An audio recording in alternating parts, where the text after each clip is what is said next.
We are 5 weeks in, and we're back on the Rift. Incredible, competition looking more edible. Waging war with a lore, gonna be regrettable. Oh, Wiki popped them all up. That was an amazing phone breaker. Goes back into this fight, and EG did not expect any of that to start this one off. People like you are so easily forgettable. Playing against me, son, your talents ain't accessible. The end's forced out of the fight. They do come up with a fast kill there, though. Dyrus is just, oh my God, he lives. No way. You can't defeat my strategy. That goes for your whole team, boy. It's a tragedy. Oh, just in time. Oh my God, they turned it around on Cutie Pie's head.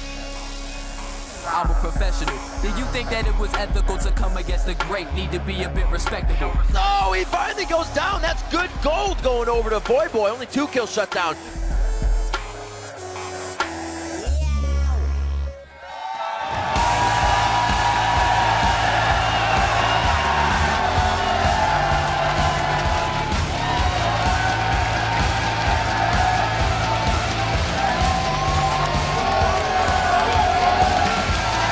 Welcome to week 6 of the North American LCS Spring Split. We're coming to you live from our broadcast home here in Los Angeles. Hello everyone, I'm Rivington Bislin III, and with me is Sam Kobe Hartman Kensler. Today we've got another huge day of games coming your way, starting off with Dignitas facing off against Evil Geniuses.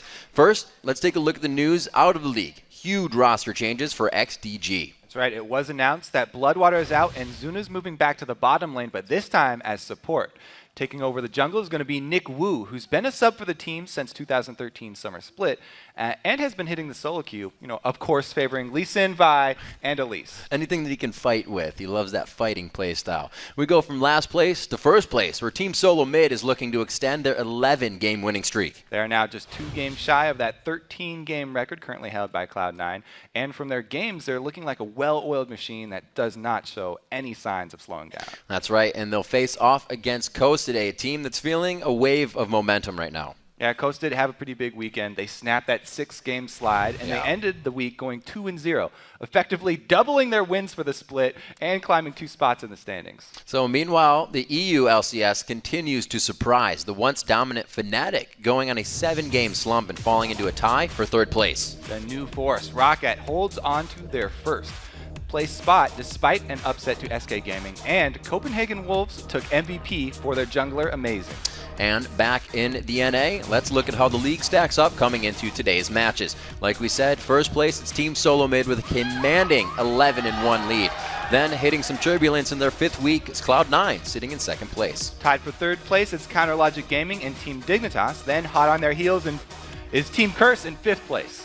And tying for 6th place with Evil Geniuses is Team Coast. And in last, it's XDG with 3 wins and 9 losses. And we will see how that shakes out after our 4 games of LCS today, starting with Dig, facing off against Evil Geniuses. Then first place TSM takes on Week 5's MVP Zion Spartan and Coast. Yep, and be sure to stick around for the North American Collegiate Semifinal Series. 2 big best-of-3 showdowns with a shot at advancing to the International Collegiate Championship, and scholarship money is going to be on the line for that one. That is absolutely correct. The action gets underway immediately following the LCS. Now, because knowing is half the battle, let's take a look at some of the players to keep an eye on this weekend. All right, up first we have to go with XCG's new jungler, Nick Wu. We'll see if he's able to reignite ManCloud in the mid lane and how he fares against some tough competition right out of the gate with Dexter and Crumbs.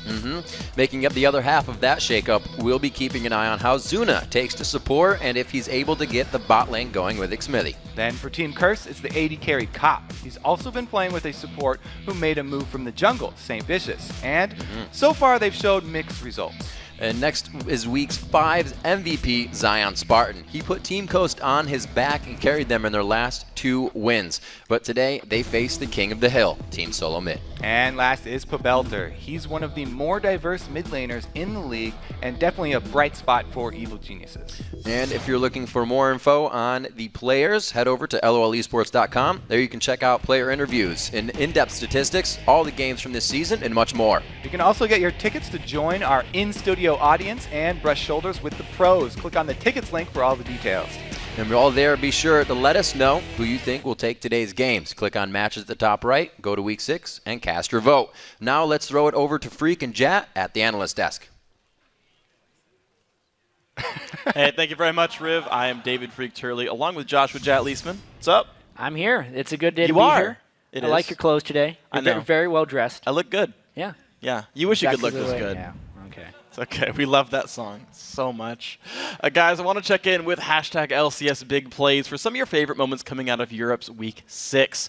At Young Ho Lee says that man mode Hilberto on Olaf running through everything, picking up a triple kill after a beautiful flash hook from Edward. From Gambit versus Super Hot Crew, here's your number 1.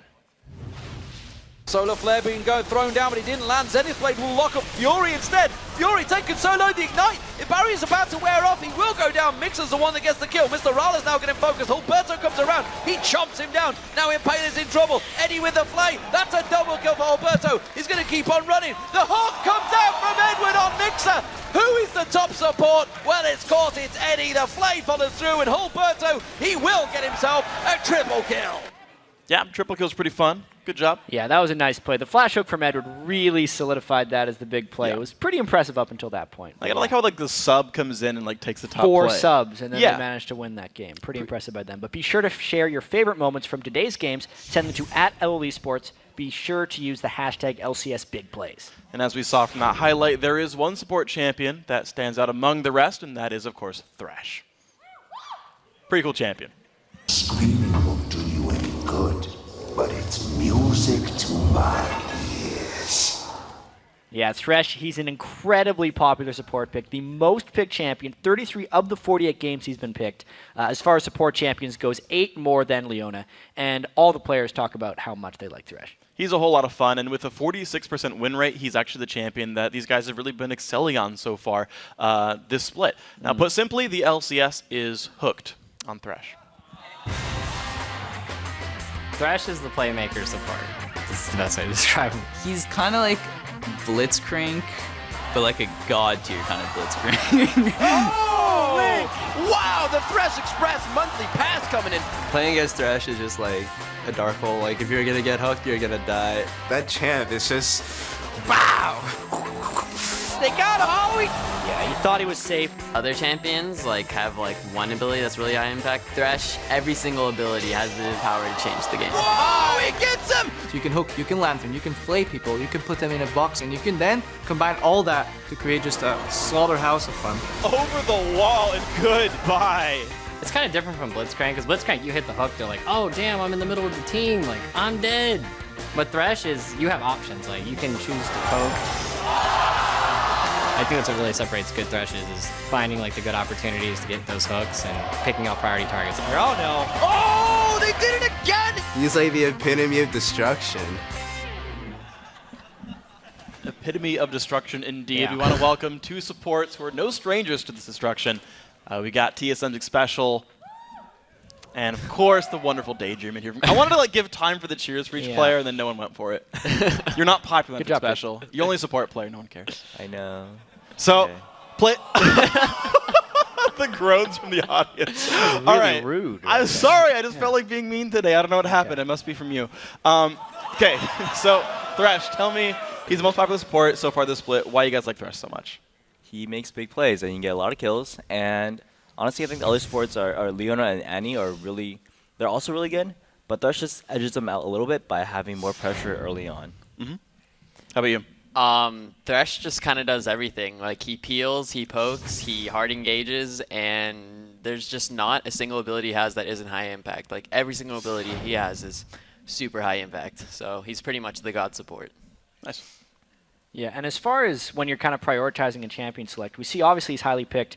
How do you know when to pick Thresh over a mid laner or a jungler? Or how is your team prioritizing that as a support?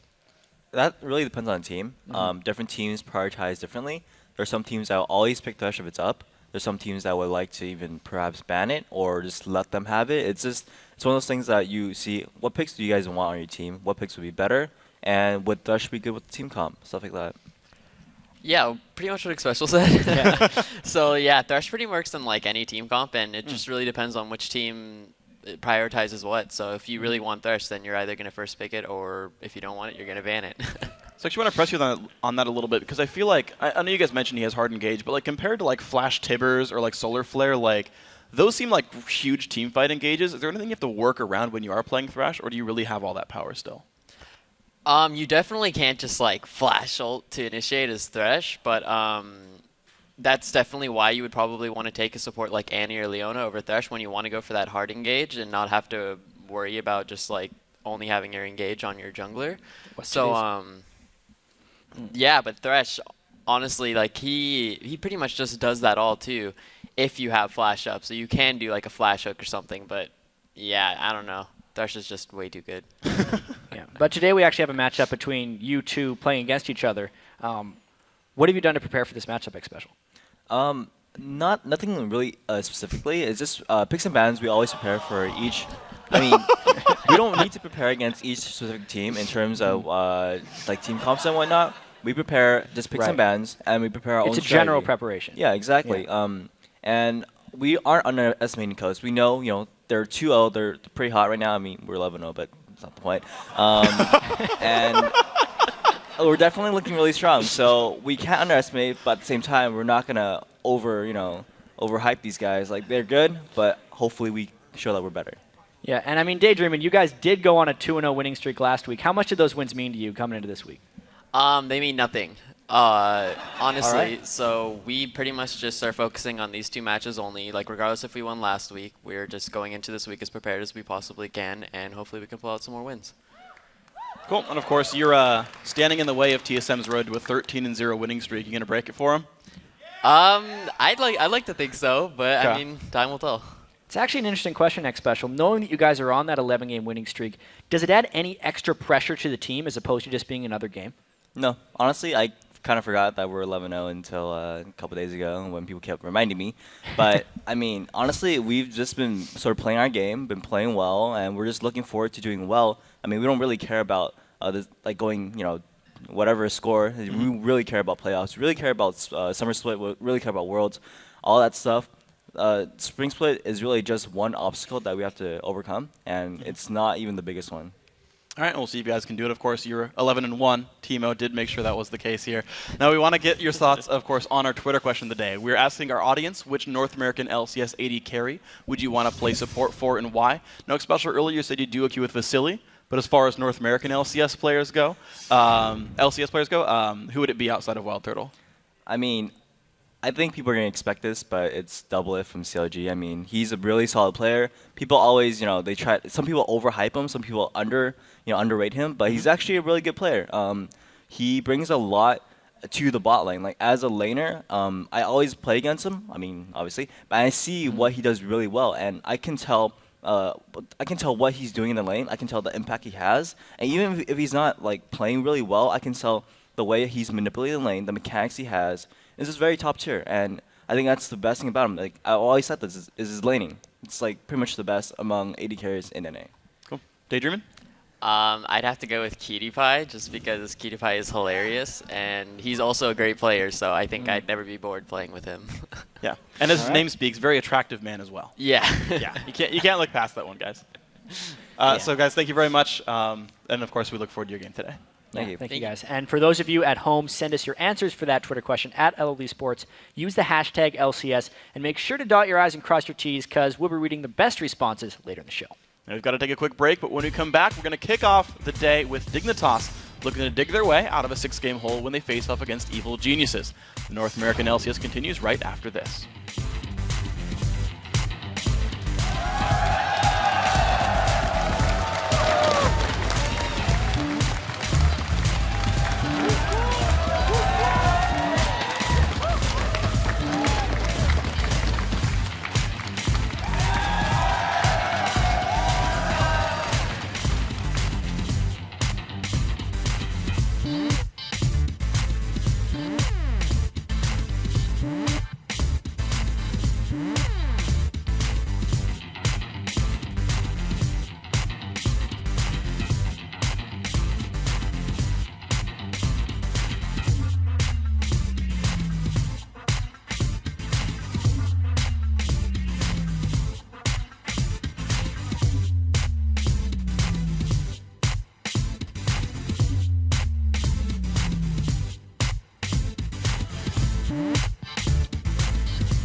Dig is looking a lot better than a lot of people expected in the beginning of the season. But if I look back at our last match against them, we just threw it by just over-engaging. I overreached in particular, so our match against Dig is a match where I need to step up and just improve my game against them, and then I'm still confident we can take them. Hello and welcome back to the NALCS, everyone. We start our day with Team Dignitas versus Evil Geniuses. And we just heard Crepo say putting a lot of blame on himself there for their loss against Dignitas by throwing away the lead they had. Yeah, their first meeting did come at the start of the Dignitas 6-game winning streak, so that wasn't very good for EG. But Dignitas is coming into today having lost their last 4 matches. And it's going to be interesting to see what these two teams bring to the mid lane. A seasoned Skara versus the young buck pole belter. They are pretty evenly matched, and both gave their best performances on Gragas. But it would be a waste of a ban to target the mid lane because Pobelter brings such a deep champion pool. He's played 10 different champions in just 12 games, which is the most in the league. Meanwhile, Skara has even pulled out champions like Veigar against Cloud9, proving that he can also step outside the box with his champion picks. Yep, and when you look at the bot lane, Evil Geniuses seem to have found something that works, while Dignitas have been making some confusing choices. So yeah, Cutie Pie has gone undefeated on Jinx, and he leads the league on her for highest KDA, but he's since shown a reluctance to go back to her and opting for champions like Lucian, who is currently 0-4 on this split. Meanwhile, EV Geniuses have picked Sivir in back-to-back games to try and get the Stampede going, which is a strategy that can be punished in your laning phase if the opponents see it coming. That's right. We'll get right into this game. We'll check out the starting lineups. On the blue side, it is Dignitas. Cruiser in that top lane, Crumbs in the jungle, Skara in mid lane, Cutie Pie at 80 carry, chatting with the rest of the team, and Kiwi Kid on support. And on the red side, it's Evil Geniuses. Everybody's pretty happy here. Top is going to be Inox. Snoopy is in the jungle. Pobelter is mid, Yellow Pete on 80 carry, and Crepo supporting him. And you mentioned just a little bit ago the Gragas picks. Both of these guys are actually 2-0 on Gragas, so we shouldn't be seeing that come out here. Also, the LeBlanc should be banned. The 100% win rate for her coming into this season is a little scary. Yeah, so whenever I'm going up against Dignitas, I'm looking for Gragas bans and Kale bans targeted at Skara. Skara has been going more towards long-range AP carries now, though, like Ziggs and Veigar. I guess that counts as well. Meanwhile, Pobelter actually said he's played so many different champions, and the last one that he won on was LeBlanc. LeBlanc is 11-0 in the LCS right now, by the way. That is just ridiculous. I don't think that LeBlanc is going to be on the table. Well, she won't get to affect that 11 side of the score too much. She does, however, get a ban coming into this game. And what, just simply as these ban comes in, could be the reason that everybody's shying away from Jinx so much, especially Cutie Pie. So Jinx does not have her own escape. That's one of the reasons why she's not used very much over in Korea. They never really latched onto her, especially with the popularity of Sivir late game. Sivir speeding up a whole bunch of bruisers is very hard for Jinx to deal with. Yeah. All right, well, we'll see if somebody gets her some new cleats and gets her off the bench anytime soon. Right now, just the normal bans coming in. A lot more Lulu being seen banned out here. Is that possibly in the hands of either Pobelter or Skara? And then the supports from what we've seen lately. Right. I mean, I would mostly consider Lulu a mid-ban nowadays because she's so popular in the mid lane. So it's actually Dignitas that target Pobelter with 3 bans. And Evil Geniuses do not throw any of those classic Skara bans back out. Maybe because, he's shown that he's going back to things like Ziggs and Karthus nowadays. Right. These long-range AP carries, there's so many of them that he could choose from. Nobody's really going to be banning out Karthus or something like that. No, but they will be first picking Elise when it is left up, so that'll be pretty good, which isn't too bad for Snoopy. He's not going to have to go on a new jungler unless he himself chooses it, because a lot were left up here in the banning phase. Right. He's got his pick of the litter now, and he's actually been a very diverse jungler. He's not been scared to pick up things he hasn't even played in months, so I think they'll be able to leave that jungle pick till later. They've even talked about how they just try and get very strong champions at the beginning and decide where those champions are going to be laning after they've already got their full set. And we talked a little bit about Thresh today, that champion that all the supports really want to grab. He's a playmaker when it needs to be, and he can do the defense when it really needs to happen. He brings the best escape in the game to your team. Yeah. Having the Lantern saves so many deaths that would be unavoidable any other way. So you bring that defensive capability and you already attach it to something like the Blitzcrank hook, offensive ability. It's very similar. He's got so many options here for both offensive and defensive play. The big man does slip by this game. He's actually going to be in the hands of Pobelter. Maybe.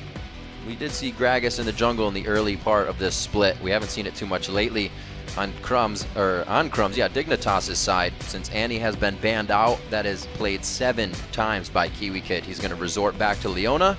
This will be his 3rd time on that champion. I do like that move, getting Kiwi Kid on something he's a little bit more uncomfortable with. We've seen the impact that his Annie, especially once he gets mobility boots and roams, can have on a game. The Trundle pick coming out. Cruiser has fared on that, or had tried a game on that, did not fare too well. So Dignitas is composing a team that they don't have too many wins from, but that Elise was still a very big pick for them in the priority. Pantheon being grabbed up on the side of Evil Geniuses, who's been having a good time in that early game jungle. Yeah, picking Trundle really early here is interesting from Dignitas because Inox is a player that loves playing carry top laners, and Trundle thrives against tanks. So Inox now is free to pick one of his carry top laners and not really have to worry as much about the Trundle ultimate as, you know, someone maybe if he had locked in like Mundo early. So I don't know, we might even see Inox going back to, there we are. Inox will be playing some type of carry. As we said, Evil Geniuses swap around the lanes once they have all their champions. So there's a couple options. Gragas or Pantheon could go in the jungle, but Pantheon in the long lane is very dangerous. Yeah. So it'll probably be the champion with the dash that will go up into that lane. That one will be Gragas this time around. Awesome pickup on both sides. So we get the Gragas and the Ziggs coming into both games. Both teams coming with wave clear and siege here. It should be an interesting matchup. I like this too by Evil Geniuses because they saved their top lane pick. I don't think it's going to go tank Gragas. It'll just be AP Gragas into this Trundle, and they're going to have so much damage, this EG team. And they won't really have to worry about who Trundle's ulting. And they're just going to try and split the team up and kill whoever they catch out of position. All right, as the teams made their selections, let's see who you guys selected to get the first win of the day here. According to LOLesports.com, 68% of you think that Dignitas will snap their losing streak, which is a little more, obviously, than I think EG fans would have wanted them to get. Yeah, this is definitely one of the closer votes, though. We've seen so many votes that being is true. 90%. That is true. All of the fans of the LCS seem to have very similar opinions on a lot of the matchups. This one, finally, a little dissent.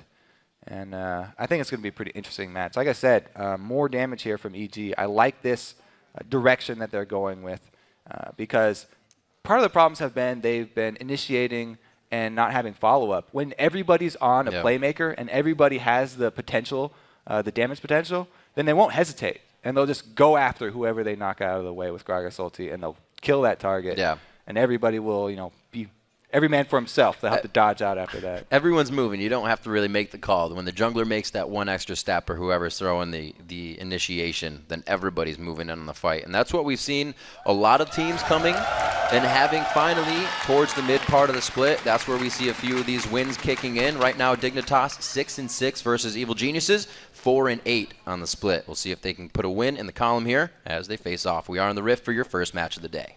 Also, having Popelter on Zed is very beneficial for this EG team because in the games where EG does well, it's because Popelter starts out well and he takes over the game.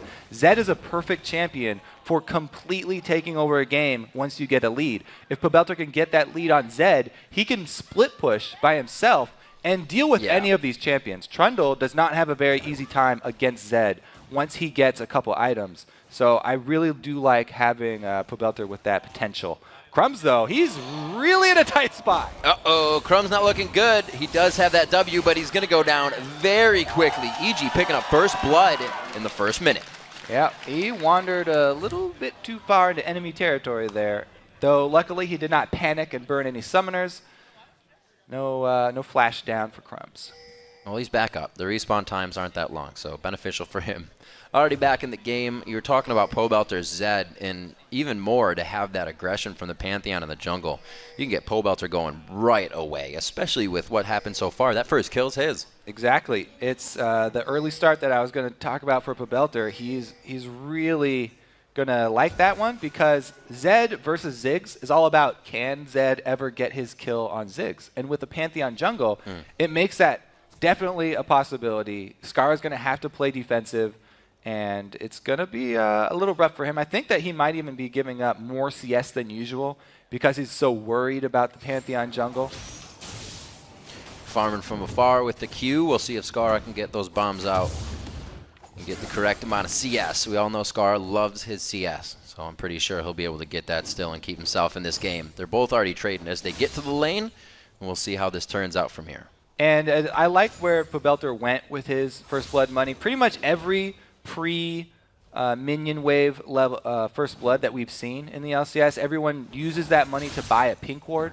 Starting out the game with a pink ward, level 1, does a lot for your team. You can see he's already placed it in that small bush of the river. That will not be found out until the jungler roams through there because the early stages of the game, there's a very low chance pink wards are going to be found.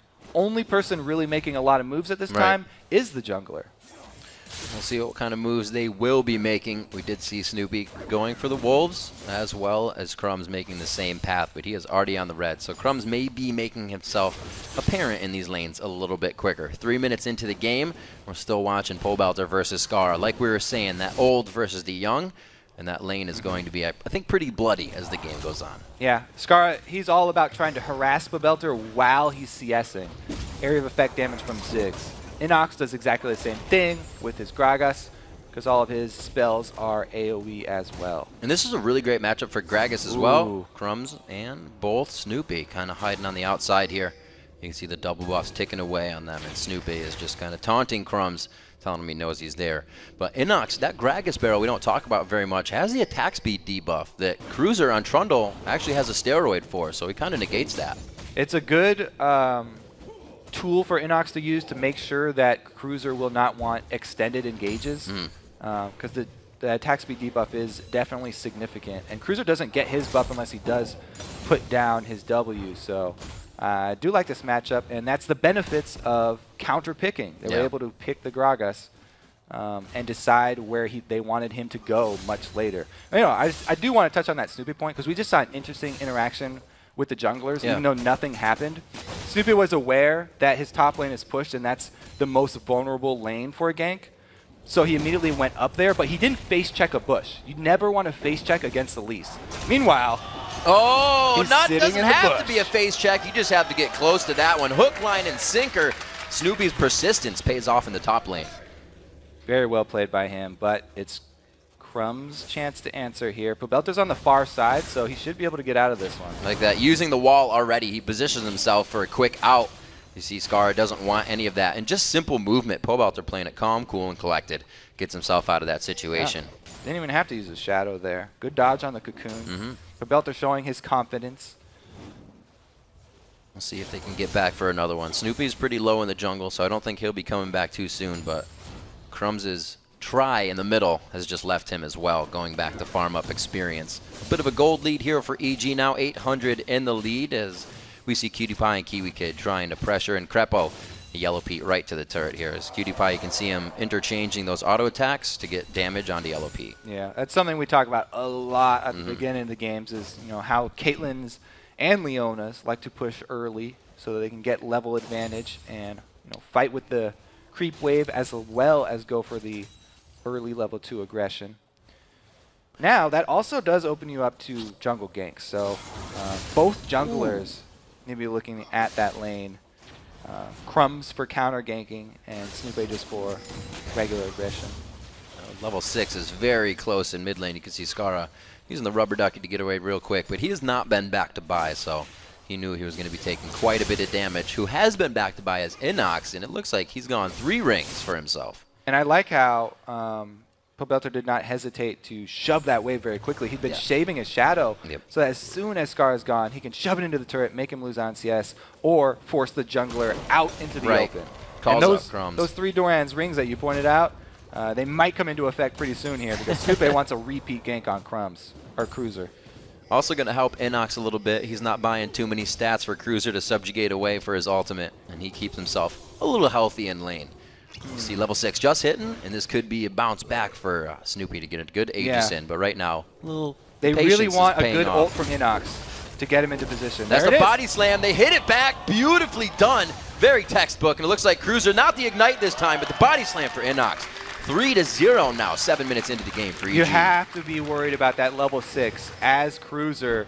You got to know that Inox is looking for the displacement. As soon as they have that level 6, he calls Snoop A up. They've had really good communication in the top lane for EG in the last couple of weeks, I think. Yep. They're really working on that. A lot more patience to all of their plays. It doesn't look as erratic. They definitely have things tied down a bit more. 10,300 gold to the 9,100 right now of Dignitas. As Snoopy, all your lanes are winning. Start heading to the jungle. Start affecting the other jungler. Now, he hasn't charged up his passive yet, so he doesn't have the block, but he has gotten into position to counter the second blue, knowing that Crumb starts at his blue. Ooh. Whoa, close one. They were able to make sure that Scar doesn't get it. Yellow Pete, effective at getting himself away. Only takes a little bit of damage, but a very good play, like you said. With Snoopy's aggression in the top lane, Cruiser being so far behind, they go for blue.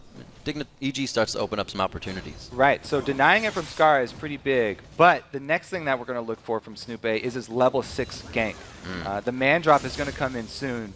They would like to use it on the bottom lane because then you can transfer any sort of kill or pressure from the bottom lane into a dragon objective. But the mid lane is also a pretty good choice because Pabelter post level 6 does have the ability to kill Scar, and Scar has not gone barrier, which is sort of common in many Zig players. Oh, wow. Give Cruiser Inox again. a little bit, and he will take everything. 210 health sit on Cruiser right now. The flash body slam coming in, and the blast barrel is going to be able to tech this one up. Another one for Inox. We're saying, yeah, Kobe. and there it was. At the mid, exact same time, the man drop does come in. They're able to take out Scar, and bottom lane gets a hook as well. Ooh, they didn't want that. Crumbs is there to help a little bit. They get good damage on the Kiwi Kid and Cutie Pie with the culling as they give themselves a little bit of breathing room as well. You were talking about Inox being on the carry carry top lanes, rather. It seems to be working. Those are the champions he likes to play. Now, let's take a look at this actual gank. As Pantheon, when you're coming in, yeah, that death mark's going to be plenty. As Pantheon, when you're coming in, you use your Grand Skyfall. Yep. Start spamming your W as soon as the second circle shows up, because you can get even more range by queuing up that spell. And you can see as soon as Snoopy lands, he's able to get the stun and spear onto Scar, which is all that Pabelter needed, just that little bit of extra damage. And this definitely has Dignitas on their heels. They weren't even ready to pressure for Dragon coming off of that top turret. We see Cruiser trying to get a little bit of experience off the Wraith, so they're really gasping for air right now, at least in the early part of the game. Super well played by EG so far. Yeah, it's a huge benefit of going with the Pantheon jungle. You have very, very high potential for the early ganks. And he was able to stifle Crumb's early movements. As we said, he went to the top lane, which was his most vulnerable lane. He was looking not to gank himself, but just to counter Crumbs. And all he had to do was see Crumbs walking in the river, and they were able to delay the early game of Elise, which is really huge. Pabelter knows he can harass Skara while he goes for his Wraiths, and with that much control, they know they can easily take Dragon. They have vision to Cruiser in the top lane, just farming away freely, but that's all he can do. EG has set these things up for themselves perfectly. Pabelter going over the wall. Inox following him. This is a 5-man cake down bottom. It's a party in the bot lane. Cutie Pie is going to get the first present, but that cast just gives everybody a consolation prize. Inox getting good damage onto him. They turn one onto Crumbs, but that's going to be it for everything they put in the bottom lane. Snoopy does not join. He actually goes to hold that mid lane. He has to be careful against Ziggs. As a jungler, especially a jungler who's building full damage, even CSing at your turret is sometimes a dangerous game, trying to hold for your mid laner, because Ziggs can get plenty of harass down. The turret does not always spell safety. 11 minutes into the game, definitely the case coming in for Dignitas. 6-0, a 4,000 gold lead already coming in for EG. That consists of the first Dragon and just multiple succession or ganks in the top lane, and they just went to the bottom lane. We saw Snoopy finally a Grand Skyfall in mid to take down Skara. They're making sure every lane loses hard for Dig. Yep, they're doing a really good job. The only lane really that Snoopy hasn't visited was the bottom lane, and both of his solos that he ganked for went down bottom for him. So Yeah. Everybody really making their rotations around. And again, EG's in place, getting a little more damage on the turret. Dignitas is coming out of their base for at least a few of them here. Cutie Pie, Kiwi Kid still trying to return to that bottom lane where a wave is crashing into the turret. Pobelter trying to keep map vision in their favor along with the kills. They're doing everything they need to stay on top here. And Dignitas, they want to try to cut this down soon, but nobody can get there to help. They're going for again, another Skyfall in the mid. oh, he's forced to walk into this one almost. Goes for the Aegis. It's blocked in the same time, but they're still going to be able to get enough damage on the kill. Crumbs is always just a little too far away. Yep, no escaping that one again. Stupid gets the long W off to snag Skara. Oh, no and way. It is safe to say that they are dominating this early game. Oh! Itsy Bitsy Spider came down quite hard on that one. 8-0 now. Almost 20,000 gold to their name. EG pushes. New word. We're going to write that one down. Pushes the mid lane, and now they're just going to open up this map. The last one there is the bottom turret. And they're probably going to get it by 15 minutes. This is just complete domination. This is, at this point, a lot of teams, if they were scrimming, this would be a start over for the scrim. They would probably be surrendering and starting it over. But Dignitas, they really, really are going to have a tough time farming at their own turrets. They really just have to wait out the storm here. And it's up to EG really to continue to make those aggressive movements. We'll probably continue to see Grand Skyfalls at turrets, looking for dives. Well, you still got Inox in the top lane. Gragas, no stranger to pushing a lane as hard as possible. And we can see that Inox in his last buy sold one of those rings to get his Athene's Unholy Grail. So got that extra ring for a little health in the lane to fight against Cruiser. Sold it off to pawn some more gold. Great work so far in the laning phase, and now kind of pressuring out into the fight phase as we see Dignitas has been having a little trouble around dragons and when 5 people approach bottom. But luckily for Dignitas, you know, this is a lot of damage here for EG and not a lot of tankiness. If they can catch somebody from the Fog of War, you know, Elisa's great at catching people. If she can actually get the jump on Snoopé, they might be able to get a lot of that gold back by picking up a kill on one of these full offensively built champions. Skara trying to build up the Zanyas and stack the tier in mid.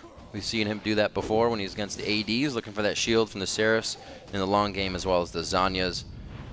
Cruiser just kind of sitting and watching his turret go down. He's had such a rough game up here. Yeah. The early pick on Trundle not working out for them. Inox gets to play one of his carries, and again, there's a Grand Skyfall coming. Forcing the flash out of Scar. That means the Rubber Duck is going to have to come down. The Mega Inferno Bomb. One more hit. Oh, no. He levels up as well. Snoopé's stuck, though. There's nowhere to go. Oh, turret shot. He takes it. So he didn't want to give the assist money away. He effectively denied 50% of the gold there. So even though it looked like he went back and just killed himself, he was keeping the money away from Crumbs at least. There is a method to the madness. Yes. It'll work out for him in the end. 24,000. We'll say 19,000. Round up for Dig on this one because they are still behind quite a bit of gold. Dragons in 1 minute and 20 seconds. But you also have to remember when things happen this fast in a game, you still have a mid game and a late game for things to change. So it's completely not over. You're right. The Dragon will be up in a minute. That's a huge comeback mechanic because you get so much more bonus experience if you are lower than the average levels in the game. And if Dignitas can make a play at bottom, catching one person from Fog of War or from a bush or something, and get that objective, then that will be a really, really big step back in the game. But EG know this as well, and they don't want to let anything like that through. You can see how many wards they're purchasing. Vision is how they're going to keep control of this game. Because they have so many assassins, and because they have the global pressure with Pantheon, all that they have to do is keep up the vision in both sides of Dignitas jungle, and they'll be free to make any movements around the map that they want. Well, I still have, I wonder, I haven't kept tabs on that single pink ward right down that Zed Pobelter placed in the beginning. It's lasted the whole game. That is the same ward. That's the first blood sitting right there. That's chilling. In the river. He's going to walk by it. Snoopy's going to use it right now.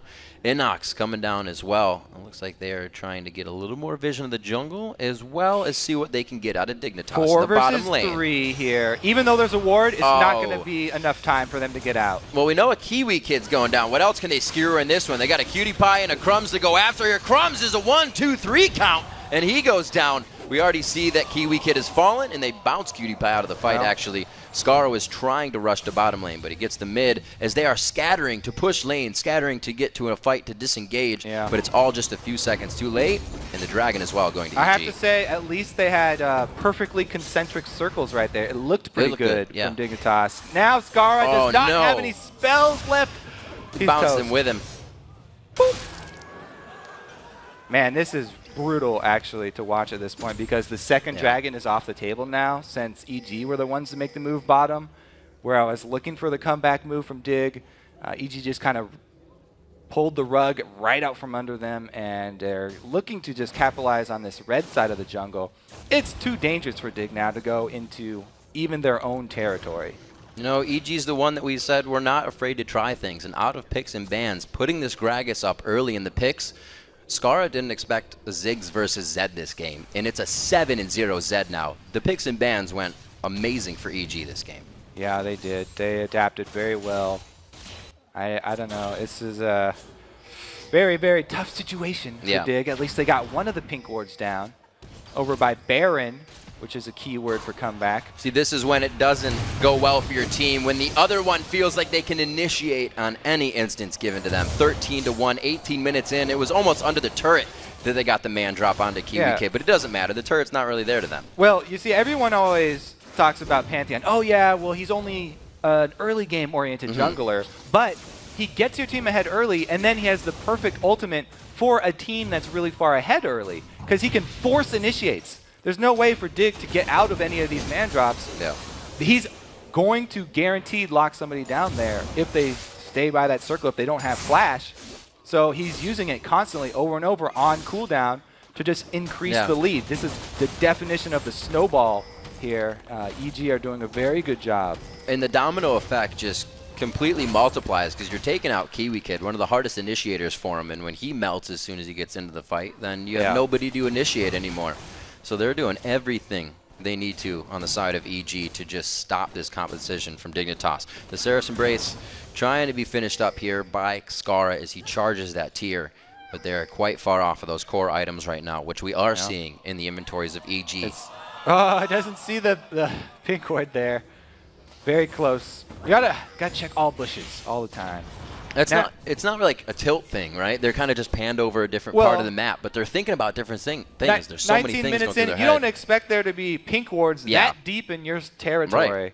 But EG, like I said, extremely far ahead right now. Dignitas, they have to get a pick at this point. And it's sad for them because their comp is really good at sieging up. You know, if they were on even footing here, Caitlyn Ziggs plus the Trundle for pillars is great at sieging up. But if you're down 10K gold at 19 minutes in, you can't really siege up. You have to just rely on trying to pick somebody out because you can't win. There we go. They got the pick. Oh, they did get the cocoon that followed after, but it's the lantern. We talked about Thresh being that support. The Ignite. Oh, my God. He lives. That would have been huge shutdown gold coming in.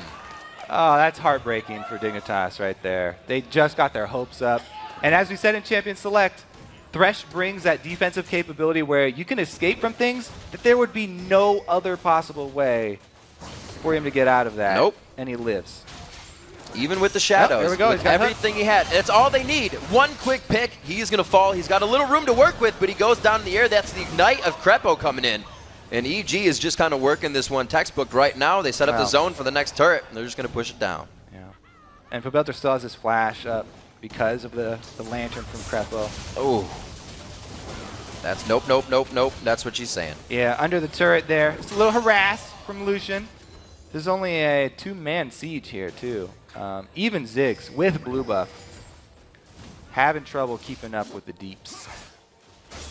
Well, they're not too far behind in levels. They are keeping up there, but the inventories aren't doing them any good in these fights. 5-1 in turrets, all that global gold in the pockets, 14 kills. Snoopy is just, he's waiting for another Grand Skyfall. He was sitting up in that bush, just looking for it, but Dignitas have backed off the turret wisely because there is that guaranteed initiate, and they just give it up.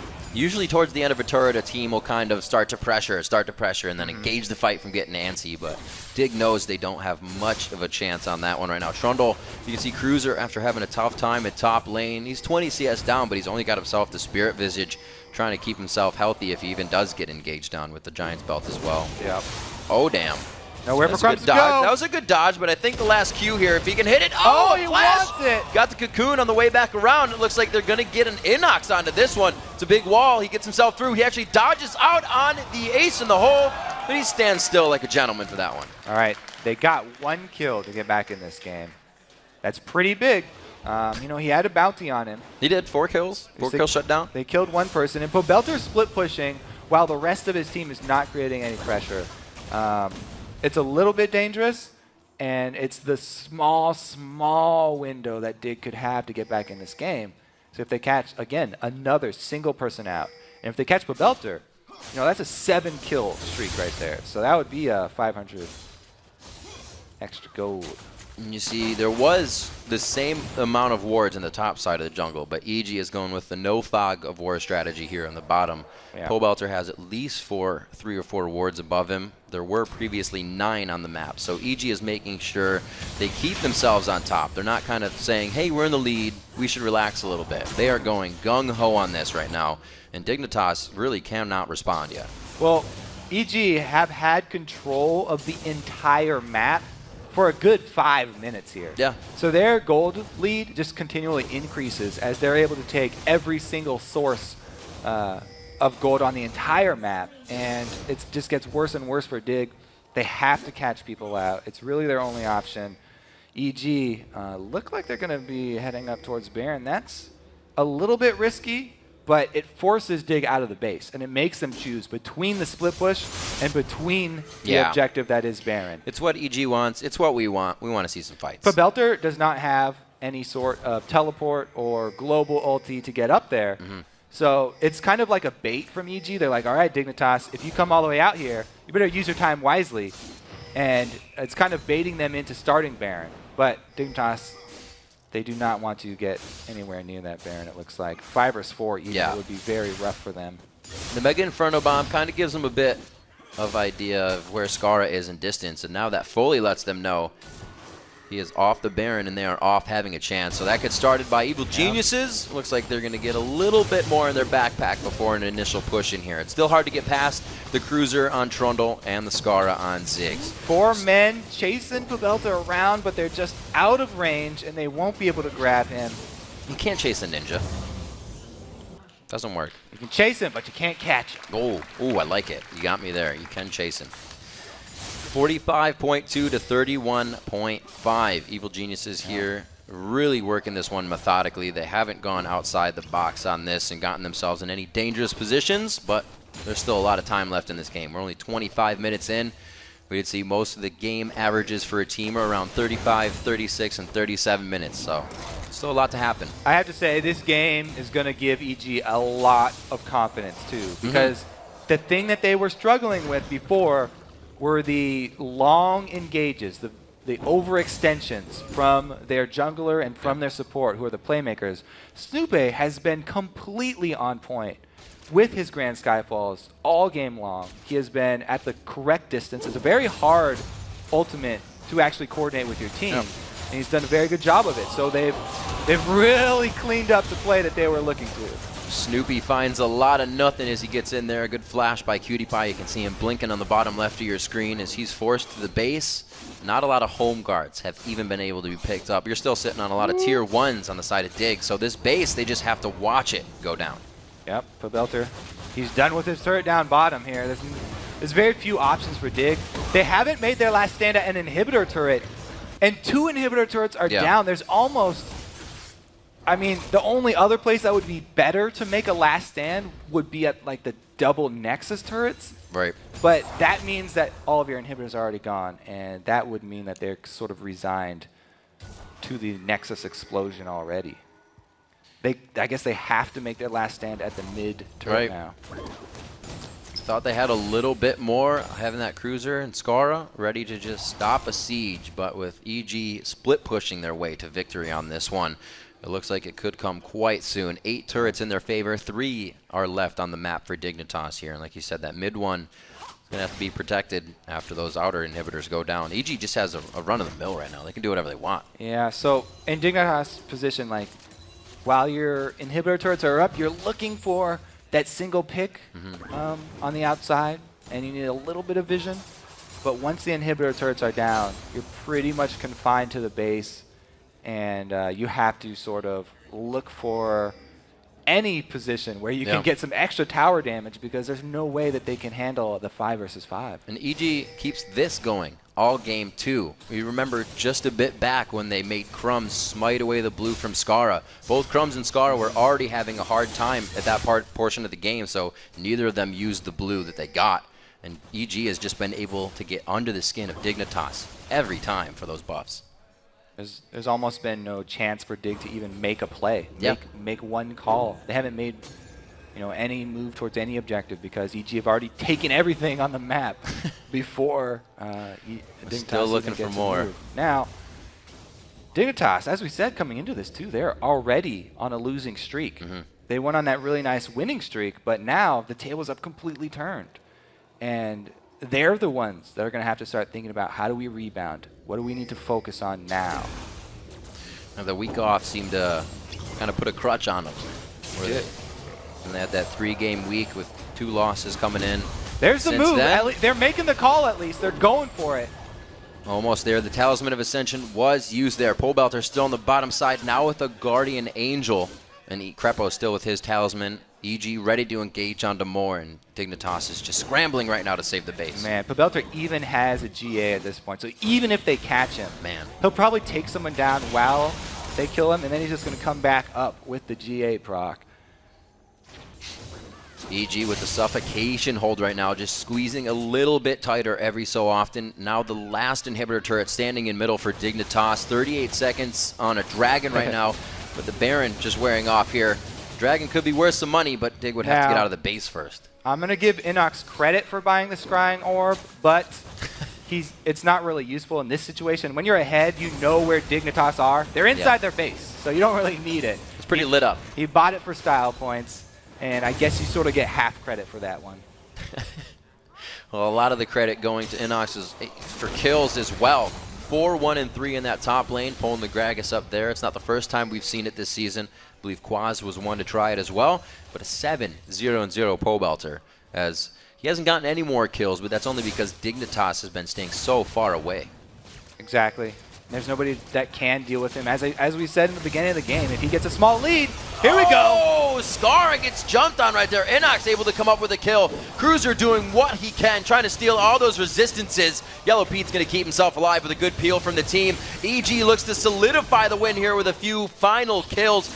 Clocks are on 30 seconds, but they should have enough time. Very, very well played from EG. They go with the all-damage team in the face of Trundle, and they execute it just beautifully. Actually may get pushed off of this one. The minion wave not being too they got close. the GA. It's going to be good for Polebelter, or for them onto Polebelter's GA. They're going to make sure the minion waves get in here, so if they do need to back off of anything, Dignitas is going to be left hanging. Looks like Crumbs needs to use that repel to get himself out. They're able to get the first Nexus turret down, able to get the Spider as well.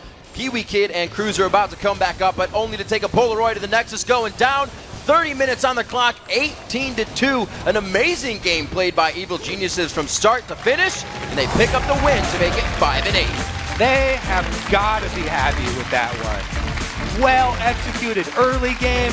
They transitioned it so well into the double dragons that they got. Very, very well executed from EG. And, they didn't give up their early lead. Even though Snoope kept making aggressive moves, deep Skyfalls, it was always warranted because they knew where the rest of Dignitas were, and they knew they wouldn't be collapsed on, and they were able to get the kill almost every single time. Dig has to be pretty shook after that game. Crumbs being the shot caller, not to put the pressure onto Crumbs, just saying that shot caller, no calls really seemed to be made. It didn't seem like they were making bad calls, they just didn't have the chance. EG was always a step ahead, and when a team is a step ahead, we've heard, Curse say it about CLG. You want to try this? Oh no, we can't. We want to try this? Oh no, we can't. And that's just what you fall into. Yeah, I think Definitely, it's one of the worst positions to be in as a jungler when you make your first move and Snoopy saw him, so he went back into his jungle. Right, up top. Then, the enemy jungler made a successful gank. That makes you feel bad. It makes you feel like you need to make something up and you need to go make something happen somewhere else. Yeah. But again, it was Snoopy. Crumbs was not able to answer anywhere, and it really just was out of control that game, I have to say. And that, Snoopy coming in on that was a 0-1 for him on Pantheon. So he now evens up that score for himself, and that was a completely different showing than the first time we saw him. It was a little bit of a scramble, and he really didn't get the early game aggression of Pantheon out, and the whole team felt it. I mean, you do when you can't gank for your team. Yeah, it was very well played by him. The side lane gank at top lane is something that sort of fell out of style. Yeah. Because sometimes it costs you a lot. It's kind of a gamble. If the enemy top laner senses it, then you're just going to waste a whole bunch of time just sitting there watching. But it paid out really, really well. And then he returned to the lane while cruisers, summoners were down and completely just kind of get punished strung him. out in the top lane. Yeah. We got to mention the champion select. Picking Gragas, I think the third pick. Huge. Was it the third pick? And that Gragas was for Inox in the top lane. Skara went with the Ziggs right after that, thinking, Gragas Ziggs, it'll work. I think it was their first two picks, Thresh and Gragas. Right, Thresh so they're and like, first two. yeah, Yeah, you yeah. don't want to give Skara Gragas. Right.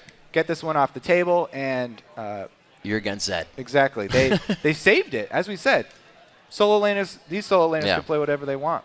All right, guys, so a first-hand account of the game. We're going to send it down to Jat right now. Thank you very much, Riv. Of course, I'm joined by Pobelter, who just had an amazing game on Zed. But first things first, what were you expecting coming into this game? Well, in picks and bans, we had a strategy coming into this. We wanted to play Yasuo, but then they banned it out, so we just decided that we'd play our standard game. So after he picked Ziggs, I knew that I could pick Zed and do well. So the game just we got a kill on level 1, and the game just kind of snowballed out from there. Yeah, talk to me about that kill at level 1, actually, because kind of at an observer's glance, it looked like he kind of walked into it, but was something else going on there? Yeah, it's actually a strategy that we had been practicing for a while, and we hadn't scrimmed Dignitas in a while, so they weren't aware of it. But yeah, we were able to get into the side brush of the river without giving vision to them because Pete was zoning the mid laner out. So we were able to sneak in there and then kind of collapse on Crumbs. Yeah, you guys definitely do more level 1 strategies than other teams. As far as the Zed matchup goes, though, there were 3 bans against you in mid lane. Why did you decide to bring out the Zed? Zed actually does really well against Ziggs, provided that you can land your Q in him in lane. And I actually experienced that firsthand, like week 1 against Bjergsen. I thought that Ziggs would actually win the matchup, but then I just got really crushed. So I was like, okay, well, this matchup might be good for Zed. And I tried it out, and it worked out really well because Ziggs isn't that mobile. So, yeah.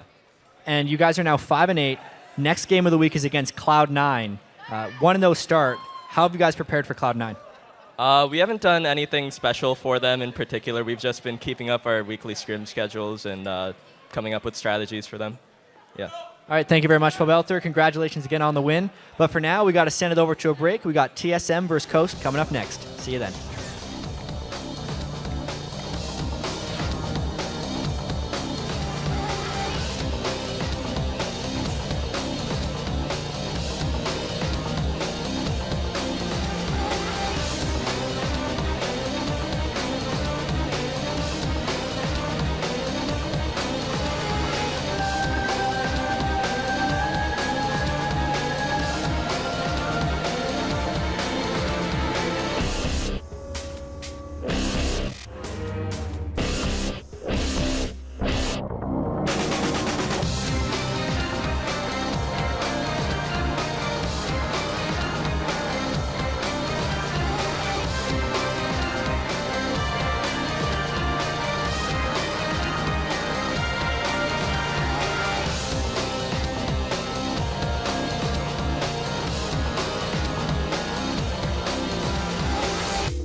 Hey everyone, and welcome back to the 2014 North American LCS Spring Split.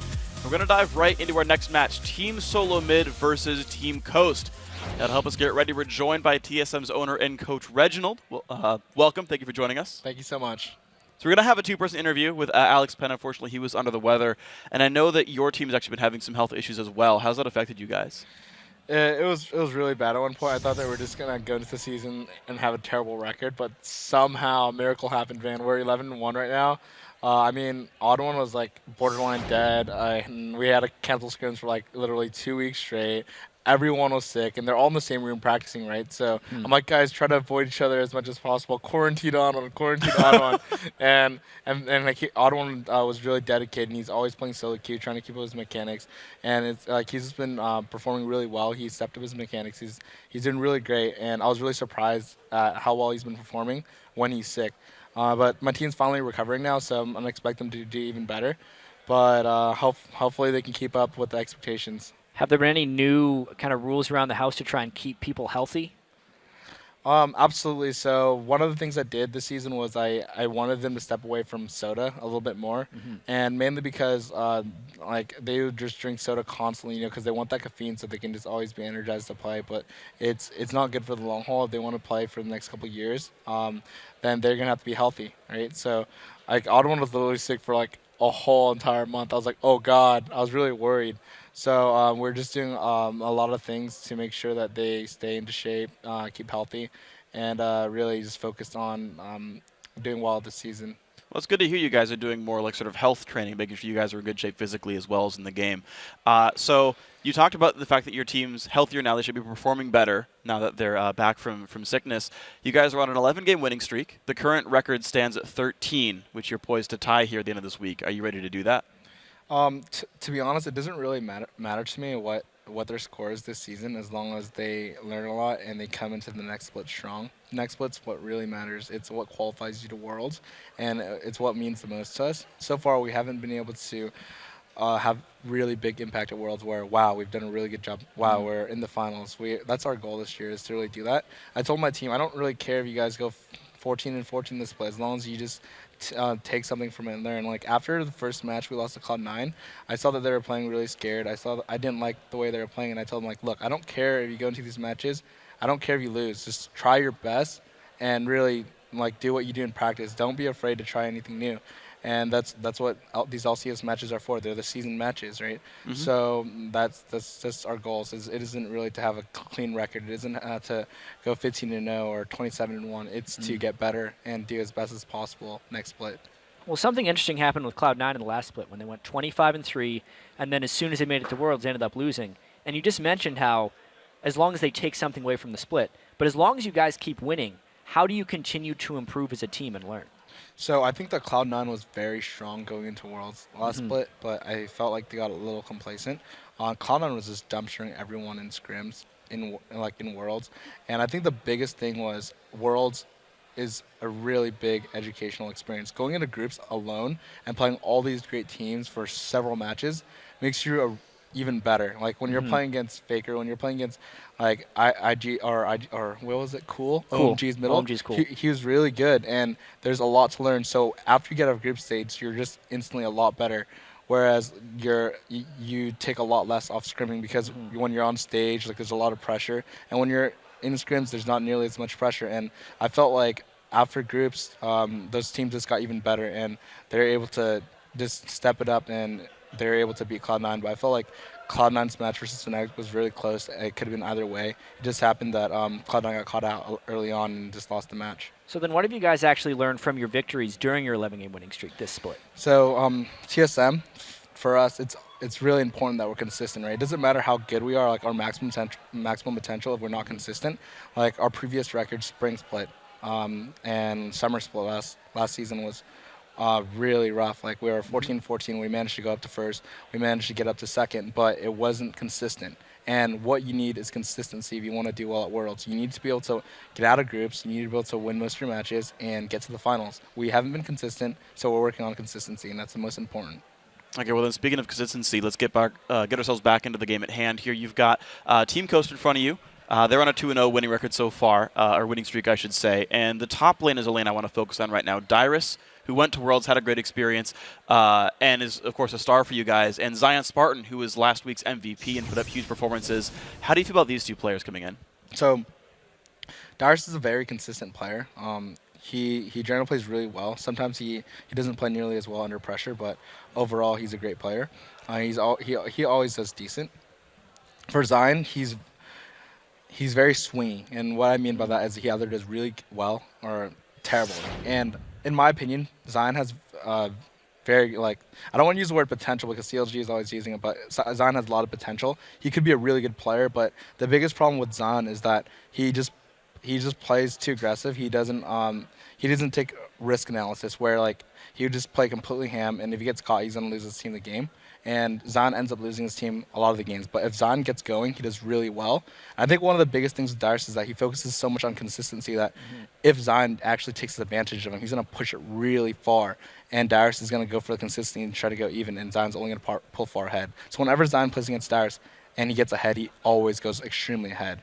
So if I was Dyrus, I would definitely get the pressure needed for top lane, and if he shuts Zion down, Zion's just done.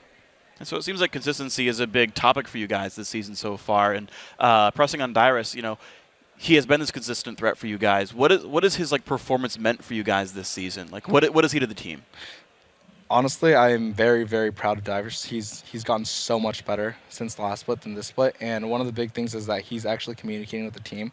Before, Dyrus is very quiet. He doesn't share. We've always been trying to get him to communicate, and he's just had a huge step up. I've had talks with each player every single week to work on their weaknesses, and overall, Dyrus has improved so much. If you see his teleports in the crucial games, he's done some crucial teleports where it's game-changing, where we've got Baron, we've won games, he's gotten many towers, and we've gotten many kills because of his plays. And last season, that was something that he wasn't able to do. But this season, he is a huge step up. He's able to contribute to the team. He's able to contribute to them on a strategy basis, on a gameplay basis.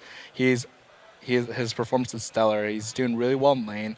He's just a really good player, and he's only getting better right now. So I'm really proud of him, and I think that if auto and pressures top lane right this game, we're just gonna stomp coast. Yeah, I've heard also a lot of teams talk about their way of practicing and preparing, saying that Dyrus has improved a lot. Some teams balance a lot of solo queue play with scrim time. How does the time distribution go on Team Solo Mid? So it varies depending on what's happening in the patch. I generally focus on a lot of the strategy with the team. I point them in the direction they go. Do you set the practice schedule as well? So I was helping them with the practice schedule. So before we're only doing scrims, and that wasn't working. How it works with TSM is that I have a weekly meeting with each player individually to go through the problems. So basically, because it's really stressful when a lot of players have problems with each other and they don't want to handle the social aspect of I really don't like this, right? Because they don't want to create that individual problem where they have a problem against the player. So what would happen is I have a meeting with each player individually. I talk to them. I talk about it. I listen to all their problems, and then with all the for all the players that I do have problems, I go to them and talk to them hey, this is better for the team. You need to change this, change this, change this. And it's been very helpful for us. We've been constantly getting more consistent and better. And that's how we've been doing things. In terms of solo queue, we generally have more solo queue now. We play solo queue on Monday, and we try to have 2 hours of solo queue every single day because it's really important to just pick up the new strategies.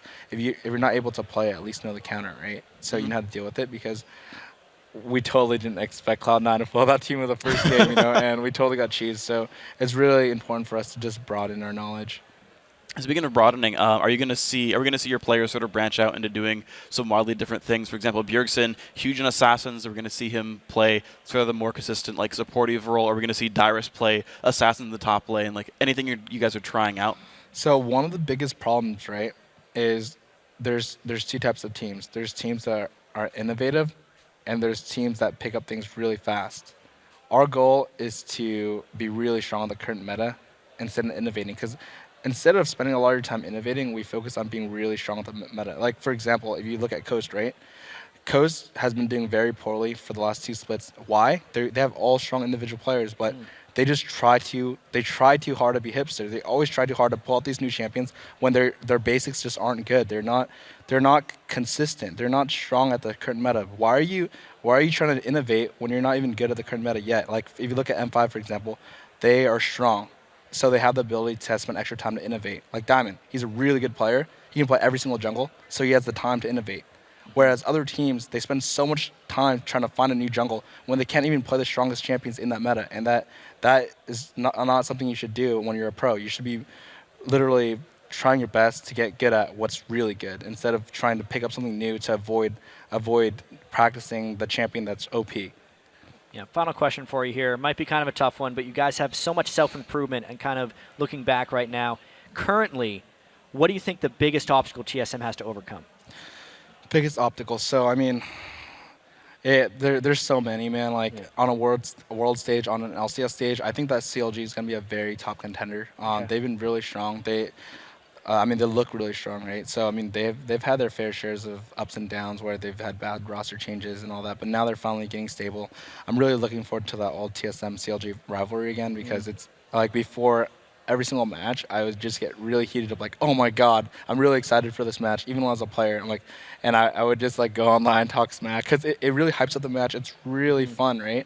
So I'm really looking forward to that. I think that C9 is going to go into the season really strong, and those are the two teams I'm worried about. But who knows? Who knows what's going to happen? I mean, did you expect to go to 11-1? I didn't know that. Like, did you expect CLG to make a huge comeback just with Dexter within 1 week? I didn't expect that. So I don't know at this point, but just short term, we're really focused on the playoffs. We're going to practice really hard for those playoffs, and hopefully we do well. But mainly I'm worried about CLG and C9. All right. All right, Reginald, thank you very much, and good luck on the game coming up in a second. We're going to throw it over to Riv and Kobe for the play-by-play of the game. Thank you very much, Freak and Kobe. These are two teams that are coming off a huge week. Yeah, as we said, Coast won both games last week, but they did use the same strategy twice. Zion Spartan took Jack's top while Shifter played Nidalee mid, and then they split pushed their way into the other team's base. At this level, though, you're not going to get very far if you do fall into a pattern. Being predictable makes it easy for other teams to come up with counters or simply ban your strategy out. Right. Meanwhile, TSM have gone through the entire LCS and beaten every team, some of them twice now. Yeah, the only game that they actually lost was that first game of the season when Cloud9 surprised them with that Teemo pick. Ever since then, they've done a really good job of reacting to everything that's been thrown at them and consistently coming out on top. All right, let's see what they have for us. We'll get right into the starting lineups. On the blue side, it's Team Solo mid. Dyrus in the top lane, Oddwin in the jungle, Bjergsen in mid lane, Wild Turtle on AD carry, and Xpecial on support. And on the red side, it's Coast. Up top is Zion Spartan. In the jungle, Nintendude. Shifter's mid, Wiz Fusion is the AD carry, and the support is Daydreaming. In that point about being predictable and having consistency kind of plays into both teams, right? Zion now starts doing good on Jax, but you do so good on something that you're going to get banned out on it. You know, TSM's going to get banned out on everything that they've been doing well that's predictable. So you got to be able to have something else even when you're at 110%. It makes the job a little harder. Well, as Reggie said, TSM focus on all the things that are strong in this meta. Dyrus has gone Shyvana and Mundo. He's got 4 wins on each of those champions. Yep. That's 8 games on the tanky top lane meta. It's worked out 8 games for them. So those are consistent bans that you'll see against the team. But then that will leave Bjergsen open. He's done well on pretty much everything, especially that LeBlanc that we said. 11-0 right now. So there's so many things that you need to focus on with TSM, whereas Coast, it's very clear. Jax and Nidalee. That's what they have had success on. And maybe Katarina. We'll see. So Jax getting banned out. The Thresh is not allowed to be played this game. No Xpecial or Daydreamin' having a good time on that. They've both played a little bit of Annie and Leona, so we'll see that coming in as the bans continue to fly through. All right, so yeah, LeBlanc definitely going to be off the table here for solo mid. But there's only one possible top lane ban left for Coast. They only have one ban left, and it's either going to be Shyvana or Mundo if they decide to even go up that top lane at all. Or if you're not going to ban out both of them, then sometimes they'll just leave everything up and let Dyrus take one of those tanky champions and see what Zion will use instead. So the Elise gets hit up, which kind of shifts things over to Vi, Wukong, Pantheon. And Nintendo's been trying a lot of those as well. Yeah, so it looks like 1 targeted ban from TSM and then 2 general bans. Yeah. Thresh, extremely strong overall champion, banned a lot against any team, and at least exactly the same thing. So 1 real targeted ban and 2 general. Good focus on the mid lane as well. Lulu actually sees bans 2 times in a row. Got banned last game too. All right, so they do go 3 mid lane bans here from Team Coast, but Bjergsen has a very deep champion pool. He can as well play Zed. Yeah. Yeah, as we just saw in the last game, Zed had a pretty good game. Boom, lock it in the Pantheon. That's a 1-0 for Odd One. He has a win on that already, as we saw last week, so he's going to go for it again. Now, this champion, while you can have a game get out of control like last game and just decimate people, Just a tad. he can also get very behind. If he gets counter ganked and he fails the first gank, then it will be hard for him to get back in it. With his early aggression, is there any kind of jungler that can combat that? Oh yeah, Lee Sin's got a pretty good chance of it. Kha'Zix as well, if he meets Pantheon solo, he can actually kill Pantheon solo if they're away from, jungle camps or whatever, so that he's isolated. I fought that matchup a couple times from both sides, and Kha'Zix, especially if you're by a bush, he can weave in and out very well early game. So there are answers to Pantheon early. It's just that his targeted stun at level 2 is such a huge tool for ganking any sort of lane that needs to get going early. If you have any sort of CC as a solo laner and your jungle is Pantheon, that's a very easy combo to set up because it's really just point and click stun. Well, TSM has that basket of fun for the entire game since they first picked it. And we see the Lucian and Leona coming in from the side of Coast. To pick up focus the on the Wiz's bottom Pride lane here. Now, it may seem like they're trying to get their bottom lane champions early because they're first picking them and focusing on bottom lane, but it's actually because they want to counter pick their solo lanes. They're not trying to focus their bottom lane. They want to give Shifter and Zion the lesser of the evils, best chance possible. They want to see if solo mid will lock in either of those positions early so then they can come up with a lane counter. And he could be locked in for Xpecial. He's played it 3 times already with a positive record of 2-1, and the Sivir has been something a lot of teams bringing in that Stampede, allowing themselves an initiation even if things go bad at any point in the game. And I like the pickup here. Going with their AD and support means they don't give away their solo lanes yet, and they'll have to give up the 1 counter pick left for Ghost. But taking Sivir after Lucian's already locked in is a good move. It's not going to be Sivir having to go up against Caitlyn, which is brutal, or Sivir having to go up against Draven, which theoretically should also have the upper hand in that matchup. They know exactly what they're getting into, and they have a strong early game jungler. So I like that combo here from TSM.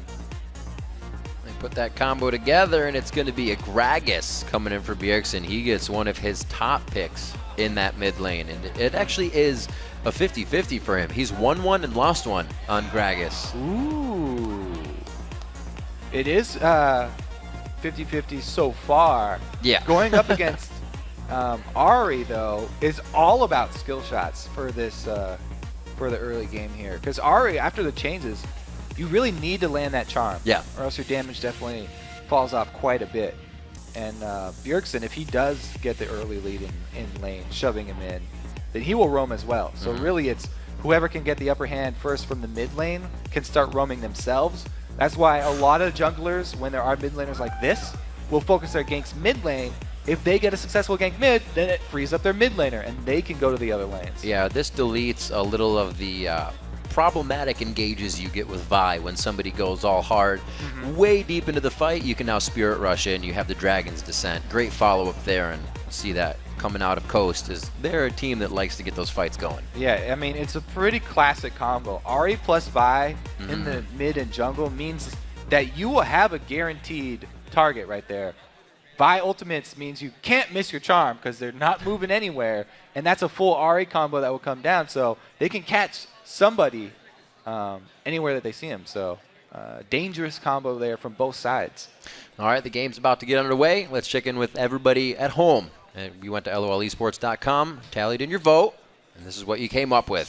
94% of you think the Team Solo Mid are going to win. Pretty much all the Solo mid votes are 90% or more. This one is no exception. Not very surprising. Coast also, towards the bottom of the standings, so they're working their way back up. Even though they're on 2-game winning streak, very, very tough task here to take out the top team. And Coast has also been a team that we've seen at the bottom and brought themselves back up towards the top standings. They're a team that knows what being down here is like, and they can definitely get it through their heads that they need to start doing better and get themselves into that winning category. We'll see what they can do here. It's going to be a very tough one versus Team Solo Mid. 11-1 on the spring split versus 4-8 for Coast right now. And TSM has the first head-to-head matchup between these two teams. All right, so everybody starting out with the classic Dorans. No surprises here. And with X Special not starting his stun, a lot of Annies now saving that spell until they get to lane. He hasn't leveled anything up yet, so he can level the Q and harass Leona down if he so chooses. Sivir usually liking to push early, so I don't think that either of the duo lanes will be helping much with the junglers. Get that chomp out. Oh man, Dyrus is chasing deep here. He's actually calling up Nintendude a little bit, but they go back to position. Zion says, I'm safe. We're good to go. Get the dance on. That might be the best dance in the game. Yeah. It's a dance and a taunt all in one. I'm just slowly watching Nintendude's movement. I don't think he's going to be called up for too much. Zion is just getting beat on here. Oh my god, Dyrus is definitely the alpha top laner. So that's been established. Now we have to see what's going to happen bottom lane, because both junglers looking like they're starting on the top side, which will leave both bottom lanes to scrap over the first minions and see who can shove harder. Like that late ward, just in case. So Keeping everything safe. I'm just enjoying what's happening between Daesh and Zion here. Oh, there will be a late invade. That's a really nice late ward here. And they're doing this with full knowledge on the side of Coast, so it's their choice to kind of decide how to react to this here. They don't want to tank that. Nobody wants to tank this because it's an even 2 versus 2. Zion, they're still going to go back and forth. No damage has really been dealt. It's actually going to go on to Nintendude, but he doesn't want it either. The lizard doesn't know what to do. Look at the lizard. He's running in circles. Who do I attack? He There's is so enemies on confused. all sides. Right, please. Make it happen. Looks like he's safe. safe. They got the small lizard, though. Nintendude's taking damage, so they're effectively winning this fight right now. Wait, get the ward almost. So close. Now so he's close. on the lizard, though. Nobody wants to tank it because it's even 2 versus 2. Haha, says the lizard. Back to full health. Second reset. Here we go. For the Elder Lizard. All right, Nintendude's going to circle around. Wait a minute. Wait a minute. He's getting low on that too. Special. Wait a minute. We still got stuff going to the bottom side of the map. The Ignite's out of this one now. So if Wild Turtle and Special get themselves healthy. Mid laner, Odd One's going to have to flash out. They're waiting for the level 2. The level 2 charm. Is it enough? No. There's the flash. The auto attacks are huge. It's not going to be. Yes, it is enough.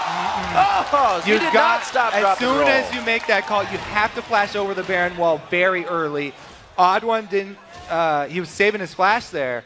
And by the time that Shifter got there, there's no point in flashing towards the lane. Turns sour for Team Solo Mid. Oh, the flash Q, and that's going to be enough to get Special. Can he get away, down. though? There's going to be the kill. That's the trade. Assist on both sides, so they're trading pretty even on that, but it's going to be Wild Turtle who stays the farm. Now, that's huge. Because First Blood was already taken, there's no extra bonus for this Coast team getting the first kill, and since the AD carry is up for TSM, that was actually better for TSM's bottom lane here. As you said, Wild Turtle gets to continue to farm minions, whereas Daydreamin will have a hard time under the turret. It's the best spot to farm minions as well against your enemy, right under his turret. You can see all those minions have to be soaked up by Can he go for Daydreamin. 3? He does. He does get the last one. Oh yeah? You're going to call it? I'm calling it. He only had one more auto attack. That was fine. Great harass by Shifter, making sure that wave gets pushed a little bit as well as getting those Qs onto Bjergsen. Yeah, I'm really curious to see if that will cost TSM the mid laner roam first from Shifter, able to save his jungler, whereas, Bjergsen, maybe he made the call that R is coming up, but Odd One didn't. It didn't seem like Odd One wanted to use his flash over the Baron wall, so it seemed like a really good communication from Coast. Well, it was a great job by Shifter. He was trying to crush down the mid lane so he could get level 2 in Charm. And that made that a big advantage for them going back into the jungle. A little bit of gold lead because of that, obviously. Another kill in their favor that was rebuttaled with 1. That kill went over to Wild Turtle we saw in the bottom lane, the support in the AD trade. Dyrus. Nintendude looking top now. He actually has his spot. double buffs, and Odd One's behind in the jungle because of so much time spent in the other side. Is Dyrus. Oh, he gets the flash! What? No way! Nintendude playing that one perfectly. What a prediction. Nintendude is on fire this game. Coast with a beautiful early start. This is exactly what they needed in this game. Even the Pantheon jungle is really far behind. The roam up from Bjergsen, though, if they combo with the Odd One, they might be able to answer some kills. This is very, very greedy from Coast, going so deep here. Odd One's coming over as well. He has double buffs. They're going to have the advantage. Coast could get caught trying to eat their cake. Here we go. It's going to be going towards the bottom. It's going on to Nintendude, and it looks like that double buff is going to be going over to Bjergsen. You can see the hand on the forehead. Did not want. They got a bit greedy there. The mid laner roam has been the difference both times here. This time, Bjergsen's rewarded with double buffs. Meanwhile, down bottom, a little exchange of damage. All of the focus from Coast here has been special. They're looking to kill the support. Whereas TSM, every time they answer, it's damage on Wiz Fusion. So damage that's going to be on the AD carry and make him have to play more defensively, but Xpecial again the target. One after the other. 300 HP onto Xpecial. 200 now as he takes a bit more from Daydreamin' on Leona. That's not one of his top supports. Oh, the ulti comes in, level 6 to 5. That blue buff the flash. Definitely paying for itself in mid lane right now. Level 6 Bjergsen. Shifter just hitting that. So they got to be careful. Now he can answer. Vi is a little bit behind because of that early death, though. Going to need a little bit of time to farm up in the jungle before they can do that combo. The Vi ulti into the Ahri combo will be a good answer once they can get Nintendude to level 6. He's already been making moves in the top lane. Zion Spartan is the one they've been getting going, or he's been getting himself going, if it's not the case of his teammates within the past 2 games. Banned out on Jax this game, can still provide the same kind of damage from Shyvana, so we'll keep an eye on him right now. Not too far down in CS, but Dyrus has been keeping that lane up in CS even with the death. Hey, you might say he's playing consistently in the top lane. Yeah. Dyrus holding to his name, and Nintendo gets right into the bush. Wild Turtle just takes 1 to the back. That was a good split by TSM. It was. And no follow there from Daydream. Yeah. Not really something they wanted. A little bit of miscommunication there. Attempt in the bottom lane. That was a flash down for Xpecial as well. So if they went onto him, that could have been an easy kill. And Dyrus needs his ulti to be able to actually kill Shyvana, even though she's proxying right now. So Dyrus really wants to get level 6 off this wave and then collapse with the Odd One. So Zion actually is able to get out with his life because he had that level advantage. And Dyrus did not have his ultimate, so it would be hard for them to collapse. Even 2 versus 1. Rough game for them to try and collapse there. Odd One trying to time that buff. Because it went down so late, it's actually not at the, not even near the same spot here. Odd One's got to be careful because Nintendude's a level ahead of him. You see Zion Spartan in that top lane picking up the Giant's belt. I'm not trying to give Dyrus, that is, any resistances to steal away if they were to go into a fight. You can see Burnout doing just enough of the damage that he wants to keep this lane somewhat in his favor. He's only down a few in CS, but with Dyrus back in here, he should be good. Bjergsen gets a charm on, but Shifter does not go all in. Yeah, he doesn't have any resistances to steal, but it also does percentage damage. It's like when you're going against Trundle, like any sort of tank stat is going to be shredded. Yep. So it makes it tough for him. And Dyrus is actually getting a lead in that lane now. You can see he also buys mana potions so that he can keep up his sustain. Helps him continue to chomp as well as throw down the frozen domain to increase healing if he ever does get low. See how he continues to fare in the top lane. Trying to keep his CS up, and he's doing a good job about it. And the Odd One has finally hit level 6, so the possibility of the Grand Skyfall.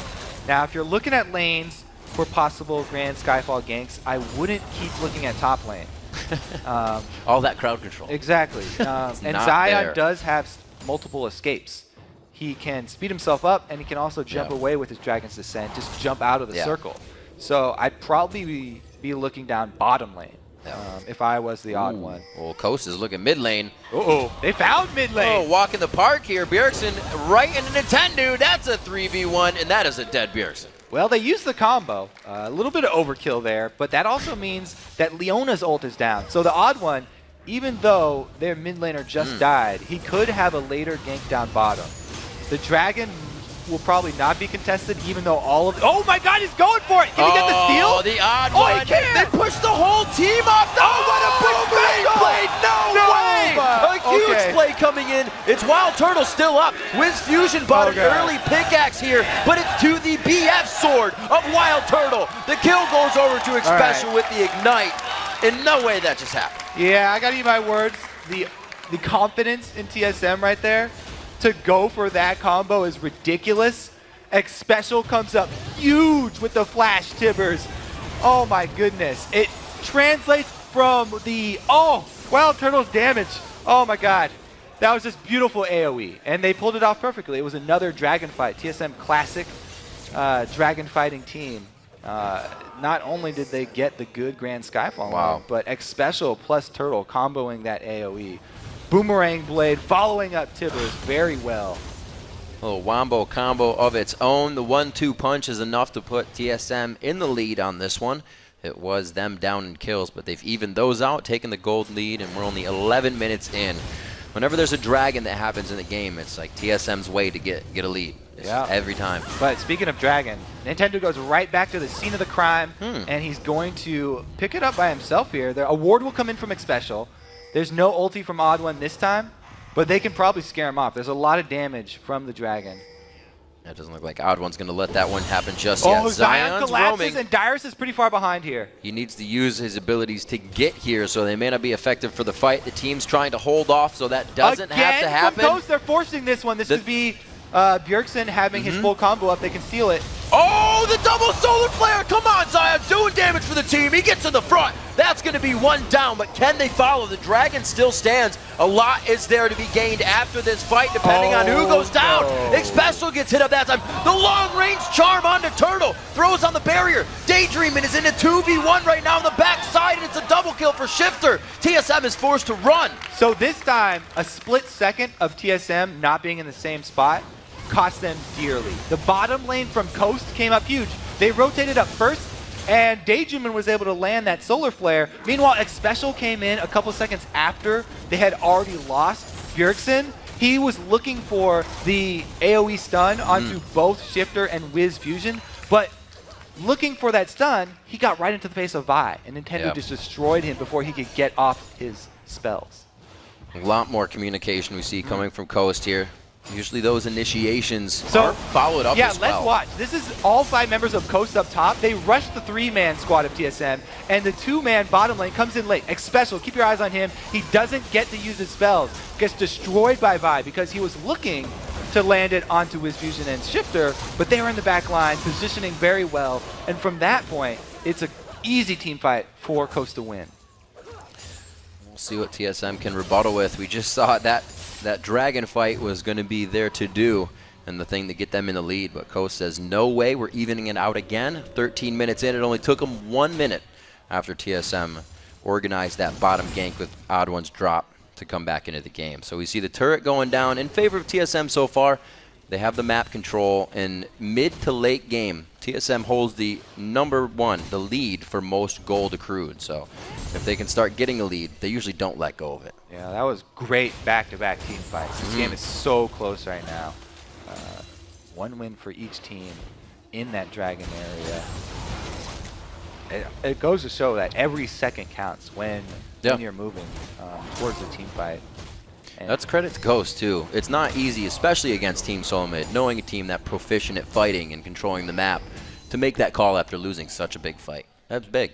Yeah, they were definitely split up. Now it's time for both teams to regroup, because, as we said, it's so even, and we're going towards that mid game.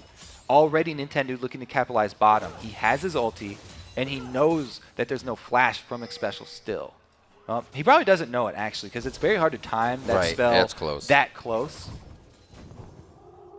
They're safe for now. They know that it's a little too quiet on the home front to be going a little or any farther ahead in this lane. Now, Pantheon's pretty good at counter ganking. If Wild Turtle and X Special can kite back initially, then they can buy time for the Skyfall to come in if Odd One is on the bottom side of the map. But Daydreamin' and Nintendo won't give him that time! Oh, the Fog of War! Such an He's old burning. He's going tactic down. being used, but still, such a good tactic. Shifter comes up huge once again in the mid lane, attacking from the brush. Bjergsen had the top side warded, but was actually hugging the bottom side. Always want to hug the side of the lane where your ward is, and Shifter's able to get the jump on him. He knew. He got his sweeper a little bit ago. Wow, they called down Zion for the turret damage after, so not only is it just a kill, but they want to immediately turn that into map pressure. That opens up the entire jungle here. Mid turret down at 15 minutes is huge for Coast. Really great play from Coast. Looking at the inventories, we do see the Deathfire Grasp having a big hand in that killing of Bjergsen just now. So that's even going to make Shifter stronger at 4-1-3. He's down at CS, but that's only become he's been getting his roam on a little bit. Back to Zion in the top lane. He's gone for the Cutlass after that Giant Spell. Again, keeping his resistances from Dyrus' Subjugate. Could it be enough? The Ignite's already down. It's going to be based on whatever he can do off the damage of his abilities. Red buff is ticking. Burnout is on. Dyrus is so close to dead, and he finally goes down on the coast-to-coast run. Zion taking advantage of the Summoner Spell discrepancy right there. Yep. Dyrus still without his flash, and Zion being able to rely on the multiple slows. Very good job capitalizing. All the lanes now turning for Coast. I mean, what did Reginald say about that top lane? If Dyrus plays consistent on something Zion Spartan's got a head on, Dyrus is going to fall behind. And this has really just been the story of Coast, really the history of Coast. They're always looking for big plays from the mid laners. We see a big play from Shifter mid, soloing Bjergsen. Then we see a big play from Zion, soloing Dyrus. Both mid laners able to handle their business in their own lanes. And both of those just resulted in turrets falling. Mid lane, top lane now down. A minute 30 for Dragon back up. So that means once Zion pushes, he can be down there for Dragon. Coast is really setting things up for themselves here. Only 17 minutes into the game. It's a different Coast than we've usually seen. Definitely, they're doing a good job. They do have the Dragon Timer as well. So they want to retain control of the bottom side jungle. I like that they're already setting up the perimeter of wards. Oh, Odd One looking for the answer. Can he grab Nintendo? A little bit far away. He goes for Shifter instead.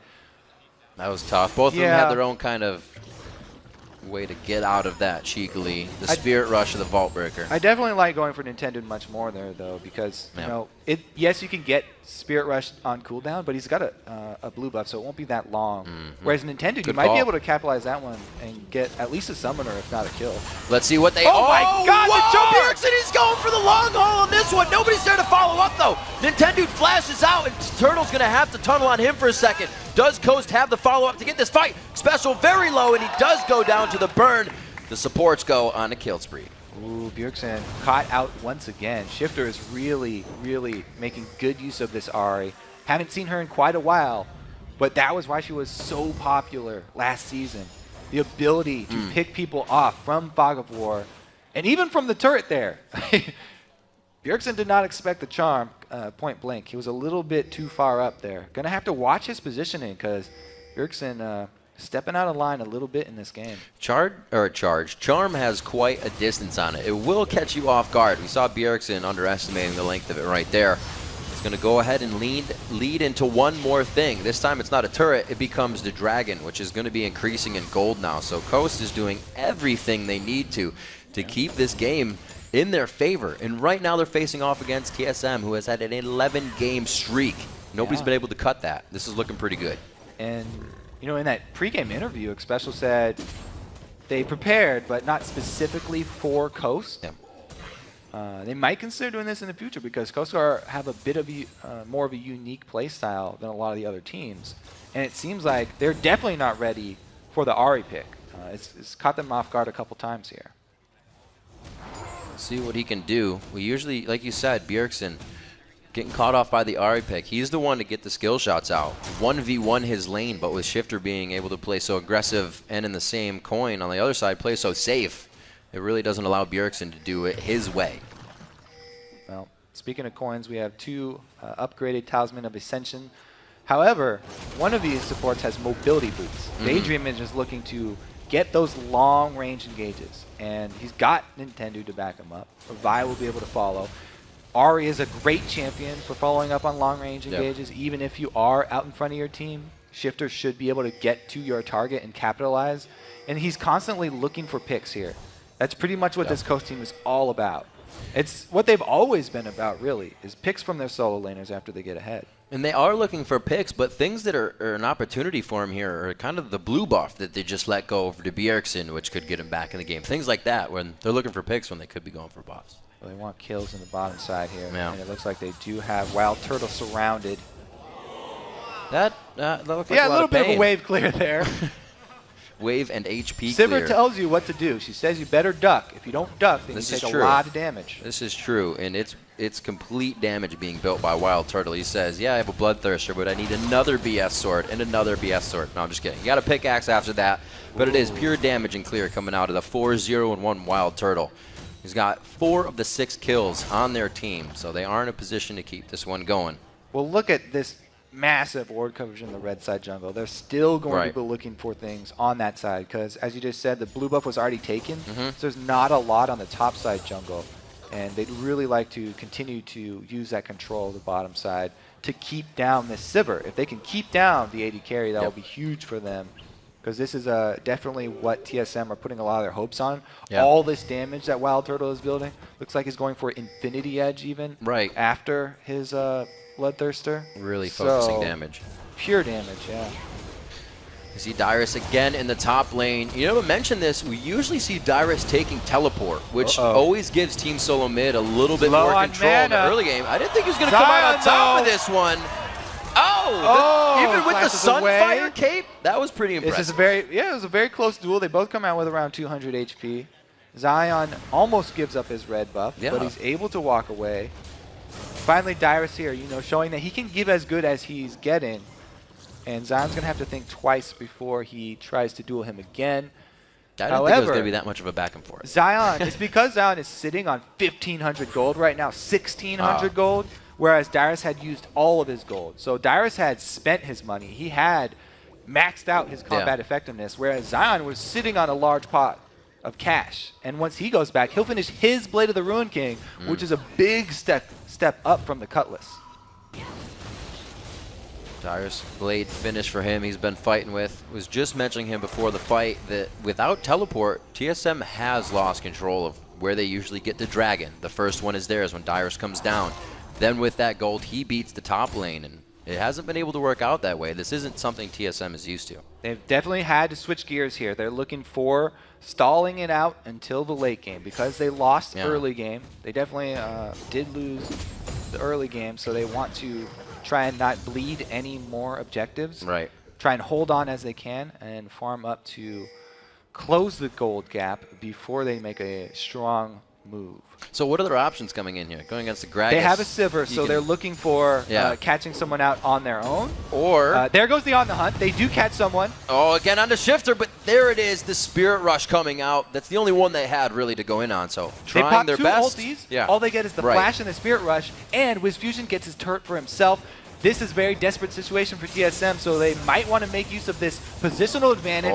They're making a risky play going for the Baron. They know that there's no Spirit Rush, though. They have the Infinity Edge and Bloodthirster Wild Turtle. This is the team of damage right now for Team Solo Mid. Oh, they are really putting themselves into a corner here. Solo Mid. Wiz is on the inhibitor turret in the bottom lane right now. Yeah, they have to commit to it now because they're losing an inhibitor turret for it. They just... Inhibitor turret down, Solar Flare goes in. Odd was the focus, but they pillar Daydreaming out of the Zenith. Wild Turtle on the backside. He actually gets the space he needs. Very good peel from Team Solo Mid. Coast backs out, and Baron stays up with the inhibitor going down. 1 kill for an inhibitor turret is not worth here. He's also going to get the inhibitor on top of it. Coast, though, 2 kills. Like, you kind of want to stop them from backing, which is good, but they already got the inhibitor. So don't start that thing up again. They are too low for this. Oh my gosh, Special just took a huge hit to the face. They need to get out of here. Wiz is going to stay. Not going to get too much more out of it, but the minions are going to cause a bit of a problem. I think Nintendo was trying to delay the... I think it was trying to delay the backs. It looks like they do catch a Special. The Straggler Coast able to pick off the weak member of the herd because Special was the last one to try and recall. All right, so we'll look at the Baron fight initially. You know, TSM was taking a lot of damage, and they had the debuff on them from Baron. Coast were just looking to make them stop Baron so that they could get away with that inhibitor turret.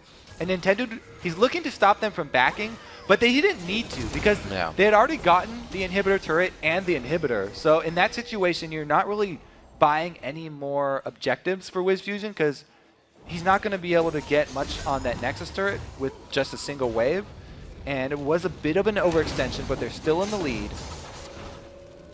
You can see Coast synergizing, speed up and slow. Go ahead. Bottom. They are going to start it up. They've got a pink one.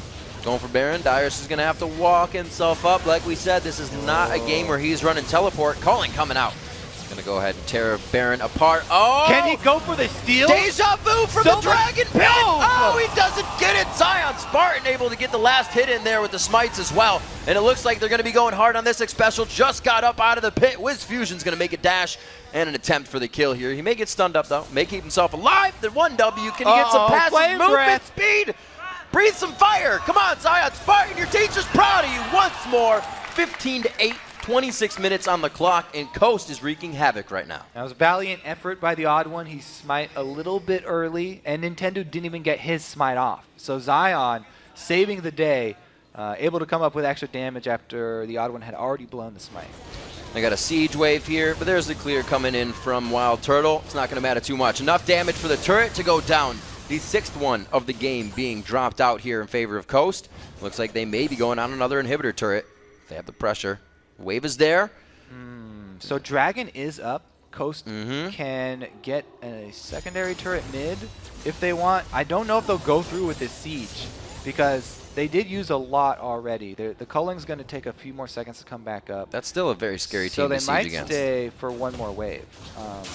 You have to watch here from TSM's perspective. They are looking for a good Bjergsen ult. They really need to split this Coast team up so that they can focus down a single target if they want to make a comeback here at this inhibitor turret. Looking at some of the items being built out here. Everybody's rushing damage in this game. We got the Lich Bane after the Abyssal Scepter, the Blade of the Rune King after the Infinity Edge for WizFusion. Like we said, the Infinity Edge and the Bloodthirster for Wild Turtle. Everybody's saying power. We need more damage. These fights are happening consistently here. Wild Turtle's getting low on mana, actually, which can cost Sivir in team fights. They'll have enough for On the Hunt to get up there, but he's going to need more to back up the team fight here because they're relying on him for most of the damage. This is also only a home-guarded Gragas right now. Bjergsen the only one to be able to afford that at this time. Oh, there's the ult. Solar Flare hits on. Bjergsen steps a little too far out of line. Still under his turret is enough for Coast to go on the engage. Daydreaming goes down, but it's only the support loss. Is this where Dyrus, Odd One, and the rest of them come in big? They turn on the Turtle. The barrier's not enough. Zion Spartan chomping down hard. It's going to be the Odd One in the front of the fight. Then they focus down Dyrus. The ace of Team Solo Mid. Expecial's going to be the last one. This could possibly be the streak cutter for Coast to come in on the win. Coast looking to end their... Oh my goodness, they are looking to end the game. They're going straight for the Nexus turrets across to the inhibitor. Still got to take this down. Respawns. Got to go all the way through. They may not have the minions to take it down. Bjergsen's going to be big with the home guards when he comes up. He was not able to use anything in that fight, so Coast has to be careful here. He's up now, but Ari does have a Lich Bane, so they can take down turrets pretty quickly. Bjergsen, once again, he does get caught out right by the Solar Flare. It's a hard one to dodge, though. You only have a split second to try and flash away from it. So boom, there it is. We started out. He's already off the table. That's huge indeed for Coast. And then this is the re-engage. This is interesting because Coast are running, so TSM feel like they have the upper hand, but Wild Turtle walks right by Zion, right up into melee range. And so he just turns right around, able to knock him down because WizFusion is able to turn his DPS on the AD carry. And even though they aren't able to land another charm, it is the death of Expecial. That was a great catch by Daydream, and Bjergsen almost has to put himself in those positions. I mean, you're Gragas, you want to make plays. Bjergsen makes plays, but Daydream absolutely saw that opportunity the second it happened. They were able to get a huge fight for themselves. 10,000, 11,000 gold in the lead now at 30 minutes in. Yeah, and like I said, that's the perfect mid laner to combo on any sort of pick. Right. As soon as they're able to land that solar flare, Shifter jumps right in and annihilates the target. Ahri is great at capitalizing on pick. You get someone stuck, you're going to charm them up, and they're not going to have a very good day. 20-9 is the score right now as Team Solo Mid really trying to catch their breath in this game. They've been suffocated by Coast the whole time. This top lane has seen pressure from Zion Spartan. Everywhere else has really been Shifter roaming, helping out. We saw good play from Nintendude in the beginning, and all of this has really led to Coast showing us something they have not yet in the spring split. All right. As we said, too, you know, the Lichbane Ahri, it adds more burst, and it also adds the ability to take down turrets, which this team... They've been pretty proficient at this would game. need a little bit. You know, they've got that plus the Lucian, so... Yeah. Pretty easy for them to go in for this inhibitor. It's like they are going to lose a Nexus turret, whether they like There's it or on the not. hunt. The Zenith Blade goes in, like you said, Sivir. Wild Turtle trying to help the team with that speed utility coming on the backside. Bjergsen able to stay alive for the first initial hit up. And it looks like Coast is kind of scattered on this one. They're all swords as they re-enter. And now back out of the fight. That's going to be an ignite onto Zion. They're going to tend to try to punch him to life there, but it didn't work. Need to resuscitate him. Didn't take his CPR class. That was a painful base rush. You can see the turret in shambles now for the Nexus, and it's only going to be so long before Team Solo Mid's next Nexus turret goes down. Barons in 1 minute and 30. That may be all the timer has written. Man, you gotta give props to the solo laners here from Coast. This is why every single game we're like, okay, Coast, they're probably going to be able to come back maybe this game because their solo laners come up with huge plays. This time around, both Shifter and Zion have done a great job. Yeah. You also have to say Nintendo. He's played very well Those himself. vault breakers in the top lane, catching Dyrus's flash. Oh, the first one, predicting the flash, was beautiful. Yeah. See more plays like that, and Nintendo getting on these champions that, you know, Reggie was saying, play the champions that everybody's playing now or that's getting banned out. Once you learn that, then you can innovate instead of trying to learn everything else. And it looks like these guys have been able to do a little innovating of their own here. This Ahri composition, usually champions we've seen make up the rest of this. So really Shifter pulling out the cards again and showing that he can be one to really lead this team. And they are getting inside of Bjergsen's head. Yeah. Because Yeah. both Nintendude and Daydreamin are constantly targeting him with their ults. It really does affect your mentality inside the game if you're constantly the one focused out first. You start to feel a little bit helpless, and you start to play a little bit more safe. And since CSM rely on Bjergsen so much for playmaking and shot calling, it affects the entire team. We'll see what they have for each other. Coast looking to be able to pressure a Baron here. As TSM wants to dance it as well. The Baron Boogie to start, but Nintendude says, oh, spell shield let's down. just aggress the wild, or on the hunt off from Wild Turtle. They can wait out the duration now. That is a huge cooldown for TSM and should give Coast the confidence. Oh, that base. There's so many minions crashing down on the Nexus turrets right now. Backing in, Bjergsen's going to do what he can to push the mid lane, but it looks like Coast is going to have what they want as they get into the base. TSM desperately trying to keep that one alive. He's able to save it for now, but it gives Coast, again, control of the Baron area. It's really just a back and forth. TSM have to constantly be running up to Baron, back to defend base. They don't have a teleport on Dyrus, so really they could make the call for Odd One to farm that lane and use his Grand Skyfall to join them instead. See what they can do. I'd like to see Odd One in that top lane to try and keep it from pushing back into the base because he can close that distance, whereas they'd much rather have Dyrus with the rest of the team, able to slow down Coast with those pillars and keep them occupied. Looking as they approach this Baron, somehow Bjergsen is the highest level in the game. That's just what he's done for himself, even though they're behind. So well played on that Gragas. We'll see if he can keep doing it. The Baron's going down. That's going to make it a little bit harder. Odd One's 14. Pretty far down for TSM besides Bjergsen here, and he's trying to carry the team up. Here comes the Baron up Coast. 35 minutes into the game at 20-10 over an 11-1 Team Solo Mid. Who would have thought? Close to being caught again, but TSM, they do not want to fight in the open after they had already blown the Sivir ultimate. So they make the call to just give up Baron and fight another day inside of their base. Maybe they can get the jump here. Yep. They're looking for the Gragas ulti, as we said, from Bjergsen. If he can split Wiz Fusion towards the team and they take out that AD carry first, and they might have a hope of coming back here. Keep your eyes on Nintendo Dex and Shifter. They're going to be Look, the moving like ulti. lightning in this. A very good pillar. The man drop goes down. Who do they have on this one? Nintendo's taking the brunt of the front end damage here. Dyrus is taking quite a bit. There's the barrel, and Wiz Fusion is in a safe spot, and they're not going to be able to peel much with that Tibber, so Whoa. TSM is able to stave off the initial aggression for the deaths, but the inhibitor goes down. Dyrus flashing out with Yeah. sub 100 HP.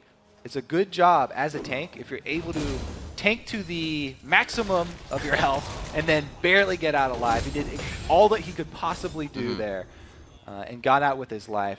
But they do lose the inhibitor, so it's going to be more super minions coming down. And Coast will again be looking to invade the base.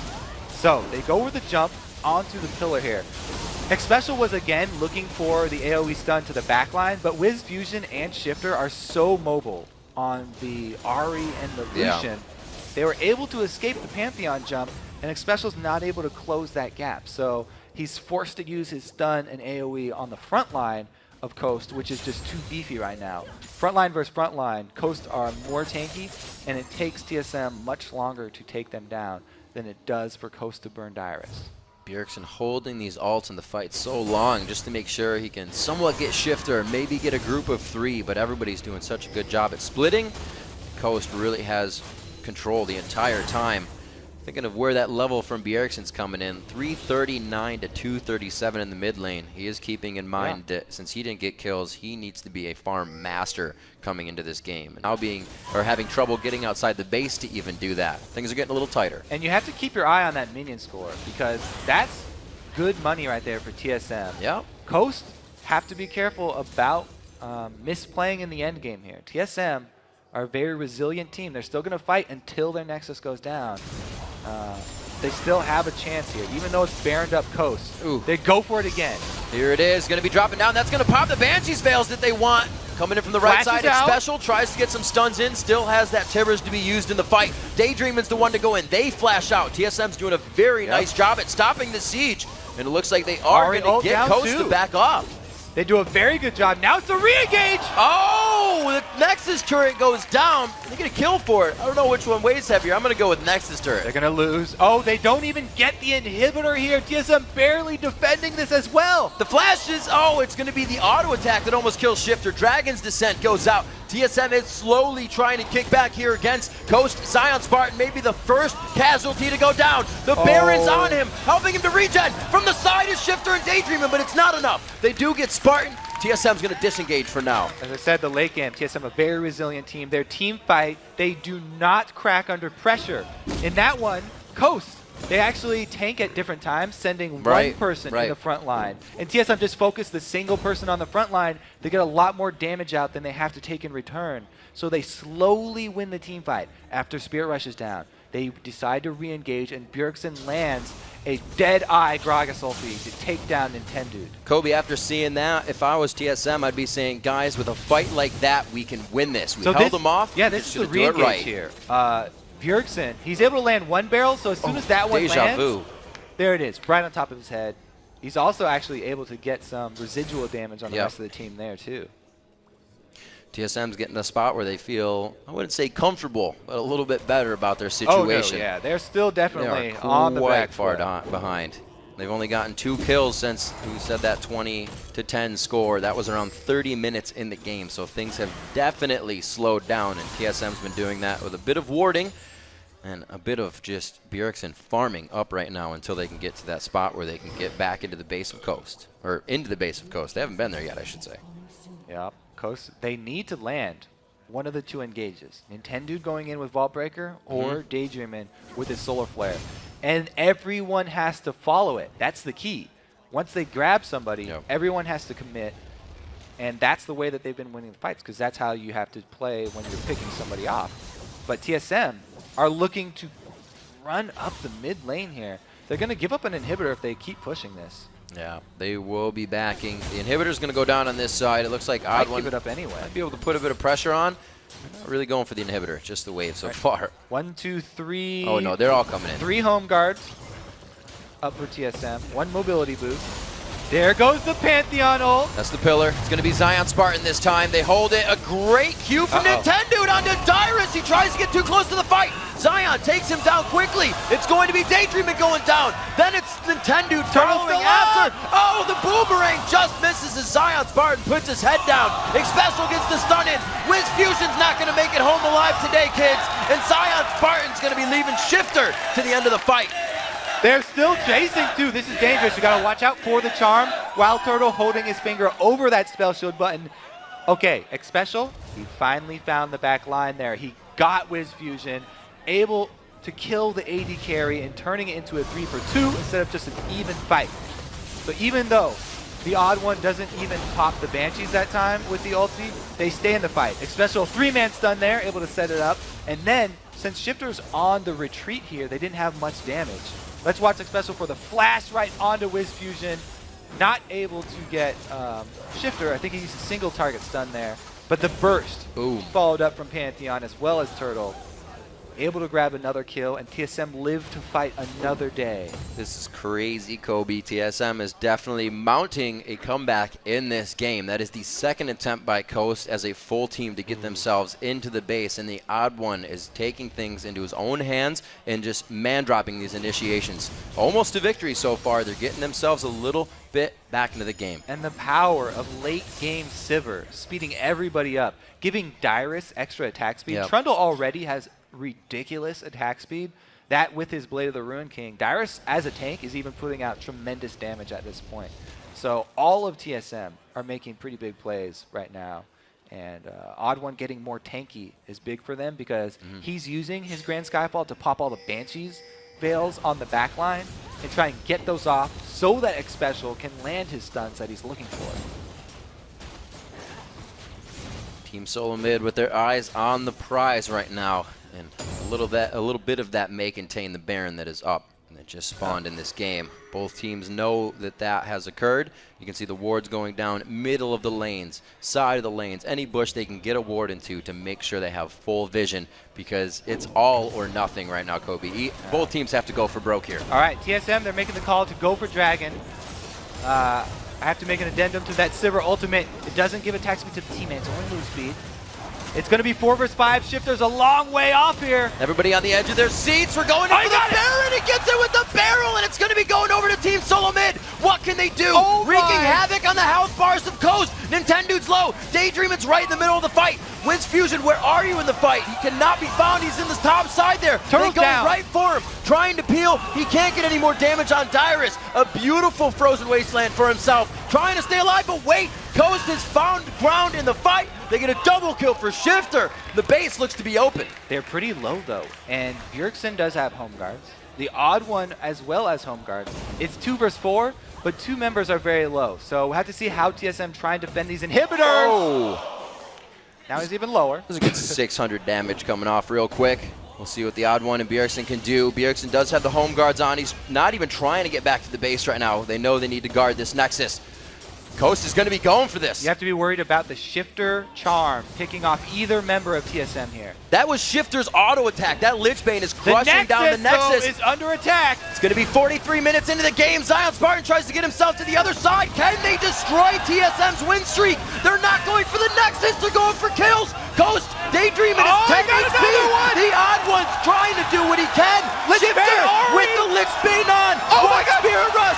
Still going for the kills. The second, he's not going to get it. No, my God, he does get it. Coast breaks the win streak of Team Solo Mid to go 5-8. Yep. Everybody with their hands on their heads. Last time I saw this kind of thing happen was MLG, Kobe. TSM fans didn't know what to do or say. Finish. Shocked. Team Coast are just elated right now. They have got to be happy with that game. They came out huge in the early game. Stumbled a little bit towards mid, but man, was that an explosive finish. Shifter able to work his way around the Nexus, even with Xpecial respawning. They don't even know what to say. don't even know what to do. We saw the faces of Team Solo Mid absolutely crushed. And you can see everything spent from Nintendo as he just cannot even pick himself up off the floor. That was almost me on the ground. His game from start to finish, the Vault Breakers coming in the top lane, predicting Dyrus's flash. The assault and batteries coming in to follow that up were perfectly executed with the Spirit Rush of Shifter. Coast just absolutely amazed everybody in the LCS. That got into a very That was exciting nothing game. short of amazing. TSM holding their ground in the mid game so far down. They're able to hold the base. 3 of 4 times Team Solo Mid pushed Coast back with multiple kills. They got the Baron while Shifter was bottom too. They almost had the comeback there, and Coast are able to win the team fight. Whew. That's not how a usual game goes. That's going to be a rewatch tonight, going back into that. I'm going to go ahead and just rewatch that. Yeah, Mentally, I'm rewatching it right now because it was that amazing. Something that we did not expect, right? We have Zion Spartan, who didn't fare well recently on the Shyvana. Actually, his first game of Shyvana coming in this game. And then you have Shifter, again, bringing out a new champion for himself. Has not played Ahri. And he said, when you make a decision, you got to follow through with that decision. You make it for a reason. And he played absolutely amazing. And that was the theme of their team, too. Absolutely. When you make a pick with Leona or Vi, you follow through on it. So we've got Ahri, the best champion at following up on one of those decisions. Shifter holding true to his mantra, and he's able to capitalize. So I guess so far, with this result, the only thing we know that can beat Team Solo Mid is complete consistency throughout the game.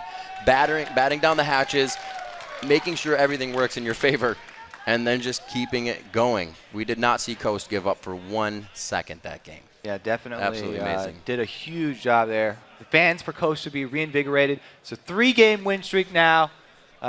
They're past the heating up. They're now on fire, Riv. Yeah, and they beat Team Solo It's not just about Zion Spartan on Jax. It's about the entire team and how they've come together throughout this entire You're right. split. That's a really good point. They did it without the Jax split push.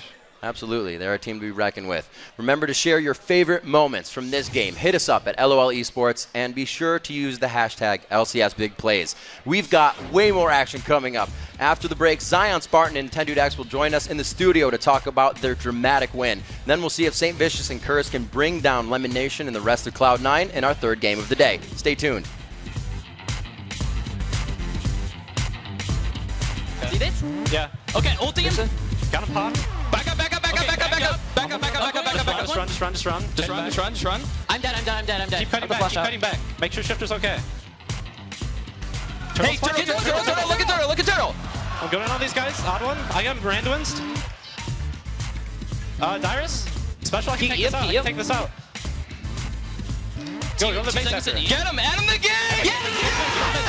Let's go pot! Let's go pot! In him!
welcome back to the NALCS. We pulled a broadcast lane swap, and I'd like to welcome Joshua Jet Leesman to the caster desk for our next 2 games. Jet, welcome. Yeah, it's pretty tough to top that last game, but we're going to try because seemingly in the LCS, we're always one-upping each other. So next time, I don't know, 1v5 with the Lichbane? Oh, my God. I'm still reeling. If I'm talking too fast, tweet me, let me know. I'll slow down. I'm sorry. Slow down. Yeah. Okay, so let's check out the pulse of the Twitter sphere, actually. Earlier in the day, we asked you which NALCS AD carry would you want to play support for and why. And here's what you've been saying on Twitter.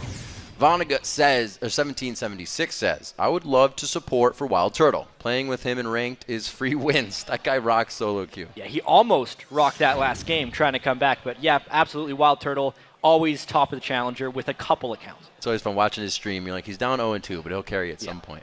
Savern101 says, gotta be Yellow Pete. He is just the nicest guy. Only AD carry who won't get mad if I steal his kills. Yeah, probably the favorite type of person to solo queue with is a person that just doesn't rage no matter what. Not a problem. So you can improve that way. Yeah, it's a great way to improve. Next one is at FaZe Frost. Definitely agreeing with Xpecial on the double lift pick. His solo split pushes on Vayne are just beautiful. Yeah, hard to argue with that one. I mean, all these guys in the LCS, I would probably want to AD carry with, not AD carry, I'd want to play with them and just they'd tell me what to do.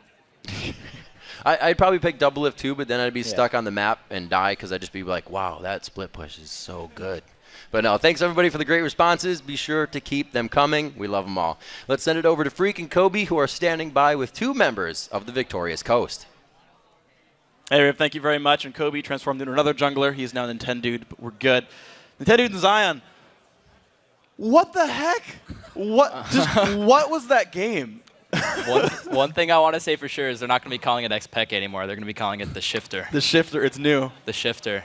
Yeah, that backdoor was ridiculous. I was like, oh my God, are we going to lose the game right here or are we going to win it? And the last Lichbane proc did like 1,000 damage to that Nexus, and we just won. It was just unbelievable. And yeah, we did really good in the early game, but we really didn't want to throw it. And that was also me. I'm like, guys, let's not throw this game. Let's play it safe. Yeah. But we played it a little too safe, and we actually started slowly throwing it.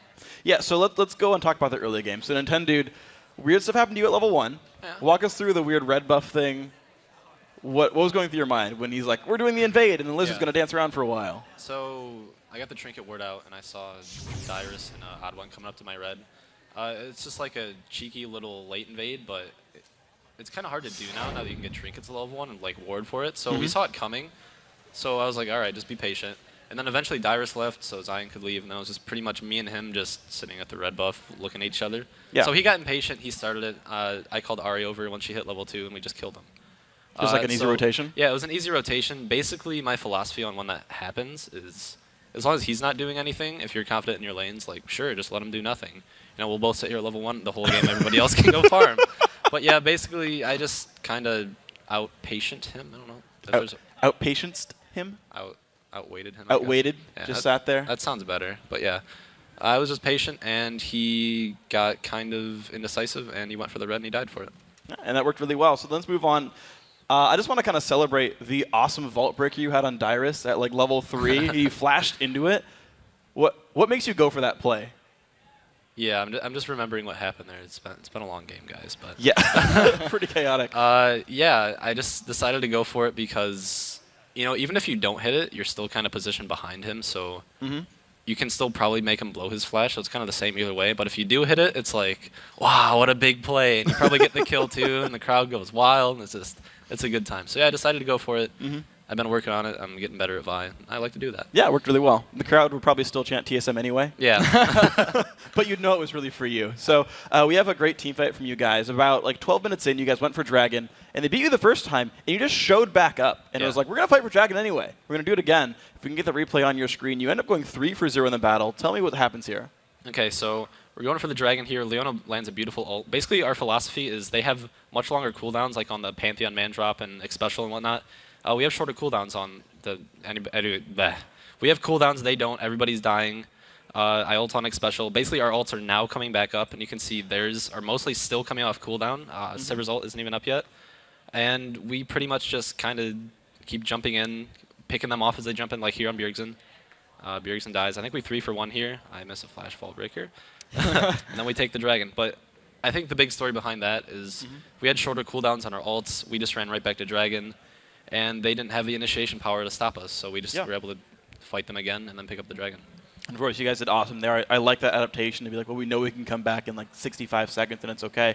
So Zion, you talked a little bit earlier about we tried so hard not to throw that we just started throwing. What was going through your minds as you're kind of like slipping the gold lead away? Like, how did you kind of turn that one back? So yeah, we had a pretty good early game. We got the successful dragon fight off. We're slowly getting deeper vision. We're getting more and more objectives, more dragons. We got the Baron, and we're slowly getting inhibitors. And we're just like, all right, guys, we don't need to go in. We're just gonna slowly win the game. But unfortunately, we didn't. We tried to play too safe, and in playing too safe, we just let them get back into the game. And if we would have played just a little bit more aggressive when we needed to, the game would have been over like 10, 20 minutes earlier. But slowly, they started coming back. The TSM chants were getting louder. And luckily, Shifter had an XPEK in his back pocket and pulled it out, won the game very narrowly, and definitely learned a lot from that. So let's actually pull up another replay. We have that game-winning Baron fight. TSM gets the Baron, but you get a 3-for-1 in the battle. Tell me about this one. Okay, so right now I'm thinking, oh my gosh, we already almost threw this game. They're going for Baron now. All right, I'm going to ult in there because I'm Siobhan. I'm the big tank. They get the Baron, but all their carries are stuck in the pit, and we have an Ahri and a Lucian just able to go on their carries. So when Ahri comes over, you see her getting the kill on Sivir, getting the kill on their carries at the perfect time because they're stuck in the pit. What are they going to do? They're not in position. Ahri just instantly blows up Wild Turtle. Get Special 2. We eventually get Dyrus at the end, and it ends up being a 3-for-1. At the end of this fight, I'm just like, okay, guys, it's 4v2. We got to finish this game now or we're going to throw it again. So let's not get hit by any barrels. We're walking down the line, and Nintendo gets hit by another barrel, lives with like 50 health, and it was just really, really scary. Thanks. Yeah, and so then you kind of come through and you make it happen. Like, I'm sorry, I'm just still giddy about this game because I was watching it and I'm just like yelling when things are going on. So you come off of that, like, how do you feel when you're like, oh my God, we broke the TSM winning streak. We're 3-0 so far, like freaking coast, right? Like, what's going on? I'm still speechless about it, pretty much. I can say one thing. I can gladly say that we are the 5%. And, yeah. You were 6% actually in the vote this game. Oh, 6%? Yeah, it's going up. I mean, the 2-0 last week. Hopefully it'll be 7% next time, you know. One can always dream. By the end of the season, you'll have like 28. Yeah. That would be great. Yeah, right? Like the 28% fan vote, that's got to give you so much confidence coming into these games. Definitely. Like, I look at that vote percentage and I'm like, okay, we've only got a 5% chance to win. It's okay if we lose, guys, because we only had a 5% chance. But if we win, it's like 20-1 odds. It's just worth the investment to go for it. So what are your plans going forward now? You play CLG tomorrow. You've got the rest of the split in front of you. Where are you guys going? Well, the only way we can go is up. We started at the bottom, 8th place. Yep. We went up to 7th place. Now we're 6th place, tied with EG. But I think we win in the. It's not that big of a deal. We're technically like 6th, 5th place somewhere now. But we're hoping to somehow, end up somewhere in like the top 3, top 2 position, and then finish first in playoffs. So hopefully we can do that. Yeah, at the end of the week, you guys could finish in 4th if everything goes right. I looked at it before the game started. So we'll might see top 4 at the end of Sunday. Guys, congratulations on that awesome game. Very well played. We'll see you tomorrow. Thanks for your time. Guys, we got more LCS going on. Let's send it over to Riven Jat to take us into the next game.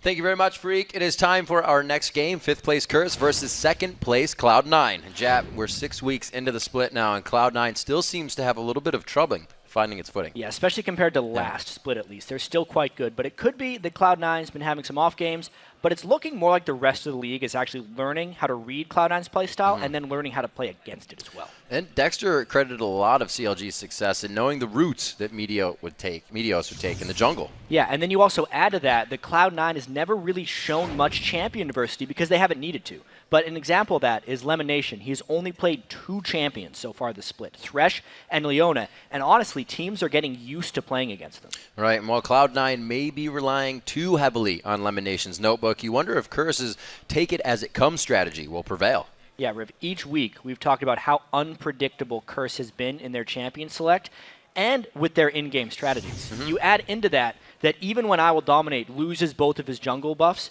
he's still been able to come back into the game, so you can't prepare for them in champ select. Even if you beat them early game, they can still come out pretty strong. So Curse is a real pain to play against. And while Curse still sees Cloud9 as a team to be reckoned with, they say they've done their homework, and they are ready for him.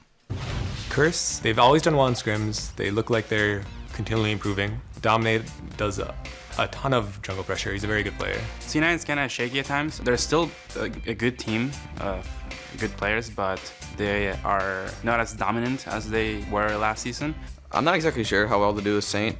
Saint is mainly, I think, the reason they brought him in was just for the shot calling. They like to do a lot of invade and roam strats and just try to handle that. I mean, it comes from everywhere. Their favorite thing to do is sweeper, because you know everybody starts with the yellow wards.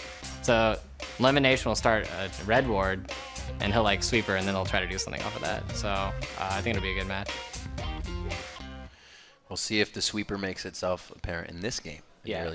It's interesting. Very few people start sweeper early, and then as it trends towards the end of the game, about half the players in the game have sweeper. Why don't you just everybody start with sweeper? Because there's no one. All right, so let's check out the starting lineups. On the blue side, it is Curse. Quas in the top lane, Dominate in the jungle, Void Boy in mid, Cop at AD carry, and St. Vicious on support. And on the red side, of course, it is Cloud9. Balls in the top lane, Meteos in the jungle, High in mid lane, Sneaky on AD, and Lemon Nation on support. And we'll see what these two teams have for each other. With the last game, you know, I was kind of getting a little sad that Europe had such a mix-up between their bottom teams and their top teams. But now with Coast beating TSM, we got a little mix-up here now, too. Anything can happen. Last week, we saw CLG taking down Cloud9 in decisive fashion. Dignitas, who was tied for third coming into today, got destroyed in that game.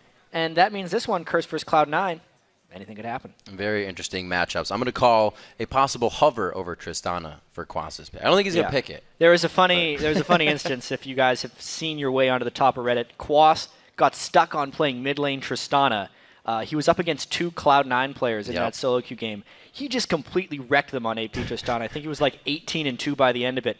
Funny enough, the next game, Meteos played AP Tristana in solo queue as well, just randomly, and he went like 16-2 as well. It's yet to be proven as LCS effectiveness, but at least in some of those little situations, I don't know, it's man. a thought. We've seen Chemo from that man on your screen right there in the middle, so anything is possible. There's the notebook. It has a smiley face on it. I like that. Hey, practicing those non-conventional champions, the ones that haven't been picked in the LCS. Shifters Ari in the last game with the Lichbane at the Nexus. Was the culprit. Still recovering a little bit. A little bit. I didn't think that damage was going to hit it. I called it. It's like, no, wait, what? And even they said, they're like, that was a big hit on that. I was just having a conversation with people upstairs as I was watching the game, and I was like, you know that Lichbane, it's really weird on Ari. Maybe he wants to use it to kill towers. And it's like, well, I guess the Nexus is one of those. The Nexus will work. There's an extra bit of gold you get for killing the Nexus. So. Yeah, 50 gold. 50 gold. That's what he wanted. Coming into this one, we have Void Boy and High in the mid lane. So it's going to be interesting to see how different they go, because the champion pools are huge. Yeah, so they can actually they ban each have other been out? playing very different champions. Yeah. Which is totally different from last split. Voyboy pulled out the mid lane Vladimir. Didn't have a good laning phase, but did have a good transition into the rest of the game. And High, of course, has broadened his champion pool very much so, which is a bit unlike the rest of Cloud9. They've all really stuck to their tried and true champions, where it's High who's been the one jumping around to new picks. Well, both Voy and High sit around a 2.5 KDA, so they see a bit of action in the mid lane. They're not necessarily players to play passively. Right. Shifter's one of those mid laners who will almost never die because he'll wait right at the back, and he knows he's the one who has to do the work for his team late in team fights. But Voyboy and High very much trust the rest of their team to finish, if that makes sense, and they're completely willing to be the first one in if it means getting all their damage out. We do see pretty targeted bans coming out here. Meteos doing too good on the Lee Sin, says Curse, so we're going to take that away. Sivir been seeing a lot of picks. Not too many bans lately, but now she is. It's a bit of an interesting Sivir ban. Of course, Sneaky was 2-0 on Sivir, and Cloud9 has struggled against Sivir so far this split. I think it's an interesting ban for Curse because Cloud9 would rely on that movement speed so much. When Cloud9 is at their best, it's because they can force multiple fights on the map and generally have more people in an area. Right. And Sivir is a key component for that in the mid game. So getting that out of their hands is pretty beneficial. Like Saint said, Lemon Nation roaming around with the team, getting things up and ready with map pressure, and then they take control of the game. Waiting for the first pick for Quas. Looks like he's actually taken something from like the team here. Resh as well. Just it is open. Yep. Nothing huge is up. It's Elise is obviously there. They might want to deny that from Meteos and let I Will Dominate play it. But interestingly enough, I Will Dominate hasn't played it, and yeah, we forgot about that one. Yeah, Voidboy actually has not played it. So this is going to be his first time coming in onto LeBlanc. But we also have seen LeBlanc in the top lane. And Quaz is one of those that has a giant champion pool for top lane as well. Yeah. So you can't put that anywhere yet. And you can see that big 100% champion win rate for LeBlanc. Yeah. We'll see if that 11-0 in the North American LCS streak can continue with either Voyboy or Quas taking the helm on that. And then the 2 picks that we were considering Curse would take obviously go over to Cloud9 because those are high on their priority list. Easy grabs there. They don't have to worry about too much of that part of the early game. Meteos is one of his highest picks, is Elise, so he's happy to be on that. And now it's up for Voyboy to pick it out for St. Vicious. St. Vicious has tried a bit on Leona. He's 1-1 with that. Looks like they're going to lock it in again. Yeah, those are the supports that people have been playing. Not too much to say about that one. Hard initiation on both sides. The Leona really fits St. Vicious' playstyle. Being able to go in with Vi and LeBlanc means whatever backline Cloud9 wants to pick, they're going to need a lot of elusiveness or a lot of safety. Right. Or maybe just a bit of tankiness, you know? Point out that Curse formulating a pick comp here, trying to get that kill potential up through the roof so far with the picks they have. Like you said, Cloud9 looking for safety here, but also something they can control the game with. High has quite a bit to choose from. I wouldn't be too surprised if they pick something like Caitlyn as their AD carry just because they can keep so much distance with it, and maybe a big tank up top for balls. Oh, no. Well, they haven't picked balls pick yet. They did go for the Caitlyn. That's been since week 1, since High got his hands on Yasuo. I think it's been since week 1 since anyone has gotten their hands on Yasuo. Yeah, and something that we have to point out is we are on the 4.1 patch, by the way. So that is before the majority of the Yasuo nerfs have hit. He is still quite strong right now. And currently the only knock-up synergy they have is with Thresh. It'll be interesting to see if they try and put a Shyvana in the top lane just for a little bit of added synergy. And Voyboy will know how to play against that. He himself has 2 games on Yasuo. Actually, in week 4 that was played, so 2 weeks ago, so not too long. We see the picks coming out. I think they're kind of taking that away from our balls here. So a nice pickup on the Rumble, as well as it being good for Quas. Yeah, 5 Renekton picks, 4 balls, 0 Renekton picks so far from Quas. But Renekton in the past has been one of his favorite champions to play. He is very capable of that.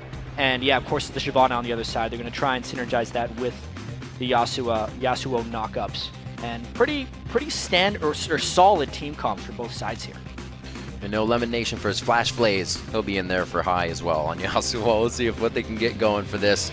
You see Lemon giving the last few tidbits of info before they head into the load. Yeah, there will be some very interesting team fights in this game, I think, just because there's so much pick potential on the side of Curse with just the the bottom lane. Leona Ezreal have the capability of completely bursting out someone if they just land Leona ult, and then Ezreal can throw his combo. LeBlanc, just because she is LeBlanc, can do that.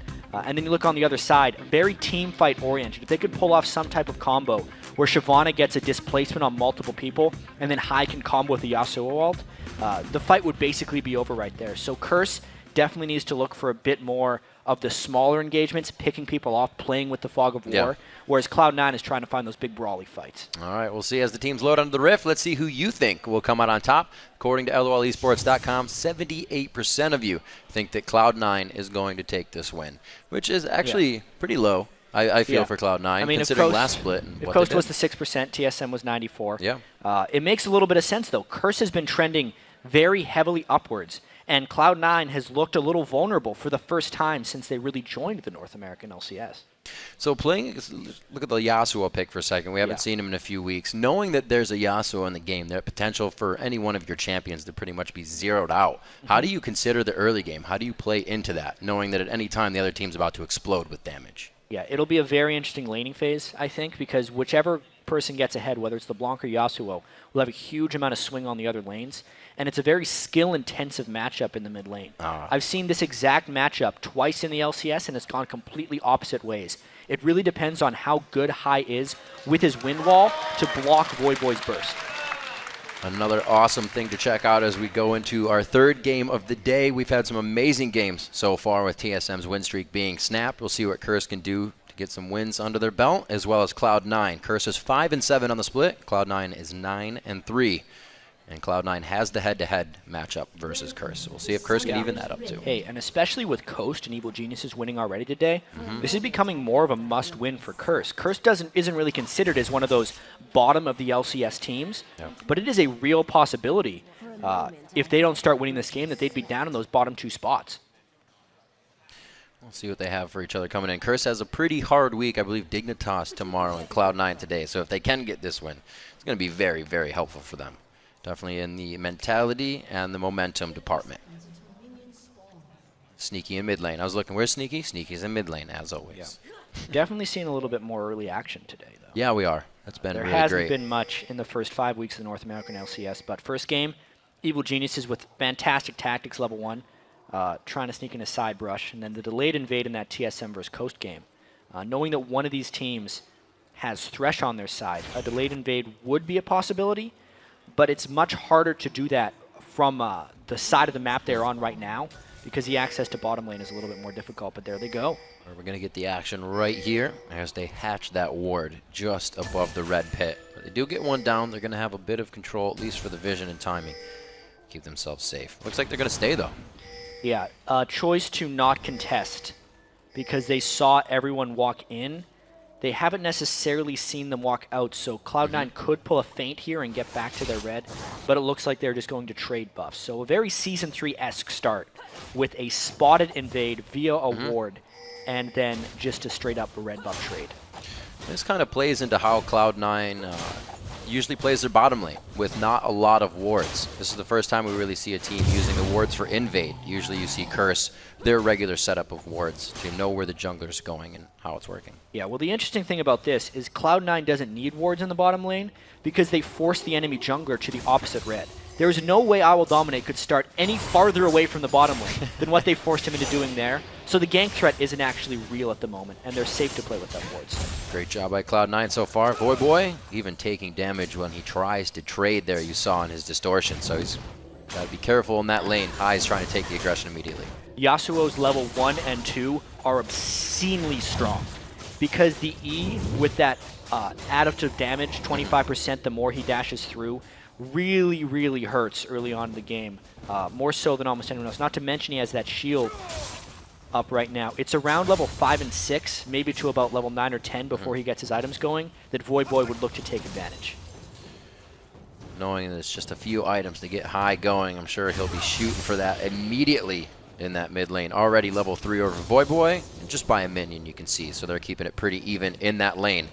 Dominate not slowed down too much in the jungle just yet, but we really haven't seen the result of having to go and get the top side red buff. Yeah, well, we'll see if he can pull off a gank here. If High uses the dash in at the wrong time, he has no jungle support from Meteos at the moment. Meteos trying to support balls a little bit up top. Yeah, got to expect that. Renekton, he's going to be that Grizzly Croc in the early part of the game, putting down the damage, but it looks like they are going to put down the pressure onto him. They give the Volatile Spider a little bit of time, and actually Meteos is given some, I believe, respect to Dominate because he's around maybe? Well, they just had to be very careful ganking Renekton. He is the guy who turns around ganks on junglers more so than almost any other laner. Nice hook and bottom. A good hook peacemaker for a trade. Yeah, just to get back to that, that top lane matchup a little bit. At the moment, Balls just wants to stay even and not die before he can start taking over. Meteos came up there to give him a bit of breathing room and make sure he could last hit at his turret. And just because of the way the counter jungling went, oftentimes when teams do invades and have to start at each other's buffs, it does decelerate the ganking paths of these guys. So he wasn't necessarily worried that I Will Dominate was ganking somewhere else, and the investment was literally just to give Balls some breathing room in CS, which he did successfully. We always talk about how Renekton pushes his opponent to the turret, so great moves by Meteos, helping Balls in the top lane. We know Balls can get behind quite far in that lane and still be very useful to the team come late game. He just has that mentality to keep himself alive and running. 400 gold lead for Cloud9 here, as they are keeping themselves well CS'd in the lanes. You can see High with the pressure on a Voyboy. LeBlanc's not the best last hitter at the turret. Not super early on in the game. She is vulnerable to getting shoved in a little bit. We'll see if Voyboy goes for a wave clear build fairly shortly, whether he gets a huge amount of blue buffs or whether he prioritizes some mana regeneration so he can spam his distortion on the wave. is yet to be seen. But as far as just the overall laning picture goes, it's even aside from the bottom lane with that Caitlyn and Thresh pick. Doing pretty good work for Cloud9. Sneaky is pretty good at farming. Very good at getting the damage in as well to keep them ahead in the bottom lane. We really see Lemon Nation and Sneaky going behind when they're consistently ganked in lane. They usually don't lose it on their own accord. Which does happen fairly frequently, to be fair. Teams Yeah. love to try and pick Sneaky and Lemon Nation off. Sneaky has a very interesting play style where a lot of teams don't like to give him credit, but his score near the end of the game is often really strong. He will always just maximize damage in team fights, no matter what, which does mean that sometimes he'll get caught out or look like he is out of position, but oftentimes Cloud9 will win a team fight after something like that happens. So the consistency on the ward for the red buff, they got about another minute for that, but they're actually going to try to push Voyboy possibly off of this mid lane to make it safer. Yeah, this would be a very interesting invade by them. The timers on the red buff are completely desynced. Yeah. Because early on in the game, I Will Dominate left the small monsters at the red buff, whereas Meteos cleared them out. So if they wanted to invade and they were successful with it, they would potentially get both of the red buffs, which means it would be a higher reward invade by them because they wouldn't just trade them. However, it is very dangerous to do that at this point in the game. Dominate's already on that portion of the jungle. Looks like he'll be able to get his red without the harassment of Meteos, as we still watch High and Voyboy here in the mid lane. Both share around a 2.5 KDA. And that's because we said they go aggressive and they go in on the fights. High looking to get some damage done.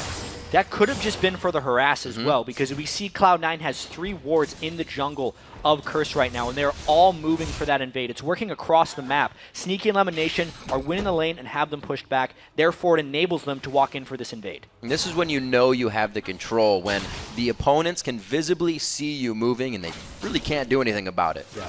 It was just High getting enough damage down, and bottom lane having enough control that enabled Meteos to do this. You look at the scoreboard, you say, wow, Meteos great counter jungling, but without the lanes, both winning on their own ground, that invade would not have been possible. Meteos is the man who stated and put on Reddit and social media that if your lanes are winning, go gank the other jungler. Give him a hard time. And right there, they're not letting Dominate get off easy. 8 minutes into this one, he is going to try to do some useful things, though, for himself. The top part of that mid is warded, so High is going to be safe, just kind of hurtfully using his time up. This is the point in the game, though, where teams would want to gank Yasuo quite a lot. Luckily for High, he has a ward in just the right place and a jungler on the other side, so he is protected in both ways. Also, because I Will Dominate's jungle has been invaded so heavily, he hasn't wandered into that river, which means that pink ward is up for quite some time and protecting both sides for him. This is going to be a good game for Meteos as well. He gets to soak up all the blue buffs for himself. See if that puts him over Dominate, as they'll be giving those over to Voyboy. Dragon's going to be theirs, coming in 8.5 minutes into the game. A very Cloud9-esque game, if you will. They're just controlling everything. Really a smooth rotation there by Cloud9, a no-risk Dragon. High recognized when Voyboy peeled away for the blue buff, meaning that even if the bottom lane was there to contest, they would have no LeBlanc. Yeah. Therefore, it was a very safe Dragon take, and Cloud9 gets it uncontested. Curse not with the ultimate Dragon fighting team either at this point. Not getting too much damage out of Cop or Voyboy. We'll see if they can get it in a few more minutes. They got to wait a little bit. Voyboy is in the mid lane. He's doing fine. 73 to 66. Picking up a ring so he doesn't just get burst out of lane by the damage of High here on constant attacks. Yeah, Voy's going to want to start roaming fairly shortly. We talked earlier how Cloud9 is the team that wants to get the big team fights with Shyvana and the Yasuo combo. And Voyboy and the rest of Curse are the teams that want to roam around and get the odd-numbered fights, use LeBlanc first. And the start of that roam is Voyboy going down there and clearing out that pink ward. Now he's going to be more free to walk down that river if he can shove High out of lane. A great little wind wall there, saving High for some damage. And we can see now that Balls is level 8. Renekton's kind of lost that early game pressure for himself. Also building the Tiamat to keep the lane pushed against Balls. Isn't really giving him the armor he needs. Yeah, all power to Balls right there. Doing great to just stay completely even with Quas. Oftentimes at this point in the game, you would have seen the Renekton in between the Shyvana's turrets maybe a couple times. That has just not been the case. A little bit of it has to be that Meteos has spent a fair amount of time just being near Quas, which scares him off of going aggressive, and now Balls knows what to do with it. This is Quas' first Renekton game. may not see him going full force and going for broke on some of these fights. So he's going to play it pretty consistent, like you said, along with balls. Now bottom lane, we see St. Vicious gaining a little bit of brush control here. They haven't really tried to activate too much in the bottom lane, just playing it safe. No, and unlike the first 2 games today, we might see a bottom lane gank. We've seen a lot of solo lane focus thus far, but Vi, if she excels at anything, it's ganking for that bottom lane. All it would take is one good St. Vicious stun, and everything would come in afterwards. There's a lot of zone control coming out from Cloud9, though, with the Thresh and the traps from Caitlyn, making this gank a difficulty. Oh, there's a hit. A very nice box to come down. The Solar Flare hits Saint on his own head, and it doesn't do much. Yeah, he tried to point blank the ult because he was trying to chain his stuns together. But there was a net out right before that. Saint burns everything. Sneaky loses just a bit of health. Nice off coming from Voyboy. Yeah, very nice damage. Voyboy feeling confident about his lane now, and I would not get in range of a distortion QR right now from Voyboy. That needlessly large rod was a fast buy to give back the same amount of damage that he's been receiving. That is quite deep from Dominate, who's been having a little bit of trouble this game. That wasn't tanky enough. Way too far. A big miscommunication there. Voyboy had used his ultimate previously, so he could not double distortion in to go support that I will dominate gank. He ends up burning his flash and his ultimate just for the flash of high, and takes a bunch of damage and loses control of the mid lane. Ill-advised move there by Curse. Quaz trying to take an advantage when he can. Looks like Ball's pushed up a little too far and has been taking damage, so he will back in the top lane. We just say that Ignite is down in the flash for Voyboy as well, just recently cut down with that last engagement. All right, now that we've seen the first turret go down, we're going to be entering a little bit more of a roaming phase. There's not as much safety on the map, especially for the LeBlanc roam.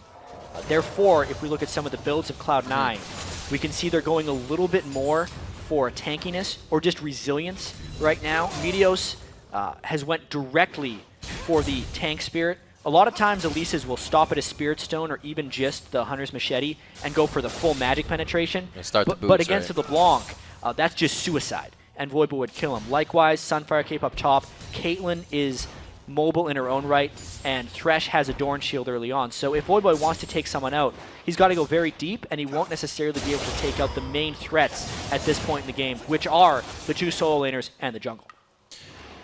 Well, those main threats are going to be very well off in the extended fight, and that's going to be bad for Voyboy. Hopefully he continues to get his blue buff and keeps himself on the top of the game. Right now he's level 9. It looks like everybody's kind of averaging out around there. So good things for Cloud9 and Curse. No kills on the map so far. We're 13 minutes in. I think our longest first blood for today. Yeah, definitely for today. Can start keeping the timer on longest first blood of the year. I believe that was somewhere in the 20-minute mark. Yep. There was actually a game in 2013 season that didn't have first blood until 25 minutes. But I don't think we're on the pace for that one. I think the next Dragon fight could be a big point of contention. Which has already gone in favor of Cloud9, that first Dragon. Yeah, real quick. And the way Cloud9 is continually coming in to try and invade the jungle of Curse against someone as threatening as LeBlanc is really just asking for battle. Curse is not going to take too kindly to getting invaded like that. And Cloud9 is not a team to really let up on stuff like that either. We'll still have to see how that coordination between Balls and High go with displacing somebody in the Yasuo's last breath. If they can get those ults in, or else it's just up to High for those initiations. 14 minutes in, both teams giving each other a little bit of space here as they go for their buffs. Yeah, and this is actually a more contestable Dragon for Curse, as long as they realize when Cloud9 took the last one. The window for Cloud9 to take their last Dragon was because Voyboy peeled off to take the blue buff.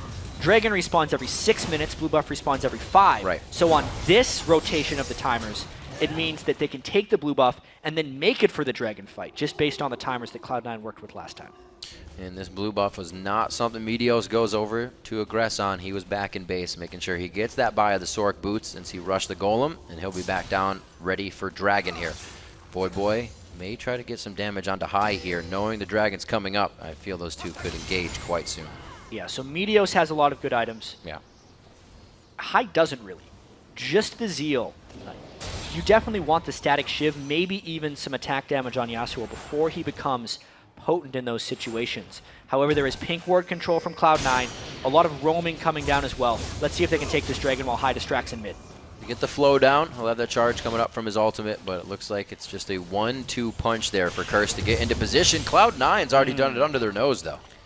Yeah, they had a ward over the top of it, but you could definitely tell Curse was slow on the uptake from that, which is a little surprising considering obviously they didn't have an exact timer on the Dragon. Right. But it would have been a good thing to try and contest, knowing Voyboy can maybe blow someone up since they haven't been able to itemize too much tankiness. A good take by Cloud9, but I think a missed opportunity for at least looking for a catch on Curse's side. At least taking that chance, trying to turn it into something. Well, with that, a little bit of a gold lead here for C9. The Dragons are going to be very helpful as those two and the timer are in their favor. We'll see. Sneaky now. Bloodthirster finished up, but that's going to be comparable to Cops. They're keeping it pretty even in the bottom lane, 150 to 139 there. Aside from getting pushed in for a really long time, which has cost them other objectives, Cop and St. Vicious are standing pat. It's an interesting bot lane here for Curse because obviously Cop played the first half of the season with Zcan and very recently has had to lane with St. Vicious. Curse has St. Vicious on support more for his mid-game and shot-calling action than for his actual laning skill. And I would say they definitely lost that lane, even if the CS stays fairly close. And it's to Cop's credit that he's been able to keep up that farm, because I feel like St. Vicious has had very little to no presence in that lane, based on how they've been pushed in that entire early game. Well, Saint, we have to remember when he played Alistar, made an impact when the lanes were winning because he could roam mid lane and help. Those shot calls from him were really, really big. But right now, like you said, when he can't make them, they're forced to fall behind on their heels. They lose mid-turret here at 16. And the flash down on St. Vicious means the initiation potential from Curse is greatly diminished. Curse has had some troubles this year when they fall a little bit behind in the game, finding the right thing to do. It seems like Curse's games are either absolute bloodbaths or just that 4-0 loss like they had earlier to CLG where they just do nothing and get all their turrets pushed in.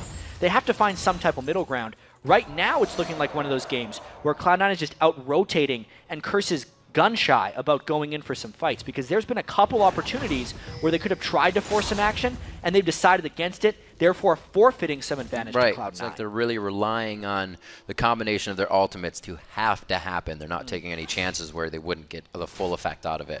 We'll see, as it is about 26,000 to 23. That's a small gold lead, but it is going to start meeting core items are being finished. Like you said, that static shiv is going to be big for High, but he also has to watch out that Voyboy has completed his Deathfire Grasp. Yeah, and big gold totals on those top laners as well. Balls sitting on 2,300 versus 1,800. First action from Curse, going for balls. He's going to be quite in a bad spot.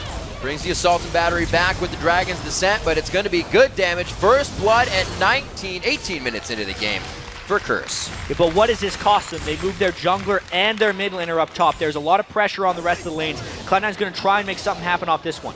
This is already a lane they've taken down. That first tier turret. High is going to go back, try to bait Cop and do a little bit of damage. Oh, the play is the activation. That's the one they got in. The box damage just sitting on the outside and a great turret tank by Lemon Nation. There's that Thresh versus Yasuo synergy, trying to get a combo so High can knock him up more readily. If they get a turret and a kill off of this, it is their benefit. Bing, bang, boom! That's the LeBlanc, the Magician, trying to get out. The clone goes one, High goes the other way. He's got his X-Specs on. He knows which one to go for. How many people are going to take on one after the other? Here comes Saint! Uh-oh! Saint going in, 2v1 situation. Nobody else is there. It's Dominate flashes for the Q, but he's just short on the end. High's trying to dip, dodge, and dash, but they got wrenches. Yeah, the reign of High's Yasuo ends there, but not after they deal a bunch of damage to Curse's entire structure base. Let's take another look at this combo. It's just Lemonation getting the play directly into High coming in, and the great thing is he was knocked up as the box was populating around him, so he got really messed up in that whole combo. And then, of course, Voyboy gets in for a clean assassination. But, of course, it's all about Cloud9 rotating down a little bit sooner there. Because there was such an investment by Curse in the top lane, Cloud9 found some good pressure on the other side. And finally, after Curse sends down all the people that were actually top lane, they finish up. Sneaky says, see you later. You can go down in 2-0-1. That's fine for him. He's already getting to build his damage. A BF sword comes out of that little excursion in the bottom lane for High. He's going to be very scary soon. This is what I was asking Jad about before, when High is just going to explode. And we're getting to that point. 20 minutes into the game, 1 minute and 15 for the Dragon. His balls finds a little bit of aggression in the top lane after just getting back to lane from dying. Yeah, it's the roam coming in from Voyboy right now, and he's actually trying to get Quas's Renekton going, as opposed to the bottom lane. Is because St. Vicious is very much also a roamer right here, and it seems like they're trying to get control of the top side of the map first and foremost. They have it. If they have top side, they have the blue buff control. they can kind of shut down Voyboy a little bit more, but he's been getting that for himself pretty consistently here, so he can keep himself in a position to just kill, kill, kill. Right now, 1-1-1. He cannot be the LeBlanc he wants to be. Curse has all their ultimates up right now, and 5 in the mid lane. There is down a Shyvana ult, I believe, unless it's back up again. There's a hook. Let's see if we see a fight. They didn't have the eyes on Voyboy. It's going to be Quaz in the top, and they want High so bad right now. It's going to be him. Oh, going down real fast. It's 30 seconds on the clock. This fight could be extended out by Curse, but they know Dragon's up, and they're going to wait it out. Really good timer right there by Curse. It seems like Cloud9's going to try and counter-push the mid lane a little bit. The timer is not exact on the Dragon, and they have to deal with that middle lane. Yeah, they do. Maybe after getting that kill, Curse puts themselves out of position by having a bad timer. Very good call here. Elimination throws down the shield so they can get there quicker, and it looks like with that, they are going to stay for Dragon. Good call from Curse. Kind of make the best of a bad situation right absolutely. there. Definitely should have saved some base defenders after that fight. In the engagement itself, High was caught off around the side. He definitely was trying to flank on Yasuo, and that was the pick potential of Curse. They're going to be wanting to do more of that in these upcoming fights. Instead of fighting Cloud9 head-on, catching the people trying to flank them gives Curse the edge. I like this too. They got Dragon, or they didn't get Dragon. They got mid lane. They know Dragon went down, and they say mid's not enough. We got to get top lane now too. It's open. It's too easy for us to get, and they need to open this up now. Yeah, turret rotations by Cloud9 have been far superior in this game to Curse. They have slightly better lane pushing with the Static Shiv and the Shyvana with the Sunfire Cape, plus the Caitlyn, so the lane pressure has accumulated throughout the game. But even so, it being a 5 turret to 1 advantage is a bit much. It means Cloud9 has substantially outplayed them in the pushing stage. Just trying to see how much sweeping has been done over these wards. Not too many. High has 2 swept out, so they're really just keeping themselves focused on the push right now. They haven't had actually too much time to ward or sweep wards going into these fights. 4-2, Curse has more kills somehow coming into this game, but it's really because they've gotten the focus on the fights, just nothing to push after, and that's really what they need. They need to get this gold that's just sitting on the map in front of them. Well, it's kind of this return to mid lane right now. Curse is in a sticky situation because since they're down 5 turrets, if they stay back and sit by their turrets, Cloud9 will accumulate a lead, they will steal Curse's jungle, and they will pressure around the Baron buff. So Curse is trying to put a strong front on in the mid lane as long as they can stop split pushing and then find fights there. Because if they don't find fights now, they will get bled out by Cloud9 and eventually just fall back. This is Curse trying to find that initiative. They do not want to sit back and get starved out by Cloud9, but it puts them in a dangerous situation. Talisman for talisman, eye for an eye as they go in the initiation on a fight. And you can see Cloud9 just previously putting down a pink ward, shutting down the fog of war that Voyboy or any of Curse can use to get the pick out. They go right onto High. Nice true shot barrage through the middle of the fight. High can't get out just yet. Dominate takes him down. Ball's trying to get to the back line. They take out Voyboy, so the High front end damage is taken out from both sides. Dominate back onto Sneaky. Can he keep peeling? Kalen, one of his best champions, keeps himself alive with the help of the rest of Cloud9. Ace in the hole from the backside, takes out Quaz. They are on to Cop, but he's got the blue buff and he stays safe. Yeah, everyone piled onto High, but at what cost there for Curse? They wanted the fight, they needed the fight, and they got completely destroyed in the fight. Looks like Cloud9 can take this Baron right afterwards. Playing it very safe, just calm, cool, and collected throughout the fight. Big problem here is when Voyboy got blown up at the start of that. You could see Meteos and Balls finished him off. Therefore, there wasn't strong enough dive onto Sneaky. And this is what I talk about. Cloud9 peels for Sneaky so well when there was St. Vicious and Dominant on him. The entire team pushed back and saved Sneaky. Then he could support from the back. That was really what secured them the fight. Voyboy getting caught very early on, and then Sneaky being protected by the entire crew of Cloud9. Such great peel coming in too. Not like you get a lot of crowd control from a Shyvana and whatnot. You're just running next to him, doing as much damage and trying to deter the fight. But oftentimes that's enough. Yeah, together they're able to make it happen. 2-0-3 for Sneaky. Like I said, 3-0 so far on Caitlyn. He could make it 4-0 with this game as Cloud9 has a pretty good lead, 6,000 gold in their favor at 25 minutes in. The kills are quite even because we've said Curse and Cloud9, both fighting teams. They go really hard. And especially after that last fight, I wonder how much Curse is going to be able to do in this game. Yeah. They found what was a pretty good initiation by taking down High before he could add any of his damage in that fight. Yasuo pretty much just brings damage. So taking him out early and then still losing the fight 4-for-1 is a big demoralizing factor and tells Curse they can't fight even manned anymore. They need to have a man or two advantage, and I think Cloud9's a good enough team, especially with the split pushing presence that Hai's going to bring now, that might be impossible for them to find. It's going to be very strong. Right now, Cloud9's a little grouped up in the bot lane, using this Baron to their advantage. They are causing Curse to move all around the map. They are formulating every strategy that Curse could be doing right now, and it looks like they're ready to stop it. Yeah, Curse was hoping they'd get a sloppy rotation at Cloud9, but Cloud9 comes straight through the lane, playing it safe, and obviously Curse just has to fall straight back to the base because Cloud9 is too strong right now. The Baron's too big. They're coming in with waves. They don't have anything top and mid, so this actually gives Curse something they may be able to siege back on here if Cloud9 makes a wrong move. They have the idea. They may have the power. It's all up to Voidboy and Dominate to make a good pick here. Sneaky's going to keep himself in a safe spot and already laying down traps to make it harder for Curse. Yeah, I feel like at this point, Curse would have to find a counter engage on the turret if Cloud9 dives too hard. But with that wind wall, with the Caitlyn to safely siege these turrets, I don't feel like Cloud9's going to be overcommitting anytime soon. Pretty good clear out.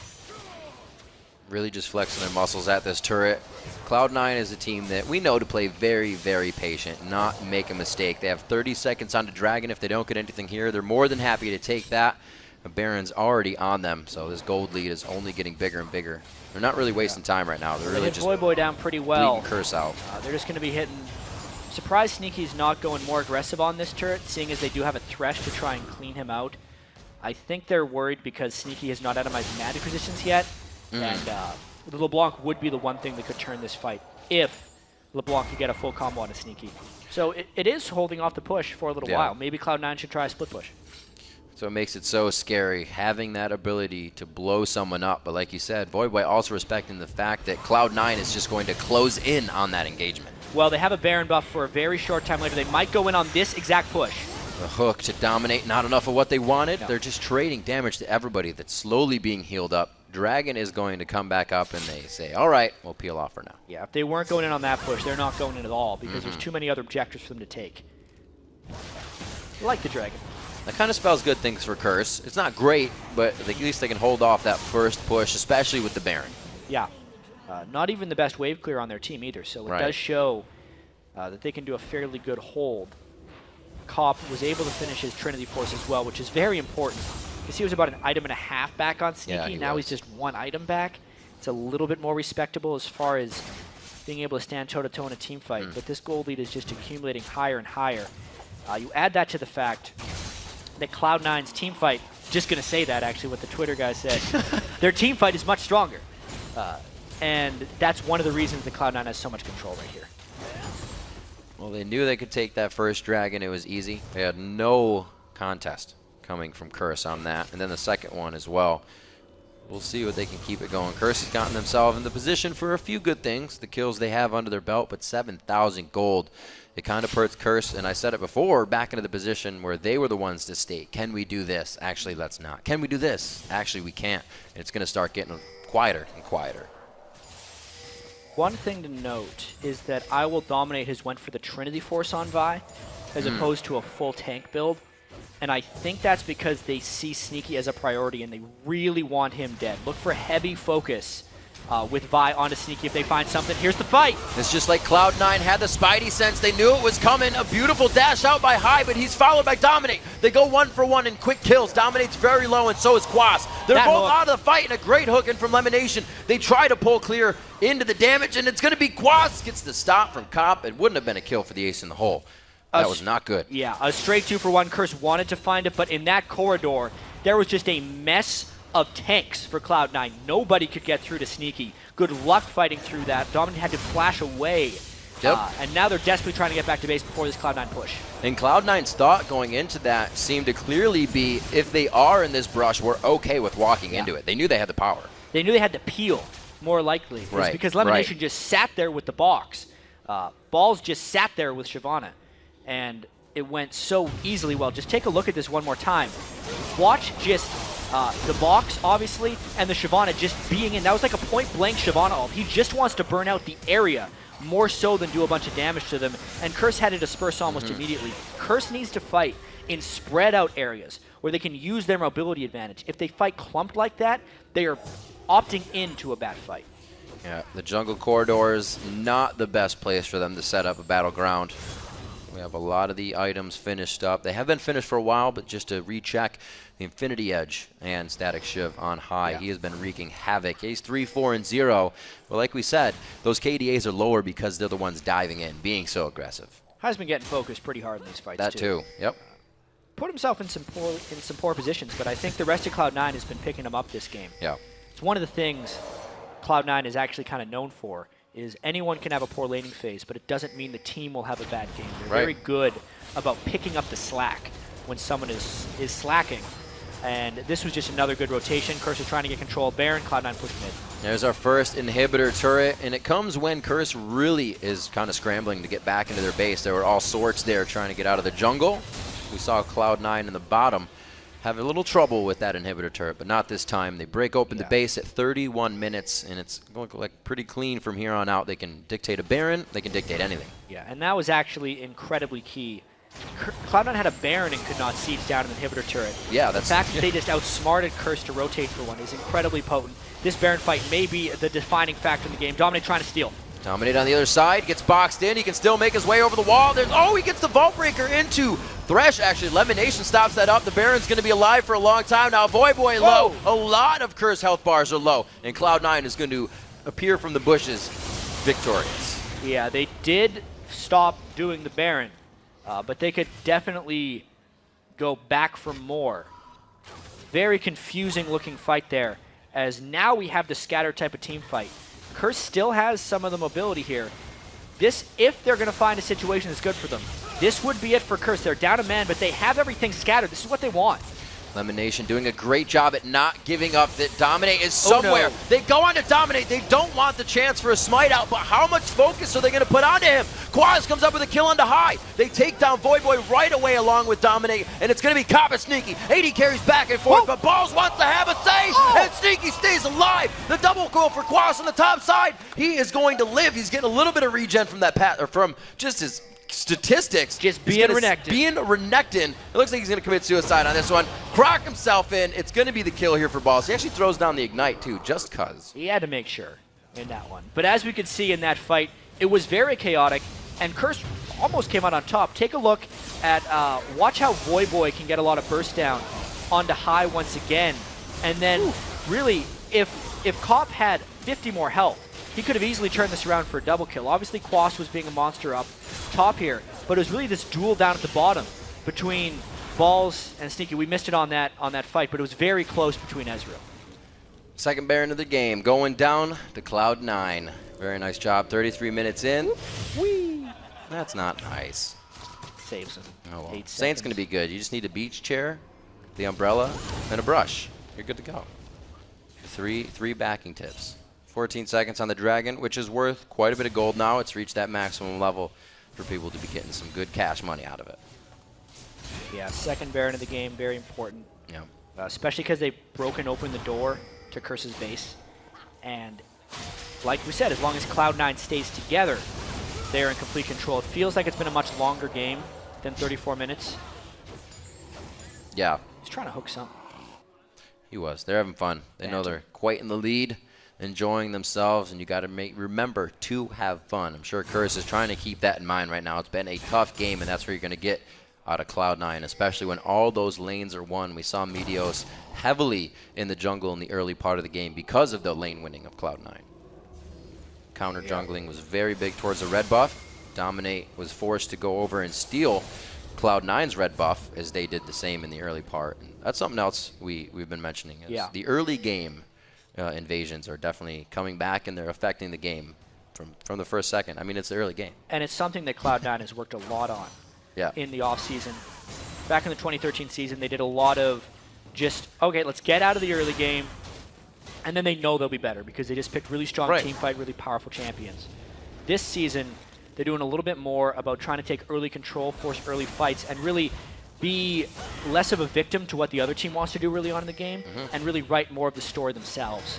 It's been very effective for them in some games. There's a bit of growing pains, but now they're the ones trying to take it down the mid lane. Owl Dominate's not there. Dominate using that Triforce a little bit to take down structures as well in the top lane. Balls is going to go back, I believe, to help him out. Oh dear. Let's see, no, Ball stays into the fight actually. It looks like we're going to have St. Vicious going down on the turret. That's a big amount of damage coming in. Voyboy Cop and St. Vicious have all fallen to a double kill in the fight though, and it looks like they're going to be easily able to swap out a few more. Quas is the only one that stays alive on this fight. Yeah, that could very well be the game, Rip, because Curse was not back to defend their double Nexus turrets, thinking Cloud9 would be slow to the punch, but Cloud9 is never hesitant. Slow to the punch indeed. It looks like they want another kill, but it's going to be only Nexus turrets. A 36-minute game here for Cloud9 as they finally take down Quas on Renekton. The Nexus is going to fall, and that's going to be a 10-3 Cloud9. Yeah, 10-3 on the season. 7-0-8 score for Sneaky's Caitlyn that game. Solid performance from start to finish. We talked about how difficult it is to prepare for Curse sometimes. Picks and bans. There weren't any big surprises from Curse. No. Surprisingly, the LeBlanc, the first time a LeBlanc is lost in the North American LCS. Hai went toe-to-toe with that on Yasuo, and the rest of Cloud9 was just supporting him from start to finish. 18 kills to 9, solid victory. Kind of the story of the day. We had a Ziggs versus Zed and a LeBlanc versus the Yasuo. All those killer and wave clearers just bring the AD to the table, and they're able to shut him down so far what we've seen. Seeing a Voyboy, like we said, his first game on LeBlanc. He was focused a little bit. They made sure to give him quite a bit of trouble to make sure that LeBlanc was not a problem. Yeah, it was close at times, I think, in this game. But Cloud9's general control of the map made it so Curse had to take all of the big risks. Couldn't roam. Yeah, they couldn't necessarily roam. Voyboy was kept generally in check. Team fights were generally controlled by Cloud9, and as long as they weren't making mistakes, then it was on Curse to try and initiate in the difficult scenarios. When we see Curse doing well, usually it's Dominate and Voyboy really getting the gears going. Yeah. Whether Dominate had a great counter jungler or Voyboy just starts getting the lane by himself. Yeah, this was one of those games where Curse didn't really open up their diversity. Oftentimes we'd see Quas. They've had most success when Quas plays really strange things in the top lane, when he plays Gragas or Jax or Karthus. And then Voyboy plays something really unconventional as well, Vladimir or Akali. This game, they decided to kind of play it by the book, and Cloud9 knows how to play against the book. Yeah. They have a book of their own. And maybe it was seen in the scrims, and they're like, well, let him play this or that. Who knows? So many things could have happened, but we'll get to talk to the teams. There's still more action when we come back. Hai and Sneaky will join us in the studio, and then we will get our first look at the new XDG lineup when they face off against Counterlogic Gaming in our fourth final LCS match of the day. We'll be right back.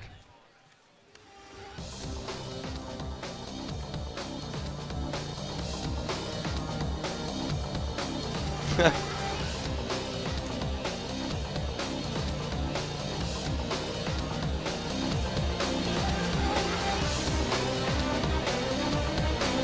right on the Hai. Nice true shot barrage through the middle of the fight. Hai can't get out just yet. Dominate takes him down. Ball's trying to get to the back line. They take out Voyboy, so the high front end damage is taken out from both sides. Dominate back onto Sneaky. Can he keep peeling? Caitlyn, one of his best champions, keeps himself alive with the help of the rest of Cloud9. Ace in the hole from the backside takes out Quad.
welcome back, ladies and gentlemen, to the North American LCS. We're happy to be joined by Cloud9's High and Sneaky. So you guys won that game. I like the call signs when you're going up. That's good. So tell me what you thought going into this match against Curse. What were your thoughts against them? I had blue side, so I wasn't really looking forward to that.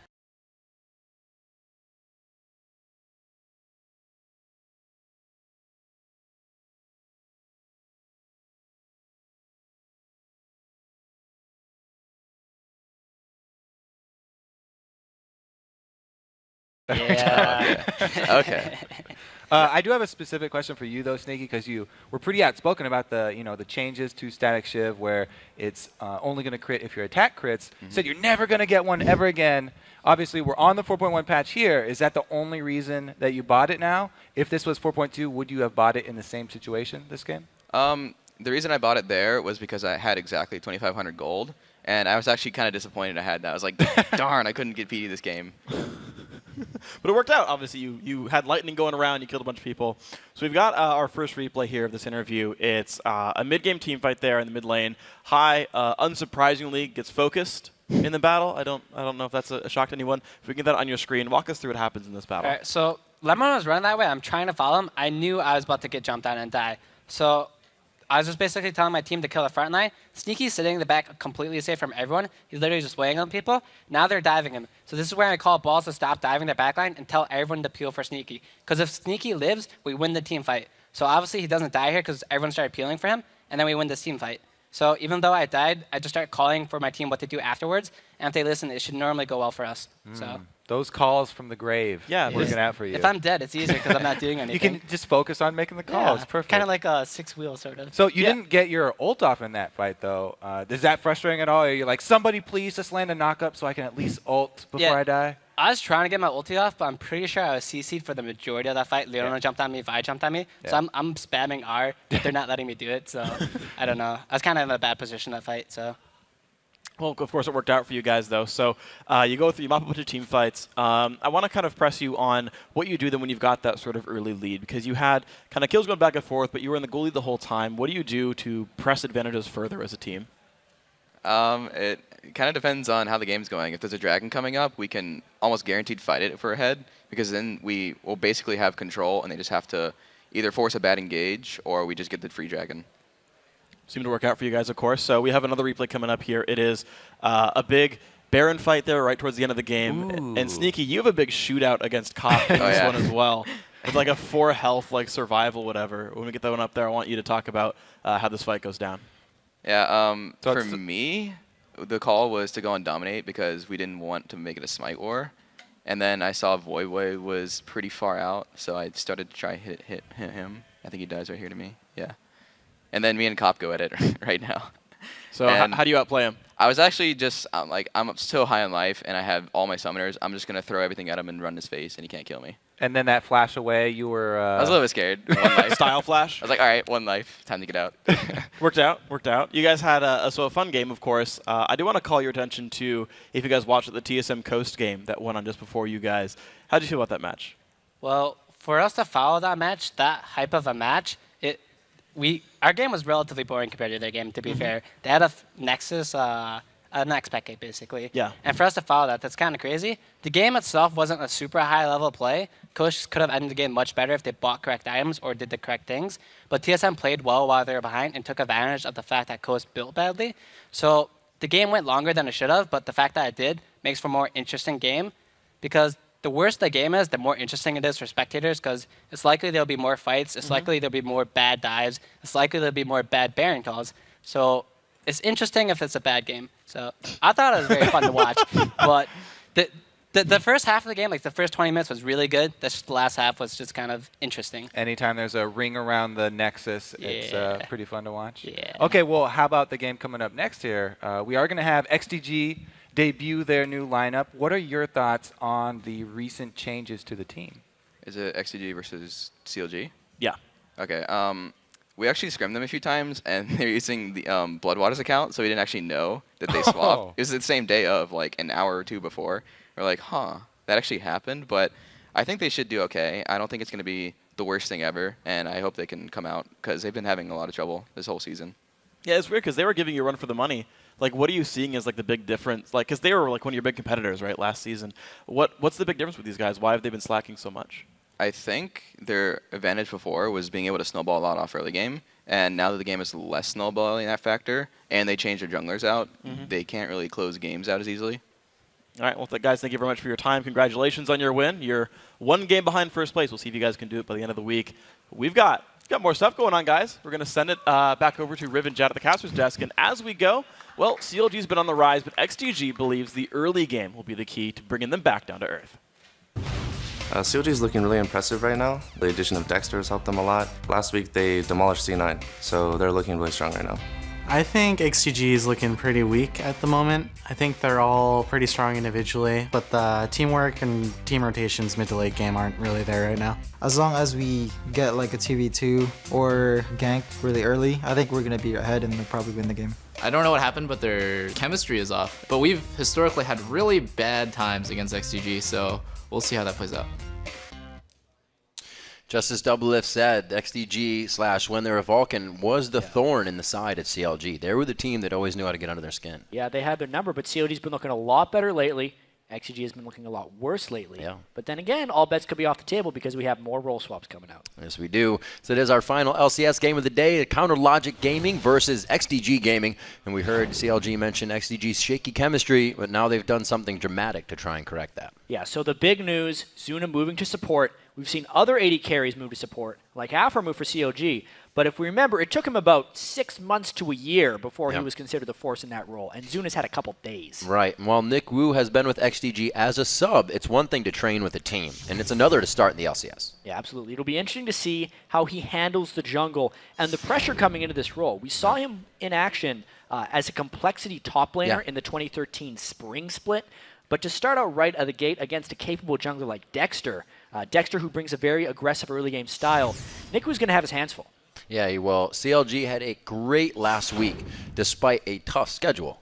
Yeah, so CLG last week took down Cloud9 and then put up a hell of a fight against TSM. A lot of teams, including TSM, think they're top 3 in the LCS, maybe top 2. Well, the XDG roster change-up and Coast's win over TSM are just the latest surprises in what's been an action-packed 6 weeks. The first half of LCS Spring Split 2014, what stood out the most was TSM really stepping up. Everybody wondered what would happen with the Titans of Cloud9 and Team Solo Mid. Both lived up to the hype, and everybody's kind of trying to chase that glory. TSM has gotten a lot better since the last split. They've got Bjergsen, and it seemed to fire on all cylinders almost right away. In the first game, took a win out of them with Teemo, and now they're 10-1, and their only losses to Teemo. The other 6 teams, it's just kind of like a crazy mess. We used to be second place, and now we're at the very bottom. Dignitas was a very surprising team for me. I remember a lot of people were looking at our team and being like, well, they're not going to go anywhere. Then they took like a 6-game winning spree. Pretty much unexpected win streak at the start. Almost every team was expecting Coast to be on the top. But we thought that we'd come in really strong, but it ended up backfiring, I guess is the right word. It's really hard to predict who's going to win between a lot of these matches, so I think it's closer than it was last split. The craziest amount of roster changes was CLG. You never knew who was going to be starting from week to week for them. With Dexter going jungle, like we actually have a real jungler now, and that's for the first time in like a couple of years. Curse got Quas, and now they're switching over to Saint. I'm not really sure how solid they are. Subbing in Saint helped us a lot. Just having like another voice on the team that's strong and like trying to get everyone organized towards objectives. Other roster swaps, Dignitas with Cruiser the Bruiser top lane and Kiwi Kid to support, and they're doing really well. They're 3rd place right now. Unexpected. I think it's a positive change in the right direction for us. Second half of the split, I think, is going to be CLG rising and trying to contest for the rest of the ranks. Dexter's finally with them now, so maybe they have this potential, and they might start doing really well. We'll see. I feel like it's going to be us, TSM, and C9 at the top for sure. And then past that, I don't know what the bottom 5 will be, honestly. Every spot's going to matter knowing that 6, 7, 8 get dropped into that promotion tournament, especially the 8th place seed, because there's some really strong challenger teams coming up. Last season, we didn't have to worry about it at all. And I see it as motivation for sure. In the end, there's probably going to be some pretty hard-fought battles about the 6th place. The teams that are struggling right now just kind of have to change up their style a little bit. What they've been doing for the first half hasn't been working. I think right now it's just getting used to the new shot calling. We just have to be consistent I think that's the biggest weakness for us is consistency. A lot of LCS is a one-game day. You got to plan for that game. You don't get a best of 3 to come back and win. We know what we have to do. It's just a matter of performing on stage. We've seen teams rise a lot and teams fall. It's been a pretty crazy ride, and honestly, I have no idea who's going to be on top come the end of the split.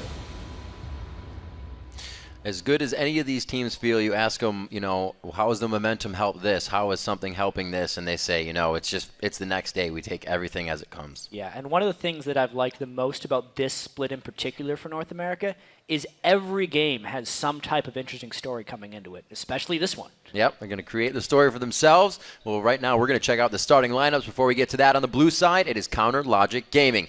Nian in the top lane, Dexter in the jungle, Link in mid, double lifted AD carry, and Aframu on support. Yeah, and on the red side, we have XDG in their new lineup. Benny in the top lane, Nick Wu in the jungle, ManCloud still in mid lane, Xsmithy on AD carry, and now Zuna on support. 2 junglers in the bot lane.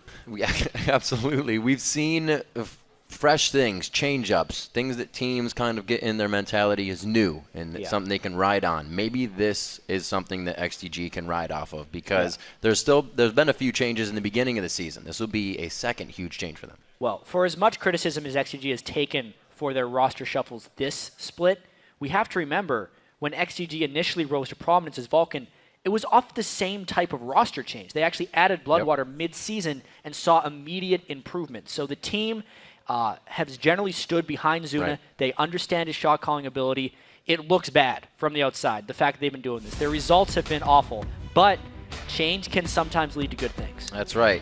We're going to see what they can get for themselves coming into this matchup.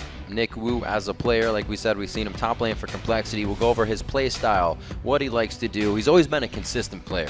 We'll leave it at that for now until we see his pick coming in.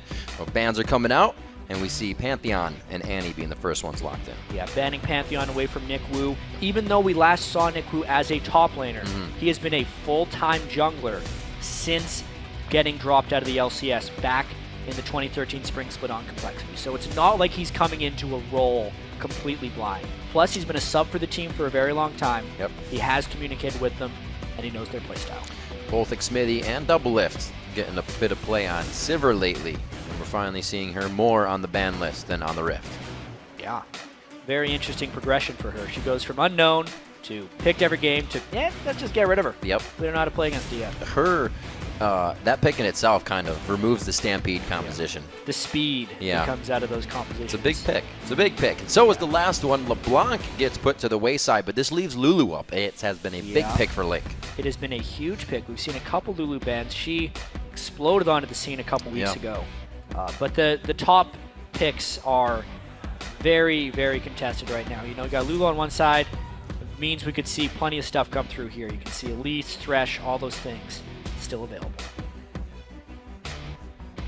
Slowly waiting. XDG really wants this win. A lot rides on this. They obviously know that the roster has been, you know, not working for them, but they're playing to the way they can right now with what happens in each game. Yeah, there's an immense amount of pressure on all these XDG guys.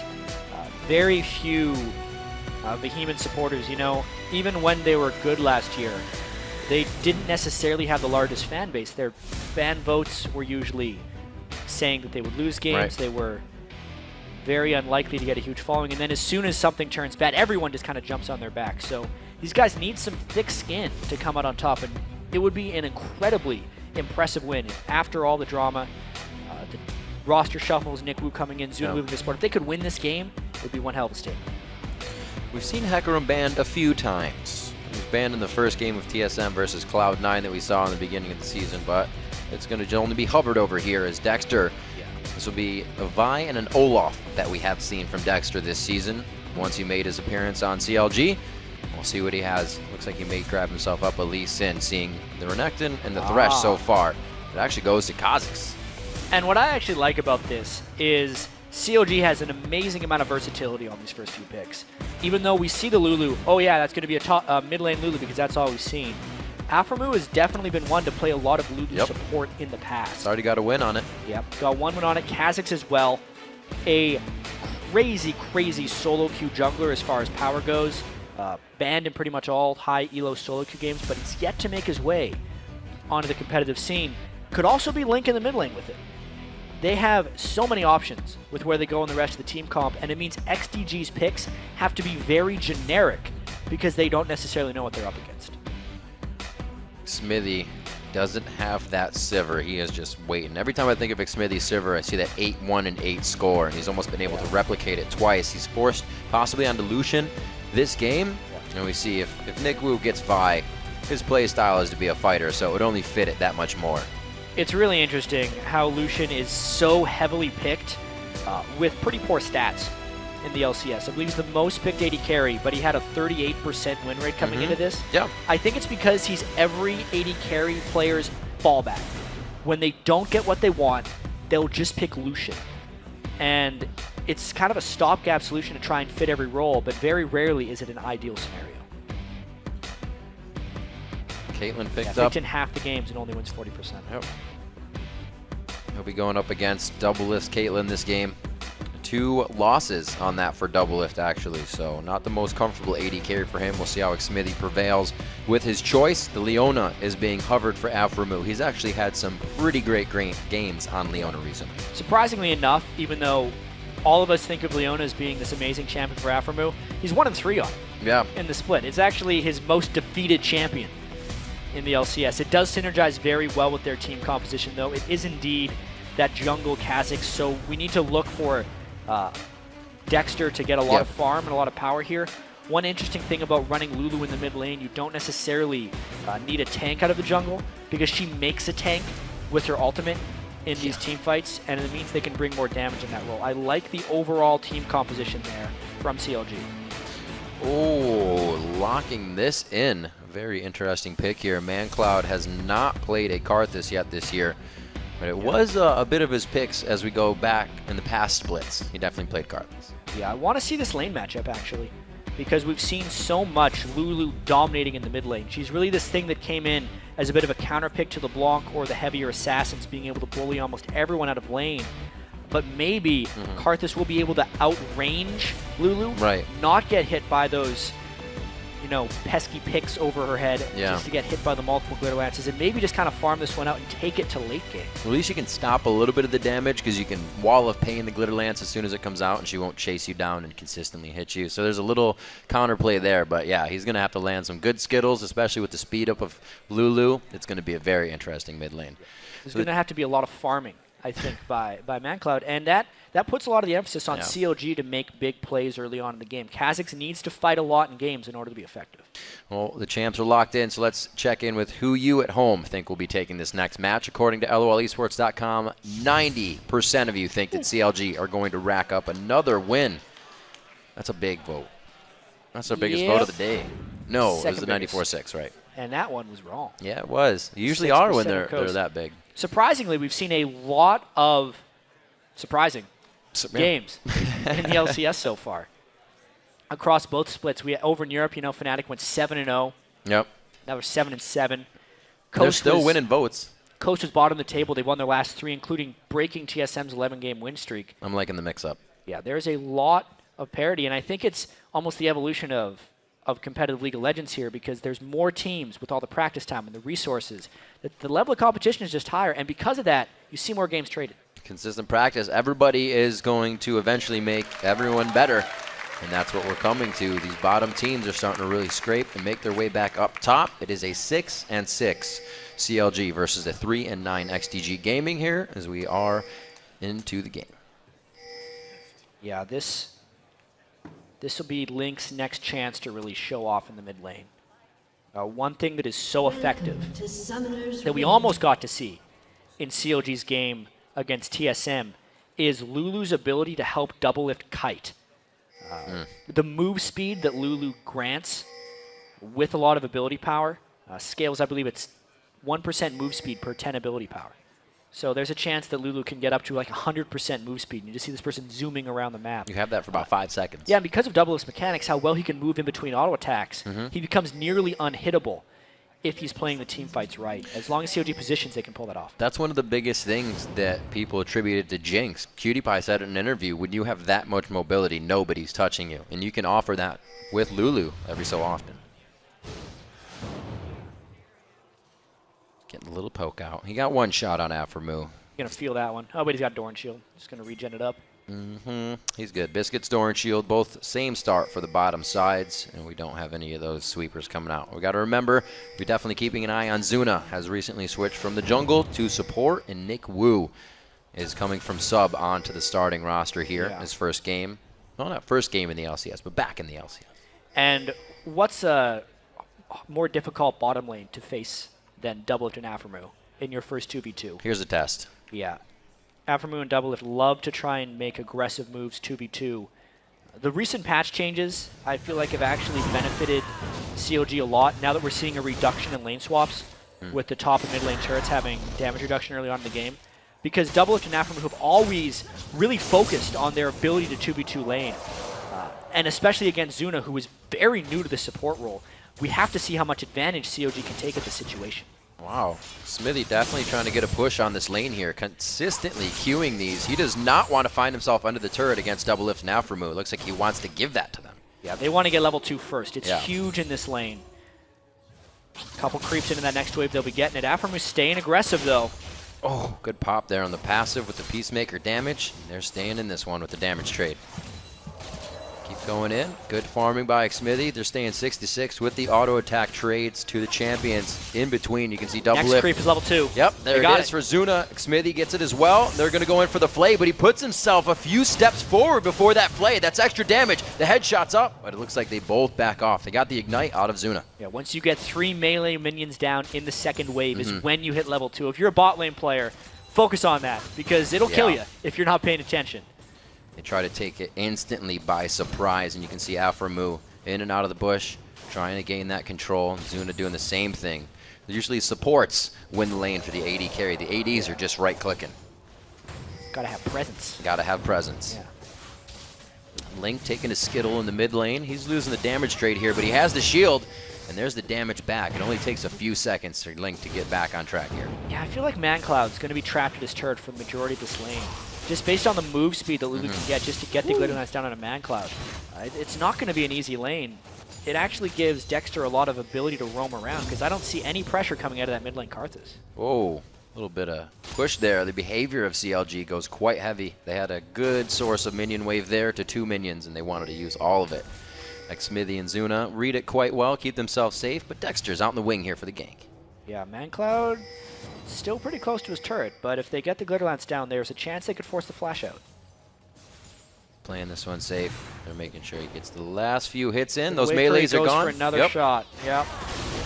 Sliced out, a good hit. Actually, this could definitely be a kill coming in, and there it is! Link with the flash and the hit up, but they're going to be still going to the bottom lane. Zuna's trying to reactivate some gold in the favor of CLG. A very nice hook indeed from Zuna. Looks like they're going to pick up the kill for Nick Wu in the jungle. Well, there you go. Zuna landing a hook, creating that first kill, and it's actually ManCloud who's alone in the mid lane, waiting too long to flash away. He waited until he took the majority of damage from Dexter and then flashed away. He could have flashed that safely and lived. So it's actually a mistake that cost ManCloud that mid lane, and a good play by Zuna, the new support in the bottom lane, to try and even it out. That was a good play from Link as well, getting off of ManCloud. The isolation damage from Dexter could come in, and they capitalized beautifully there. 5 minutes into the game, it does go 1-for-1 though, as CLG were killed in the bottom lane thanks to Zuna, or thanks to Nick Wu actually. It's going to take a while to get that. Dexter's and really Zuna, low actually. here. Yep. Maybe coming in for a gank on Benny, but these with the full rage bar on Benny and an ignite, if Dexter goes in the wrong area, he would kill himself. He just used that full. He only got half of it, so he can either stun somebody up or get some of that health back, but he goes for the flash in the E to get out, but it's going to be the kill. They return it. Very nice, but it's not going to be the buff transfer. Yeah, so just a strict 1-for-1 there. Jungler kill on both sides. But because Benny is dead in the end, should be able to get a bit of an experience advantage in that lane. Just another trade there, though. Definitely a bit of a different XDG we've seen here. There's Doublelift, Afremu trying to get the aggression on, and Zuna still trying to get the damage in as well. They get what they can out of this, but it's not half as much damage. He throws out the hook, and they will be able to trade a bit more. The no-look hook already got the thresh mechanics down to face your champion in a different direction than your hook windup is, so it's unpredictable. It's a half-second channel time on that thresh hook, which is a quarter second longer of a channel time than other hooks like the Blitzcrank.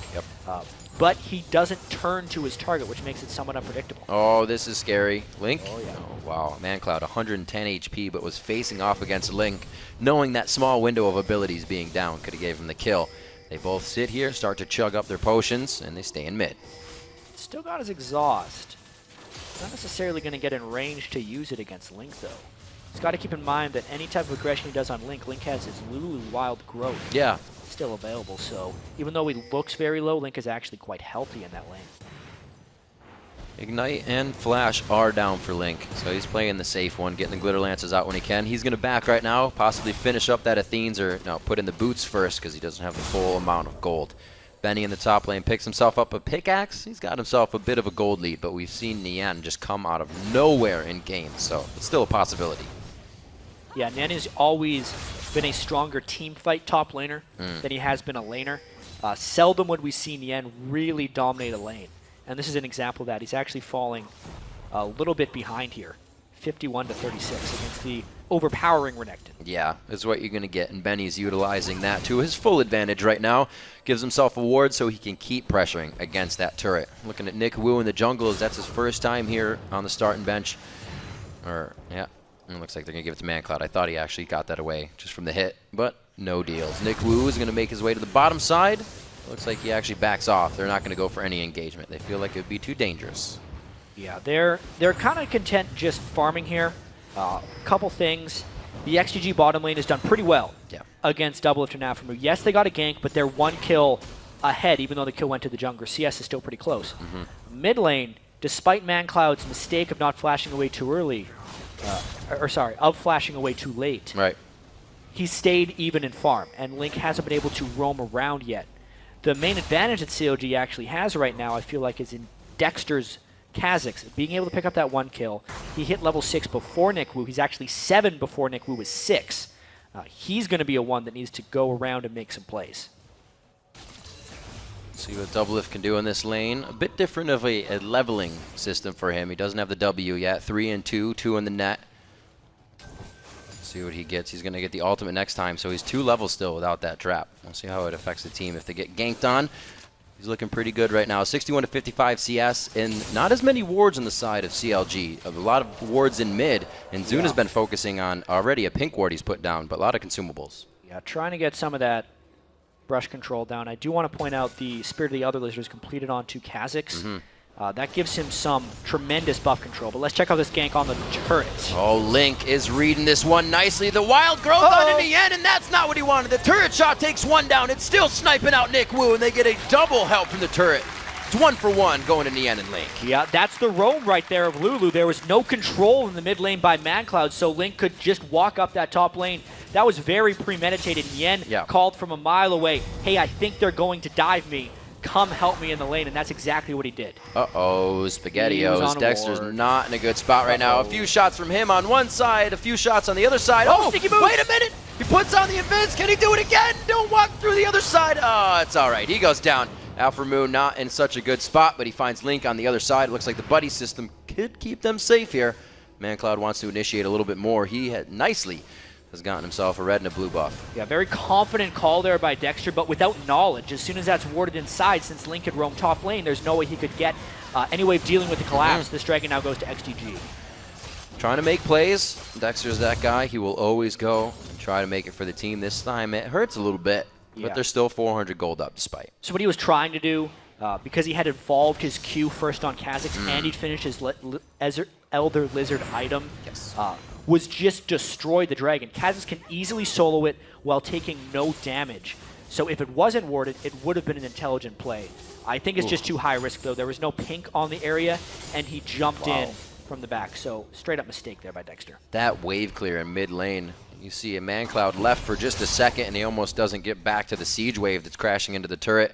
Link is trying to play this to keep ManCloud right there, and it's not a problem for him. He can always Requiem and help the team, but they would definitely like him at things like the Dragon, which just help for kills like that. So see if they can keep him going. The gold is now evened up, and Link just keeps putting him into the turret. They should get this mid turret quite soon. It's relentless. Considering Link also got the double buffs off of Nick Wu in that top lane gank, is a lot of pain. But this is going to turn in, I think, to a very interesting game. By the fact that we have 7 kills already at 11 minutes, and the fact that ManCloud's Karthus is going to scale quite aggressively. Not to mention just how interesting it is having Caitlyn with Lulu in team fights. There's a gank mid though. Yeah, they bait this one in. They knew he would stay. ManCloud's a little too close on the backside, forcing the flash here. That didn't go exactly how they expected. Yeah, they were expecting a little bit better Yeah. of a bait and switch there. They ended up biting off a bit more than they could chew. Dexter had to burn a lot to get away from that. And I believe he also just flashed by mistake in the Wraith area. His flash just went on cooldown. That's going to hurt Dexter later. Link taking some damage here in the mid lane, using that W to get himself around with the speed steroid, and he will stay safe from ManCloud. ManCloud now 1-1-0 on the game. We've been also kind of, harping on him a little bit throughout the games to see where has he been. He was the highest kills last split, but he hasn't been showing this time.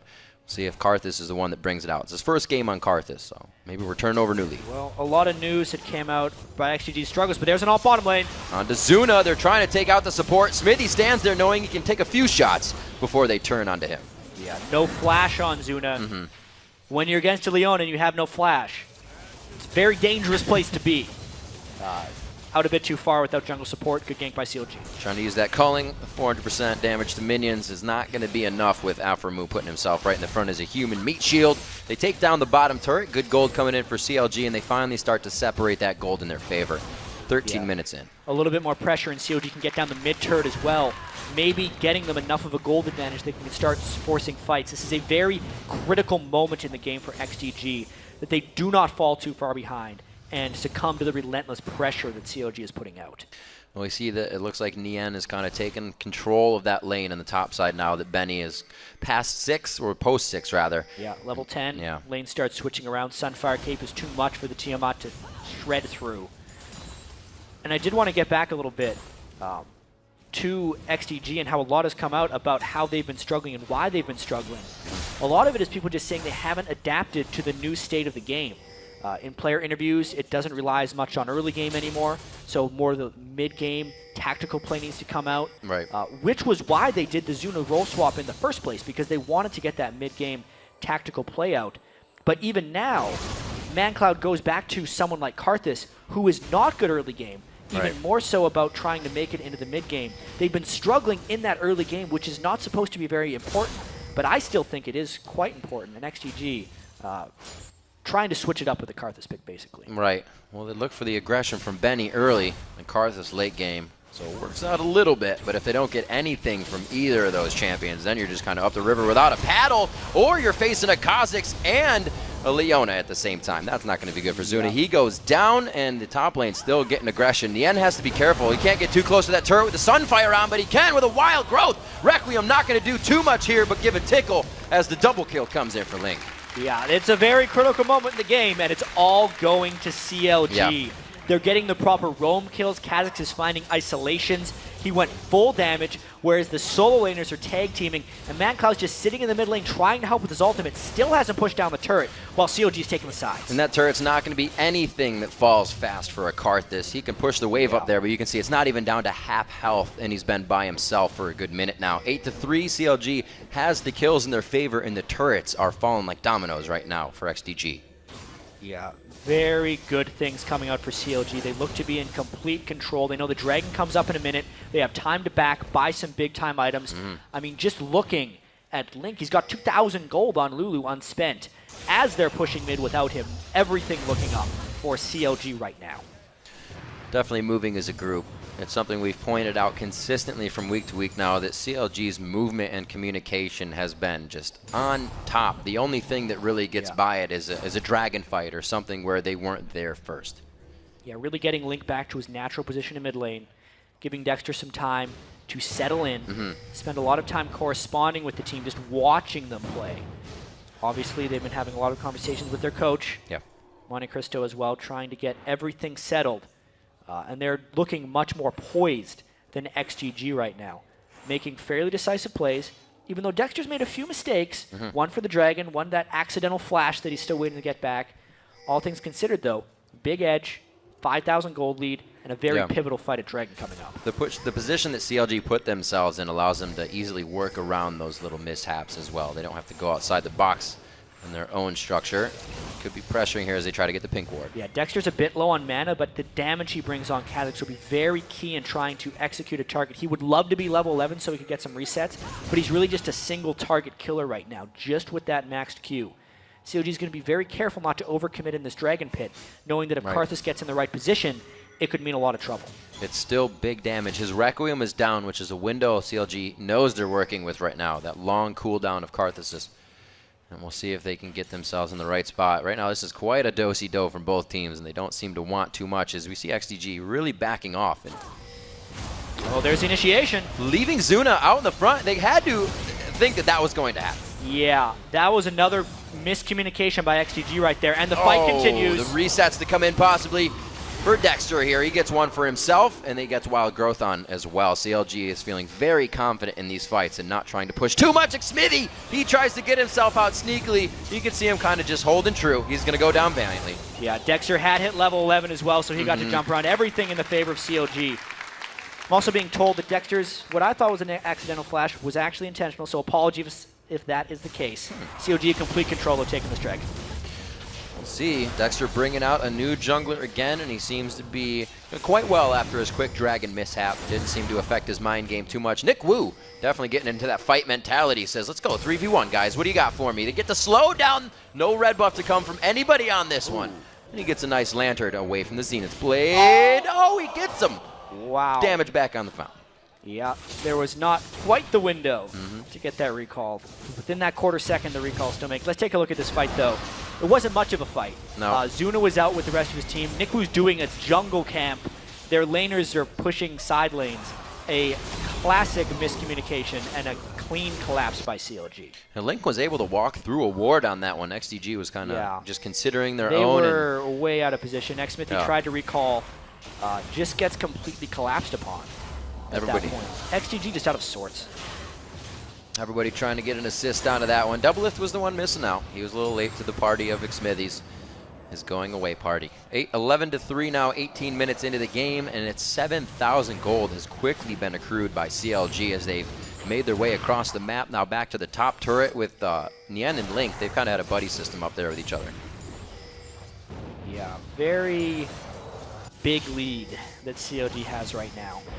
Dexter has made it through the mid game, which can be scary for Kha'Zix before he gets that resetted jump. But you can see a 7,000 gold Kha'Zix, higher than everyone else on XGG. 8,000 gold in the solo lanes. Doublelift had a pretty decent lane, but nothing spectacular. This has just been everyone on CLG winning. Link in particular, I think with his roaming, has done the most damage, really punishing XGG for having that immobile Karthus in the mid lane. ManCloud has been completely incapable of helping out the rest of his team, and Link has been all over the place. Yeah, CLG as a team has been just hopscotching around. They'll stay at the top turret if they see everybody. Want it. Oh, man, right onto ManCloud. Afro Moo. Solar Flare after Solar Flare has been dead on from game to game. We said that, you know, losses is 1 to 3. He has 1 win and 3 losses on Leona, but his plays that he can make are still perfect. Well, Leona benefits from team coordination as well, and CLG is looking more coordinated lately. Therefore, that Leona pick is better. I think there were 2 pink wards in that brush as well, maybe just 1 in the normal. CLG's able to clean those out just fine, though. See what they can do as they go for the top lane. Like I said before they went in that engagement, CLG really switches turrets. As soon as they see too many people there, they go to a different one. They don't want to just sit here and stare at you forever. Interesting ping. There was a big wave that Dexter wanted to go for. He's now peeled back to the mid lane. This could mean an initiation by CLG if Aframu's ultimate comes back up. I'm surprised they peeled off that side wave if they're not going to go in.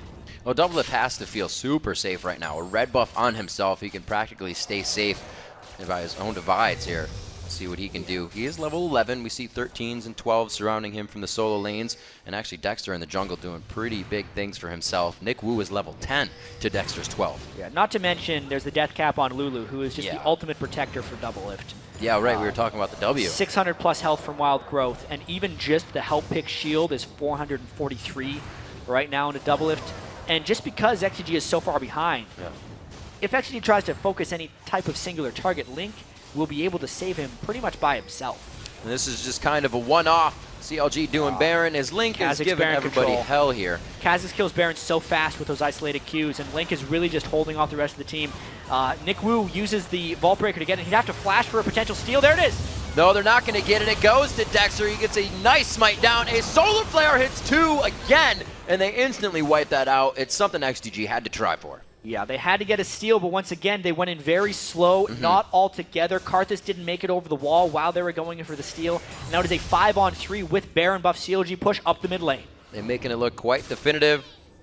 A lot of things today have been done by the textbook, and CLG's making this look like one of those days. All the Benny way. forced to flash out. A very nice Solar Flare once again. Afromu trying to get himself into the fight, or not Solar Flare there, but getting himself in. ManCloud is going to be the one. He's forced to zombie himself in and out of this fight. As Xmithy goes to safety, the Requiem, is it going to be enough for anyone? No, it will not. Yeah, and the Baron regen going to try and take him up. Nick Wu, I don't think you can do anything right here, man. Not looking good. Had a great early game on that Vi. Got a few ganks in for his team, but everything has just gone from there as CLG figured out how XDG was playing and exactly what they were bringing to the table. Yeah, they do have to fall back. Dexter is gone. There's the barrier onto Double Lift. He still or does not have that red buff. He does not, so he is going to be forced to go down in this one because he can't get out. Afromu is doing what he can. They still have Baron buff on a few. It looks like Afromu is going to get a little bit of help here from Link, but I think you should just let him go. Yeah, there is a pretty angry Shyvana behind them, trying to get some damage done. No way. Nian coming out of nowhere here, but he might have got himself in a bad situation. Link from the side. They're just toying with XDG in mid. The ultimate will be back up very shortly for Afromu. They're going to continue. He dives by the Xmithy. There's Nick Wu. It's one after the other. Afromu picks himself up a kill. Dexter flies back into the fight. Another kill coming in. Looking at Benny now. It could be the kill onto the Croc, and it's going to be a few isolated Qs, a few hits from here and there. Nian with some flame breath, a whole bunch of elements, and a 20-4 score. Yeah, that looks like pretty much the end of the game. Yeah. Unless XGG is wanting to play this one out and take a bit more punishment. That fight went on for so long, or XGG's like haphazard counter engage. The Dexter was all the way back in the base and then came back for that fight. That's going to be it, 20-4. CLG, you know, we talked about a lot about consistency this weekend, and they have methodically dismantled their opponents consistently. Well, yeah, that was the shrug from Double Lift. That wasn't one CLG feels like that to work for. Very well played.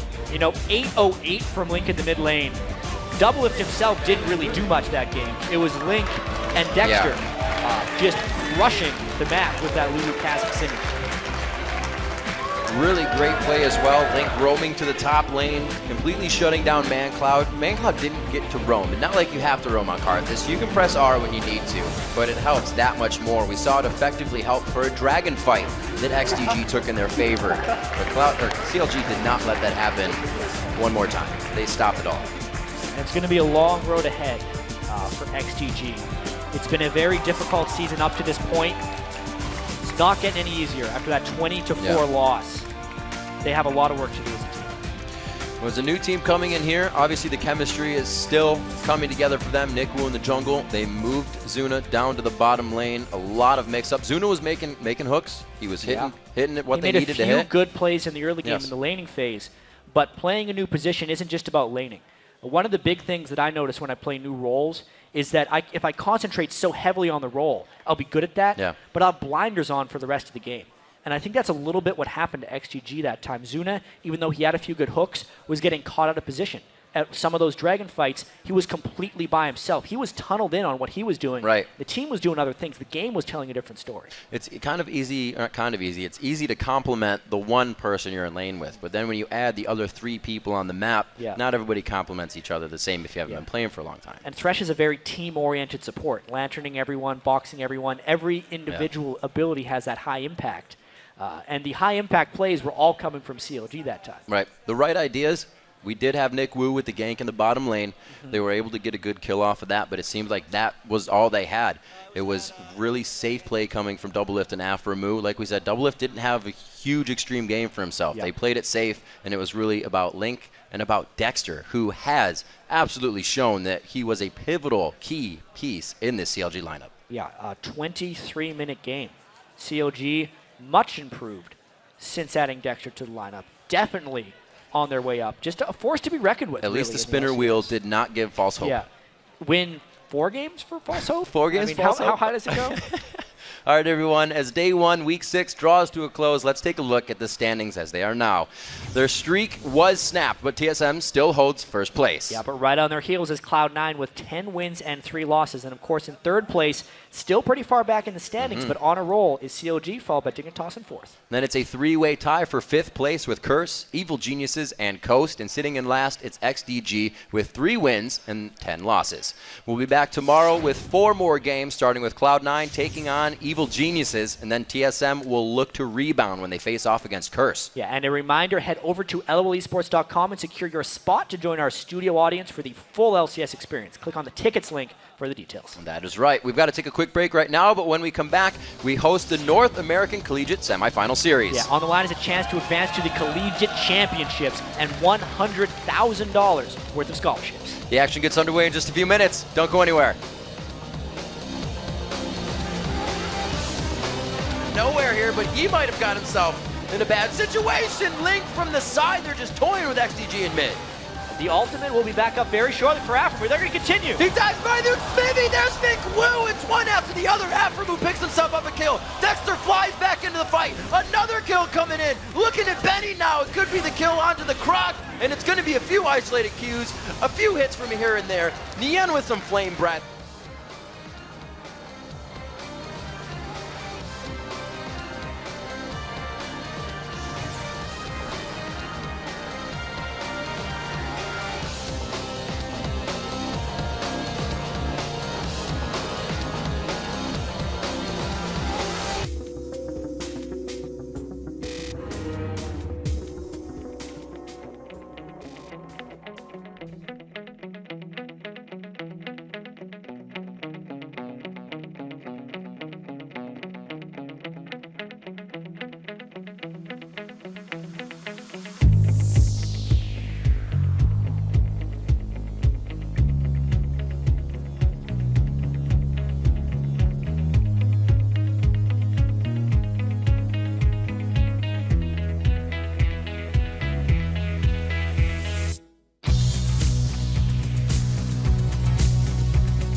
Welcome, everyone, to the 2014 North American Collegiate Championship semifinals. I'm David Freak Turley, your host for this evening's festivities, and casting the first best of three with me tonight.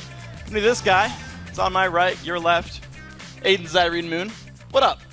Not much, man. I know we have some animals here. We got some huskies, and we got some anteaters. That's that.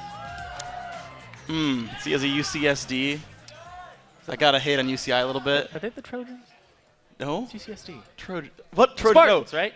Oh my gosh, really? What are they? Tritons. Tritons. I like how you got me saying Trojans and I got all messed up. Somebody's the Trojans. Whatever, doesn't matter. Guys, over the next couple of nights, we're going to be bringing you the best college teams on the continent as they battle for $100,000 in scholarships and the first ever unified North American Collegiate Championship. Let's take a look at the bracket. Over 500 teams participated in the NACC. Tonight, we've got the top 4. Up first is the battle between the Queen Gypsies from the perennial esports powerhouse, the University of California, Irvine, and the Blue Castor Minions hailing from the University of Washington. And in our second matchup tonight, it's Sergio's Dream from San Jose State University, U-Beast from the University of British Columbia. The winners of tonight's 2 semifinal showdowns will then face off for that first ever true #1 finish in Sunday's finals, which will also be taking place here in our LCS studio. And of course, we talked about it being the unified crown. We've actually got teams coming from a lot of different leagues overall. You've got 2 teams coming from Ivy Law, 2 teams coming from CSL, and a bunch of teams that didn't make it this far but were playing in an open bracket qualifier. Yeah, that was a big, like 500 team or something along those lines. We just said it. Open. Oh, good memory. Thank you. Yeah, nice job. But yeah, so we got 2 Ivy Law teams, right? 2 CSL teams, Yes. and not that it counts as bragging rights for what's the better league, but unofficially it doesn't count as bragging rights for what's the better league.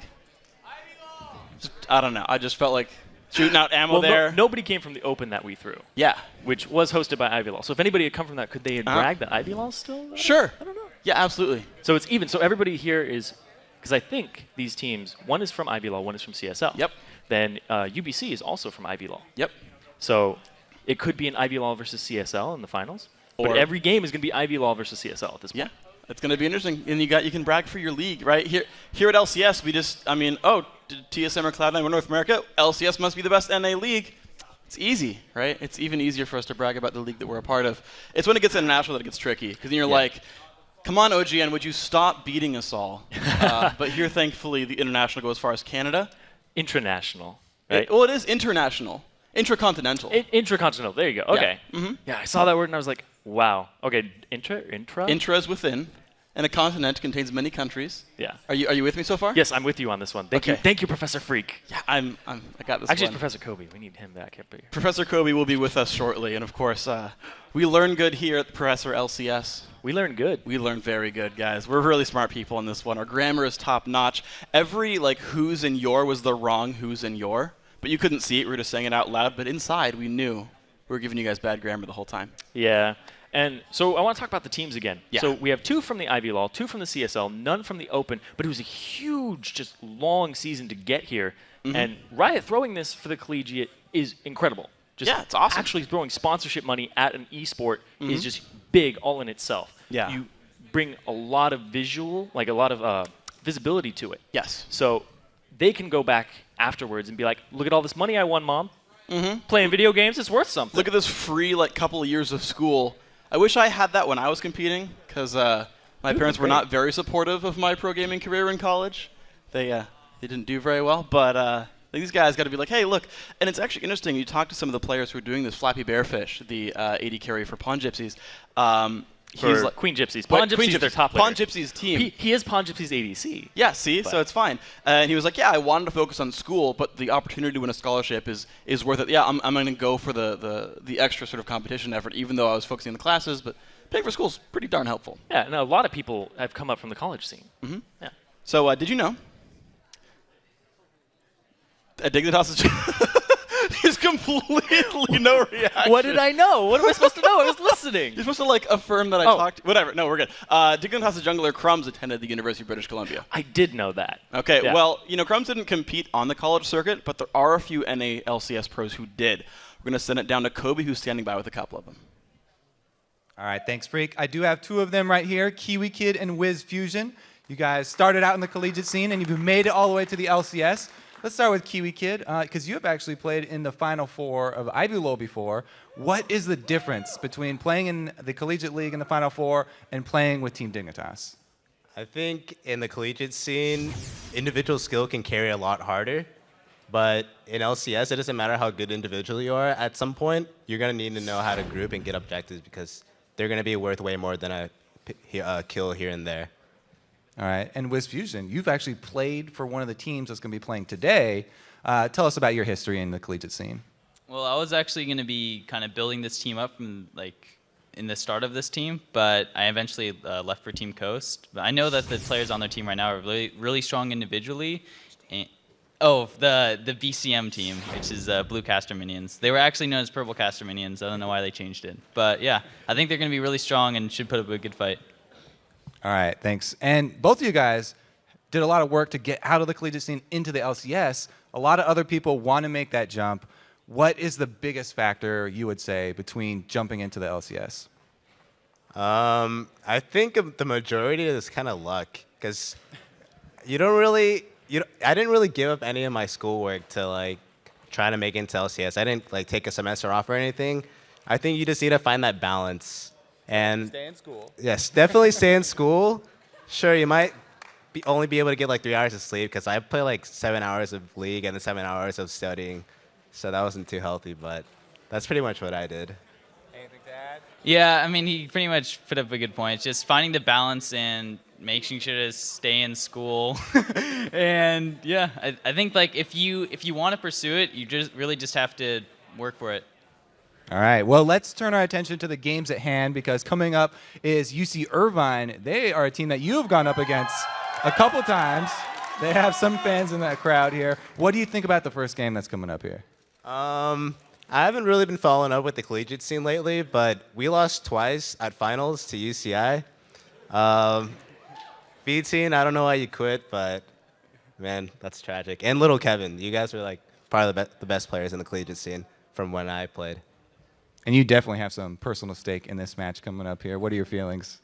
Well, I mean, I know the players. I think as long as they don't get frightened by the stage, I think they're going to play well and they're going to do fine.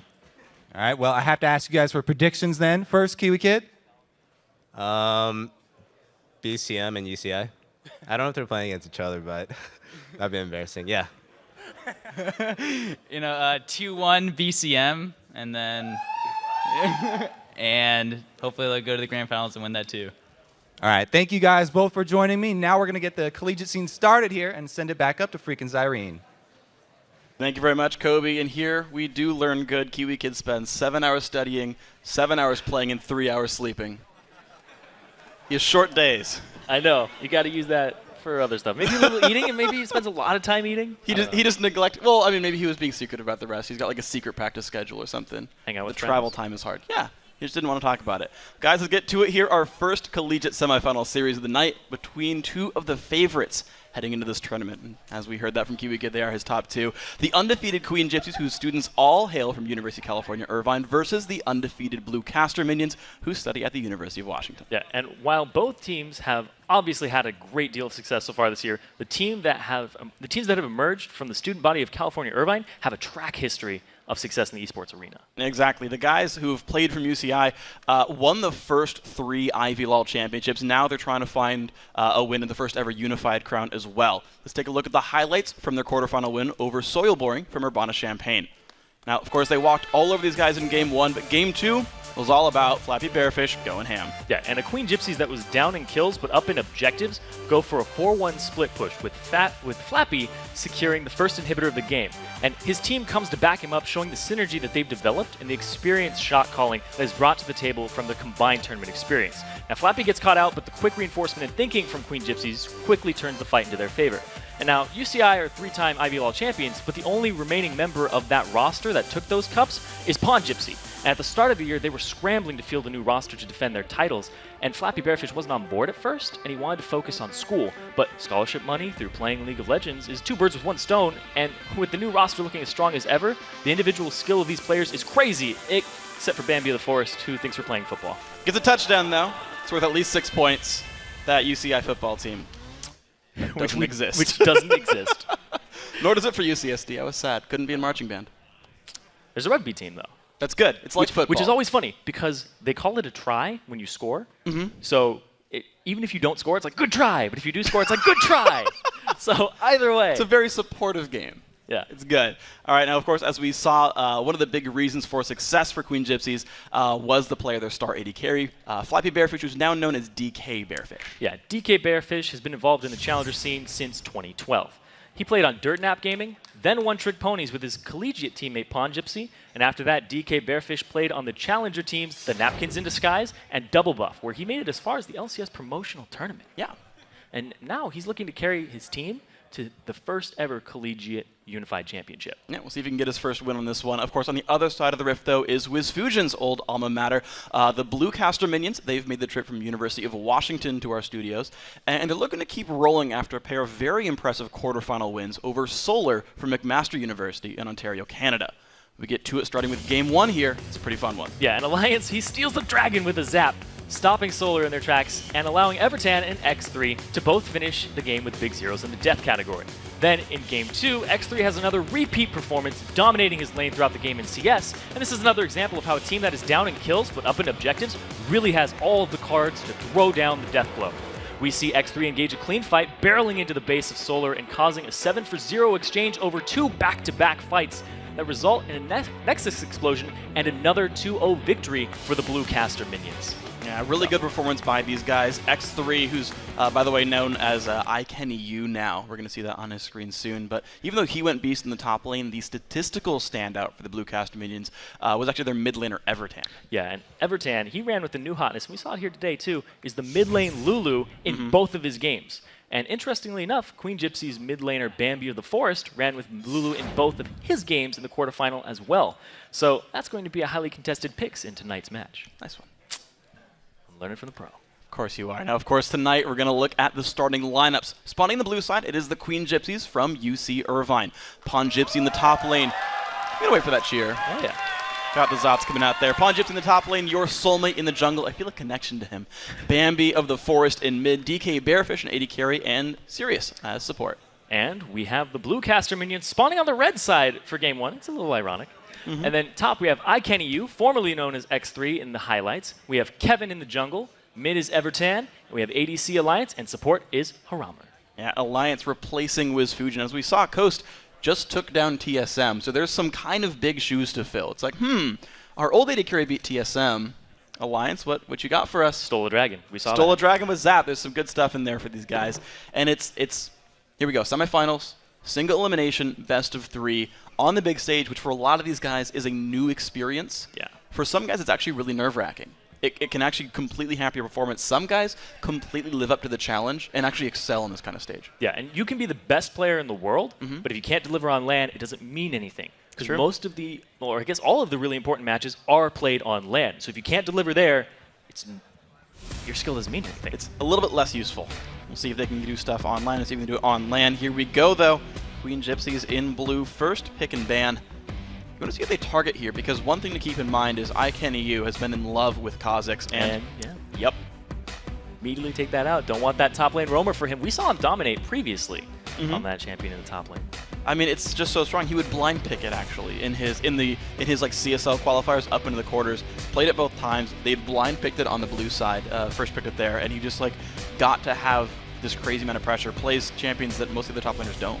Yeah, and that just shows the amount of confidence he has on that champion. If he's able to blind pick it, and it was devastating. That's an understatement too. Oh yeah, he wrecked with that champion. And Queen Gypsies, they've done their research and their homework, studying for that final. They take that right off the field. They do take it off the field. So Kha'Zix, Lee Sin also banned away from your soulmate. So jungler's trying to get removed. The Wukong away from Kevin. And one thing to note about Kevin as well is he's the brother of iKennyU, if I have that properly. And so I feel like normally like top lanes in Island, less so this time around. Yeah, because they're brothers, they're going to have great synergy with each other, and they're going to be really friendly. And actually, University of Washington's team, or the team from there, they have a lot of inter-synergy, but they haven't actually all played together. Yeah. They like recently met all of each other like a week or two ago. But in real life. They've been in like around each other, and the bottom lane has been roommates. Top lane is brother with the jungler, and Evertan's just a fantastic player. Stallone. Yeah. Sad. Well, he was like top 9 in Challenger, I think, so he can't be too lonely. Yeah, well, I mean, it's solo queue for a reason, though. That's true. But Could have been doing. maybe he's got a friend but doesn't attend. He could be duking the whole time. You never know. That's true. Pawn Gypsy, of course, first picking for his jungler. The Vi coming through for Queen Gypsies. And Blue Caster needs still to make their choices, but Thresh already locked in here. That's a very gank-heavy jungler. Yeah. And your Soulmates champion pool isn't the most diverse thing in the world. The Lee Sin is banned away, so he falls back on that Vi.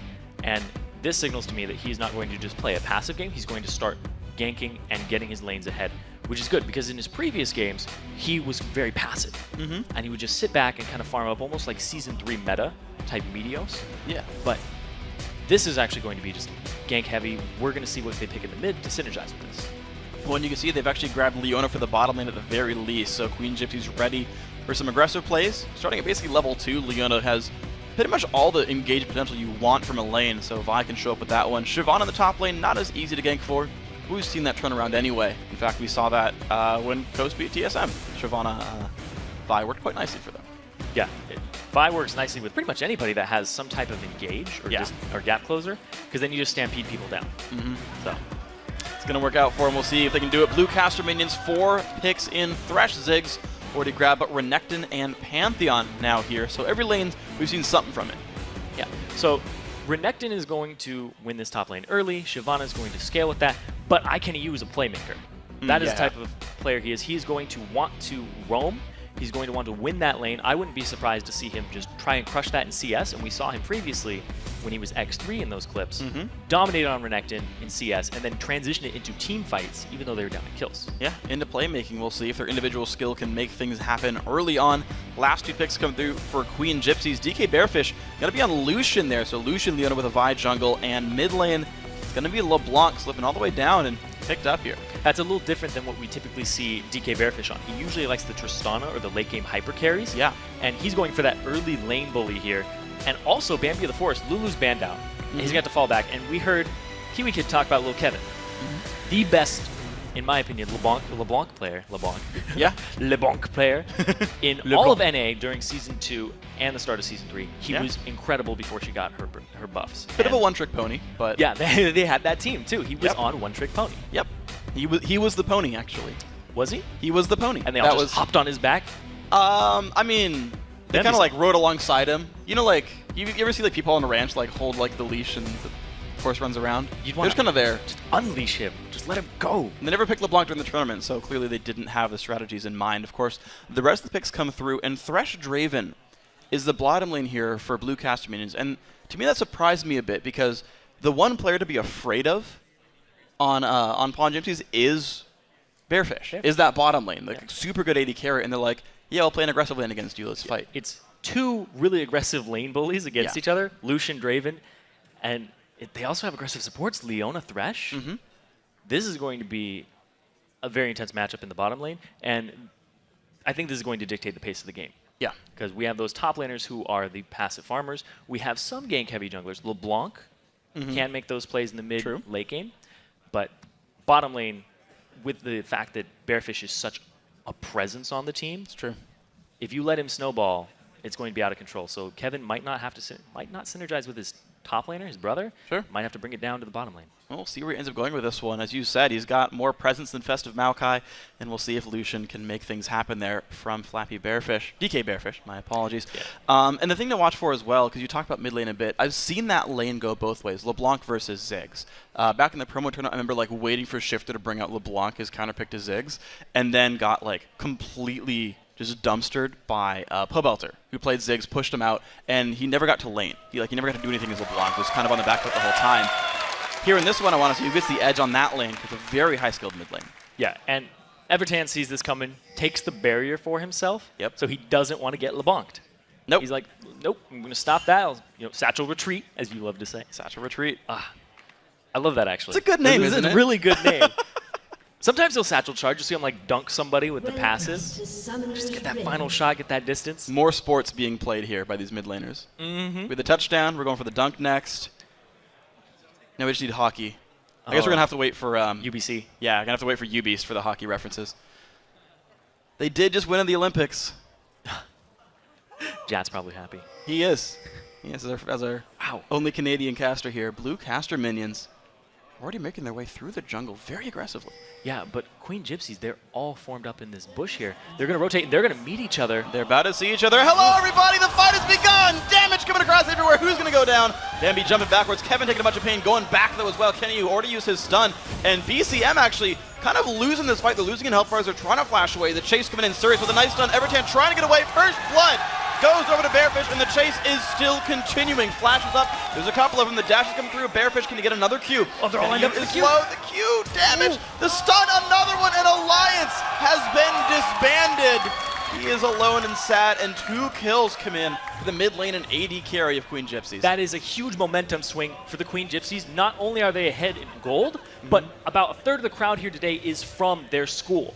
So when you have basically the home team on your side, it's going to start snowballing. And we talked about LAN earlier, and when you have the crowd rooting against you, it's not something the blue caster minions want. And that was not the best of invades I have ever seen. Not exactly. Into the bush. A lot of flashes blown, though.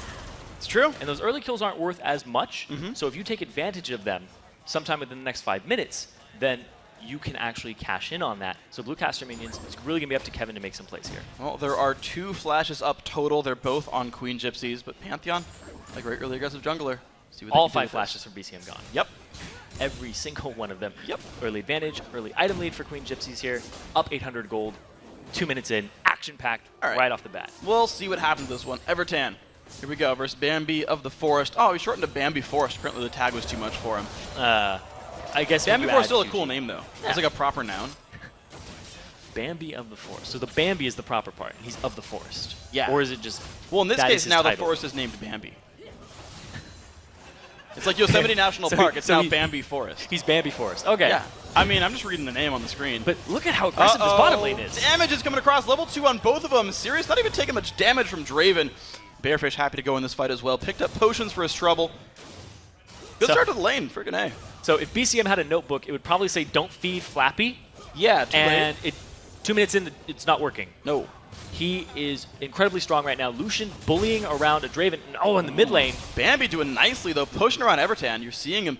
Of course, the barrier was already burned. It's going to be coming up soon. But already the early lead. Kevin got his red buff. Only level 2 of this Pantheon yet. Hasn't got another camp down yet. Yeah, and all of these players match up well in terms of skill level. But this early kill, if they can snowball this, man, up in the top lane, though, Pantheon, Kevin's looking for something for his brother here. Well, he can leech XP to get level 3. Does have the stun anyway, though. Let's see if Shyvana turns aggressive. Another minion goes down. He can't quite sneak into that brush yet, though. Pawn Gypsy not looking aggressive yet. It's going to take a while for this gank to pay off, though. Yeah, it's such a large minion wave. Gypsy's probably going to clear it out fairly easily with burnout. And maybe lose a couple. Oh, we'll see. Your soulmate is low on health and out of potions, so even if Vi wanted a counter gank, she couldn't, and is recalling. And Kevin goes back, though, so not even any gank here, even if the lane was going to reset. Oh, down bottom again. They're looking for the damages. I mean, honestly, Leona, Lucian, pretty painful lane. Alliance is staying alive, though. Still even has a potion in his inventory, so looks like Draven's going to be fairly safe catching axes. And honestly, like, aside from level 1, though, I gotta say, as far as minion kills are concerned, as far as his lane is concerned, Draven pick's doing okay. They're completely holding up to the lane. Yeah. He wasn't able to cash in on a big item, so DK Bearfish just has potions in his inventory, which is just sustain for the lane. So if he can poke him out and then basically make it so he backs with like 1,400 gold instead of 1,550, that'll pay off for him. But that's just a whole hypothetical situation. But the sustain in itself is not combat stats. But if you play it right, you can turn them into something. And we'll see. The berries, of course, up for both AD carries. The exhaust down for Harimer. So actually a summoner lead here for GQ. QG. Got that one backwards. GQ. They look similar, okay? I know. I almost said it too. Yeah. Well, I mean, the it's good reading at the very least. And yeah, so these guys are just holding on for now. The mid lane, we've seen Bambi do a very good job early on. Actually forced the early recall from Evertan. He's picked up an extra Doran's ring, so he's sustaining on. And this gold lead is honestly staying at like 900. That we haven't seen it pan out yet. It's going to probably take the first big recall from the jungler, from the mid laner, from the AD carry to start snowballing that gold lead. Yeah, and this 800 gold lead is spread out pretty much around everybody. Oh, down bottom, they have the jump Got a bit here. of a jump in. Nice lantern and the stun there onto SRS. No flash available, though. Can Leona go down on this one? 400 health. Chive still in by Alliance, who is out of mana, but the damage might be there. Kevin still in the front lines. 2 hits to go, and they can't find it. Actually, Harmer's going to go down. They trade one back in a 2 versus 3. Now Kevin's stuck in the front line. Serious. 2 hits, and they don't even get it. So a 2 versus 3 gank, and the Queen Chips come out ahead. That was such a good play there by SRS, using his Zenith Blade to actually go forward, applied the Sunlight. Great backup there by DK Bearfish, and he can stay because of the potions. And 2-0-1 on Lucian. He's going to be plenty happy in this one. ICanU and Pawn Gypsy actually trading fairly close. Going to be the engage now by the level 6 Shyvana. Flashes in, Ignite still ticking. Can he force a flash? That will be a surviving Renekton. But level 6 early means a lane lead. Yeah, Renekton's very close to level 6. Your soulmate coming up top. If Renekton backs, they'll get some turret damage. But if he doesn't, you're he gone. gets it. 315 gold. He's going to be happy with that one. Killing a minion on the way through, actually. That was style points. And it's going to be pushing to the turret. What a good start. They opt to not do damage to the turret, but instead to back and get them, basically turn those into combat stats for themselves. It's a great gank there. And your soulmate, like I said earlier, was a very passive jungler with his play. Now he's bringing to the table with the Vi. Now he's level 6. Ooh, yeah. Pick of the litter on the map right now. People's flashes are just now coming up. He can blow some with them. Well, let's see what they go for. Yeah, Bambi doesn't even retreat. Evertan keeps juking himself with these ones. Doesn't get much harassed down. 7 minion lead in the mid lane. It's going to be a Fiendish Codex here for Bambi. Got another misroute, so he's not quite getting the harass down, and now he's forced to chug some potions to stay in this lane. Yeah. Level 6 coming out for Bambi before. He's going to get that blue buff handed off to him, so he can stay here. There is a tiny bit... Okay, no. I was looking at the items. It's negated now. In the bottom lane, they both have BF swords. Little bit of a sword lead. Longsword. Longsword. It's pretty much what the kill's going to give you is a longsword there. So that's what the lead is. The first blood giving him 10 attack damage. We'll see if it's going to mean much for DK Bearfish. Again, another fight in the mid lane, but Evertan is durable enough. He went, started on Chalice, got the Null Magic Mantle, and he's just surviving this lane. Is the blue not going to be handed off to Evertan? Unless he ults for it. He can ult it. Nope.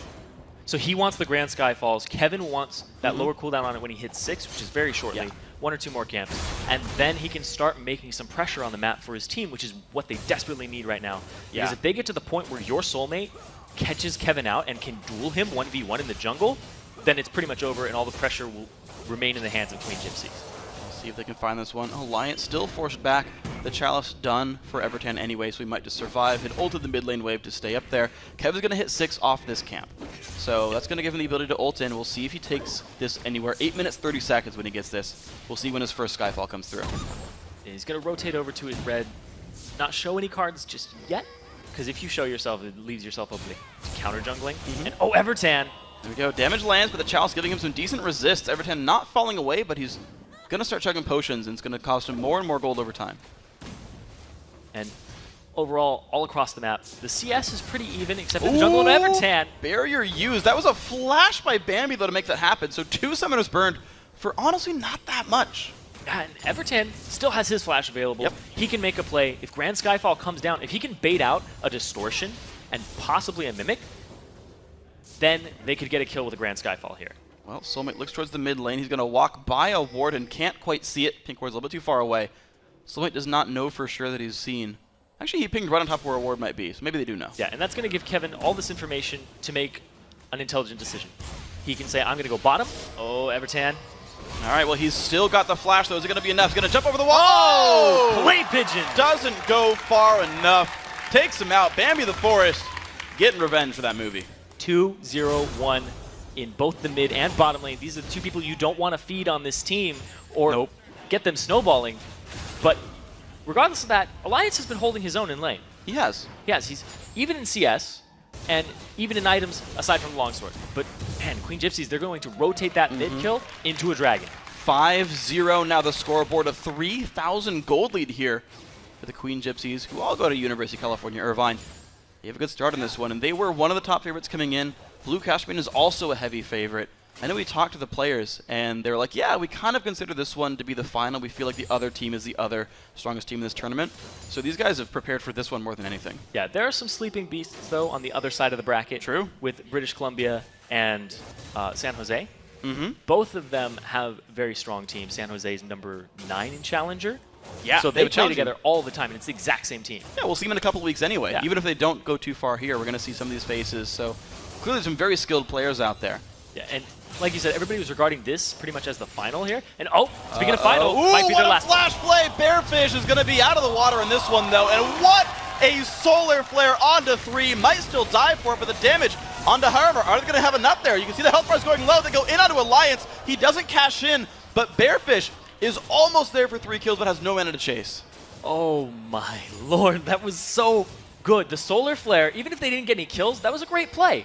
But the pressure that Kevin is now creating on the map is good for blue caster minions. Yes. They needed that play desperately, and they didn't give up a counter kill at all. But as I say that, here comes your soulmate looking for just that.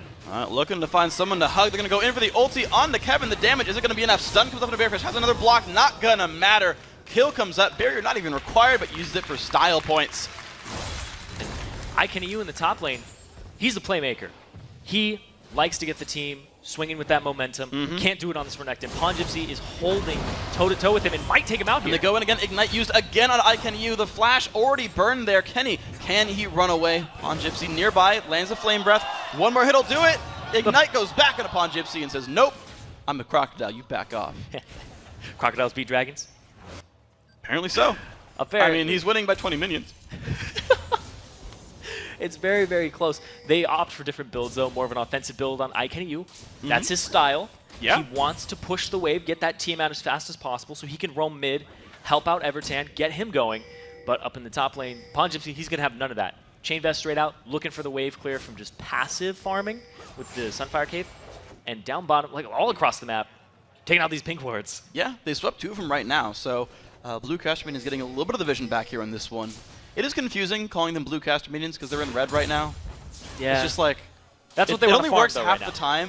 I wish they just rename themselves between each game. Kenny though in a bad spot, goes in, almost makes him into the Zig Bomb, but can't do it. Your soulmate gonna get the kill on this one. It's another 1 for 0 here in the top lane. And that Renekton pick not paying off so far. No, it is not. He's not able to do anything on the map, and he's basically flailing, saying, you know, get your stuff together, guys, because I can't do all the work. And Evertan tried to help out there. He almost had the Mega Inferno Bomb for the kill onto Pongypsy, but he's just way too fast. Burnout gives you that extra movement speed. He was fine. Played around it nicely. So here we are, 7-1 in kills, 4,000, about the lead here by these guys. And I want to see what they do with this one next, because the thing I always look at with I want to say like newer teams, right, teams that haven't been established on the pro circuit for a while, is how good can you transition into the mid game, right? We heard Kiwi talk about that, saying, yeah, in Collegiate, individual skill can take you a really long way. In the LCS, it's how good are your rotations, how good are you at taking objectives. I want to see how good these teams are at making the objective game happen. Gank coming into the bottom lane. Be a stun landed. They're going to keep on going forward. SRS in the front line. Kevin getting just obliterated though. Bearfish picks up 1. SRS not in a good spot. Alliance, can he cash in the stacks? Yes, he will. 638 gold for that one. And Bearfish on the wrong side of this fight. 2 kills picked up. Will trade 2 back himself, but a lot of money going to the BCM AD carry. So the plan for BCM is we messed up. We gave Bearfish some early kills. Let's get them back. Let's get them on Alliance so he can go toe-to-toe with them and basically even the playing field. The solar flare there, the solar flare missed. It whiffed there. The stun came out. The Aegis of Zionia was able to stun stun Bearfish before it landed. So it was kind of a little bit of a misplay there. It could have been played better, but Blue Caster Minions took complete advantage of that. They end up getting the cash in on Draven before he dies, which is extremely important. Absolutely. So he just rolled in a lot of money for himself. Yeah, they pulled in about 600 extra gold from that fight just because of the Draven pass. Actually closer to 700 here. Yeah. IKENU, Pongypsy still in a battle. Unfortunately, you're just seeing Pongypsy just dominate this lane now. IKENU down to 300 health. Can the chase come through? Burnout lands. Good stun though from KENU, and it's gonna be Pongypsy forced away. Oh, but here comes Kevin. He does have flash. Goes for it. Stun, auto attack, red buff is on. One more hit to go till he picks him up. Q, and doesn't even need it. Swings his little lance in the air, and kill goes across. Goes for the Heartseeker Strike, finds it right in the belly of the dragon. One of his scales was open. Goes straight for it. Oh, your soulmate. Oh, what a Q! Stops it up, takes him down. Your soulmate crashes him out right there. That was beautiful stuff. It was good rotation. He saw that Kevin was top, so there was no chance of a counter gank mid. Goes immediately there, evens up the kill with a counter kill. And I want to talk about a little bit more about that top lane. Pongypsy went too aggressive. And against Kenny, you know, he's got that synergy with his brother. He came in and wow. Yeah, that's going to be a kill by Bearfish. And a beautiful stun onto Alliance. He's likely to not go anywhere. Can he find SRS? No, he cannot quite. one hit from cashing in stacks anyway. Yep. It's another 2 for 0 down in the bottom lane. Queen Gypsy's looking really good. And there's 10 seconds on Dragon here. They might have to back before they can contest it, but they're going to get this tower. And that mid lane kill allowed Bambi to go bottom. The rotations on this team, on Queen Gypsy, you can tell that they play together quite frequently, and they have good communication even at LAN. Yeah, they're making the plays work. They're not getting flustered by the stakes of the event, even though a lot of these guys are new to the big stage. Really, only Flappy Bearfish, the guy. Well, I guess him and Pawn Gypsy, the guys who've been actually playing on stages like this before, and they're firing on all cylinders. I gotta say, 6-1 and 2 for the AD carry though. Pretty good start to the tournament. Oh yeah, that's how you'd like to start out any game. Hopefully it doesn't get any worse, but you just keep snowballing that.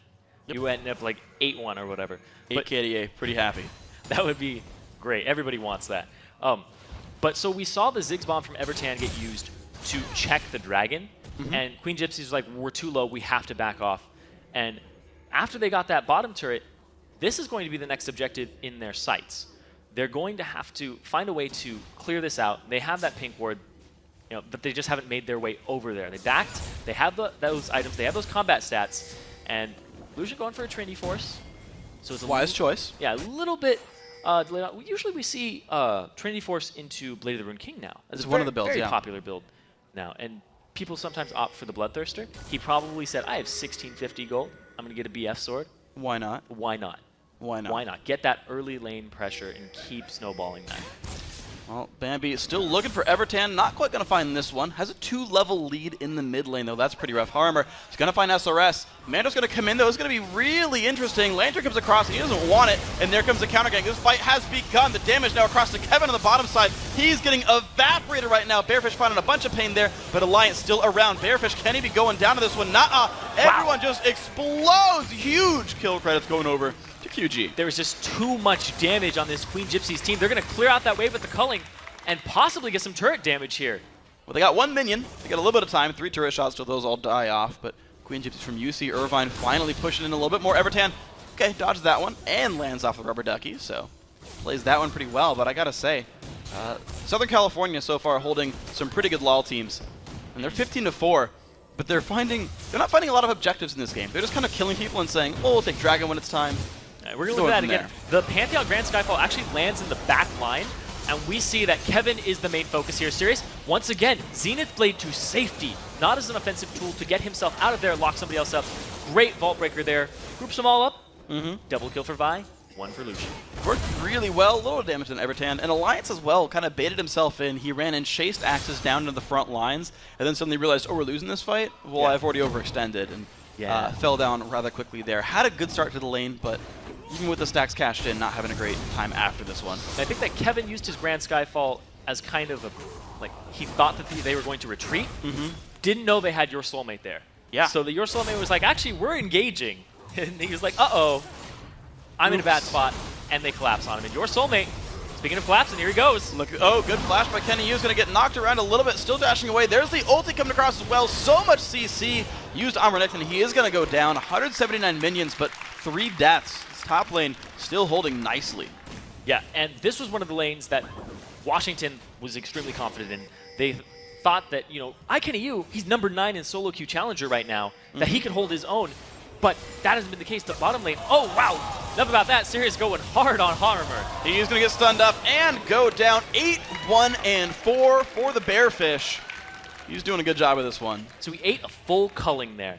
Yeah. All of that damage from DK Bearfish straight into him. Good kill there for them. And once again, on the top lane, this is really something that was unexpected. Like, you see that Kenny's still up in farm.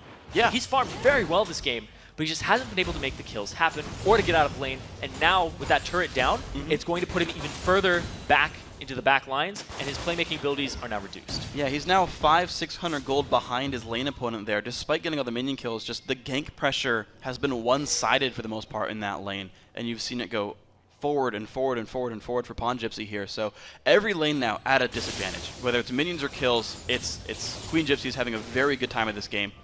Looking to keep the pressure going. Only 20 minutes in, but they are just slaughtering the Bluecaster minions. I think this entire game we've been like, it's only 2 minutes in, it's only 5 minutes in, it's only 20 minutes in. But a bloodthirsty game. This lead that they've made from the start, and they haven't given up. No. Like, you would think that somebody would get a little overconfident or something, and oh, Evertan! Well, they're feeling confident. Looks like he's not going to be overconfident, though. Kill comes across, but Bambi is low on health. Can Kevin find one more? No, knocked backwards. I don't know if he's going to find the damage in. Colleague's not going to land. Bit of a missed shot there, but Flash still forced away.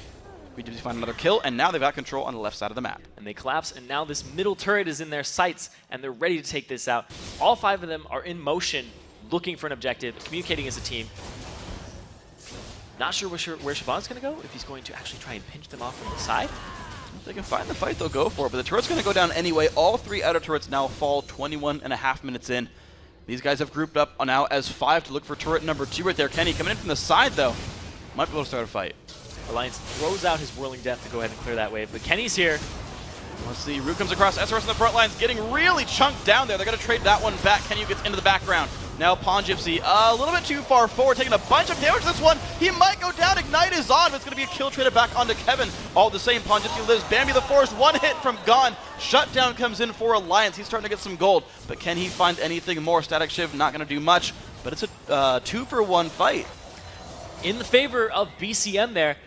So Queen Gypsies, like I said, a little overconfident. Yep. I was waiting for a play similar to this because at LAN, you know, it really does get the better of you. You're kind of sitting there like you're pumped, we're winning, and then you forget that this is a team that is equal in skill to you. Yep. And you've just been taking little by little disadvantage. And right there, it really showed. We had the respawns from BCM come in. Evertan was there. iKenny with the rotation, and now he's back in the game. He is going to be back in the game at least a little bit here with a couple of assists. Get himself into a happier spot. Levels 13 to 13 in the top lane, so I feel like these guys should trade fairly equally. But to me, the only guy who's really stepping up right now for Blue Caster Minions is the AD carry replacement for WizFusion. That's Alliance, and he's 4-3-1 on the Draven. And we're like, hey, look, you went up against a very hard lane. Your opponent in lane got first blood, and you're still putting up a positive score. Yeah, and on that note, Alliance also has a QSS third item. Yeah. So he knows that there's a target on his back from Queen Gypsies. He knows Lawal's going to come straight at me. Leona will probably solar flare me. And Draven's actually one of the easier AD carries in the meta currently to actually engage on it. Oh, look at that armor. Yeah. Oh, Goodbye. Wow. So that was fast. Yeah. I feel like QG's jungler should be Australian because you just got your soul, mate. Lame. Great. The laughter said it was great, so apparently... Yeah. Oh, shut up, you laughed. Don't boo. So they get Turret goes down. Oh. Queen Gypsies. Oh, they're going to go forward. A bit of a slow, not too much, though. Nice zone control there by Evertan. Yep. Yeah. You're so mean. I'm still stuck on that one. You know, there's a reason his name is Evertan. He just got hit with a solar flare. Now you're just reaching for him. I'm just going to go ahead and throw whatever. support at you. You serious? No, it doesn't even count. Yes, it See, does. no one even groaned for yours. Yeah, because it was good. Okay. Because it was classy. Uh-huh. Yeah. Well, mid lane minions going down. Let's see what these guys go for on the next one. Unfortunately, Flappy Bearfish, DK Bearfish, frick, you were Flappy Bearfish for like 2 years. Why'd you change now? I don't I'm know. like used to saying That's like his name. Evaniscus and Support Daddy. At least he was Support Daddy first. Yeah. And then like went back and then back. So, if that makes any sense. But it's going to be the Dragon taking a bunch more damage. There are more globals being taken over by Queen Gypsies. They're honestly not giving up much of anything. One turret went down off of an overextension. They lost the mid turret fair and square. It was their own fault. But they're taking Dragon control. They have not given any Baron comeback chances. And none of the other lanes have been able to be pushed in. Yeah, and iKenny, he's really realizing this pressure. Picks up a red potion right now for himself so that he can have those extra combat stats for a tiny duration and hopefully turn those into gold for his team as a whole. And Pawn Gypsy, he's after Kenny, and he's down a level still. Well, let's see if he can find anything here. Ruin King active used and the jump forward. And he's going to dash again. Pantheon in from the back. Punch is going to land directly underneath that one. I don't know if it's going to be enough damage. Harriman's going to show up there. 3 versus 1. Can Pawn Gypsy do it? 4 versus 1. They really like him. He's been hooked, and it's going to go down. Kevin takes the kill. Solarflare comes back across Kevin. Explodes there, and so does Alliance. Yes, he does. 2 for 1 in the engage. And now, Queen Gypsy's looking to keep pushing.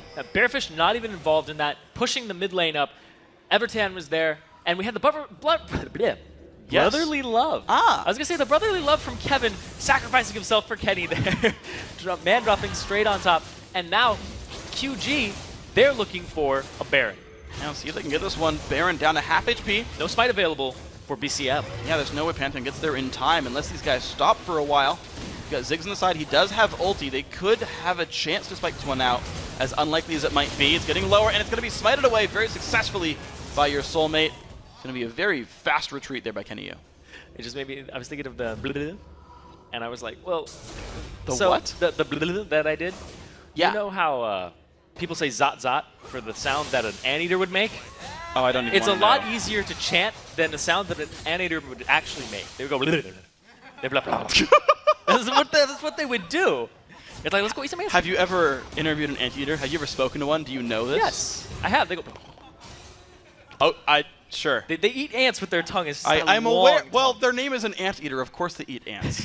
That's not even useful information. It's like, guys, I'm a color commentator. We're playing League of Legends right now. That's it. That was the level of commentary you just brought. Well, I was okay. Okay. Anteaters eat other things too, I assume. I mean, Probably I wouldn't like believe bugs, it. right? I wouldn't believe it. All right. Well, They'd be anyway, lying to me. We have Chains coming in to Harmer.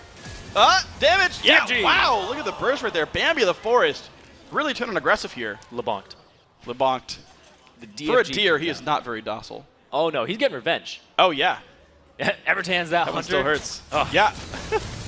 Spoiler alert. Spoiler alert, Bambi's mom dies. Here we go, guys, to jump in. Kevin in the front lines. The tank's taking so much damage. Sirius does go down 1-for-1 so far, but it's going to be into the BCM base. Another kill picked up there. Bearfish going massive. Triple kill. Looking now for Evertan. He's running. He's cowering. He's hiding. He's a Yordle. He gets away. And they're going to go ahead and push this up.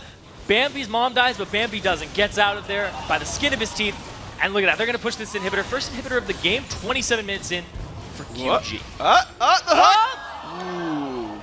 Bambi You just doesn't kicking die. him. That's not You're a just movie. kicking him while he's down. That's just mean. Oh. Well, okay, they're all right. They're all right. 15,000 gold. Here we go. QG, Queen Gypsies. They're gonna sweep away some of the. I can't get the name in my head properly. I don't know why. They look good. They do. They look no. I'm so done with that song. That song. Blairfish, of course, recalling as well. And here comes this fight. It's pretty crazy. Yeah, the man drop comes right down, but your soulmate's on top of that immediately with the assault and battery to pick that up. Then they just collapse, and Bearfish's damage is incredible. He has been farming really well this game. He has the highest farm in the entire game, and he has the most kill participation. He does. So 17. actually, he's tied with your soulmate. So your soulmate's been bonding with him. Yes, they've been good. They've been lining up well here, Vi and Lucian. You wouldn't think they were a team, but they are here. Enforcing the law just a little bit there. Kevin getting jumped on now out of the turret. The ultimate's going to come in as well. This poor Pantheon is sad and alone, and Kevin got no one to talk to. He's going to go down. Meanwhile, Bambi did solo away Harmer on the other side of the map. So 2 kills picked up now, and the siege will continue. He wants his mom's soul back. Poor Bambi. Okay, that one I'll give you. Yeah. So he actually DFGs him over the wall and just blows him up. Just very, very quick kill. Flew. 1-2, it's over. And Alliance is slow, but they're going after Evertan. Big slow, a lot of CC. Evertan goes down. So does Alliance. Another 2 for 0. This game is just exploding now. Queen Gypsy's taken 30 kills in as many minutes. And they're looking now for the push towards the Nexus. Superman is getting swept away by Ed Kenyu, but it doesn't even matter. Putting 9.5 minutes in. Game 1 goes to Queen Gypsies from UC Irvine. And Nerves not getting them at all. Play a clean game from start to finish. Very convincing win there.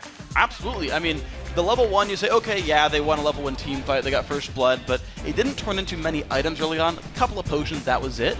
It was the fact that they made plays afterwards. The Renekton to Shyvana counterpick didn't pay off. You had Pawn Gypsy completely survive that lane. You had the mid lane matchup just go Bambi of the Forest way the entire time.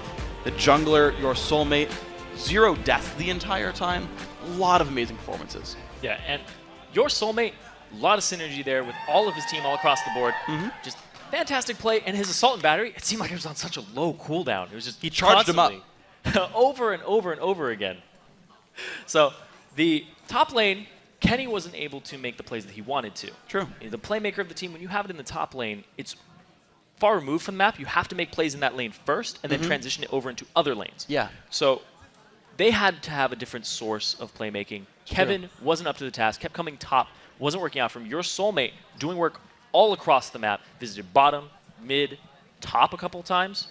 So they thought he was going to play passive, and he didn't. He did not. He came out exploding and knocked some heads around. Very well played there on that one. Now, guys, we've got to take a quick break and talk to Dean Pelton. But when he returns, it's time for Game 2 between the Blue Caster Minions and the Queen Gypsies. Don't go anywhere. The 2014 North American Collegiate Championship will be right back.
Hey everyone, and welcome back to the 2014 North American Collegiate Championship. It's time for Game 2 in tonight's semifinal fight between the Blue Caster Minions and the Queen Gypsies.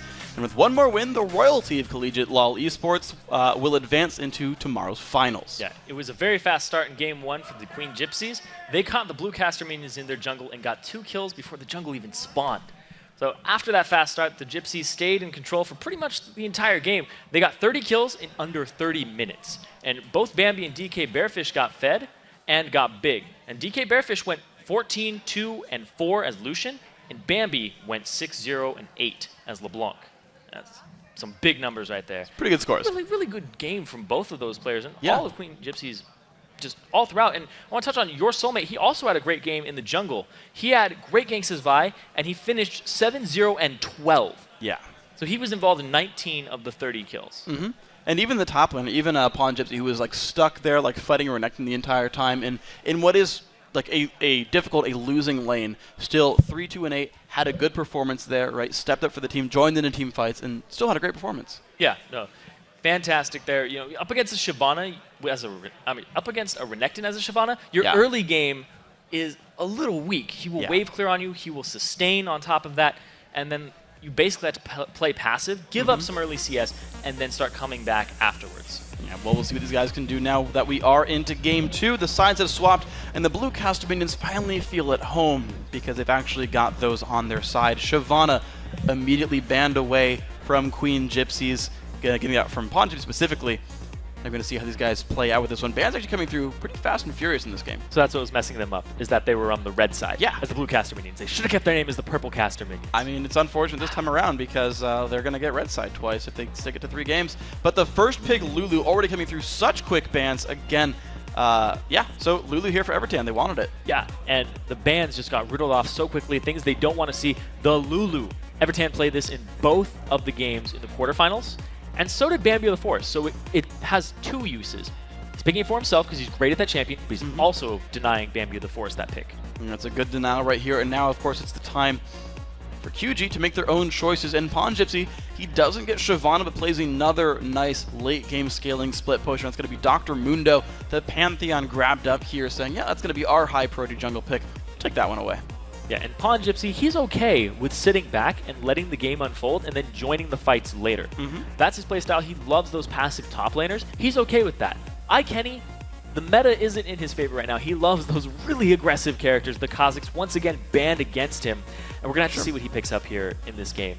But you've got all these other assassins, though, like Yasuo, Zed, like all these guys that, like, Yasuo? if you like Kazakhs, you can play one of the other ones, right? Like, it's not like it's outside of possibility. We've seen teams like Curse and Coast run these to great effect, and so I want to see him come in and, brings up Melson. Hey, that is Yasuo does get grabbed up. That's a top lane, because Lulu is going to transition into the mid lane.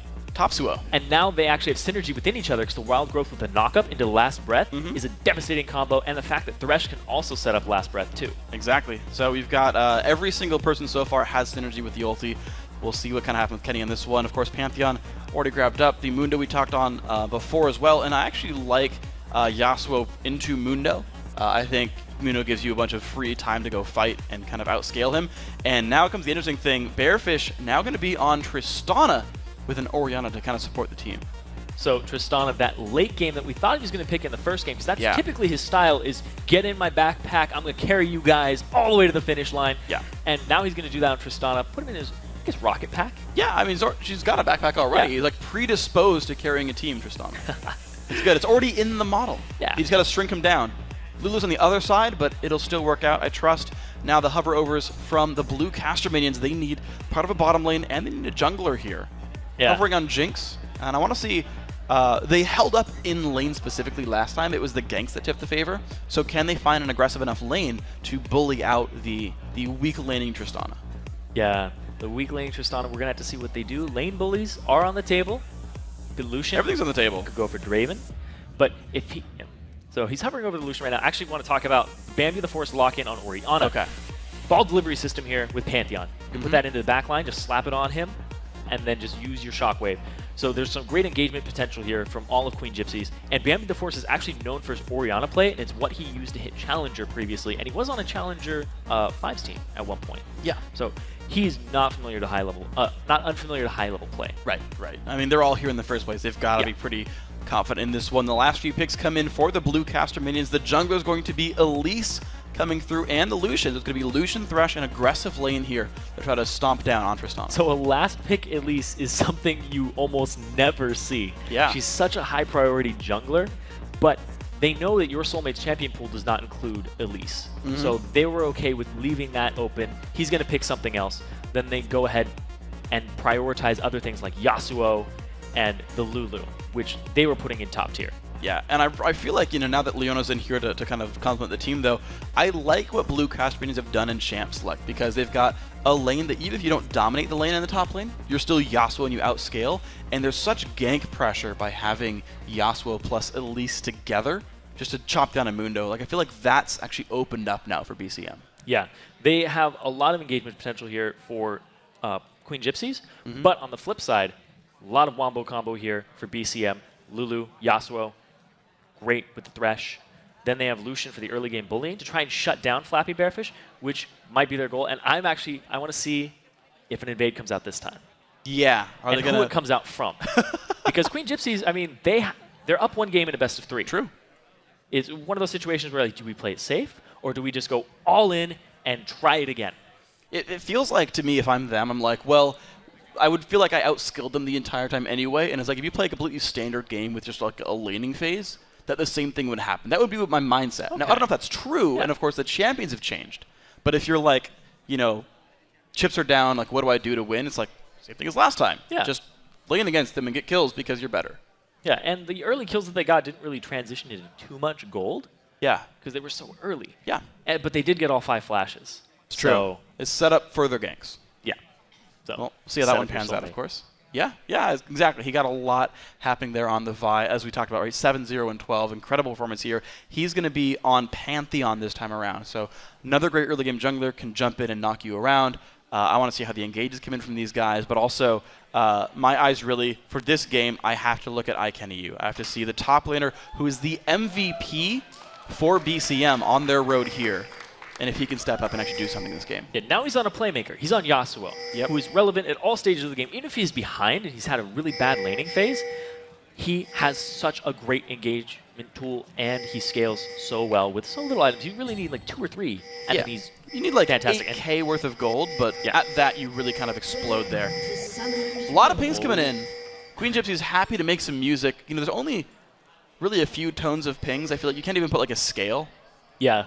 So they're actually playing to the strengths of this composition here and just doing a passive fan-out line of scrimmage. And BCM, they have a very aggressive comp here. You have Lucian Thresh. You can catch somebody out. You can cocoon somebody level 1 with Kevin if you wanted to. Then the fact that you have Yasuo and all these fantastic high-damage early characters. Yeah. That I don't know if they'll do it, but they have the possibility to. But we'll see where they go, because Bearfish is waiting around on the side. BCM has the engage. Kevin actually waiting far in the wings, interestingly enough. And the Trozana has not learned a skill yet. Wait, this is weird. I normally don't see this, but the Elise has already learned her Q at level 1. Yeah. Normally you see Volatile Spiderling and the attack speed buff. That's true. In jungle, you typically take the Volatile Spiderling Skittering Frenzy so that you can clear the camps. So he's going for some single target damage there. Yeah. And look at the level 1. They're like so afraid. They put the Trinket Ward over the wall. Okay, they're not on a red buff.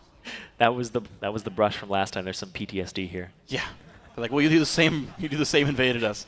No, you won't. Bearfish still chilling. Spazzing out a little bit. Yeah, it worked last time, that invade. Yeah, Bearfish, like you said, didn't learn an ability, which is really good. Because in his position, if a Threshold could come out, you would want the rocket drone. But here we go. The Q learned. Kevin just going to do the damages here and clear out this first camp pretty easily. Does have Smite. We'll use that, and he's going to be fine. And I want to see this mid lane pan out there, because it's interesting, because it's the 2 main support mage mids that we see. The Orianna and the Lulu. They've got good damage, but not like Veigar or Ziggs level, but also a lot of supportive abilities for the team. I want to see how this fight pans out and who does more for the team later on. Well, they also both have auto-attack passives. True. So they can trade very well, just walking up to each other and throwing stuff at him. Well, Haramer going to be taking a bit of pain early on. Thresh versus Leona, and at level 1, the Leona lane is still actually doing a lot of good things. Evertan pushing around Bambi. Forced to chug the potions away. Bambi actually already out of potions. Already pushed around that much. Soulmate going to go for his red buff. Kevin going to go on the other side and get his second buff as well. And the jungler's going to be level 2 free to roam the map. Ooh, flash forced out. Almost lands the hook. Bearfish was close. Yeah, and now that the hook is down, he's going to have to close the distance for a flay if he wants to engage. A bit of damage still onto Haramer. Honestly, it's still going okay for these guys, but the junglers are unlocked. I want to see where they go. Kevin looks for the mid lane. That's going to be his first destination. And your Soulmate just cleaning up his red, and then he'll make a transition to whatever lane he thinks is going to be the easiest to gank. And Kevin, off on the side here. 5 seconds between the time that Pantheon can show up now. Time is ticking in. He's going to be available for the counter gank. Can they land much here? Early flash force by Bambi the Forest, but it's a wise flash. Yeah, better to flash early than to... Oh! What a flay. Bearfish doesn't get the dunk. In basketball, that would be goaltending. Actually, it should be a block. Never mind. We're good. Standard blocking. Well done. That was good. He was still in the air, so he's rising up. And you just knock him down. LCS big plays. Actually, NACC big plays. Yeah, NACC.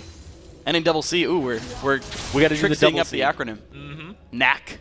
Knack big plays. Knack just doesn't roll off the tongue as well. Yes, it does. NACC. Knack. No, NACC. No, that one. No, it's definitely Knack. No, sounds better to You're me. wrong. No. Here we go. Alliance and Haramar still waiting around to see if they can make Kevin make this gank happen. Every flash is available except for Haramar here. Yeah. At least still waiting for us. You can Lantern in for Repel for a stun. And your soulmate making his journey up top. He wants to go after Kenny here. Okay, well here comes Lantern Haramar taking a whole bunch of pain. Can he go down in time? The stun on the Bearfish. Gonna get first blood over to Tristana. The reset is there, but doesn't matter. Kill comes back over to Kevin. IKenyu dies in the top lane gank. Wow, well played on this one. And SRS gets away. So Queen Gypsies, once again, they come out on top in the early game here, going 2 for 1. Burst blood coming over to them. And up in the top lane here, Pantheon comes around the side. Your soulmate, he's ready. And usually for a Mundo, it's hard to gank early for him. But there's so much damage on Pantheon. Flash goes in, gets him with the spear shot. It was really good, like super long range cleaver there as well to make that one happen. So, gotta give some props to the very low health Pawn Gypsy, kind of walking himself back in there, saying, "I can do a little bit more. Don't worry, I got this." Yeah, he wasn't afraid. Kenny had flashed away, so he was like, "I still have my flash, and I'll flash cleaver if need be," because he knows that Windwall was down from that. So, IKenyu, man, he's trying to make these plays, trying to make it so that he can get off to a good start here, and it's just doing the exact opposite. Yeah, he's just sitting sort of stagnant in minions with a death. The assist actually went to Pawn Gypsy, so less of a gold lead. Wasn't like he got 300 gold, he got 150 for that one, but it's Vamp Scepter versus Chain Vest here in this lane, but no consumables for this Yasuo. I want to see if that hurts him any without sustain past the Vamp Scepter. Yeah, he's got the Vamp Scepter, and then DK Bearfish had the money for a Vamp Scepter, but he goes Avarice Blade instead. So that's showing how passive DK Bearfish is going to play this early game on Tristana, and how he plans to transition and carry his team. So it's going to be a while before he becomes this wrecking ball, but he's poised to do it. He's not looking for that early game. Yep. Bearfish poised to be Miley Cyrus in this one. Evertan chilling in the mid lane there. I don't want to see this matchup. It's a 9-minion lead so far for the Lulu here. So Blue Caster minions finding something to go their way. They are down 500 gold, but it's a much closer game than last time, certainly. Yes. They were down 500 gold at like 1 minute 10 last time. So a closer start to this one. But you've got to worry about the late game scaling of a Tristana who's just farming. Yeah, and if we look over at Kevin, he just has boots, and he didn't even go for the jungle item. He's trying to get around the map and counter your soulmate's rotations, and he has the ward. He can see this coming. Well, here we go. Elisa around to the side, goes for the cocoon, does not land it. Good dodge, but the chase now on to Bambi. Great shockwave, though. At the same time as Wild Growth, can they find more? He's trying to get away. Ignite is on, and he's going to burn to death. That poor robot melts, and Kevin's going to force back your soulmate. So 2-2 here, game tied up. That was a very good gank coming in there. And like I said, Kevin was looking for the rotation there from your soulmate, and now he's not focused on ganking lanes, but he's focused on countering your soulmate, especially after that first game that he had. And he's on his way to get level 6 very soon. He's about a camp away from that one. So the man drop going to be here at about 7 minutes and a half. He can start making plays there. Haramar going to get the flay backwards. Bearfish taking a bit of pain, but dodging pretty much all the skill shots. Anyway, a hook goes in, but the damage still going in towards this poor little Thresh. He's trying to run away. 100 health left. Flash in from Bearfish. Doesn't have the damage. Takes a turret shot for it. And Alliance gonna get the kill. And the dive in on a Haramar. He's gonna be going down because of the ignite. SRS making that one happen. I feel like he could have ignited sooner. Didn't make that one go down. Soulmate shows up late, but he's got the lane under control. Yeah, he doesn't have the mana to engage. Use the last bit on Spear Shot. What's happening with Kevin? He got low fighting some Wraiths, but he's all right. They're pretty tough. He learned. Don't worry. The jungle not so deadly in the college scene. I was like, what is happening to his health bar? It's going down. Yes. And so it's exactly what's happening anyway, to his health bar. But I wanted to know exactly what was happening to him. That was he was going down. To Wraiths. Yes. Okay. Thank you, Freak. So in the bottom lane, DK Bearfish, he had this really passive build, and he goes offensive with it. He believes that, Sirius, the extra damage from Sunlight, that passive from Leona, would add that extra damage that he needed, that little oomph, but it wasn't there. He wasn't able to counter the Vamp Scepter from Alliance, and they've come out a little short. He ends up dying, and now he has his barrier back up. Was that a short joke? No. I mean, it is a Yordle after all. There's no Vhagar in this game. I mean, Tristana is similarly short. That's true. Just saying. That's true. Even if you can rocket jump, you're still short.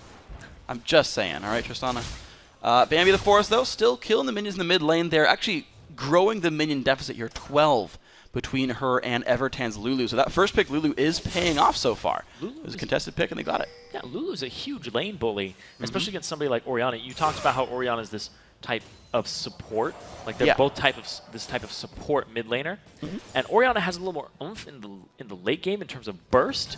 And Lulu has this, if Kenny gets fed, he's going to be even more devastating. I will give him tons of health and a big shield on a very low cooldown and just wreak havoc. So there's a lot on multiple members of BCM's shoulders right now. But DK Bearfish, he still has to wait this game out. The gold is now even a little bit in favor of BCM, just very minute. But DK Bearfish, he has a timeline. He's not going to have this high impact in the early game, and he needs to stop giving up kills and needs to start scaling. We'll see if we can find this right here. Kevin waiting on the sides. Pawn Gypsy under his turret. No one is around to counter. Grand Skyfall also down right now. Will they go for the dive on this one? Ignite is available. Pawn Gypsy chilling here. Knockup is there for Kenny Yu. Lands it, but they're just not going, so Kevin's waiting for a counter gank, not an actual forced gank. Yeah, and Kevin using a lot of his time in this top lane, but that's going to allow your soulmate to set up a gank down bottom. Grand Skyfall available. He's going. All right, they're going to look for this one. Alliance and her armor. There goes the stun. It's going to land Flay as well. The jump in. Look at the damage onto that poor little Thresh. He's going to go down. Well played on that fight. Making it happen. And up in the top lane, that's going to cue Kevin. There's no counter gank. Ooh, the flash from Pawn Gypsy required. That would have been a knockout from Kenny Yu. Going to be safe in this one, but the pressure on the top lane, of course, Queen Gypsy going to capitalize off that gank, though, with dragon pressure. Yeah, if you know where the jungler is, you know where he isn't. If he's top, he's not a dragon. No smite around. And oh, Pawn Gypsy. Knockup's going to land. They're going to find the kill as well. Kenny Yu forced to run away. He's still got turret aggro. Come on. There you go. He's fine. Kills you off. Now they're going to put pressure on this turret, but Dragon does go over to Queen Gypsies. We've been seeing more and more in the LCS as well. Alliance, so hold on to that thought. Another stun's going to land. A lot of damage coming through here, actually. Down to 300 health. Nice solar, some sunlight damage coming through. Bearfish, one more tech to go, is going to find that one. And just get out of turret range, barely. Early static Shiv for Tristana going to pay off. Yeah, it's become more and more of a common build. And I was talking about things that were common. In the LCS, diving a top laner 2-1 is really common now. Like, we see it all the time. Cloud9 TSM games, they are like, he's got no items early. He's trying to play passive. This guy can't really lock us up. Let's just go after him. Yeah, it's fine. Pawn Gypsy had his ultimate up. They ignite him. They say that's nothing, and they do all of that damage. Repel comes up. Kevin's fine. Absolutely fine. So, pretty happy stuff by these guys. We'll see a 4-5 kill score, 300, 400 gold lead for Queen Gypsies. Of course, they are up 1-0 in this best of 3 on the trip to the finals, so they can make it happen here. Blue Caster Minions, another pretty big favorite coming into the tournament. Looking at an early elimination. Everton flashing forward, goes for the pain, but Soulmate is here and says, how don't you, oh dear. Bambi gonna fall over, doesn't land the shockwave in that one. Soulmate now getting chased down. Can Kenny make more happen? Knockup is gonna be there. He's gonna find it. A lot of damage coming through, and there's the execution. Kevin taking that one down 6-5. Blue Casterman is answering. So Kenny Yu was in range to use his last breath on the original knockup from Evertan. Don't know if he was quite ready for it, but it paid off there because he was able to get his own knockup with Steel Tempest and finish off your Soulmate. They get a turret for it, and they're going to continue to push this. TP coming in for Pawn Gypsy. He is 1 versus 3, though, but tanky enough to buy a little bit of time. Now they're going to go in anyway. A lot of damage coming through. Will Mundo survive? Kenny Yu forced to run away. Not any more turret shots in that one. Alliance forced back as well. Bearfish super low, forced to run.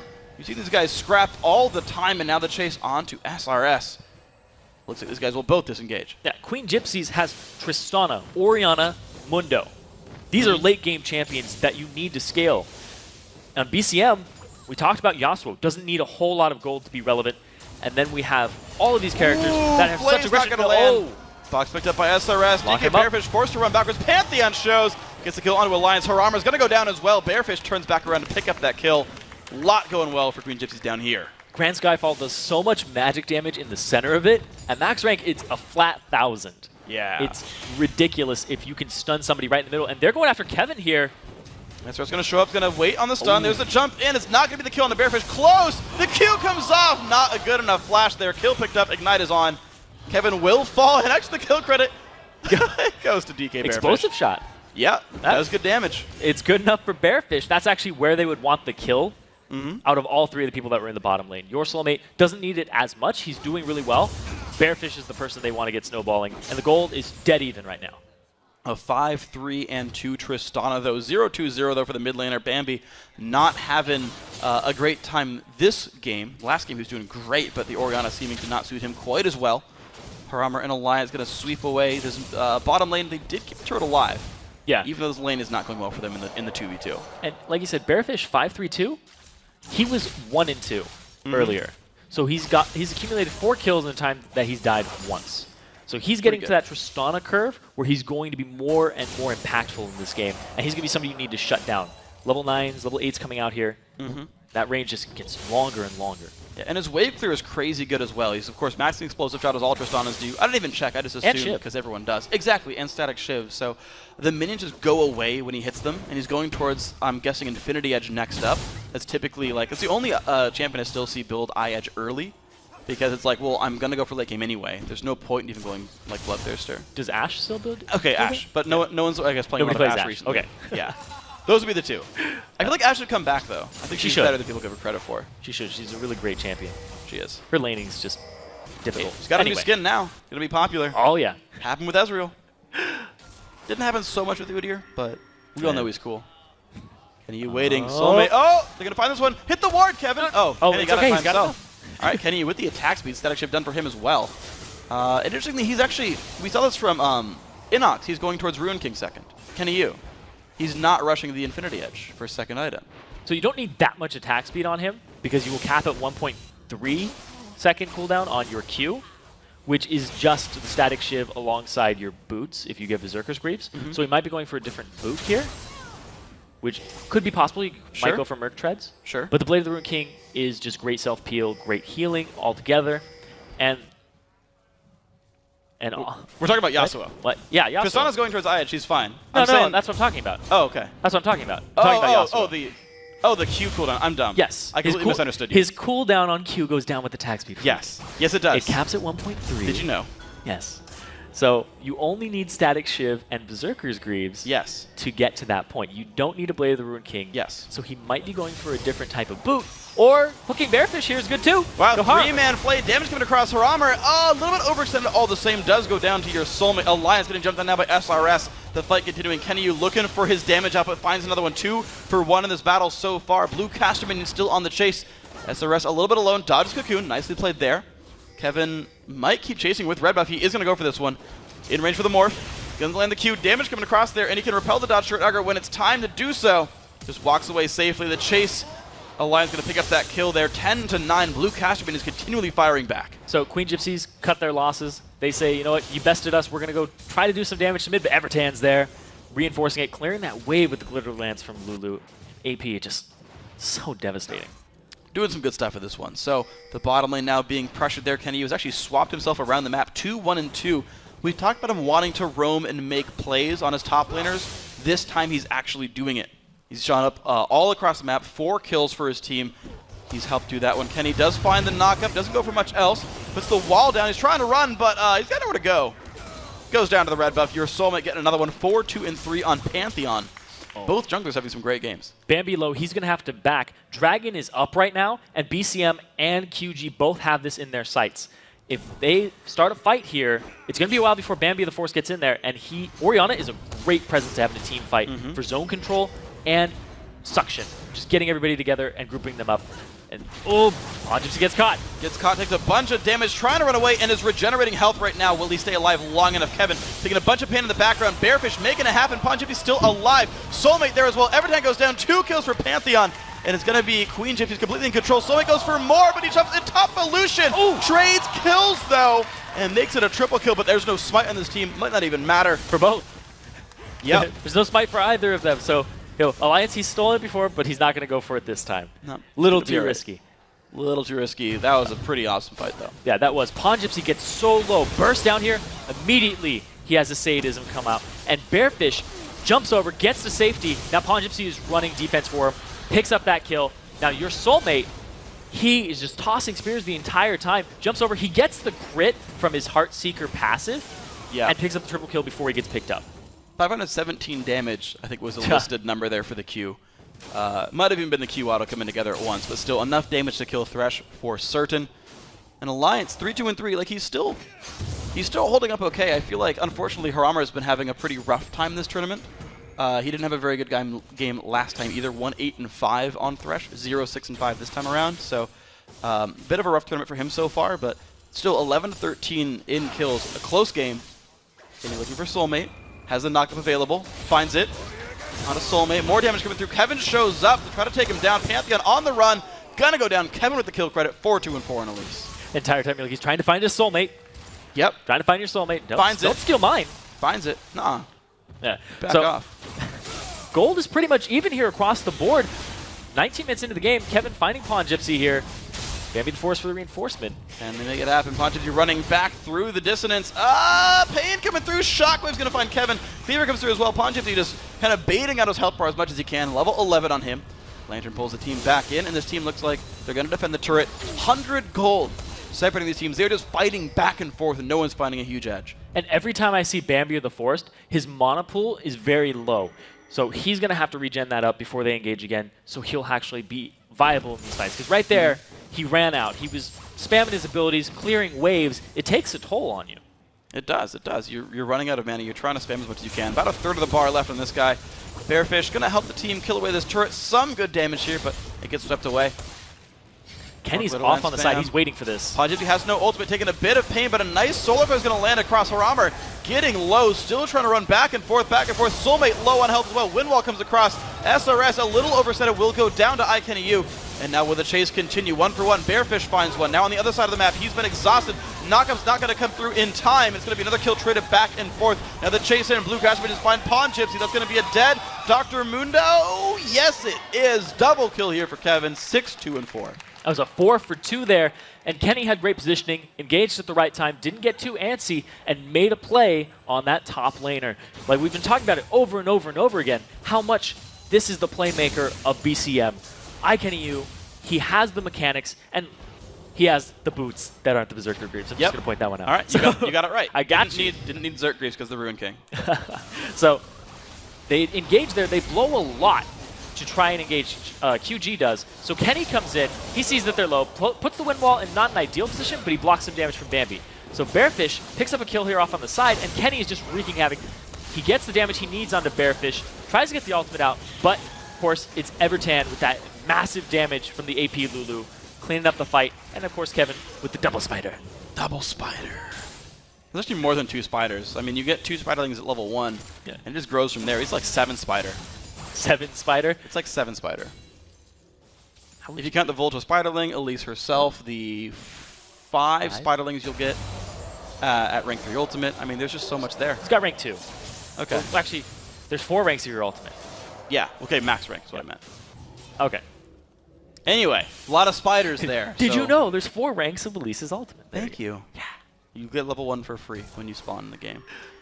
Well, iKennyU is a level 13 Yasuo.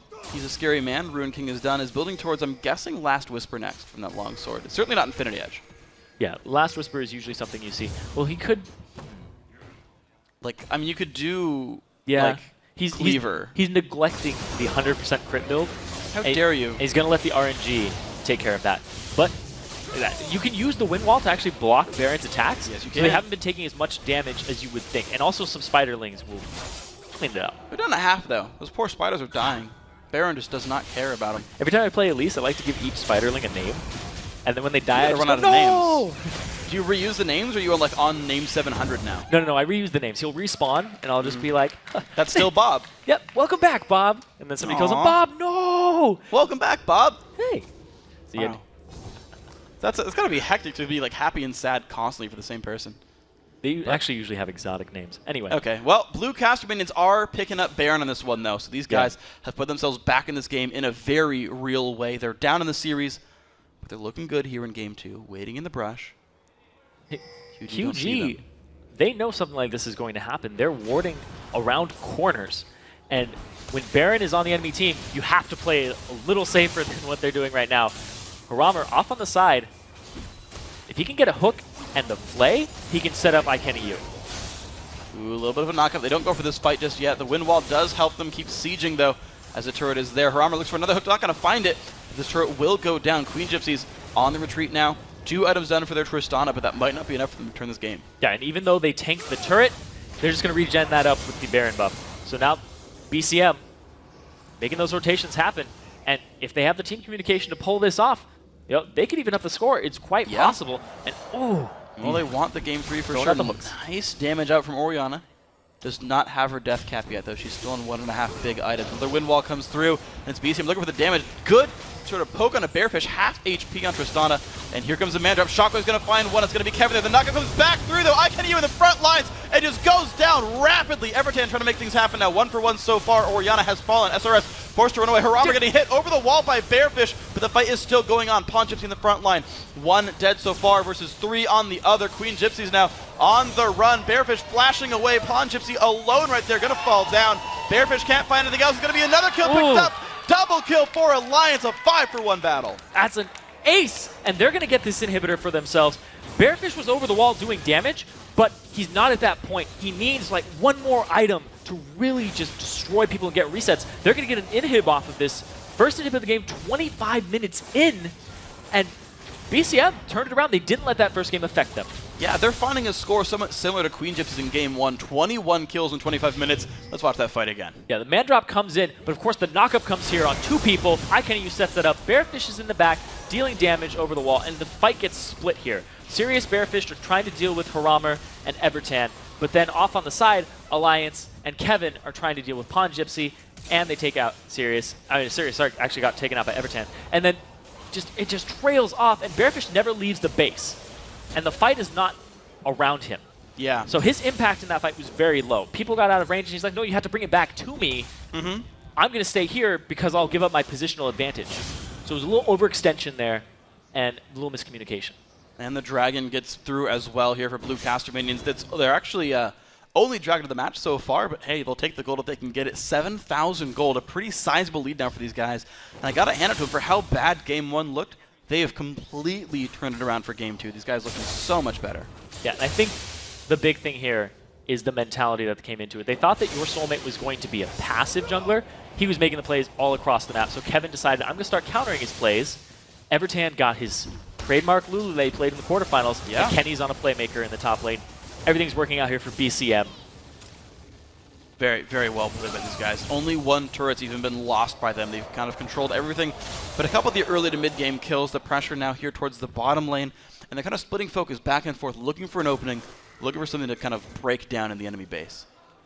That top lane has super minions flooding into it, so Pawn Gypsy's going to have to defend that. He has the teleport available, has not used it to great effect this game. True. You sit around and you're like, well, what I had to think about it for a second there. What summoner spell did he bring to the table? Because I hadn't seen it from him. Yeah, true. Flash. He's brought Flash. He's brought Flash. I saw that one a couple times underneath turrets. Yes. Still died. But his teleport has not been used to contest dragons and objectives. But the thing is, IKNU hasn't really been in lane. True. He got to that point. He's like, I'm going to come all the way bottom. And look what I'm doing here. Oh, I'm killing your teammates. And just rotating and still keeping up in CS and actually passing him. And Blue Cashman is now looked for their second inhibitor turret now. Looking for the mid lane. Good wind wall comes across. Kenny is going to stay alive, but there comes a Shockwave. Beautiful 2-man stun. The fight might begin, but no one's there to fight with them. Tristana's on the outside, but they're going to find a kill anyway. It's going to be the support's getting traded back and forth. Evertan on a killing spree. 4v4. For all that amazing setup, there just wasn't enough follow-through. Yeah, there was no follow-through. Kenny decides not to go all the way in with his last breath. He had a knock-up onto your soulmate, but that would put him in a very bad position. Considering your soulmate also had the ball on him, so he would have been slowed if he had tried to come out of that. So, next item here that's coming out for DK Bearfish, though, is a Bloodthirster. Yes. So he's not going for Last Whisper. He doesn't need it. There's no armor tanks. Yeah, it's just one tank in the game. Yeah. One Renwood Zoman. It's not even like you're fighting an Orianna who gives bonus armor. Yeah, I mean, Thresh gets some over time, but like, realistically, Bloodthirster is a great choice. You get so much damage out of that item. Oh, yeah. He's going to have to charge that up, though. The team's giving him the farm, is the thing. That's the... Well, they should. Of course. And they also should stay around him, because they start overextending. Like we saw right there, Sirius went out of the base, out of range of Bearfish. So he's not able to reinforce them. And BCM, they are intelligent enough to spot this and say, you know what, let's just keep Bearfish out of arm's reach. Let's just keep him in the back line. He's scared of going forward, and he's scared of Evertan. He's really scared of Evertan. We saw in the bottom lane where they were duking it out, and he was like, well, you know what, I'm sorry, you know, you put picks on me and on the back up. Like, I'm going to have nothing to do with this. He is just waiting to farm himself up and become a super late game beast. And he's gonna be. We're gonna see what happens to these guys. Bearfish looking for his third item eventually. When he gets the last Whisper, it's gonna be pretty crazy. He's already got good damage here, dodging the hooks. SRS takes that one, but you don't really engage on a Leona that often. Not inside her own base. And I think by the time that he gets a last Whisper, iKennyU will have his Infinity Edge completed, which will give him that 100% crit Yasuo, and he will be devastating. He's actually holding on to, I was going to say, he's charge that up on jungle creeps, throw it from blind, see if you can knock somebody up and get a nice last breath. But rotations here from BCM have been on point all game. Yeah, they're doing a good job of this one. So top lane, the inhibitors respawn. There's no turret defending it. Mid lane, a little injured, but they couldn't crack the base last time. And Baron's up in 10 seconds as well. So they've set up some pretty good ward coverage for a Baron, but they haven't swept everything away. They're still only on one sweeper. That's the thing. 30 minutes in, still only one sweeper. So these guys are spotted as they set up for Baron. And Haramer, yeah, they are all spotted. Ward comes over the wall. They don't clear it. Well, beautiful 5-man ult is coming across, but the wind wall keeping him alive for a bit. Bearfish finds one. Can they keep going? Kevin is low. The re-engage by Kenny. Good damage coming across, but he's going to go down anyway. 2 for 1 so far. Can they find more engages? Soulmate flashes. Doesn't find anyone. Will Queen Gypsy go win? Yes, they go look for Baron in this one. Sirius is alive. Pawn Gypsy the only one to die. Can they get Baron, or will they get dropped away by Alliance? Baron taking some damage. It's just him and Evertan, and they are going to back off of this. So they stalled enough time for Kevin to get back into the base. He didn't die, has his HP, so if they had stayed there and attempted to do Baron, they would have taken the poke from Evertan Alliance, and then Kevin would have been there in time for the smite. It would have been a tiny window, but he would have been there. Extra movement speed from Spider Form. We're going to chalk it up to that one. That's the reason. That's the reason. Home guards helped a little bit as well. Yeah. Mid turret now goes down. Queen Gypsies use the champions that they killed to get a little bit of map pressure. Mid lane turret goes down 2 to 7 in turret. They've got a lot of ground to make up. But with Baron alive and Dragon in 40 seconds, I want to see, do Queen Gypsies, players coming from UC Irvine, do they feel like they've got enough map pressure to contest objectives now? Well, Bearfish, we just saw in that fight, if you can keep him in the back but still in the fight because of the range, then he's good to go. We saw him taking out Kenny from the back line. Kenny goes straight into him. He got Kevin low, and he took out Haramer. You just have to keep DK Bearfish in this fight, but BCM needs to do the opposite. You need to get him out as fast as possible. The engagement from Sirius was on point. Oh, it was great. It was so good. And Bambi of the Forest, known for his Orianna play, really, really good shockwave follow-up. Did an amazing job of that one. It was pretty much handed to him. I can't really be like, it was a fantastic They're all shockwave. Slow, but 80%, please press R here. And he did it. And he made a little target for him. And I actually wanted to follow up on your Bearfish point, because not only does Tristana get more items, have much of attack speed, as she levels up, the more attack range means she's in more fights from farther away. Pawn Gypsy now getting attacked, half HP, popped that ult already, he's trying to regen, is staying alive. 2-man Shockwave, 2-man Solar Flare as well. Windwall stops the engagement, the other's going to flash over. Anyway, Bearfish on the side, Windwall drops, can they find more damage? Evertan does go down, 1 for 0. Bearfish on the back lines, can he stay alive? Nuh-uh, Kenny takes him down. Flashed away from some of the damage across. Bambi the Forest still around here, can they get the damage they need? Alliance shows up, beautiful knockup comes in, do they have the damage required? Kenny, you chasing, not going to make that one happen though, chancing. Backing, can they get away? No! Sirius now trying to run away. Alliance finds another, advancing now for a triple kill. And look at that crazy battle, only Pawn Gypsy alive. So that looked like it was going to go the way of the Queen Gypsies, but the wind wall was so good from Kenny. It stopped the resets from DK Bearfish and the damage. He was not able, it was like a pixel in front.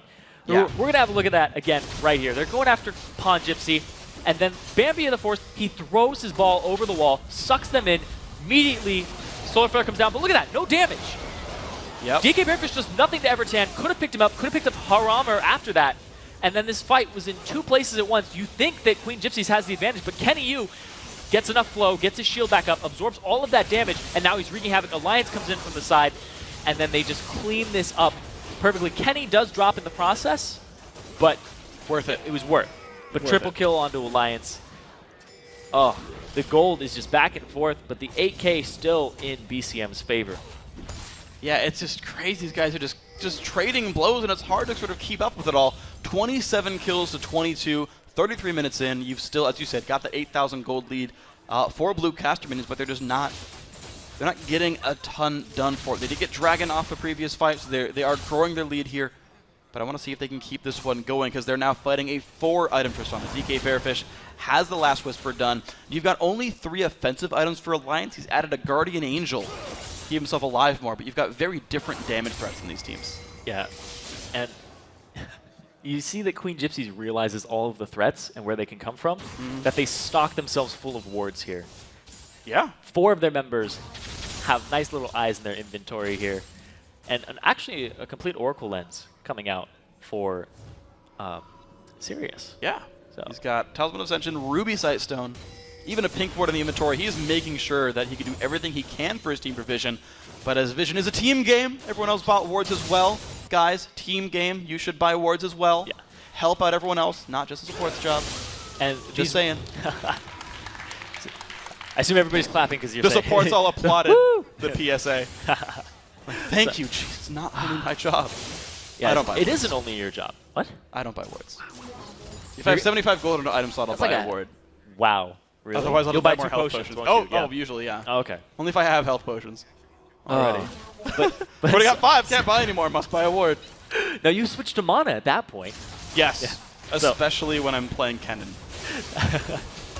So, well, you're always out of mana on Kennen. Sorry, I had to throw that in there. So, the wards, that means that Queen Gypsy is looking for some objective control here. They want to not give up that Baron for free. They don't want to go into that blind. They're going to throw all of these wards down there. And you said, you know, sweepers are lacking on BCM side. They only have 1. And if they picked up a couple more, then they could start closing out this game in a more effective manner, because you've seen them camping in bushes looking for picks. Yeah. And you know, that would really help their strategy and what they're trying to accomplish here. Well, let's see if they can find Evertan and get the picks. You guys moving forward. BCM looking to invade into the jungle again. These are the guys with the lead. You guys trading blows. Stun's going to land upon Gypsy. He's not going to care. 3 tank items there on Mundo, not counting his boots. Going to look forward. Dissonance goes across. These guys are just like battle lines are drawn, and they're looking for that first opening. You see Kevin overextend for a stun, not getting anything for it, and back right out, and they're just trying to find an opening. And you would not think that there's a 9k gold difference between these 2 teams. No. And if you're sitting there and you are these teams, all you're seeing is 27 to 22. And you're like, they're probably pretty close to us. And then you take into account dragons and turrets. But the strength that this team composition has in the late game for Queen Gypsies is devastating. Like, that win wall, I want to jump back to it again, was so good that that could have been that was the deciding factor of that fight. That would have been Bearfish picking up 2 more kills for himself. We'll see what else these guys can find now. And if Bearfish can carry the team on his back, all the kills going to Pantheon, makes him tankier, but he's no longer as big of a damage threat as before. Just Lizard Elder and Brutalizer that people are outscaling at this point. BCM on the back foot. They do see QG coming in. Wards come across. Kevin still in the fog. Goes, lands a stun on a Soulmate. Can the fight begin? A lot of damage coming in. Culling onto Soulmate, getting them low. The battle has begun. Haramer getting knocked around. 3-man shockwave. Knockup that's coming in from IKNU. Can he find more? No, he explodes right there. 1 for 0 so far. Queen Gypsy's now got to trade 1 back as well. Bearfish still on the run. Finds Kevin, takes him out. He is still good on this one, but he's now a little bit alone. Only he and Pawn Gypsy are alive. Look at the damage coming across. And down she goes. Blue Cashman is finding themselves a fight. Only have lost 2, and they've killed 4. Pawn Gypsy on the run, but these guys could just kill the base, but Evertan wants blood. Evertan is so strong. His Lichbane, Deathcap, Void Staff, he is tearing people apart in the flash over the wall. Haramer puts the lantern across, gets him in there. Pawn Gypsy gonna go down. Nicely played there. Haramer making it happen. Alliance now in the top lane, 20 seconds until any revives. He's gonna get the inhibitor at least, and he's got time to push for the Nexus turrets as well. This could be the game. And we see the Lichbane on Evertan. I just talked about it. He can destroy structures so quickly with that. And look at that. He's just chunking it down with the help of Alliance. Yeah, this might be game. We might be going to a game 3 here. See if they can do it. Turret number 1 is down. Turret 2 gone as well. Soulmate and SRS, the only guys here. Can they jump into this one? They're trying to find it. Haramer knocking him back. Here comes Bambi as well. A lot of damage coming across. Alliance taking his health bar down, but they get the kill onto Haramer. You've got the Lulu running around. Alliance trying as well. The rotation. Getting lower. He gets it. BCM pulling it back 1-1 in the semifinal. Wow, evening it up. That was a great play there. They showed that the first game didn't shake them. Nope. No, it was such a decisive victory by Queen Gypsies, but they bring it back here, and they don't let Bearfish carry. Yeah. He had so much gold on that team, but they denied it. Yasuo, great pick. We might see it banned next game because of that, because of how effective it was. Yeah. And, man, they just did such a great job at reading their opponents and not letting the nerves get to them. That's huge. Absolutely. The Yasuo, the Lulu, the 2 together, in fact, making an even better combo. And it's like, well, you let someone get a playmaker who wanted to be a playmaker the whole time, and you kind of unlocked him by playing a passive top lane. Might want to change that one around. The mid lane, I'm really surprised, just went the other way. Like, how well did the mid lane go for Queen Gypsies in Game 1? And then how well did the mid lane go now for Blue Casterminions here in Game 2? Like, you're seeing that they're equally skilled, but it's like the champions they get and the situations they get into changes everything. Yeah, oh, absolutely.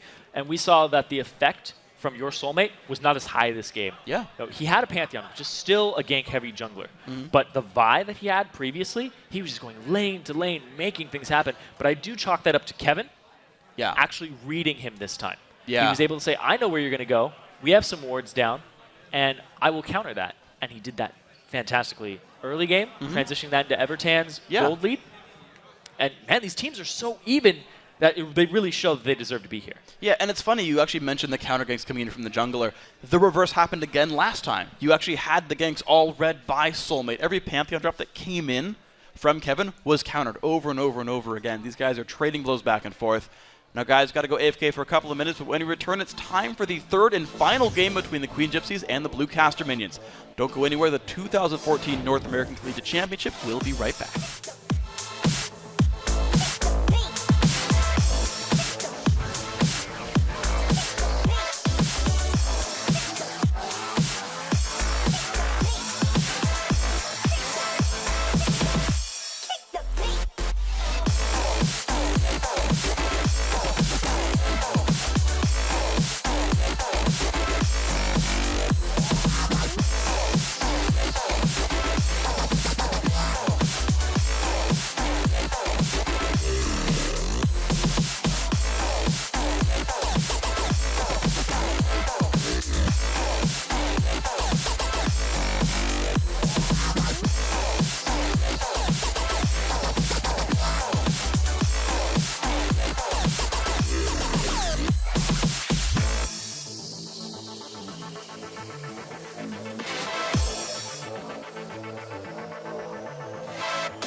Welcome back, everyone, to the 2014 North American Collegiate Championship. It's time for Game 3 in the semifinal showdown between the Queen Gypsies and the Blue Caster Minions. Now, the next team to take down a Nexus will advance into tomorrow night's finals and get one step closer to winning the first ever Unified Collegiate Championship. Yeah, and the Blue Caster Minions made use of their home field advantage. Yeah. Going blue side, start to take the must-win Game 2 for them. And Evertan, he got his Lulu in the mid lane, and he made good use of it to turn the tables on Bambi. Evertan went 9-2 and 13. Then there's BCM's ADC Alliance. He squished DK Bearfish in the bot lane, filleted that guy. Yep. And then Alliance went 9-2 and 10 as Lucian. And another matchup to watch is between the junglers. Now, both of them have been playing great. Kevin went 8-3 and 12 on Elise, and your soulmate went 9-7 and 10 on Pantheon, but didn't have as much pressure as he did in Game 1. That's true. Yeah, his Vi was incredible.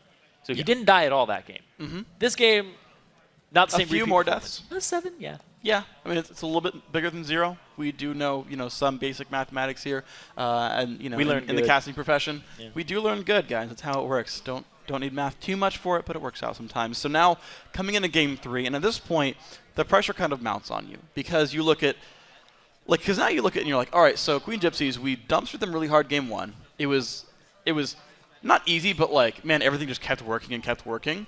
This game, Game 2, was much, much, much closer, but they were kind of behind the whole time. Now you come into Game 3 and you're like, so what do we do differently now?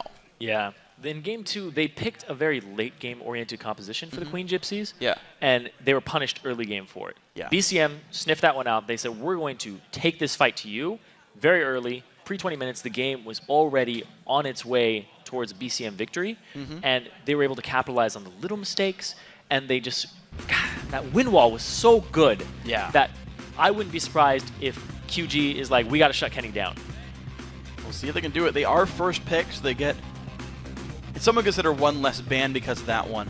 And so they're going to make their choices there. Queen Gypsies coming in. The players who go to school at UC Irvine, Blue Caster Minions, students at University of Washington.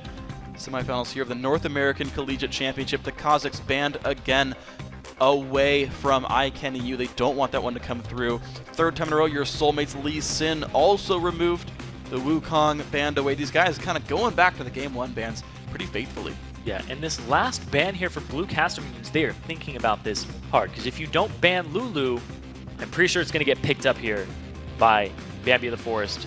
And he's devastating on that champion. If they leave it open, they're going to pay for it. Lulu is going to be the last ban, so you're going to take your time and think about this one. Bambi of the Forest had a good LeBlanc game before. Did make it happen for them in Game 1. The Yasuo, by the way, is going to be available for iCanEU if they want it. The question is, do these guys know Yasuo themselves? No, they're just going to pick a slightly stronger top laner in Shyvana and maybe keep him down early if that's the pick. Yeah, that's true. They can use that Shyvana to their advantage. It's not over Nectin early game, but she does scale very well. So yeah, they're covered in them. They're actually taking... Touché. Thank you. So they are actually taking more time with their picks and bans right now, realizing how crucial this game is. The winner of this will advance to the finals. Yeah. There's a lot on the line here, $100,000 worth of scholarship money, and basically bragging rights for where you come from. Yeah, you're kind of important at that point. Oh, yeah. We'll see if they can prove Worship by their your importance. clubs. Potentially. Not a... No. I think that's a guarantee. It's a guarantee? I think that's guaranteed. You're like, I know UCI. And their club. Oh. But I think all the club members would be like, oh no, it's Pawn Gypsy, or oh no, it's iCanEU, bow down. They're so great. They won the Collegiate. This is something that you can brag about in the future. Definitely is. And be like, our school is a League of Legends school. Yeah. Or they flourish there. Yes. This game in has a league of their own. There. Yes, there you go. There we go. Well, no longer Ivy Leagues. Yes, we got this one. Here we go. Thresh and Elise grabbed up now for the Blue Caster Minions. So Kevin going to resume his role on Elise here. It did work last time around, so why not give it to him again? Pantheon's still available from your soulmate if he wants it. Of course, the Vi was removed, and Haramar just once again going to be playing Thresh again and again and again. Yeah. See if he does well with it. And we don't usually talk about when an Elise is locked in, but with Kevin, it's a special case because he can top dive for Kenny underneath the turret and really take it to Pawn Gypsy this game. So we saw him do it previously with Elise, and he's just returning that. He says, you know, it worked out. Let's do it again. See if they can get that early game snowball going for these guys and roll it down that hill. Of course, Pantheon does get picked up, and the LeBlanc does as well. So these guys returning to some old comforts. Even if they didn't work the first time around, like in the case of Pantheon, still going for it. Yeah, other two did work out for them. True. So, Vi is banned. So they ban out, like I talked about this earlier, where your soulmate has a very thin champion pool. It's pretty much Lee Sin, Vi, and then Pantheon. He doesn't have much else. That's why at least wasn't a contested pick. Yeah. So he's falling back. His Pantheon might not be up to snuff compared to his Lee Sin and Vi. His Lee Sin, he's one of those junglers where plays pretty much only Lee Sin. If you give it to him, you're in a bad spot. You are in a terrible spot if you give him Lee Sin. It's like giving Nathaniel B Lee Sin. Yeah. That'd be weird. Nope, not going to make it happen. So Zed, the new pickup here for the mid lane. Now, of course, there's a chance that's still IKennyU. No, never mind. They got Mundo. Okay, I'm wrong. So IKennyU going to go for a completely different champion here and say, you know what? Forget the crazy hyper-scaling playmaker. I'm going to go for Mundo and outscale you passively in the lane. It's instead the Zed coming through. Ziggs didn't work last time. Zed to fight LeBlanc. So this is a high damage mid laner for both of them. Looking to pop some ADCs. So Bearfish, he's going to be in trouble, but he's looking for an escape there. He's got Lucian. He's got Sirius on Leona to do some zone control. But if any of these mid laners tilt the favor towards them, oh man, this is going to be one of the junglers as well. This is going to be where most of our attention is going to be oriented with these high burst potential assassins. Absolutely. These guys can completely take over a game and start one-shotting people. So now Blue Caster minions have to choose their AD carry. Alliance has done well so far this whole tournament. When they lost 5-6-2 on Draven, on the win, 9-2-10 on Lucian. Now he's going to play his third AD carry of the bracket. It's going to be Jinx coming through, going for a bunch of late-game power and a strong lane. Yeah, I like this mix in this composition. They have at least for the early game aggression. Then they have Zed, they have Jinx, they have Mundo to scale. And if you look over at Queen Gypsies, they have Shyvana, who actually does really well against Mundo in lane. Yeah. And you can take Ignite, so you can get rid of his, or half his sadism, and you can actually cause some kill potential under turrets. Then they have the Pantheon early aggression, LeBlanc. This team is more early game oriented than BCM's. So yeah, it is. Queen Gypsies are going back to what worked for them in game 1. And then saying, look, we can come out ahead early, keep the kill lead, and then just pressure you. And the teams that have come out ahead have really had one-sided turret scores. That's the one thing I've seen actually go one way more than the other. Is like, if we get ahead, these teams have done a very good job of not giving up map control. They might push more slowly, but they don't give up advantages, and so they keep that ball rolling. Yeah, and what very crucial skill to have is when you get into the lead, keeping that lead. We see so many teams that don't know what to do in the mid game. It's like, well, how do we rotate? How do we pick up more kills? How do we pick people off? Yeah. And both of these teams seem to have a good grasp of how to execute that very cleanly. Yes. So the tower rotation, like you said, once you start getting towers, how do we transition that into more towers? Because the enemy could just sit in their base and farm all day and then catch up to you. It's true. And then they have towers to take once they ace you. Yeah, and you saw Queen Gypsies try that. They did have one team fight come back and got a single turret for it, but even with the Tristana sitting in the base and farming, you still saw Blue Caster minions hold on to that lead, keep it going. We haven't seen a team lose from getting a lead so far. These guys have been able to close out their games fairly cleanly so far in this bracket. We're going to see if they can do it here in Game 3 of the semifinals. It's going to be up to this one here to move in to that final match. Queen Gypsies in blue, coming from UC Irvine. Blue Caster minions in red, unfortunately, coming from University of Washington, and here we go. Unfortunately coming from University of Washington. Let's see what they can do with this one. So, here we go into the Rift. Will we have a crazy level 1 invade? Unlikely, but we'll see. Yeah, I think both of these teams, if they do, it's pretty much it's all on the table now. We have to do it. I don't know. I think they're going to do that just line of scrimmage and feel each other out. And if somebody wants to go for a crazy invade, then more power to you. There's a lot on the line. I mean, it's brave. Uh-oh. Jukes a briefcase. Battle has begun. IKennyU. Does he have the damage? Oh, the briefcase lands upon Gypsy. He's okay. So hyped. That was almost close. That was really close. That was like the Coast versus TSM ender right there. You almost got it. That would have been a highlight. That would have been hashtag NACC big plays. Knack. It's pronounced Knack. Or like Nask if you want to do a soft C for one of them. No, we're definitely not. There's definitely no apostrophe. No, definitely not the case here. Okay, we're done. Okay. Your soulmate chilling in the brush, being a Pantheon, maybe a Baker. You never know. He might retire after the game. He always threatens to. He's always wanted to be one. He always has. What if he just gets fed up and throws down his spear and shield? So I'm gonna be a baker now. He'll turn it into like one of those like spits that you like put pigs Oh yeah. on. I was it's like pizza and stuff, right? That you put in the oven. No. Really, what? No. What are those things called?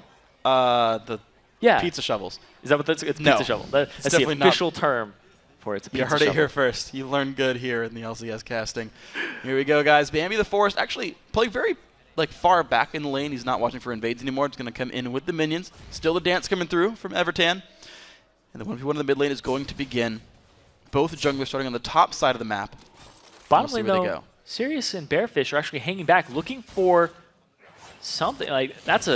So they know that the jungle route now. They know Elise started red. So at the 3-minute mark, they know that Elise will be somewhere near mid or bottom. Yes. So that is crucial information, and your soulmate can now counter that. Okay, we'll see if they can do this. I feel like both teams are relatively aware of the jungle path just because of how late the top laners show up, and I want to know what these guys do actually have, what they actually do with that information. Both junglers taking their wolf camps right now. They're going to go to their second buff soon. Pawn Gypsy, Kenny Yu. I want to see this matchup go. We normally see Shyvana get the early lead in this lane. I want to see if it does go that way indeed. These top laners do seem fairly evenly matched. Yeah, and the big question is, can Kenny Yu make the plays he wants to as a playmaker with that teleport? That would be pretty much his only tool at his disposal, as opposed to when he was playing the Yasuo, just so much mobility and so much map pressure. But now he's got the TP to try and make those plays. If he can do it, he is Mundo. He's got an early minion lead actually, pushing around Pawn Gypsy just a bit. See this one pans out. The potion, it's weird. Pawn Gypsy's so afraid to fight for minions, but has the potion in the inventory anyway. But he's giving up minions to do so. Level 2 there. Kevin showing up for the bottom lane, not walking over any wards. Lantern not available for Harmer. Sirius lands a Zenith Blade. He's going to get punished for it immensely. But actually, here comes your soulmate making the same move. He's coming down here. Well, he'll get spotted first. Kevin lets him walk in. Hey, how you doing? What up? Oh! Flash! Wow. Flash by your soulmate. He's sleeping on him.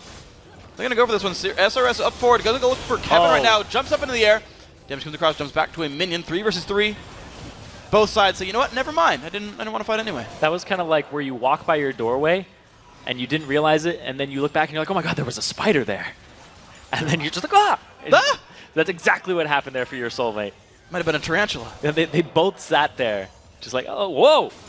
But it was a really good repel there by Kevin to use it to the minions because he was actually in a bad position. And he has his repel back up now. SRS jumps in, is going to start walking forward. Cocoon lands onto the AD carry, flashes over the choppers, but gets pulled back into them. Not good for Leona trying to run away. Ignite is on. He was burning, but they're going to be all right with this one. Kevin running away, and Soulmate shows up. Ward is onto Haramer. Nothing gained. All right, we're good. They did lose a flash, though. Yes. So Sirius flashed, and it was a good pull and flay back into the Flame Chompers. And your soulmate showed up at the right time because it allowed Kevin, or it forced Kevin to repel. Because otherwise he would have been stunned. And wow, this mid lane. These guys are trading blows, but Bambi the Forest is out of mana. I can't imagine him staying in lane much longer successfully. Yeah, the Dorans, you can get a little bit of mana back from last hitting. Uh-oh. But, Uh-oh. Uh-oh. Yeah, there's no roots for Bambi, though, so the gank's not there. Lack of follow-up here because of that. And we've seen less and less Crystalline Flasks, actually, on that note. It's true. We don't see a lot of that. I see a lot of it in solo queue because people want to play safe and not feed. And the lack of communication with your jungler. You don't know when you're going to get ganks. But yeah, I feel like the 15 AP and the 60 or 80 health for a Doran's Ring just helps you win the actual fights early on. That waiting for the health regen doesn't always work out. Sometimes it's a style choice. I should actually talk to some of the pro mid laners on their reads on this one. But I can see it going both ways. I understand the Doran's Ring at least. Yeah, no, it totally makes sense if you want to apply pressure, especially as somebody as aggressive as LeBlanc. And, you know, he has to back, but he's not going to lose too much. They're the same in CS, but also Evertan's going to back too. Okay. So 2 Doran's Blades and a longsword here for Evertan. No boots. Yeah. Phoenix Codex. We mentioned these items here before. Pawn Gypsy, Kenny Yu. Actually, I got to hand it to him. The Mundo here. Small minion kill lead, and for a lane that we think normally goes to Shyvana, really not the case here. So Mundo, I feel like, is going to have a pretty good time this game. So Pawn Gypsy just walked up, took a briefcase for nothing, and missed a CS. Yeah. And I don't know if he's scared or if he just doesn't know or he's waiting for all of his abilities. He just chunks in there with the Flame Breath and Q, but he actually takes a lot of minion damage in return.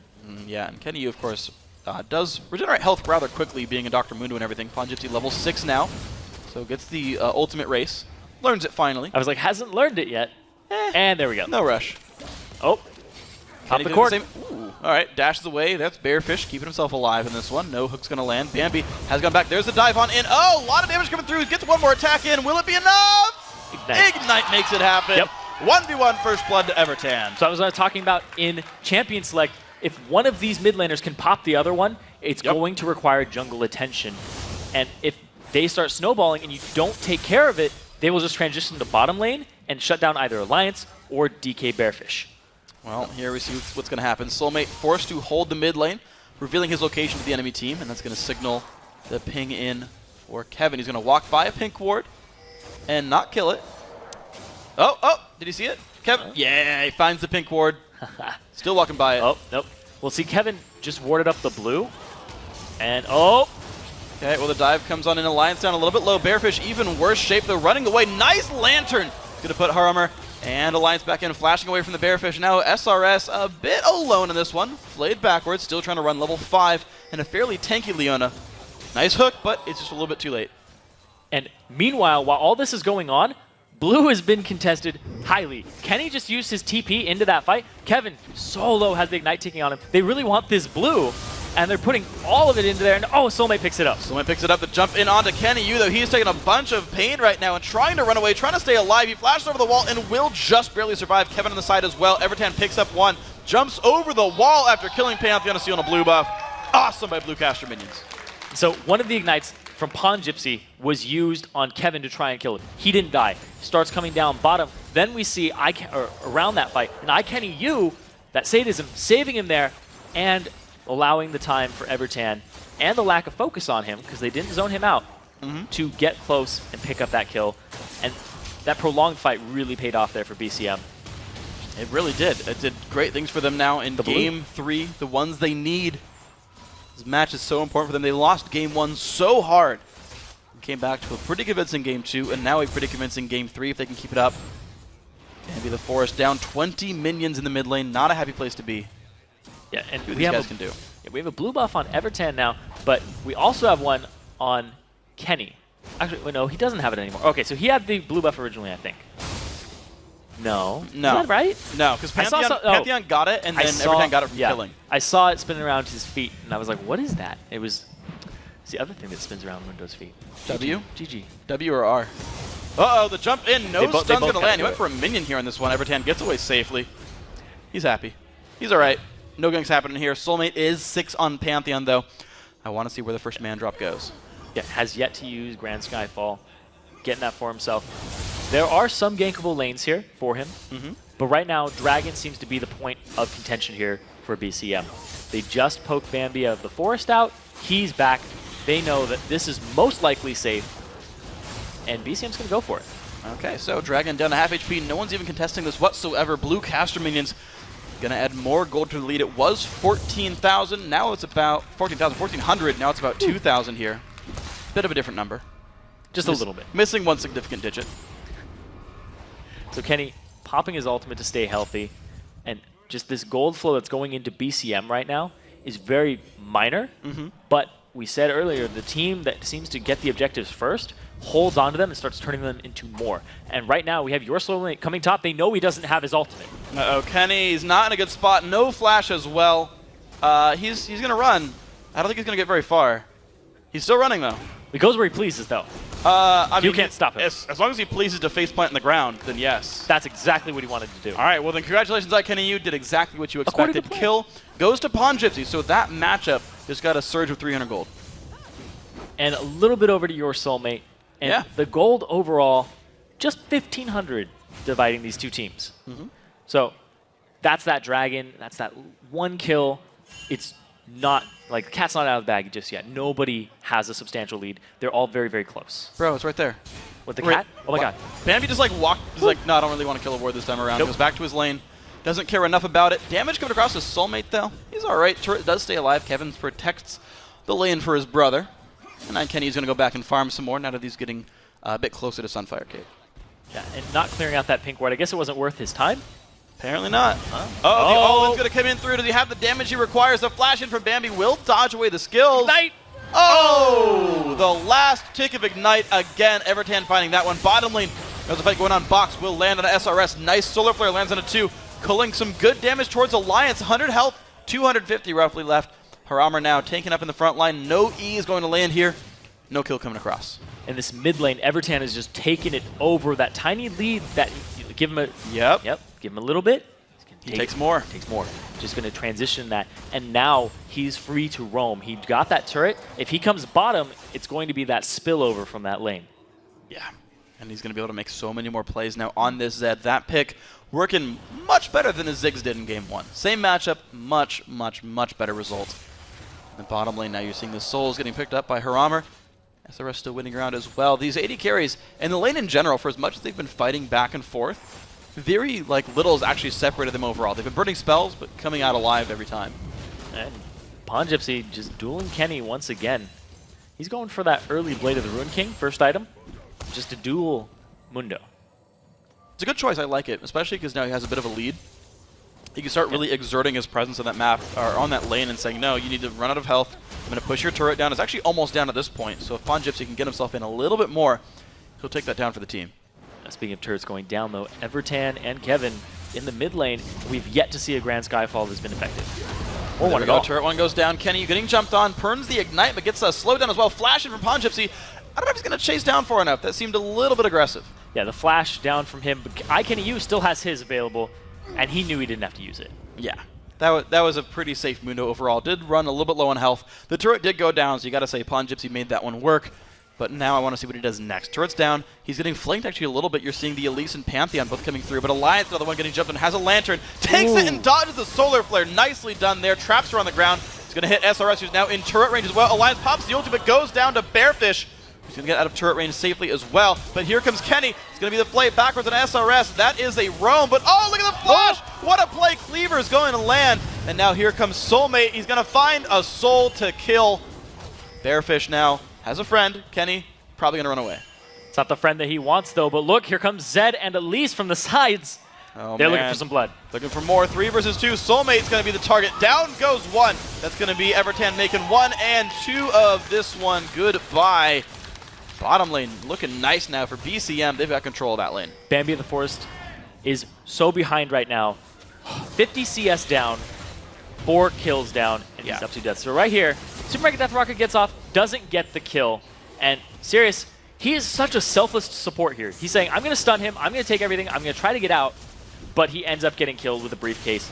Then we have your Soulmate come through, and he doesn't peel for DK Bearfish. Instead, he says, I need to kill Haramer. This is what we're going to get out of it. And now we have to back, but it's too late. Here comes Evertan, here comes Kevin, right into Bearfish. They don't even need the ultimate. They just pick him up without the burst from the Death Mark.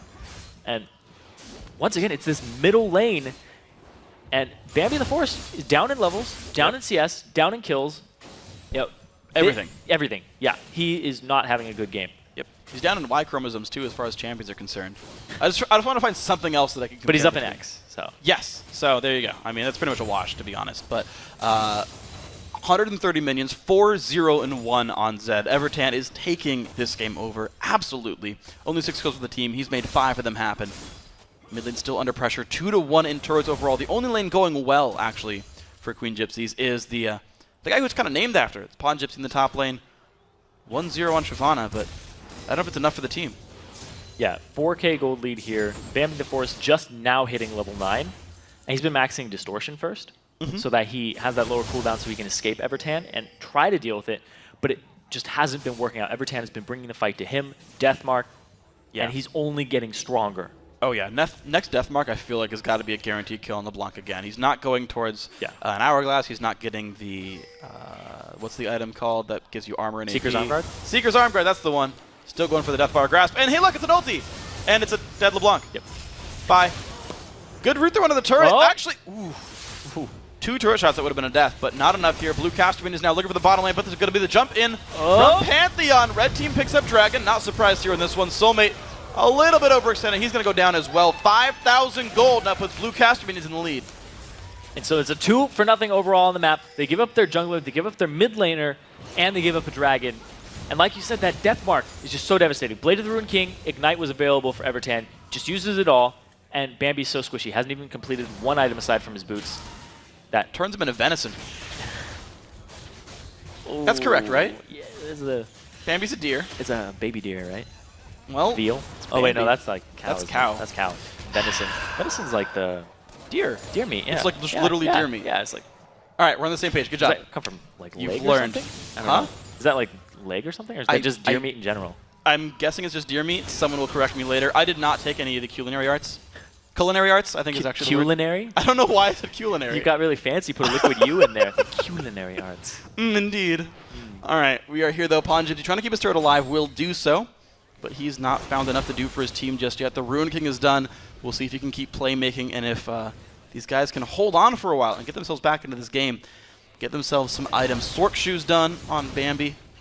Might be enough for him to deal some damage here. Of course, there's no defensive items on most of the Bluecaster minion team. Maybe he'll find a kill here. Yeah, and Evertan can pretty much blow up anybody right now, with maybe the exception of Pongypsy, but he doesn't have a defensive item.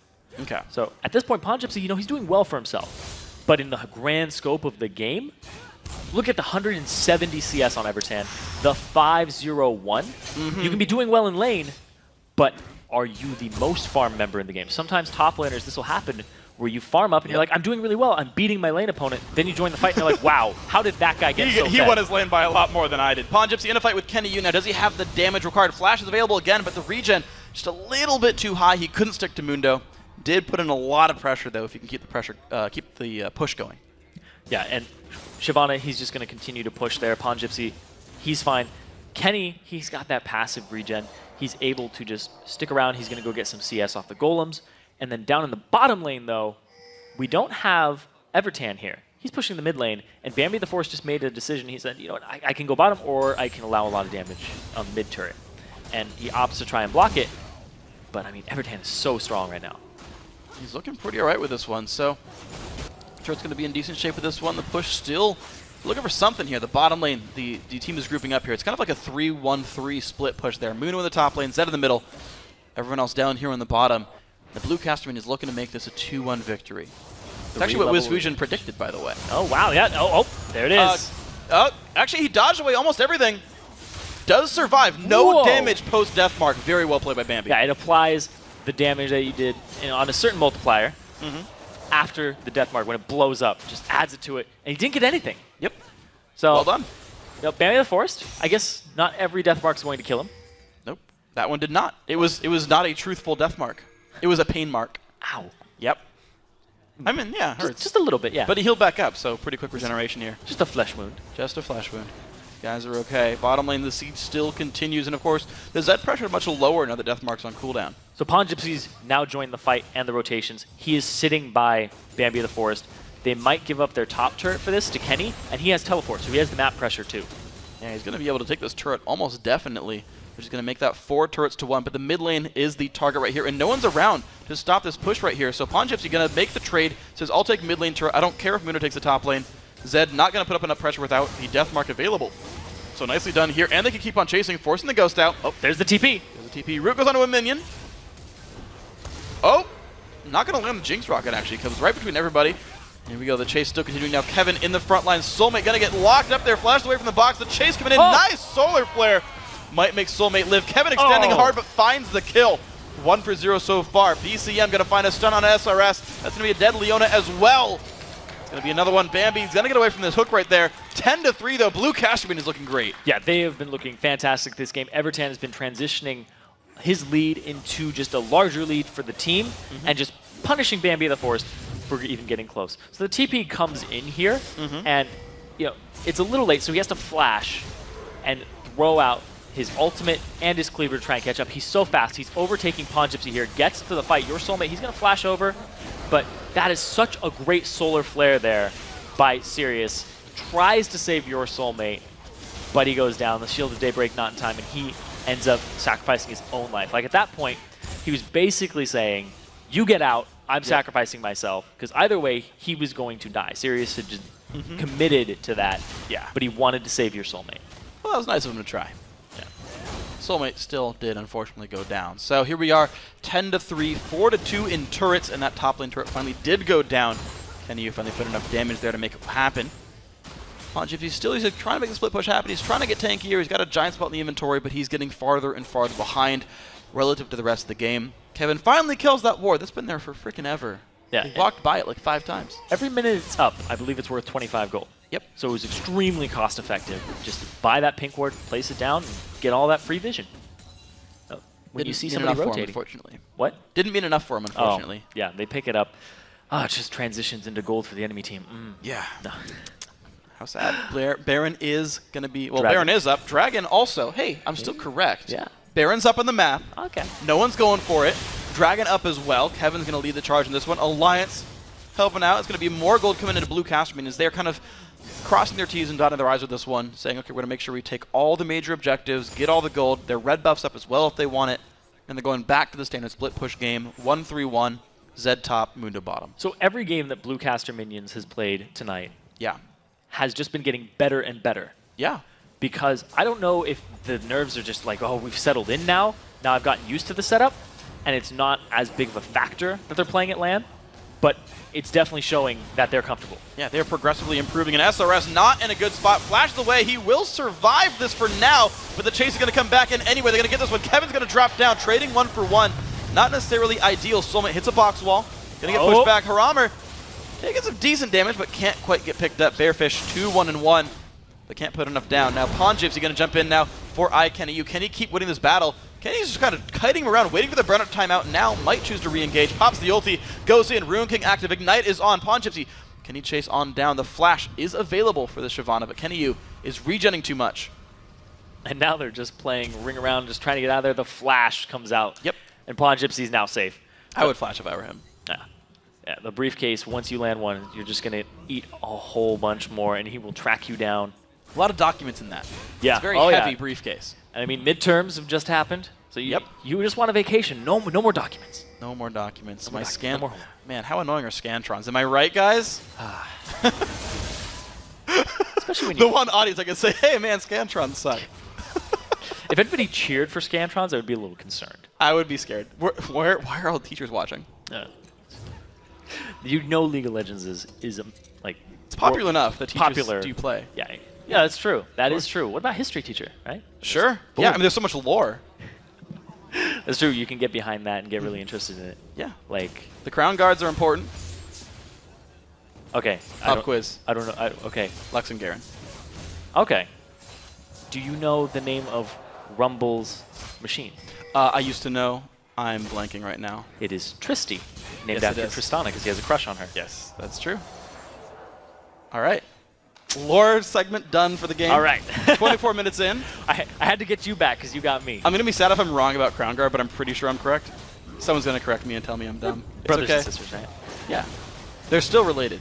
Anyway, so ooh, damage coming through. He's going to go for this one. Bearfish not in a happy place. He might get out, though. Evertan actually in an even less happy place. Goes down. Shutdown comes through to Bambi. Whole bunch of gold coming in. Kenny Yu jumps in.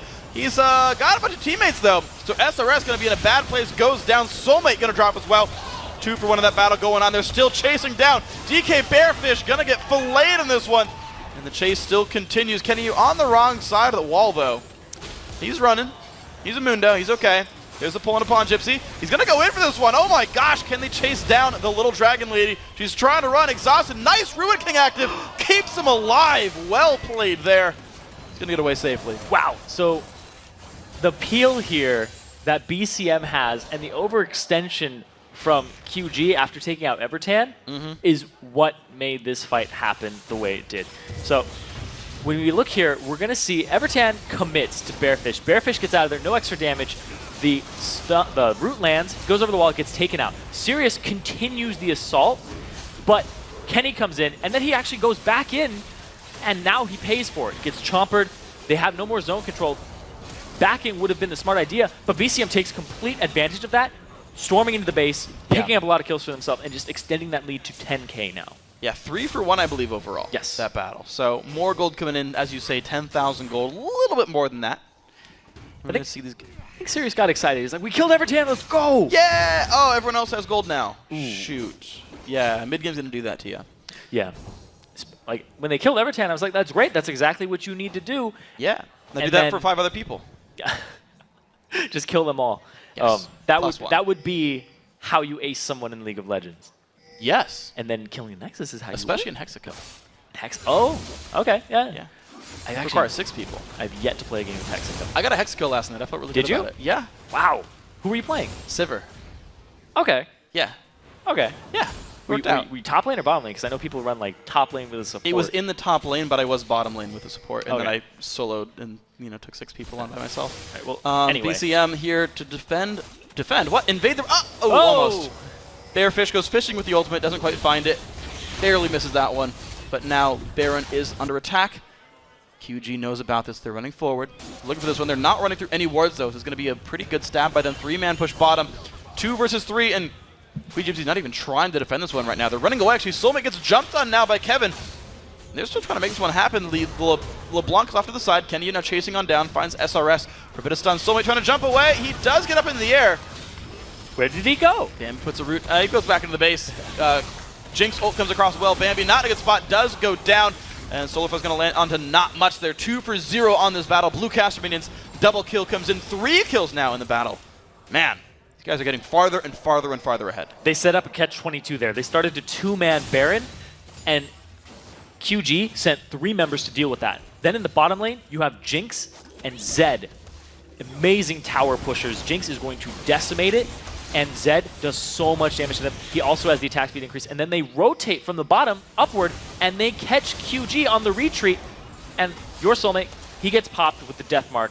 And at the same time, we have this fight happening up on the right where they caught him out, and they clean it up just so well. The rotation here and communication of BCM is great.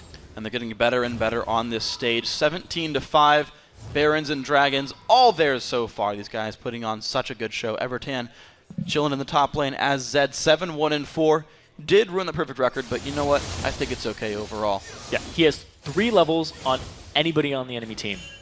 So highest level on QG is 13. Oh, Lantern, he's out. SRS is going to try to set up for Soulmate and Bambi, and there's the Ascension used. Get the heck out of there. There's a lot of flowers. They just wanted to see him off. Woo! Whee! 3 wards. They really wanted to see that happen. It's a garden.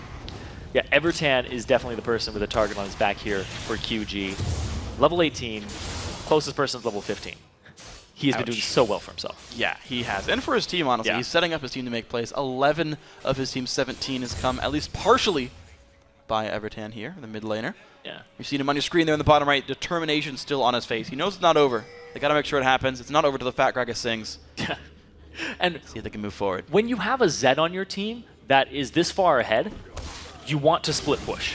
Because nobody can duel him, and they have to send 2 people to deal with it. And also with the Jinx on your team, you will take this turret so quickly when they do misposition and send 2 people after him. And at the same time, Evertan can just say, you know what, I'll actually kill the guy you send after me unless you send more than 1. But now they're going to group up. Oh, Ooh, Bearfish. Damage on the Bearfish, yeah, and the push in towards the turret. Low on health. They're going to pick this one up and then begin the fight of 5-on-5. Great Solarflare is going to be a 1 for 0 so far. Damage on the Soulmate. He's going to drop as well. 2 kills so far. Blue Cashman is looking for an endgame push. Can they find the more damage? They're going to get an inhibitor on this one. Will they back up? Will they stay? Damage on the Bearfish again. Rockets coming through. The zap lands. Barrier force. He has to flash away into the base. Stays alive. Now Bambi not in a good spot. Running away on this one. Now Shyvana trying to escape. Will it be picked up? Yes, it is. Alliance is unstoppable. 5-1-7. Bambi in the back line is going to go down for this one as well. Only Bearfish is alive. He drops as well. It's going to be 2-1. Blue Caster Minions coming back in the semifinals to advance.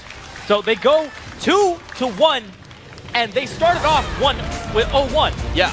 Blue Caster Minions really bringing it back, not letting that first game affect their morale at all, and they're going to be our first finalists here in the NACC. It was incredibly well played. Their first game, they only had a total of 8 kills. They had a horrible level 1 invade, completely fell behind on that one. Then game 2 was a slugfest, back and forth, finally pulled out by BCM.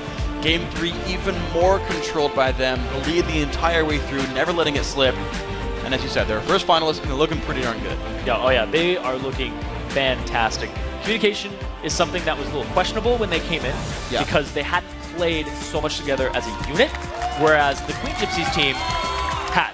Yeah. They had been around each other for quite a long time. And this team for BCM, has so much individual skill and play level. Yeah. And actually having a top laner that's your shot caller and having him on a champion that allows him to make plays is in their best interest, and they showed that game 2 and 3. It worked. It absolutely did work. These guys putting on a great show. You've seen them come through this one successfully. The victory screen behind them, you're seeing them walk back to the desk, pick up their equipment. Of course, they will be playing tomorrow after the LCS. We have actually another semifinal today, so keep that one in mind as well. We've still got more collegiate action. We'll find our other finalist. But now, if you're in the audience, of course, and the other team is going to play up next, you look at that and you're like, okay, that's some tough competition. Oh, yeah. That team was to think about. really strong showing. Whatever team came out of this matchup is one of the favorites. Yes. People were saying that beforehand. But I know SJSU has a very strong squad, and so does UBC. Yes. Yeah, U-Beast and Sergio's Dream, the two teams coming up next, and they're going to be putting on another best of 3 for us here in the audience. The crowd, of course, still here to cheer on their schools and their teams and their players, putting on a good stuff. Putting on a good sort of show there from the background, right? Saying, hey, we care about you guys. Even if you lose 1-2 is still a good score. These guys, of course, playing hard. And what's cool as well, to even add on to this, is the teams still have like an Ivy Law, like the season. Queen Gypsies, still are in the middle of the Ivy Law season. And they're doing well there as well. So you've got like even more for these guys just this year to compete for. Yeah, I think they are number 1 in West right now in Ivy Law. And right behind them is the team from San Jose. Yeah. So that team is like 1 point behind. It's like 19 and 18. They are neck and neck. So Ivy Law season is still continuing. And yeah, so they still have possibility to win another tournament and be 4-time champions of Ivy Law. Yeah, you'll see. And actually, you mentioned the team from San Jose, Sergio's Dream here. As we mentioned in the pregame here, they're one of the top 8 challenger teams on the Rank 5s ladder. We'll actually see them play the play-in matches in just a couple of weeks for the challenger season as well. So these guys are teams you're going to keep seeing if you want to follow their scenes, follow the collegiate challenger scene. You're going to see these guys here. But now that we've had this semifinal done, let's check out the bracket. Thanks to dethroning the Queen Gypsies, the Blue Caster Minions have advanced to Sunday's first NACC Finals. There, they'll meet the winner of our next semifinal matchup, Sergio's Dream, made up of students who attend San Jose State University, versus U-Beast, whose players study at the University of British Columbia. But before we can get to our next semifinal, we've got to take a quick break. You've got 3.5 minutes to cram for the intro to Yordle Lore Final. That's coming up after this. Stay tuned.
Welcome back to the 2014 North American Collegiate Championship live from our Manhattan Beach studios. I'm still David Turley, but due to a freak accident in my underwater basket weaving class, Sam Kobe Hartman Kensler is now occupying the coordinates to my right. Your class? Sure, why not? How in the world did you get teaching certification? I snuck in, I replaced him. It's kind of like a missed out fire thing going on. Okay, so you dressed up as a woman. No, I just replaced. With large. No? I just replaced the teacher, and no one knew the difference. Guys, it's time for our second semifinal match of the night. Sergio's Dream, whose squad currently studies at San Jose State University, versus U-Beast, whose players all roam the halls of the University of British Columbia. Now, while the guys from Sergio's Dream quickly put their quarterfinal competition to bed, U-Beast had 3 incredibly close fights in their matchup. Yeah, so U-Beast actually lost the series 2-1, but Segoy and Friends Unite were disqualified for using an ineligible player, and U-Beast advanced to tonight's semifinal. The 3 games between U-Beast and Segoy and Friends were really close, though. So that was almost anybody's series, and U-Beast does deserve to be here after putting up some impressive performances and photo finishes. Yeah, so U-Beast will pin their hopes of advancing on the finals for the guys who put up those performances. That's going to be Deluxe and DJJ. So DJJ is a solid top laner, and both teams actually believe that he will have the advantage in tonight's top lane matchup. He likes to play those standard tanky champions, but he also pulled out a Jax in the quarters. Their mid laner as well, Deluxe. He also runs with standard champions including Ziggs, Lulu, and LeBlanc. And he put up the best numbers on his team in the quarterfinals, and he's going to have to keep up in the kills in the mid lane if U-Beast wants to pull out another win. But of course, Deluxe and crew will have their hands full as they face off against a Sergio's Dream team who gave one of the tournament favorites nightmares in their quarterfinal games. Let's take a look at that series. Watamote from Texas A&M were really the favorites coming in, but Sergio's Dream put together an impressive 2 games. Yeah, let's look at this nice Nami and Ziggs ult onto the back line, and then they're able to kite back under their turret here, waiting out the cooldowns from Watamote.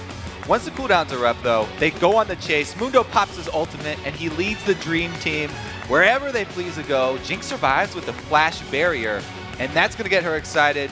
They go on to win this one, and that's going to be a W for Sergio's Dream.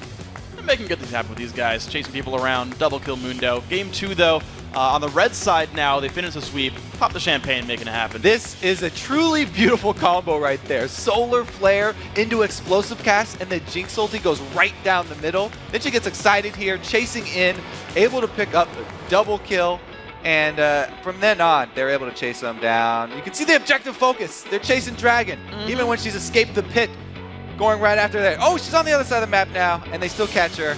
Looks like Leona is able to get the kill after Arxie Slash does all the work chasing him down. And in the end, it's going to be Sergio's Dream 2-0 against the favorite from Texas. They're making it happen, and of course the big guy on campus for Sergio's Dream was their mid laner and challenger veteran Arxie Slash. Yeah, so Arxie Slash has actually been schooling mid laners for a while in the challenger scene. He was the mid laner for Salad Bar in the 2013 Spring Promotion Tournament, one of those normal stars. And in their upset over Team Watamote from Texas A&M, he came up big as Ziggs and Gragas. And the mid lane is where both these teams see their fate decided. And Sergio's Dream has to be feeling pretty good that they have Arxie Slash patrolling for them. And for those keeping score at home, these 2 teams actually have gone head-to-head, I should say, in ranked 5s, with Sergio's Dream coming out on top. Now, in the rematch, Sergio's Dream will spawn in the blue corner for Game 1. In the top lane, Jakiro. In the jungle, Lok-Tran, Arxie Slash in mid. The best in SJ, because why not, at 80 carry, and Feng Shen on support. And starting on the red side for Game 1 is going to be U-Beast from the University of British Columbia. Up top, DJJ. In the jungle, Proof of Payment. Their mid is Deluxe. Their 80 carry is Cat 8, and supporting is Remy. So Cat 8 actually is a replacement 80 carry, replacement 80 carry from their old 80 carry. Snuck him in there and said, you know, we're going to play someone new now that we're in top 4. Their old 80 carry did all the work to get him here, and then they subbed in Cat 8. He's born in Korea, a true Korean, so they're bringing in the Korean powerhouse, I guess. Yeah, why not make it happen? No big problem. Hasn't failed anyone else, no. except for Quantic, I guess. Yeah, but whatever. No big deal. They'll be fine. They'll be fine. They'll be fine. Shh. That'll work out That's fine. mean. I actually want to talk about the other 80 carry, though. So best in SJ. Interesting name. Right, SJ, of course, standing for San Jose. No one's surprised with this one. But when he made his LoL account, he was like, I didn't know what name to pick. I couldn't think of a summoner name, so I'm just like, I'll just be the best in my city. So there's a lot of people that hail from San Jose. Yeah. Reginald, Dan Din, David Freak Turley. David Turley. That's not saying much, so he's probably better than you. No, he is. Wait, who's the other? Chowster. I've been to Chowster's house. He lives in San Jose as well. So Okay. best in SJ. That title is saying something. That's hard. Well, He's but if, definitely going to have to perform here today to back that one if they up. move, does it still count? Because it's the best in San Jose, not the best from San Jose. I guess Andy and Dan are both no longer in San Jose, but Chowster's still there. Okay. Well, I guess So. they made that one happen, of course. Yeah, so these guys coming ahead into this best of 3, right? An important match for these guys. We did talk about the fact that they played in rank 5s before. And it was an interesting game where U-Beast actually had like this massive like kill and gold lead and then couldn't close it out. It took them like a long time. They were like, well, we can't kill your base. And then Sergio's Dream basically came back and like still were negative in kills by the time they closed the game out, but still had the comeback victory happen. Yeah, not sure what the technical term is for losing a game when you're ahead 32-19, but it's not good. Someone might have caught it on the other side. Yeah. Yeah. So there may be some concerns for this UB's team in the late game if they do get to the late game, because they haven't really been able to rely on their end game shot calling. True. And that may be where San Jose pull ahead. And that's one thing that I think actually stands out here for Sergio's Dream is that they have a ranked 5 team they've been playing a lot of games on, that they've made it into the Challenger Series. We're going to see them in the second spring series here. That these guys are clearly playing together for a while, that they have this teamwork, they have this energy down, these guys playing together. They have actually they have some good camaraderie. They've got a club there in San Jose State University. So these guys know each other. They've got good fan The home base. team crowd here cheering. I love it.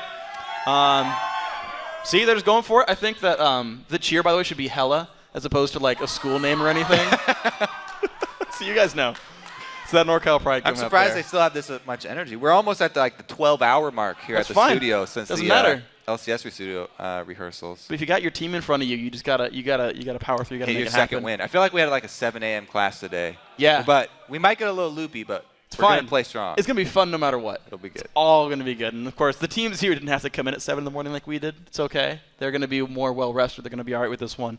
Actually, Remy messaged me on the client yesterday and he was like, "Yeah, we've been trying to find teams to scrim, but we came in first. Like we got into our location first, so like no one's here to scrim, so we're just kind of chilling." They ended up playing a bunch of Hexakill games to like warm up for it. So they're well practiced. They understand the 6v6. They very should have well. grabbed like the few LCS players that are still here. Wiz Fusion, Kiwi Kid, and you. Then Yep. you guys could have LCS player. Could have scrimmed them. What was your point? Oh, they should have scrimmed me and Wiz Fusion. Find somebody to practice 280 carries on. in the same team. You want to make a case for your best True. in SJ. For my best in well, no, I'm in LA now. It doesn't count. Ah, that's true. Yeah, Chowster wins by default. These guys are all here now, so it doesn't even work anymore. He's got to be best in LA. Actually, someone made that name because of him, actually. So he started it? He started the trend. There's a best in LA now because of him. I like it. There's all kinds of things going on. This guy's a trendsetter, man. If you live in a city, make your name best in city name. And then you just have to make it come true. And you can fulfill the prophecy. Now, the teams are having some difficulty setting up in the studio. This leads me into our point about LAN experience. Yep. That's It's very, important. very crucial here because it's a lot of these players first time. However, it is not ArcZ/ first time at a LAN. He's got a lot of LAN experience, and he may have been able to bestow some of his knowledge on his teammates. Maybe they'll be able to stay a little bit more focused, a little bit more calm, and they will want to set up their peripherals as quickly as possible because if your mouse is just a little bit off, that's very annoying to try and work with. Yeah, I remember actually, I think Jat likes to tell this story. He was talking to, I believe it was Quas back at PAX when we were having a Challenger Series play-in. And he was like, yeah, I was talking to Quas, and he was like, yeah, you know, it's like my first LAN, I'm kind of nervous a little bit. And he's like, okay, well, the most important thing is to get your mouse to feel good. And he's like, yeah, my mouse doesn't feel right. And he's like, good luck. Just like, yeah, you're done with this one. But that kind of brings me to another story here is we saw actually Blue Caster Minions got progressively better throughout the series here. They all kind of settled in and said, okay, we're more comfortable, we're more comfortable, we're more comfortable. They kind of dialed into their opponents as well. And then they came through and had a very good performance here. So being that it is a best of 3, you can kind of shake off game 1, even if you get crushed in game 1, and then pull it back. Well, I mean, that's what happened, right? Even if you get crushed in game 1, you pull it back, you win the rest of the best of 3, you can still make it happen here. So we are into the game. Sergio's Dream, hailing from San Jose State University. U-Beast, the only Canadian team left in the bracket. from the University of British Columbia. Pantheon Yasuo banned away. All right, so early game power, Pantheon, not available. There's still so many junglers that bring this to the table now, though. Lee Sin, Elise, everything's available. And a lot of junglers should be able to play those champions. I was very surprised in the last matchup that they didn't have a jungler who would play Elise, because she's been very popular for so long. Well, it's going to be what comes through here. This one, the Thresh first pick. We saw him in all 3 games. The other semifinal. Really got The some dream team itself. Of course. Why wouldn't it be? Gotta put it together. I like how that Thresh was like still in gray. It's like had a twin right there on the background screen. But you got the players from the schools cheering on their teammates. I love it. The Gragas Kazakhs come through as well. Look at them. They're actually laughing that they got these picks. This Gragas plus Kazakhs combo is devastating. Kazakhs is one of the premier junglers at the moment because of his amazing early dueling and his objective control on the isolated targets like White, Dragon, and Baron. So if you combine that with Gragas' ability to split up the enemy team, then he can also isolate champions and just annihilate people. Yeah, and actually proof of payment, the jungler here for UBeast did run him in their quarterfinal match. He's challenger in solo queue, really freaking good player. Does go for Hydra on Kazakhs as well, so he can create the isolations himself if he needs to, if he goes for this one. Sergio's dream to make their own choices here, hovering over a couple of champions. Best and SJ favorite champion is Vayne, for what it's worth. Does lock that in here, so he's on his favorite champion there. Blind picks the entire lane there, Thresh Vayne. And will it be Ziggs here for Oxy Slash? Well, if you're gonna, come into a situation like this, one of your first lands, then you want to be on a champion that you're comfortable on. Make as many of these variables comfortable for yourself as you possibly can. So I do not disagree with locking that in early, even though first picking Vayne and Thresh, kind of a bold move there. Be forcing what lane you're going up against. Yep. Caitlyn bans definitely help, and he's got a Ziggs to wave clear in front of him. The Renekton and Leona coming through, so these guys putting together the lanes, but the Renekton blind pick happy to come through here, even though they could have waited on it. Now, well, Renekton? Is that what you're talking about? Yeah. Yeah, Renekton, happy to go up against anybody in the top lane. He's a brawler. But I have to say, comboing that with Leona, this team is looking pretty beastly, if I don't say so myself. Yeah, a lot of critters going around. Let's see where they can go with this one. Wanting the early game pressure there to capitalize off the Kazakhs, the Gragas, and everything. To be honest, any lane that Kazakhs ganks for is going to be fairly powerful. Yeah. They've all got follow-up crowd control. Yeah, they can all set him up. And basically that's the only thing that Kazakh lacks is crowd control. He even actually has slows of his own, but he's got 2 slows, it's the hard CC that he's lacking. He definitely brings plenty of damage to the table. Hovering over Mundo and Nocturne, though, this Sergio's Dream team looks like a very good late game team. Yeah. If they do make it to late game on even close to even footing, I think they'll have a pretty good shot here.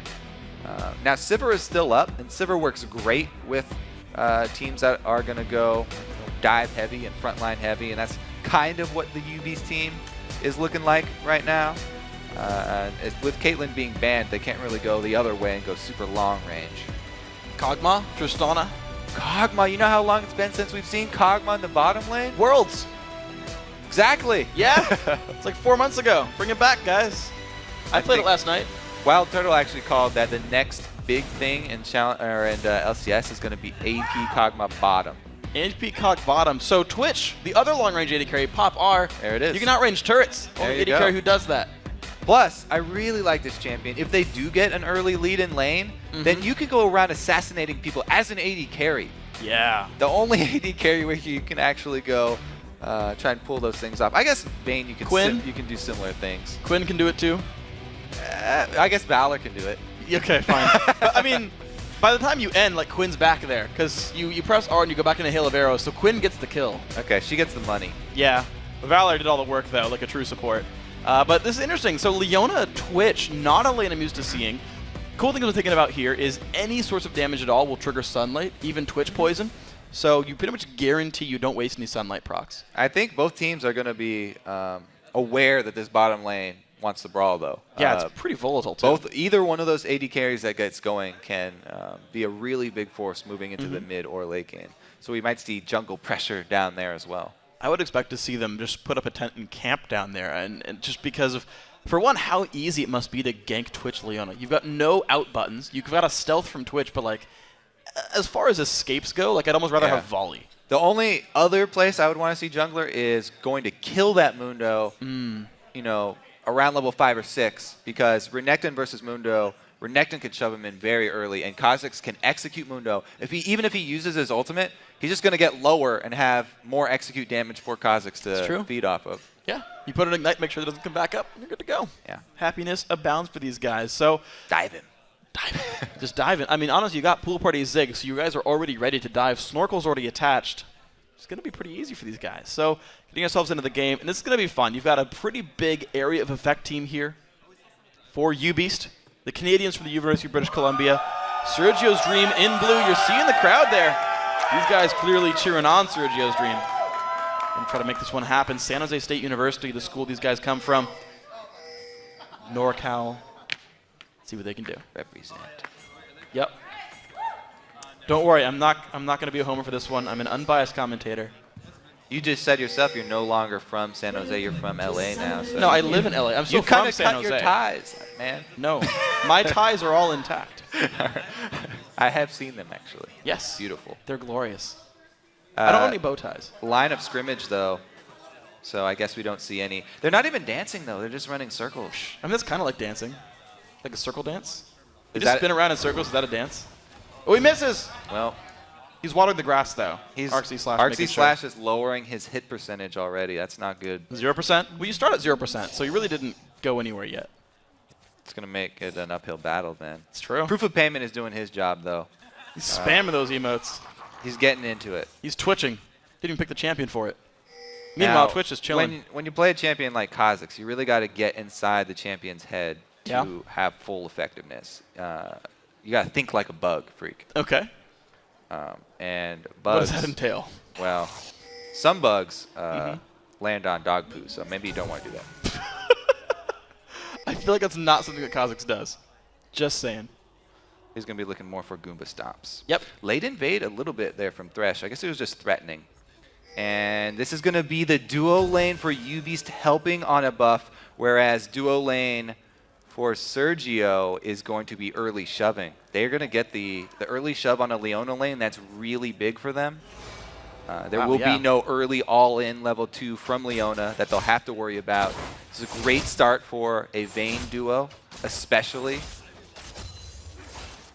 Yeah, so here we go. Vayne going to be relieved of pressure, at least early on. Leona stuck under her turret.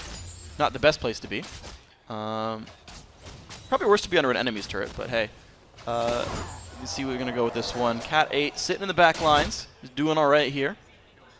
Gonna retreat back to the turret. Let's see how many last hits they get here. Only 3 from the first wave, actually. So Nerves actually might already be getting to Sergio's Dream. They missed half the first wave uncontested. That's rare for such a high-level player.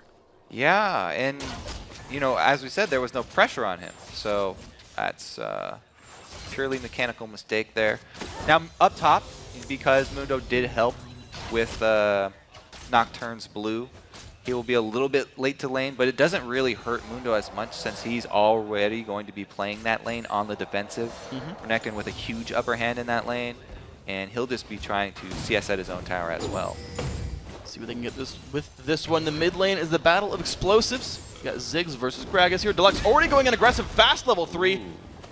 Satchel retreat goes through. Still gets the damage back through, though Arxie Slash hitting 3 for himself. Probably going to get that minefield. But here comes Lotran already in the mid lane. Does not quite connect the Dustbringer. Deluxe is safe. And Deluxe actually just running, you know, the regular magic penetration. He doesn't have any sort of hybrid penetration to try and take advantage of the early AD from Gragas for the body slam trades level 1. So he's looking more for the late game oriented barrel combos. Lotran showing up again, and now Gragas is out of mana. He has 2 defensive body slams now for 75 mana apiece. Kills his mana bar. That's actually huge. The second gank there causing him to recall while the lane is pushed away from his turret. Yeah. Very good start for Arxie Slash. Even though there were no kills awarded, he's going to have a pretty decent lead in this lane now. The loss in mana isn't enough. Best SJ killing off some minions, but now you're seeing the lane push the other way around. The pressure's been alleviated. Remy and Cat 8. Let's see what they can find with this one. Just minions dying back and forth, but At some point, this will turn aggressively. Nocturne waiting around in the back lines. Loketran sitting back there behind the turret near the double golems. And now they're going to be under the turret. Will we find anything here? Very little ward coverage from both sides. Nope. We're good. They're just going to kill minions. False alarm. Yeah, Nocturne, not the best ganks down bottom until he hits level 6 to grab that ultimate. And after already spending 2 trips mid, he is behind a bit. So he wants to catch up in the jungle. Doesn't want to get behind Kha'Zix because Kha'Zix, as we said, very, very dangerous early. So let's see. No recall yet for the Nocturne, but already Spirit Stone Longsword for proof of payment there. So one jungler is a little bit richer than the other. See where that goes. Jakiro and DJJ in the fight up top lane. Both teams said that should go the way of U-Beast there, the way of Renekton. Good early damage. So this is prepping perfectly for that early move I was hoping for from U-Beast, the dive onto Mundo around 5 or 6. This is exactly the situation that they would like, and that's pretty much what Loketran is reading right now. He wants to make sure that doesn't happen. He's expecting, okay, if I was the jungler on the enemy team, I definitely want to dive this juicy Mundo. So he's putting himself into a counter-ganking position first to try and defend his top laner. Well, proof of payment's going to put a ward down to spot out for any counter ganks. He's going to walk through Tribush himself. Going to get spotted, though, by Loketran's ward. So this Nocturne knows to be afraid. That's going to time out in 3 seconds, and Proof will know that he's been spotted here, but he walks out of the brush. I don't know if you can tell those or not. Well, I think maybe because Nocturne backing off a little bit tipped him off there. Now, if you ever get something like that, you get a little information advantage. You don't want to make a movement that will tip your enemy off. They could have made him waste more time sitting there if he played it like he didn't know he was there. True. Well, the minion's going to get traded back and forth. Both mid laners have now gotten a recall, and Arxie already got a Chalice for his recall, so mana pool pretty large for the Ziggs. Violin going back now aggressive for this team, Sergio's Dream. 40 minions now, both AD carries. We'll see them go back eventually when they want to get some items for themselves. Nocturne still no backs yet, Loketran. So he's going to have diminished returns on his jungle clears because it's harder for him to sustain. So he's definitely want to get his Spirit Zone fairly quickly here because out of potions, not going to be able to last long. No, definitely not here. Level 5 on Nocturne. We always like level 6 on guys like this. Proof of payment doesn't need it nearly as much, but he just kind of wants gold regardless. So we'll see if ganks come through anywhere here. Jakiro just chilling on Mundo even still. Did, by the way, run Ignite Mundo. Pushing the bottom lane to see if some damage comes through. Stealth by Cat 8 for the attack speed. Will they find much more? Just the expunge. Some decent pain. And a 10 minion lead so far for U-Beast. Yeah, pretty large minion wave at the turret, though. If he can Thresh with the passive auto attack there, destroys one of his chances at getting closer in CS. There we go. See if he gets all these. The true best in San Jose would kill them all. Fengshan gets a few, though. At least that's something going back and forth. But 8 minion lead for the AD carry. Proof of payment going to set up Deluxe here. He actually whiffed the body slam. He hit one of the smaller guys. Proof of payment really tanking a lot there for Gragas. As you know, Gragas is taking his time, drinking on the job, doesn't even go to tank the blue himself. You don't have to tank buffs anymore for your mid laner because they'll take over aggro, especially if they're melee like that. You can just leave them and have them do it themselves. You wanted the buff, you take the damage. Deal with it. Exactly. Yep. Gotta let them know. It's the team's buffs. It's one of those things that kind of tips you off that is an older jungler who's been jungling for a long time before the changes. Yeah. Hard to break some of the old habits here. Arxie / Deluxe still chilling. Only 3 minions apart by these guys, so they've actually equalized these scores pretty successfully. We've seen a much slower game. U-Beast a 400 gold lead just from the laning phase so far. DJJ looking to go towards Loketran is going to counter this red right now. It's fairly dangerous to go try and counter a Kha'Zix, but he wants to go for it. He is level 6 as well, and Ziggs comes in with the bomb. Combo and steal! Slight Proof of payment gets it, but the Nocturnal goes in through. They're looking for him. The Evolved Wings putting some good stuff. Proof now under the turret. Do they have the damage? Nice damage coming back now. Loketran a bit overextended. Deluxe is around. Does not land there on the bottom lane. Now Fengshan taking damage. Cat 8 now getting jumped on. Best and SJ really trying to put the damage across, but not going to stay too long. He's going to back off right there. is maxing the silver bolts, by the way. So those procs incredibly important when he puts damage down. And that would also make you expect that he's building a Blade of the Ruin King, as the veins that go with Bloodthirster are going to be maxing Q first usually. Yeah. And, you know, they definitely want more attack speed if you're maxing Silver Bolts first. Makes sense, though. Being able to take down Renekton, extremely important. So see where this one goes. Removes away some of the minions again. You're just seeing a small lead go for the, I guess, unorthodox Twitch Leona lane, but it is building a small lead over time. So this duo lane working a bit better for U-Beast. The top lane as well now, 13 minions put DJJ ahead. We'll see if he can do more with this one. Mundo with Ignite, not going to be able to roam. Proof of Payment now slinking in down to this bottom lane, and he'll be completely unseen if he goes into the second brush. Yes, but they just used all the ultimates in the last engage. Wow, he's getting really close, though. Goes in anyway. Feng Shen explodes. First blood going over to Remy. That's a good start to the game. Do not need your ultimate for that one. Nice Zenith Blade by Remy. Able to get the first blood for the jungler. And the last hit goes to support. So perfect distribution right there, I guess. Everyone's happy. He landed the Zenith Blade. He deserves the cash. Completely deserved. Looks in for best in SJ. A little bit of damage in the Vayne. Not too much, though. Both junglers leave this lane. Vayne a little alone here. Down to half health. And, of course, the money's going to be accruing. He's at about 2,400 gold. So, I mean, these guys have a ton of cash. And they're just, like, kind of waiting to spend it. Yeah, the bottom lane's being a little stubborn. Not wanting to go back. Ooh. Good satchel right there. Helps him stay alive a bit. Didn't want to get burst out of Proof of Payment. Didn't have to barrier or flash or anything. Arxie Slash staying cool under pressure, but he's going to have to recall this one and go towards that Athene's. Yeah, I mean, Deluxe has his ultimate ready, so Gragas, that might have been some miscommunication there. They could easily both go all in at the same time and annihilate Ziggs. No, the Athene's is done here for Ziggs. Gragas slightly behind in items, especially because he had to buy a Doran's Ring. We'll see if he can get himself far enough in that build. Jakiro still getting pushed around right there. But he's just trying to stay alive and play passively on that Mundo and get himself to the late game.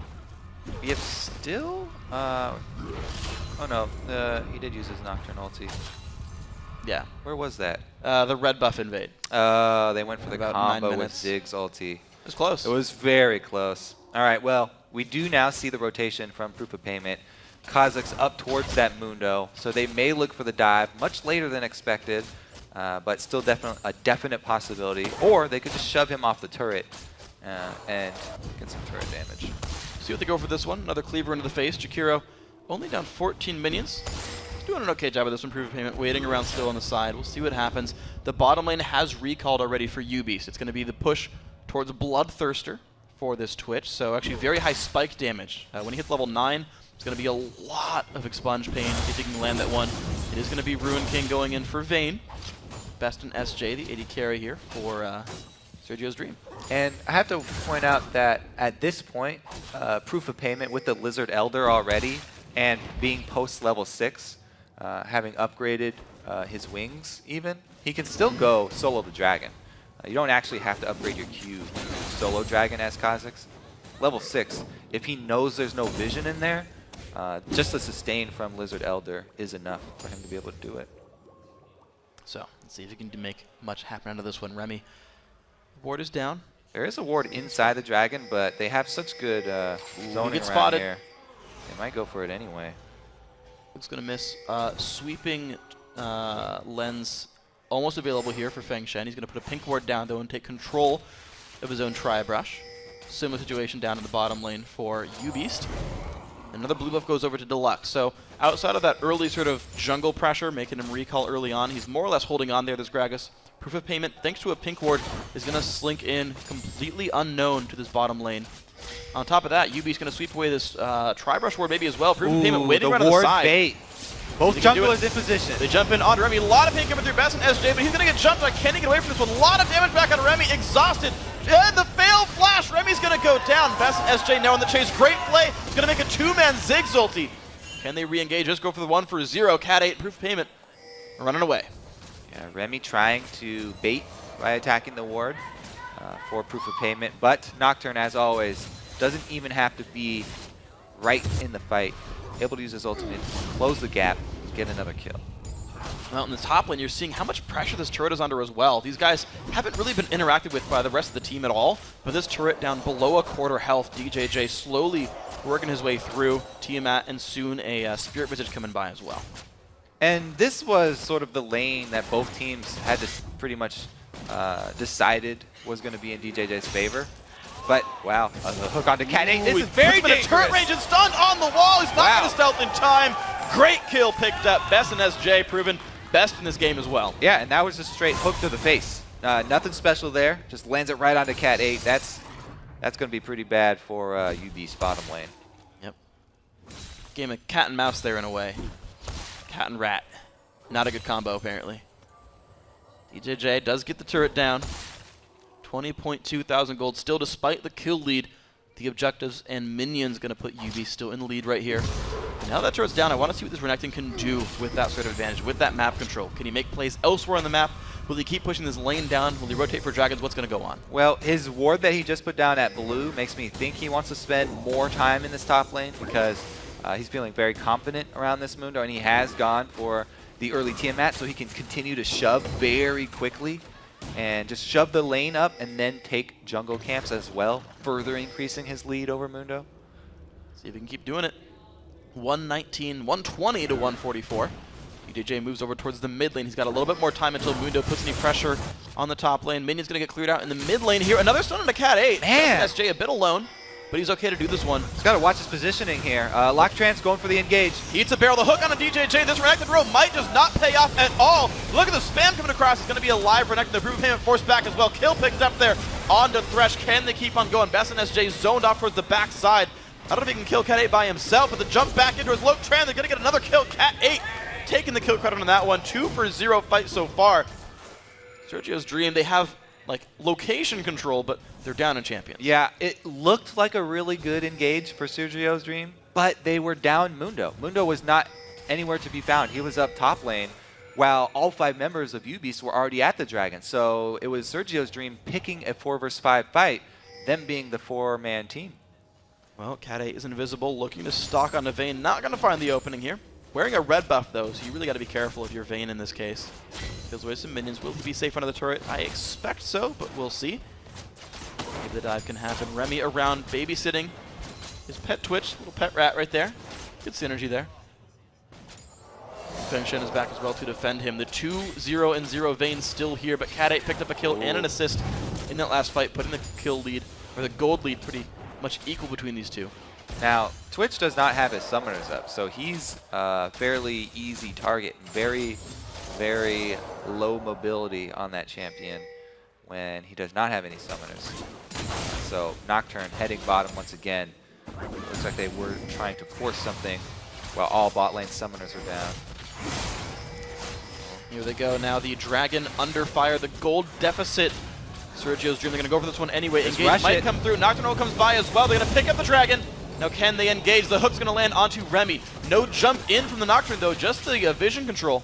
Stun on the wall's not going to do too much. These guys will disengage. But a Dragon successfully grabbed by Sergio's Dream. I really like to see Nocturnes use the ultimate just for vision denial, not always immediately using it for the gap closer. So I think that's a really good sign for the Sergio's team. And they're able to just cover their retreat after taking the objective. They already got what they wanted. They didn't have to push anything. All right, ult traded. Kind of said, hey, don't chase me, I got a box here. And they're like, all right, that's fine. Yeah. No biggie. It's like the reverse bullseye. It's not like box, then solar flare on top. It's like, here's the target. All right. Don't come in my box. Nope. Don't make it happen. Don't do it. It's not worth it. Well, jungler wasting a bit of time for payment, not getting anything from this bottom lane. He's going to go back into his own jungle. Blue buff is back up. It's gone to Deluxe most of the time so far. Might see it happen again. His bottom lane happy to stay and farm. I feel like, I don't know who necessarily has better late game between Vayne and Twitch. They both have their own sort of uses here. I feel like the top end explosive case for Twitch is higher, but it's harder to access that. Well, the big thing about Twitch, well, never mind. The big thing about Renekton is he's caught. Yeah, he's going to see if he can get away with this one. Does have no summoners up at all. Jakiro still on the chase is a Mundo, burning him down. DJJ gonna look to get a little bit of life steal back up. He gets the minions. Well, he's got a dash in half a second. Gets the 2 dashes. Another cleaver to the back. That cleaver was required, though. Ziggs is nearby. Loketran gonna help make that one happen. Jakiro getting the kill credit. Finally gets a gang. And the hook, uh-oh. Cat8 exhausted. The chase is on. He's trying to stealth out. Gets picked up, and here goes Proof of Payment. Uh-oh. Best and SJ, he's running away stealth. Puts the barrier on. They have it down. Proof of Payment gonna go down. Best and SJ traded back. Remy getting the kill credit. Oh, my goodness. Feng Shen. One more. Bam, takes him down. All right, this bottom lane for Sergio's Dream is going to be a bright spot for them. 4 kills already on Vayne. Very, very well played. These hooks under turret from Thresh just over and over. All right, so we get a look at it. This is already after he's hooked in Cat8, so that's going to be 1 kill. Blade of the Rune King is activated, and they were going to get 2. But with the jungler around, he's got to back off a little bit, able to kite back under the turret, and it will be a 3-for-1 here. As we know, Thresh does find another soul. It does. It's actually a soul. Because he's killing someone who's empowered by the sun. Nice. Double language pun. Yeah. We're good with this one. DJJ now with a dead turret chilling in the top lane. The gold lead has gone back now to SGD. I think that's a very California pun. Too. What? Soul. I guess. Spanish pretty big here. Yeah. Arxi It's also the name of the star. Oh, he missed. All right. Well, it's looking very good for Sergio's Dream because, like I said, their late game does look very impressive. If this Mundo can catch back up. And the Vayne is just running all over this bottom lane. Cat8's gonna get away. He's invisible now, but Remy, ooh, that hook misses as well. The chase in, Best in SJ pops ulti. Rune King as well. There's a bomb waiting for him. Nope. Doesn't even matter. Oh my god, look at how low the health bar is for poor Twitch. Yeah, Twitch is just getting wrecked here by Vayne. In the dueling situation, Vayne by far the better champion. Like I was going to say before, though, Twitch's bright spot is the AoE for team fights, but it doesn't really synergize with their Gragas pick because he's looking to knock people away and isolate them for Kha'Zix. Uh-oh, here we go, though. The DJJ. flash in, stun on a Feng Shen, puts the box down. Will it be enough to save him? Oh, the he hooks stun him. comes in. There's a pick ward as well. They get proof of payment. Feng Shen survives. And now Best in SJ with the red buff. No flash on Renekton. He's still chasing. Look at the chunks coming out of him. Man, this bottom lane for Sergio. Yeah. They're continuing to just do beastly work here. They are, and Loketran waiting around on the side. Puts a ward behind him. DJJ smartly retreats, but Loketran is here. Q lands. Oh, he goes in. for it.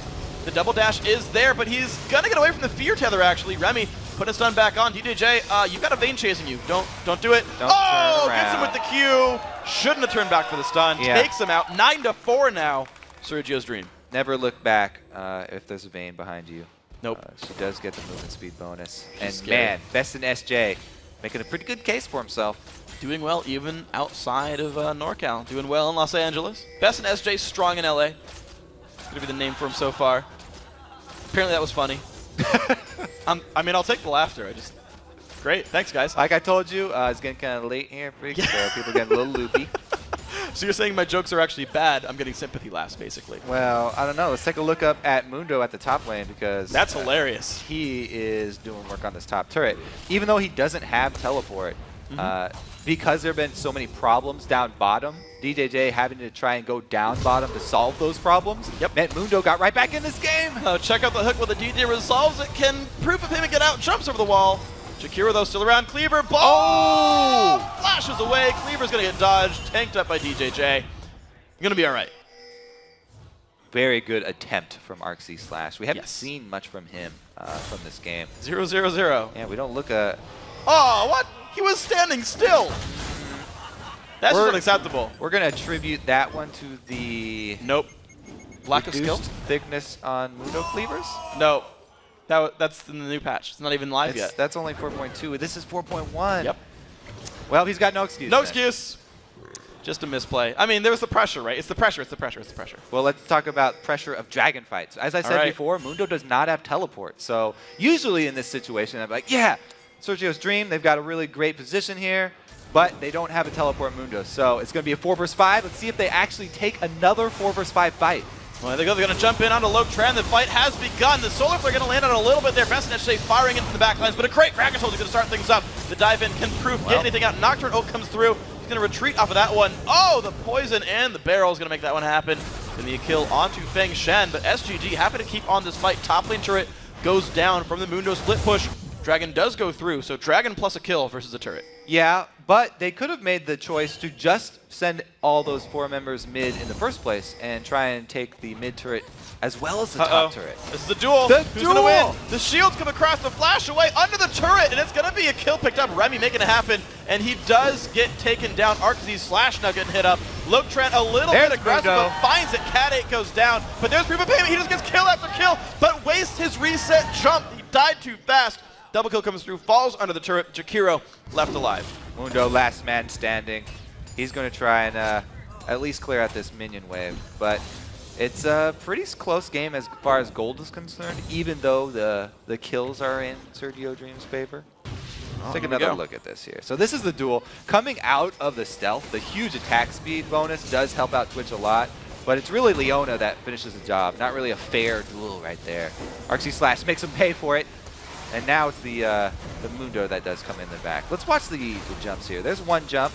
He gets the kill, so he has another jump, and he used it thinking it was going to finish off Nocturne. Yep. But Nocturne died as he was jumping, so he didn't get the Nocturne reset for his jump. He had no exit.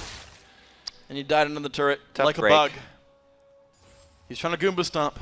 Tried to stomp too many times. 3-for-3 fight overall there. 12-8. I got to say, U-Beast are holding up very closely in this game. Only 1,500 gold separate these teams. Only 4 kills, only 1 turret. This is a very close game right here. See what else can happen in this one. Of course, a lot of the gold is on the SGG AD carry, but the star players for U-Beast really kind of spread apart. Like, everyone's got, you know, their own little set of kills. Yeah, I mean, the team is a powerful team right here. I mean, Gragas has his death cap, and proof of payment on Kha'Zix is definitely in a position to kill anyone who's isolated. So they could get a favorable team fight at any moment. It's just that they need to have Gragas land one of those ultimates to start it off. Uh-oh, DJJ. Oh, double wards. Here we go, Feng Shen now up. Again, defensive box. Everybody pops their ultimates, though. Renekton also used his. Yeah. Okay, well, here we go. Renekton still has ulti. Lotran nearby does have his own. Ziggs going to come across as well. Will they engage? They hook on to DJJ. He's not in a good spot. Oh, he condemned him away. Oof. Misplay. Another. Remy in the front line. They're trying to make it happen. Feng Shen flashing away. Hooks. Proof of payment. What a move by Feng Shen. Making it happen. Get it out of the poison. 1-for-1 here. But can they re-engage? There's a Duskbringer. Still chasing. There's a Satchel charge this time. That's not going to find much. Dang, you got to give a lot of credit to this Thresh. Yeah. Feng Shen is really coming up with a lot of very big hooks. Remy waiting on the sides, puts a ward down on the retreat. Will he find an engage to go for? Jakiro constantly split pushing. He's got to be a bit careful here. Gragas pushing him around a bit. He's going to be all right. All right. Bottom lane push still going through. That was just like a bear hug between 2 massive men under the turret. Yes. Nobody wants to leave. We're good. Lotran kills away the white. Cat 8 is sad that his friends are gone. Jakiro's still looking at the turret. Doesn't care. Not much, anyway. Wave clear comes in from Gragas, but that turret is losing health fairly steadily over the course of this game. Ooh, they're looking for a jump onto Cat 8 right now. But let's look at the replay. This is the first hook. He gets Renekton at the perfect time as the Ziggs ult comes in to clear out the minions. And then he's going to flash away from the Kha'Zix and land another hook right under the turret so they can finish off the damage. Just all playmaking here from Thresh, even though he dies in the end. Yeah. Style points worth more than the kill itself. That's a positive overall thing. Because he's got a highlight reel clip. That doesn't matter. Yukiro, chill in the top, chill in the mid lane. Uh-oh. Again, SSA finds a stun onto Remy. Not good for Leona. Flayed backwards as well. Solarflare's going to land for the stun. That might get her away. Best SSA needs one more shot. Gets it. Kill picked up right there. 210 gold to Feng Shen. He deserved that one. Ascension helped that kill go through. Man, he is going all out attack speed too. Phantom Dancer after the Blade of the Ruined King. Looks like he'll probably... Oh, never mind. Dive in mid. They got the flank. The knockback on 2 from Gragas, but can he get away from Mundo anyway? Can't get away from the Ziggs ulti. That one's going to land 2-1 and 2 from Arczy Slash. Mid lane under control. Now they've got all the outer turrets down and control of the map. Pushing 2 lanes at once here. This is Double Lift-esque as they have the solo split pushing Vayne. who's definitely confident enough to duel anybody right now and go for turret dives as well. Ult comes through. Can they keep the stealth down for long enough? Barrier, the fear comes through, and no one's got a pink ward. There it is, a little bit late. Feng Shen, it's gonna hurt for you. Gonna get knocked down. That's a kill picked up. DJJ trying to chase down Bess and SJ. Bit off more than he could chew. Flash of the way, Lotran. All right, a little bit too eager there. Now, they still get a turret at mid. We'll have to see if they actually end up catching Jakiro, though. They will, and that Mundo is going to go faceplant where he pleases. Now, they still have a commanding lead over the map, though. Yeah. If they can shore up the jungle with a whole bunch more wards, they've already got blue side littered with wards here. If Sergio's Dream can get some of those on the red side, too, then they'll start to close the loop and starve out U-Beast. Well, see if they can do much more with this one. Honestly, Vayne is the guy with all the gold in this team, so if they can get things elsewhere on the map, they'll have a good chance this one. The push now in the mid lane. DJJ happy to take turret shots. Doesn't care too much about it. Looks like turret will be going down, so U-Beast finding their second turret kill of the game with a safe retreat as well. Now, Arxie did get everyone low, though, so now that his team has come back healthy, they actually have control of the map. And it's U-Beast that have to make the decision if anyone's going to go back to heal or if they want to give up this Dragon, because Dragon is live now. Dragon is up, and it's going to be Cat 8 and Proof of Payment going for this one. Half HP already. Look how fast that thing drops. Well, they don't have to give it up. They'll just take it first. Yep. Well done here. Putting the gold now only 2,000 apart. This game one. Pretty hectic battle. We've got 26 kills in 30 minutes, and they're trading objectives back and forth. The turret lead, really the only thing putting Sergio's Dream ahead right there. We'll see if they can continue this up and give U-Beast nightmares. And Twitch has finished his Last Whisper, so he's got the combo that he wants. Bloodthirster, Phantom Dancer, Last Whisper. His team fight potential is pretty high now. If they can actually group up and make use of the Spray and Pray, then U-Beast have a very real chance of coming back. Well, it's going to be the dive in on from Lokran Feng Shen around. Whoa, almost lands the hook, and the pink wards are in range enough. The Cat 8 stealth ending soon. Pink ward goes down. One. Just to be sure, it's an 8-second stealth. Might as well guarantee it. So they don't group up, and Sergio's Dream do take advantage, catching one more person out, but now Vayne's the one caught out. Good tumble away, gets stunned. Wow, not the solo flare they wanted. Bastion still running, gets taken out, even with the lantern. Proof of Payment. Now, happy to keep chasing if he can find it. Jumps in, Ziggs Bomb comes across, gonna land on a 3. Is that gonna be enough? No, Lokran now in the middle of the enemy team. Deluxe taking a bunch of pain and goes down. Lokran finds one. Proof, though, still in the battle. Feng Shen, not the happiest man right now. Actually, he's all right. He forced them away. Yeah, he's chasing them down. They want to let Ziggs finish off Proof of Payment. All right. He's trying to keep somebody in range, but doesn't hit the hook. Well, Jakiro, though, is keeping the pressure going. He is completely winning this matchup now. He's basically a half item ahead. You can see him putting pressure now onto Inhibitor turret. Down to half HP. The bottom lane's still getting pushed in. Arxie trying to charge up his passive. Gets the damage going through. Takes the turret down. Yeah, Mundo definitely happy now. We're in the stage of the game where he's got control. And since DJJ tried to go save other lanes, it left Mundo all alone to farm up. And he's actually in a good position to duel anyone now. Very nicely done here. 2-1 and 2 Dr. Mundo. 5-3 and 4 on the very rarely seen Nocturne played by Lokran, but it's working for him. Elder Lizard, Blade of the Ruin King. Assassin Nocturne, truly. Just trying to kill things. Yeah. That reminds me of Solo Q. Shoot, what's his name? Plays Hecarim as well. Yeah. Yep, Got that the guy. crowd. We're good. Here we go. Let's see what else we got. Cat 8. Whew. Trophy almost lands onto him. Not a trophy. Giant axe. No briefcase. Different Mundo skin this time around. Ninjakin is also actually a sub for TSM too now, so that Nocturne build has strong roots. Ooh, and down goes that ward. So, we've seen these guys try to sweep Vision away. We've got 3 sweepers on one side, 2 on the other. You guys are aware that wards are important. Arxie picking up a blue elixir as well. So he's thinking fights are imminent. Off.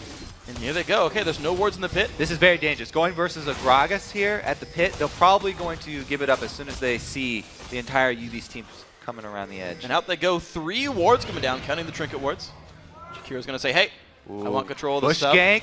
Almost gets the red buff. Nice try right there by Arxie, but now he's without an ultimate if they fight right here. Look at the mid wave that shoved up. They have great position here. Sergio's Dream have position on the mid turret.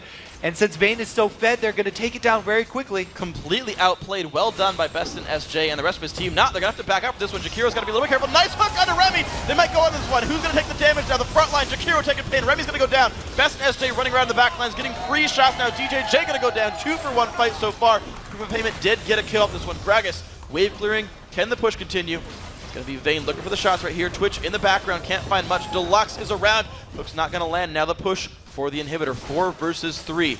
Will UBeast look for more right there? Oracle Sweeper going to put some stuff down. And the inhib's going to go.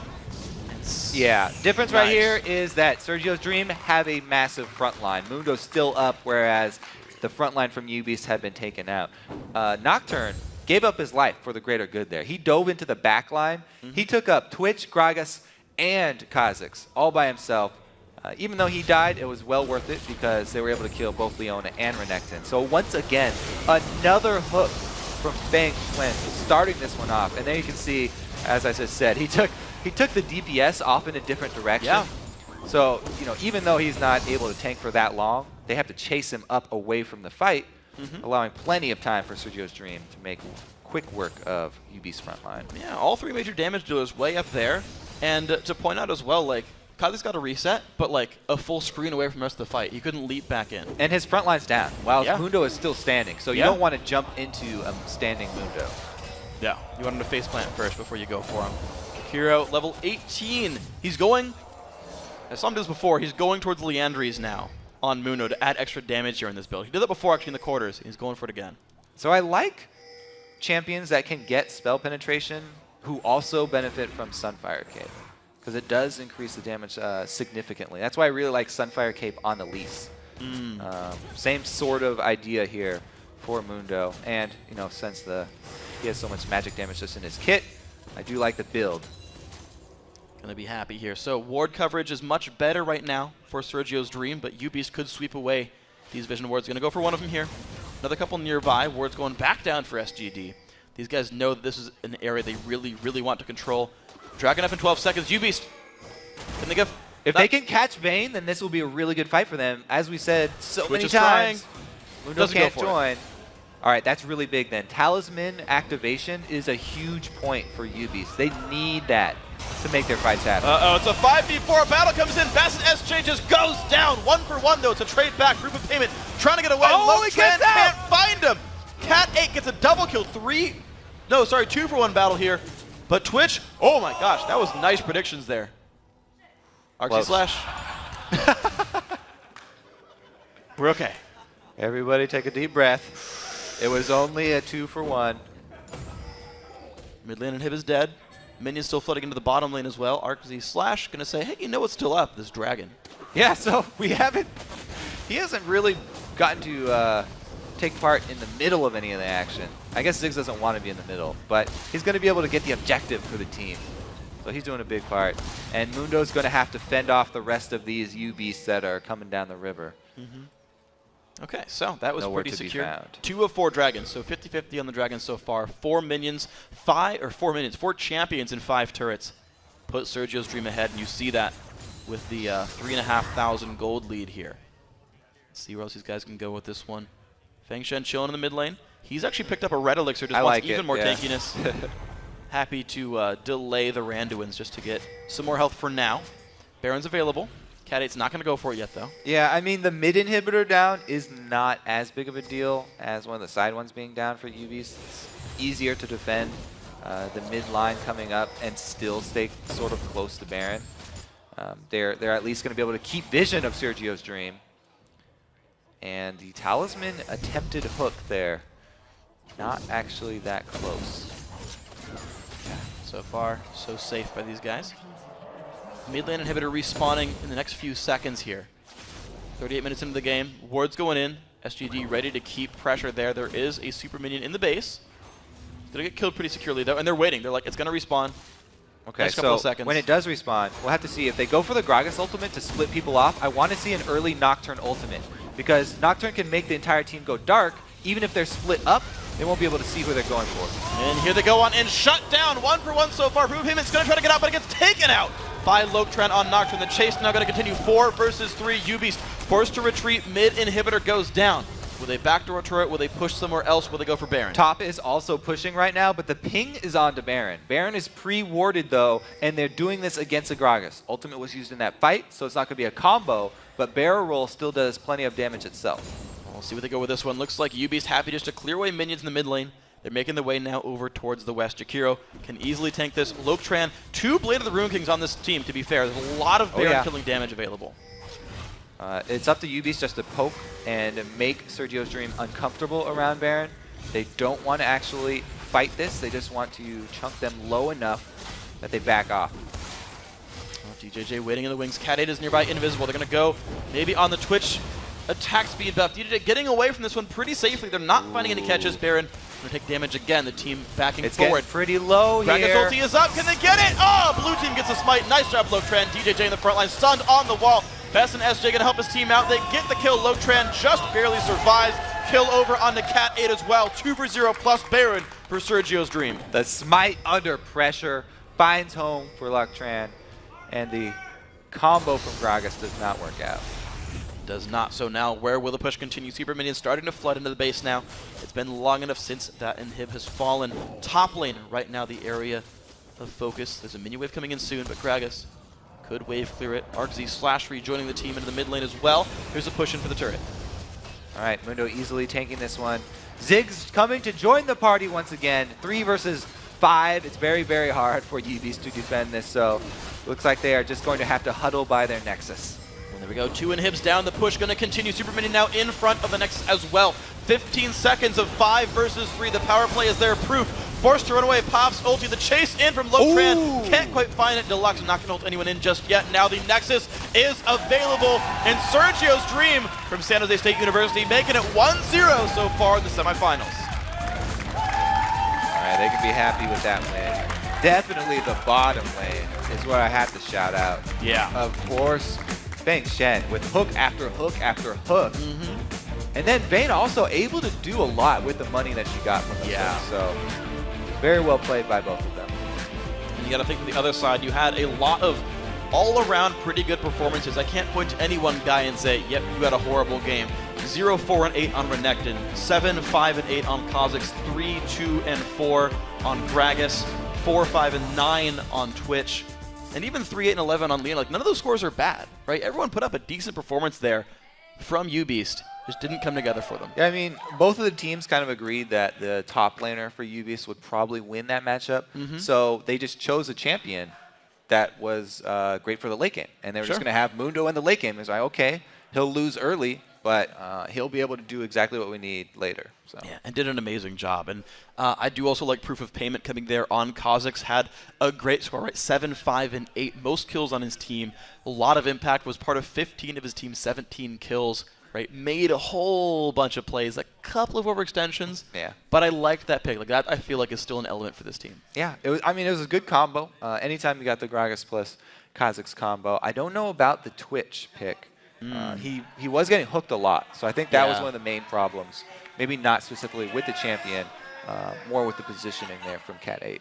Got to play around Twitch a little bit better. So if we see like maybe a more defensive champion, I know Caitlyn was banned away by Sergio's Dream. That seemed to have an effect here. Twitch, something we don't see very often. Okay performance, as you said, getting hooked around, positioning maybe not there. I don't know, we could see like an Ezreal, still like an AD caster bridge sort of guy, a bit safer. Might help him with this one as well. So certainly, yeah, you've got to look at Game 2 and say, okay, adaptations, right? What do you do differently now in Game 2? Either side. You're going to have to not get hooked so much. So maybe they ban out Thresh, or they don't even let Thresh go through here. Yeah. Because I think Thresh was a bigger problem than actually having Vayne on the other team. Yeah. Whatever AD carry was getting all those kills is probably going to do the same. Going to do a lot of stuff as an AD carry. Yeah. And you know, you think about it, that was first picked by Sergio's Dream. They wanted that one right off the bat and said, yep, it's a big freaking deal. We'll first pick it here. We talked about Thresh actually today in the LCS as well, support saying, yeah, he's a pretty freaking good playmaker. Play him when I get the chance to. And yeah, so I think I agree with you there. I still want to see Kha'Zix. I actually still like Kha'Zix Gragas. I wouldn't even change the entire composition from UB, so I thought that was fine. I don't think Renekton did enough. Like, you're supposed to win your lane, and he didn't win hard enough, I feel like. DJJ? Yeah. Yeah, he was able to get the turret. He had a pretty good minion lead. but Mundo is going to come back eventually. He tried to make something happen down bottom, I think. Yeah. And going to a losing lane is always very frustrating because if the enemy sends the same amount of people there, then you're still going to lose because your bottom lane is weaker already. It's true. And you're having to fight an uphill battle. Yeah, and looks like the hill was a little bit too steep for them in that game. And guys, we're going to take a quick break and head over to the Alpha Betas for some refreshment. But when we return in 3.5 minutes, it's Game 2 between UBeast and Sergio's Dream. Stick around.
Welcome back to the 2014 North American Collegiate Championship. It's time for the second game in tonight's fight between UBeast from the University of British Columbia and Sergio's Dream from San Jose State University. And after a hectic first game, Sergio's Dream is just one Nexus away from a shot at the NACC title. Yeah, I have to say the best in SJ was the Beta Eddie carry in this game. His early game, Bane, did get going very quickly, and it got them the lead. And his late game damage got them the win. So 9, 4, and 7 on that Bane. Definitely respectable numbers. Yeah. And those kills were definitely set up by Feng Shen and his Thresh hooks. His Thresh play was the key to keeping the Dream alive, we'll say. Yeah, he kind of, I think it gave the enemy team nightmares, certainly. It was just very well played overall. Like, this bottom lane was absolutely massive, and it's funny too because UBeast came in, brought in a new AD carry, right? Cat 8 replacing their old AD, and it was like, yeah, you know, it's what we think is going to be good for us. He played all right. You mentioned that he was getting caught by hooks too many times. It's certainly like fair like feedback to be like, hey, you know, you probably shouldn't get hooked so much. Like, yeah, probably dying is not great. But I want to say, like, I liked UBeast's jungler. I thought, you know, the mid lane went pretty equal. Like, both these teams are definitely evenly matched. Yeah, it was a pretty good game, I have to say. Back and forth, a lot of back and forth. So excited for game number 2. And the winner will go on to tomorrow's game, the championship, and play Blue Caster Minions. The Caster Minions. Blue Caster Minions from University of Washington. I think there was an upset, right? Because Irvine. It's close because these teams never fought each other. Heavy favorite. The teams never fought each other because the teams that came from UC Irvine, they play in Ivy Law, and then Blue Caster Minions and the teams that come from University of Washington have all played in Collegiate Star League. So they never actually fight each other in like regular season games. So they come together here. Both, like, all the teams here thought that they were kind of the top 2. And we saw that it came through there for the Blue Caster Minions. Here we go, UBeast versus Sergio's Dream. Swapping sides, UBeast, the Canadians, Yasuo, Kale banned away, Cassidy as well. So wow, all mid lane bans here targeting Arxie Slash. And the Lulu, the Pantheon, and will it be Thresh for the last ban? Is actually, I cheated. I looked over, that last ban is Thresh. So a lot of respect coming into Thresh. Feng Shen says, I'm not going to get it. They're going to first pick it. Let's ban it away. Yeah, they don't want to give it away there. They even ban out their own #1 support. Definitely respectable strategy. You don't want to give that one away. So Leona and Annie now, probably what we'll be looking at. 2 next most popular support picks. Well, let's see what we go with this one. 30 seconds to make their choice. They did all right with Leona Twitch. I don't know if they're going to do the same thing here. Of course, Elise available for a first pick jump if they want it. Every top laner, aside from Yasuo, open as well. DJJ doing a lot of the talking here. And they're going to go for Leona. So Thresh off the plate, and they say, yep, we still want this support. We're going to start this team going the same. Remy's going to play that one. Well, Thresh is a pretty good counter, sort of soft counter to Leona, because he can interrupt a lot of her engages. And with that one being off the board, it's actually seems like an even better pick nowadays because if you go up against an Annie, it's much easier to 100% burst her down than the Thresh because you don't have to worry about that interrupt. So let's see what the answer is now for Sergio's Dream. Are they ready for these matchups? Now, last time, DJJ blind picked Renekton and had an okay time in lane. Sergio's Dream going to make some different choices here. They hover on the Jinx, and they're going to hover on Gragas as well. The Gragas does get locked in here, so part of the team getting stolen away, and Jinx, best in SJ. He said he's been getting better and better at that champion throughout the tournament overall, the Collegiate Championship. He's going to try to put in another good performance here in Game 2. Yeah, that one, he's going to have to have a pretty good laning phase because I don't think that UBeast wanted to let him get rolling like he did on Vayne. Jinx can carry very easily as well, and they might send more jungle attention down there. And of course now Jinx without a Thresh to pull her away. Vi and Mundo coming in. So Leona Vi, freaking ton of engagement potential, and Mundo just to sit there and start melting the back line. Definitely will make her job hard for her. Yeah.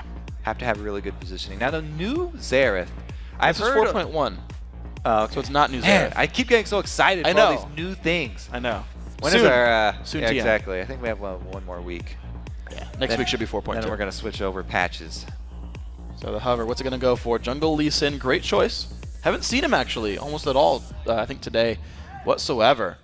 I want to see him. He's a fun champion to watch. He runs around, jumps towards, kicks people in the face, knocks them around. Nami going to be picked up here for Jinx. Now, I personally really like Tidecaller's Blessing plus Rockets because you slow them from far away and you guarantee all 3 shots. Yeah, it's a popular combo. The only drawback for that Nami and Jinx lane is that the bubble kind of hard to land.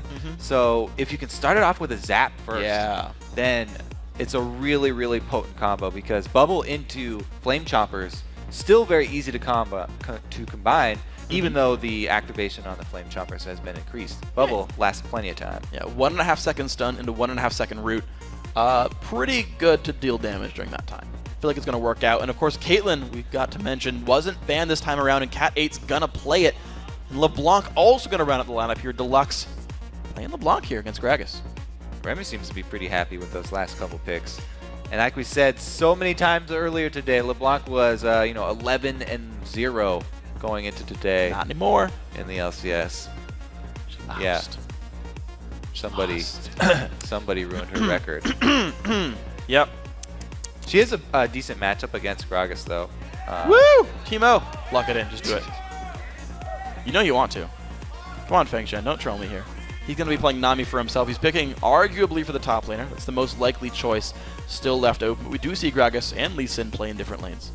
I like this from UBeast because they're, supposedly have the better top lane player. Yeah. And they put Mundo into his hands. If Mundo gets ahead... Oh, it is! Well, okay. We'll have to see now. Will it be the Teemo top or will it be the Gragas top? Both of those are viable top laners. Teemo jungle, dude, don't you know? At the moment. Well, Cutie Pie would definitely agree with you. Yeah. He plays Teemo jungle and Challenger. So it's a good choice. And Rammus top.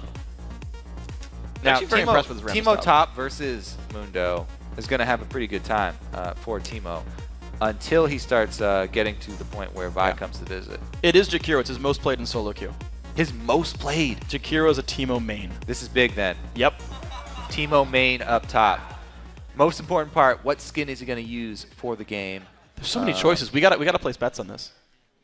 If I win, you're not you owe me a high five. On this if game you win, streak. I owe you a high five.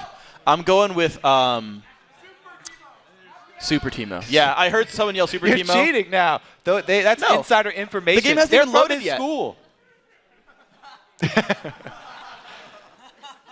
I'll go with Astronaut then. Astronaut. All right. Double or nothing. Double. Even though I haven't high lost 10 anything yet. Yeah. I guess it's going to be a high 10 this time around. One of us is going to win a high 10. I don't know if you can really win one because you kind of both receive it. It's kind of like a shared Now, going gesture. into the mid game here, Teemo versus Mundo. Yeah. Teemo actually has a lot of objective control, even though Mundo's bringing in the teleport. So we'll have to see where Teemo roams to. Because if they just leave him in the top lane, and he just top lane split pushes, it's actually not that great for their team. Even though he's a strong split pusher and he can litter the area with mushrooms, it's much more beneficial to get him roaming and to set those up around Dragon, around Baron, because that's a very easy way to win a team fight, is have the enemy team baited through a field of mines or radars, or what are the super ones? They're just little they're little like discs. shields with like a T on it for Super lame. Teemo. And by the way, you cheated because they told you the answer. I mean, I just listen to what the people tell me. I'm a man of the people. And the people gave me the answer. Freak the Rock, David Turley. Yes, I've got the eyebrow to prove it. All right, look at People's this. eyebrow. It's also looking like a little bit of an invade here from Sergio's Dream. Ooh. So they want to make a move here. Now we saw this before today, and it didn't work out. Too. Got to be careful. This time around, though, they're running with Lee Sin, and he's got pretty good early execute for jungle invades. Now, will Nami blind bubble this tri-bush? Nope. Oh, he could have body slam flashed. That'd There's be the cool. Q. Take the Q. He has no idea what's on the other end of that one. I guess he does not double lift? have the Lee syndrome. No. Cat 8. Land another one. Bubble's not going to land on anything. So, waters the grass. I never stand in the corner of that bush anymore because you can see just as well out in the open where Cat 8 is standing right now. And everyone always throws their skill shots into this bush anyway, so you don't gain anything from not being seen. Because they're going to throw it right there anyway. See? Exactly. Even if they saw him and they know he's standing outside. What could be in that bush, Freak? What's Could be behind, other champions. What's behind door number 2? You Could never be know Leona. what you could get. Yep. They don't see him right now. Going to throw into that brush again. Bang Shen. He's got 100% hit rate on that bush. It's well watered. It's going to grow. It's going to be a taller brush It's later going to on. be a giant brush by the end of the game. It's just start spreading. That'd be cool. Start spreading brush around. Garen would be super happy. New champion, please. Can create brush somewhere Gardner. on the map. That would have to be champion? that would be the hard counter. Yeah. Chops it down. I can see now. So second time here. Wow. Sergio's Dream duo is helping their jungler start. And they're going to be a little bit later to game. It's going to be Cat 8. Oh, actually, this is a reverse situation. Since they switched sides here. This time around, it's Cat 8 and Remy on the Caitlyn Leona combo that are shoving in early, which is very beneficial for them. Deluxe, taking some early body slams. This is not what you want to do. Arxie Slash putting the damage on, happily just throwing his face in there. And Lope Tran, looking for the invade. Look at that proof of payment. stops by for his wolves, and he doesn't know this is going on right now. Lee Sin loves to fight early, so even if he finds somebody early, it would be fine to have a scrap in the jungle. But you're right, since he skipped the in-between camp, he's going to be able to finish that red buff off quickly, and he might even let the little lizard back in time to fight Proof of Payment afterwards. Oh, the Q hit the minion! Q's down, though. Yeah, he Q'd the little minion and killed it. He was one hit away from getting a Q onto Proof. Unfortunate there. Forces the flash either way, though, and it's 2 buffs to 1. Yeah, so he was trying to finish it off as quickly as possible. Right when Vi comes, though. Oh, this is so good. He's trying to stab him at double golem. Yeah, he's not giving up hope on the invade, and it's going to be a rough game for Proof of Payment because he's used half his life here as well. He has a smite up, though, so if Loctran tries to damage that golem, he can steal it away with smite. Do it! Gets it. Nicely done by Proof. Loctran's like, all right, fine. And he doesn't actually get ganked by either the bottom lane or the mid. The pressure from Arxi Slash prevents Deluxe from moving around and ganking him in the jungle. Yeah, not necessarily sure I like that move. I definitely, as a jungler, I love having the mid laner collapse. Looked like LeBlanc had a little bit of an HP lead on Gragas, too. But I have to say, Proof of Payment was not really in a position to fight. Ooh, good damage. Lands the slow as well. Good jump away there by Deluxe. Loctran taking some pain, but he's going to be all right. Yeah, and the Ignite does come out. Going to get LeBlanc extremely low. No more passive left for her either. I think if Arxi Slash flash body slammed, he would have gotten the kill. I don't think the body slam hit. Very, very close. Oh, the flash Q! Woo! That's going to happen. Loctran making it look stylish. 4 minutes in. Now, he didn't even wait. He didn't wait too long, so the assist still goes over to Gragas. Yeah. That's huge for them, actually. Assist on First Blood is a giant chunk. You know what's even cooler for that? That kill came at about 4:08 into the game. What? Really? That was good. That was good. It's the area code for San Jose. Come on, guys. You're supposed to cheer for things where I'm talking about your hometown. Whatever. Screw it. Yeah. Doesn't count anymore. Too late, guys. 1 kill into the game. Sergio's dream. Calm it down. Don't get violent here. Sorry. There's more of them than there are of us, and I do... Well, I guess I have... We got a height advantage. I just have to run faster than you. All right. We'll see what we can do with this one. So, bottom lane, we're watching it. Loctran gets rid of the jungle just in time. Level 5 here. Hasn't even gone back yet. Maxing the Q, going for the maximum damage here. Deluxe putting some pain. Gets the silence on Arxi Slash. And he's gotten 2 Doran's Ring for his first back. So. Well, look at the items for the top lane here. Mundo on his first back, as soon as he can get Negatron Cloak, picks it up. Because he's going to be taking magic damage over and over and over, pretty much the entire lane. As we said, those bubbles kind of hard to land. Not able to get Cat 8 with that one. Wow, nice harass as well landed on the exit there. Ooh, and Proof of Payment slinks into the brush. Can he find it? Goes for Feng Shen. Good damage there. Triggers the denting blows, but has to back off. Yeah, I didn't want to make his time in the bush a complete waste. But really all that did was anger Loctran. And, you know, he's making his move down now. He's got a red buff. Still half that left. Of course, he got his own red buff late because he stole away Proof of Payments. Well, it's in 1 more minute until that'll come back up. So we'll have to see if he can set up some additional vision inside this red side jungle. He's just taking away camps left and right. This Wraith camp is gone. Does he want to go for like the...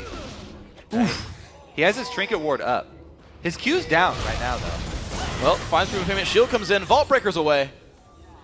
Yep, that's a retreat right there from Vi. And Loctran happy to just take control of this jungle. He's pinging down bottom lane here. He said he's on the way. Can they go for this one? They land the setup, though? They need a setup slow. All right, the Kite-Caller's Blessing. They're trying to land it. Oh, the bubble lands on Remy. The Vault. Uh-oh, this is not good. Jumps into Loctran, though. That's a good escape there. If Remy can get out, lands the Q. More damage coming through, but Loctran can't follow it up. Uh-oh, the flash and the heal! Loctran survives because of the healing. Whew. Feng Shen again. Looks like he's a pretty big star for this team, I have to say. As far as supports go, he's impressing me a lot. Doing a very good job of this one. 45 to 44 in minions, though. Caitlyn, one of the premier lane bullies in League of Legends, not pulling much of a lead here in this one.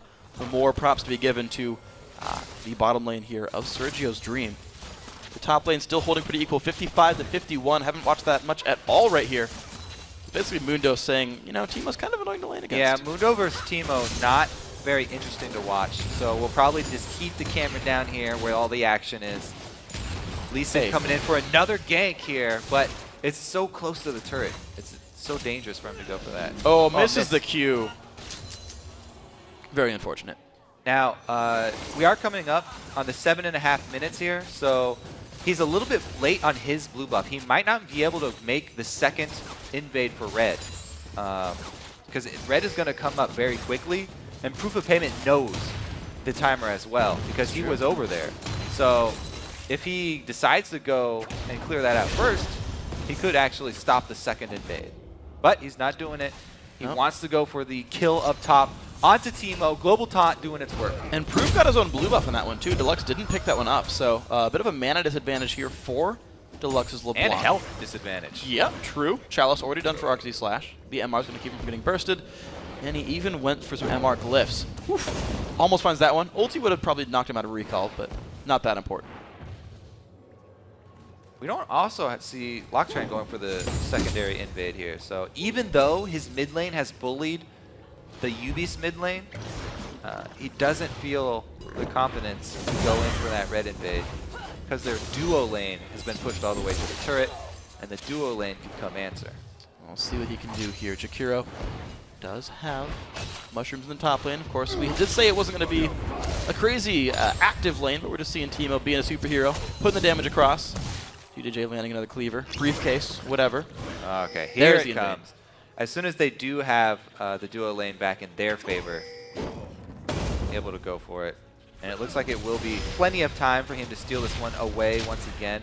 Now the only question is, do they set up a gank? Because there's no vision in Tribush right now. See what they can do with this one right now. It's all three members of Dragon. UB in the bottom side. Here we go. Dragon getting started. Locktran low on energy, but who cares? He's Lee Sin. He's going to get it back. Low on life, though. That does matter. He's getting really, really low quickly. Still putting the pin across. Dragon down to half right now. They see it's warded, and they're actually going to back off. They don't want to go for the fight right now. Guy's a little bit gun-shy. It would be really easy to burst down Lee Sin right now. That low life, all it takes is a Vi ulti into a LeBlanc combo, and he's toast. Arxie Slash just going to get XP in the lane, missing the minions under the turret. Giving respect to Deluxe right here. 800 gold lead puts Sergio's Dream ahead right now. Jakiro still holding completely equal to DJJ. Just the Spectre's Cowl pickup is enough to keep Mundo in a happy place. Haunting guys, not really piercing through it. Mushrooms will keep him in a decent shape against ganks, but Jakiro's running low on mana.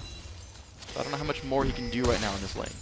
We also still have to keep in mind the teleport. It hasn't had to be used for early purchasing. So if they do decide to go for something like that Dragon, then it's going to be Ubies to have the extra person that can join the fight.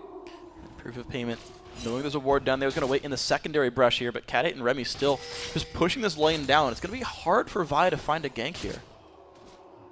He's going to be waiting for it, though. Looks like he does have the patience. It will have to be a well-timed spam the Fang Shen. A lot of damage. Tidewave comes across, landing onto 3, but it's going to be the Nami burning down and picked up Cat8 with the ulti, making it stylish. Best in SJ. Now, make the call to go for this Dragon here. Teemo is actually recalling right now. They have the teleport on Mundo. Doesn't look like the pings are coming down because Lee Sin's actually got himself into a good position to contest it. And they're putting a lot of pressure on LeBlanc mid. He's unseen coming in towards the mid lane right there. No one's around a counter gank, but the pressure's not going to come down onto that one. So Vi still sitting bottom as well. Wow, all right. So it's going to be the push instead towards the Wraith. We've been seeing this camp get counter jungled over and over and over again here. Locktran constantly taking this one away. Level 7 though on both junglers anyway, so not getting too big of a lead. Spots a pink ward. All right, it's a good pickup. Ooh. He's going to be able to get it here too. And that also cost a couple CS for LeBlanc. They're calling for the dive. The go and barrel roll comes off, no explosive cast. Deluxe going to jump back in, lands a root on Arxie Slash. Bit of damage coming across. Lee Sin lands the Q. Explosive cast, flashes. Oh, a little late there. And teleport is canceled. Yeah. All right, half cooldown. Payment. Oh, Locktran sees him. Sam got through, and the Vault Breaker down right now, so Lee Sin's going to have a field day. Smite comes through. Looks like that was picked up by Lee Sin. Still the damage coming on to Proof. Dragon kick. Ulti's there, but it's too high in health right now. Deluxe forced him away, roots him in place. Proof doesn't want to go for it. Oof. That Q would have been death. Lizard Elder Lee Sin does plenty of damage. Yeah, Q into Dragon kick. Probably should take him out. A lot of damage onto both mid and top turret here. Jakiro forced around a little bit. DJJ putting more pain going towards the Spirit Visage. Loketran, the roam towards mid is going to pay off, though. First turret of the game goes to Sergio's Dream. Gives him a 2,000 gold lead. Looks like we might have UB contesting this dragon, though. Everybody's in the area. They have no more vision. It's going to be second dragon here over to Sergio's Dream. Second attempt on this one as well. They're going to go for it. Low on health. Pretty good pickup there. That's going to happen for Loketran. 1-0-0. Low kill game. There it is. The dragon picked up more gold. Now 2,500 here. Teemo happily taking away some double golems. Building up that Magic Pen build. Leandry's, I think, pretty typical build for Teemo throughout time. Now, we are seeing a very good early lead for Sergio's Dream, but we haven't seen Mundo in action yet. Or Teemo, I guess. Yeah. Teemo in action, though, is has to be more premeditated. Getting down mushrooms earlier. And he hasn't, you know, ventured anywhere but the top lane, so no extra control there from the mushrooms. Yeah, well, looks like Jakiro is a pre-med major in this one. Looking forward to planning things out ahead. Pink ward in the jungle, and the river actually is going to allow... Oh, look at the pain on a DJJ, though. He's igniting. The damage coming through. He's going to die anyway. Jakiro flashes. Can he get away? Vault Breaker. The flash in. One more hit. There's a mushroom. There's a mushroom. Super Teemo. Super powered. He's going to get a double kill. That's Teemo, ladies and gentlemen. That is just soul-crushing right there. He tries to set up the bait onto Teemo, dives himself, and then also baits in the jungler to dive turret. Yep. That's when you know he's a Teemo main. He already has him behind the turret waiting for the dive. Well, that's when you know you played enough Teemo. He put that sucker down. All right, we want to watch it again just because we didn't get enough Teemo the first time around. He's burning, he's got the ignite, so much damage over time. The last auto attack barely gets out of his blowgun before... Well, he did have it down already. Yeah. See? I just don't trust you. But man, that was beautiful. He's expecting the dive. Yeah. Man, that's when you know. What can I say? Teemo, 5 steps ahead. Yep. Here we go. Keep it going. He does scout ahead. Yeah. That was actually backwards in his own territory, though. He scouted backwards. It works still.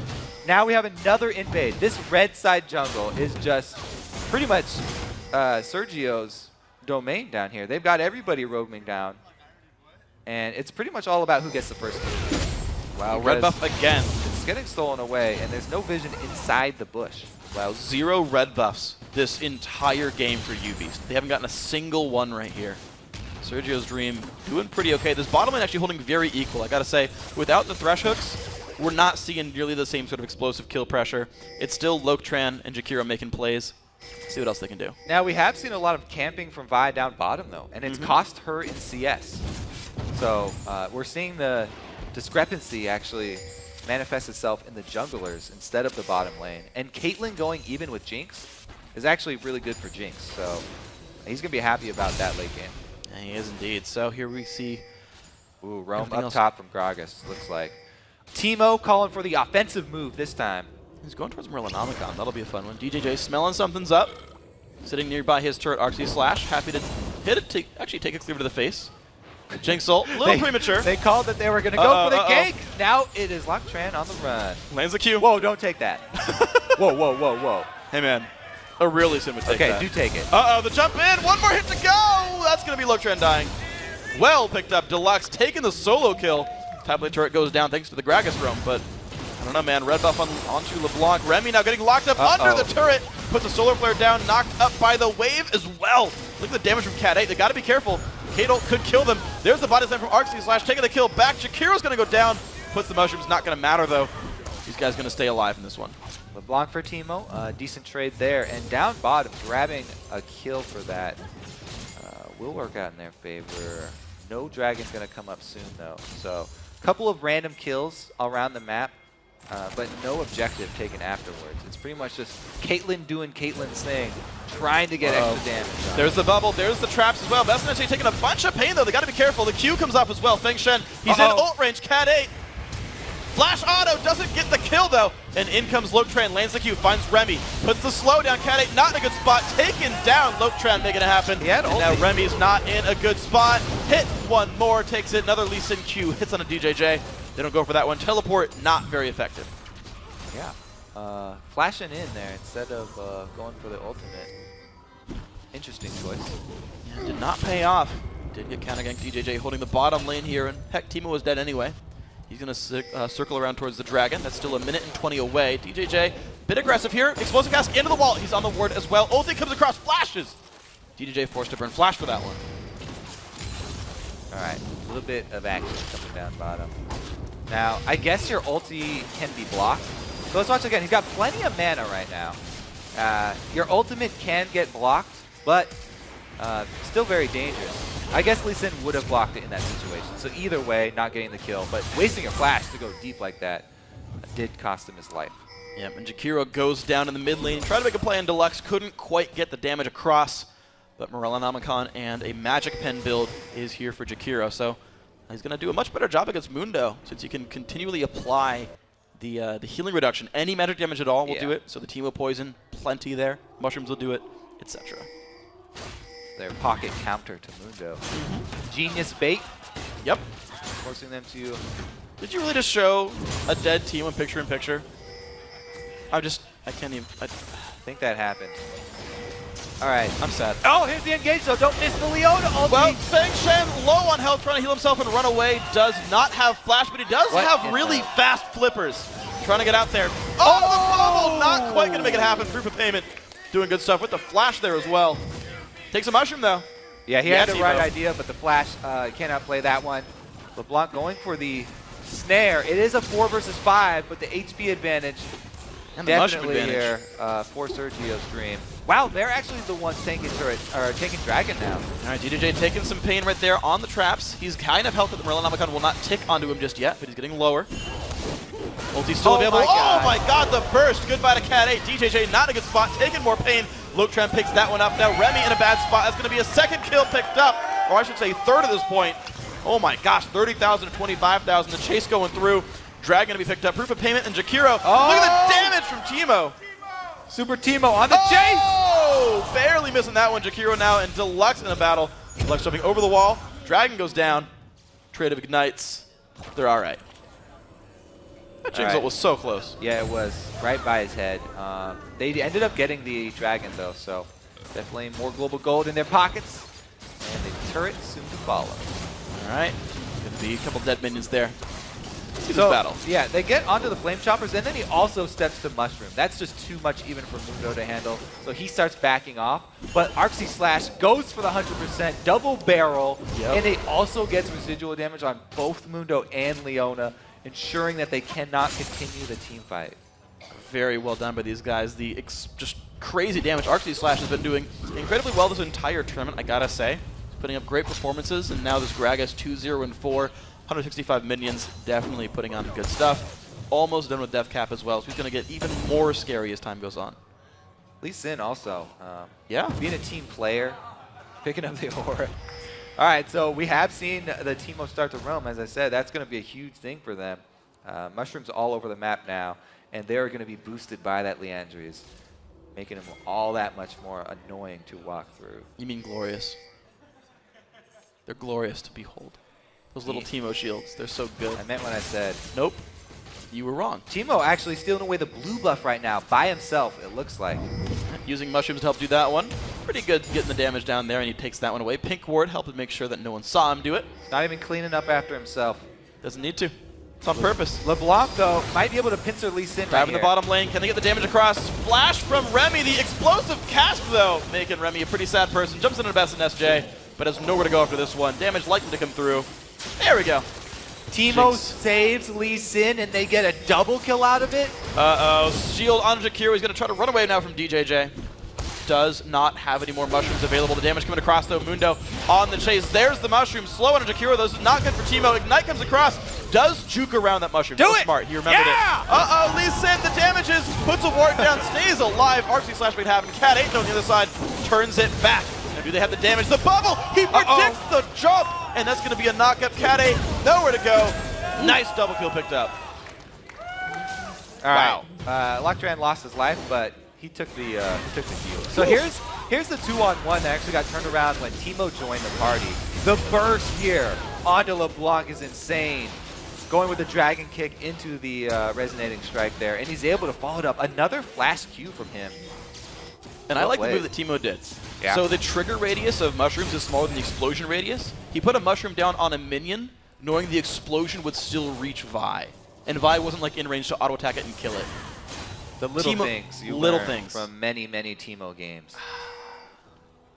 The fact that I knew that means I play Teemo. You guys are welcome. I'm one of those people who plays Teemo. Yeah. Pretty sure they could tell that. I could just be like a silent fan, but no, I play the little guy. So 3, 2, and 4 for Jakiro. He's got the Marillanomicon. He's got the makings of...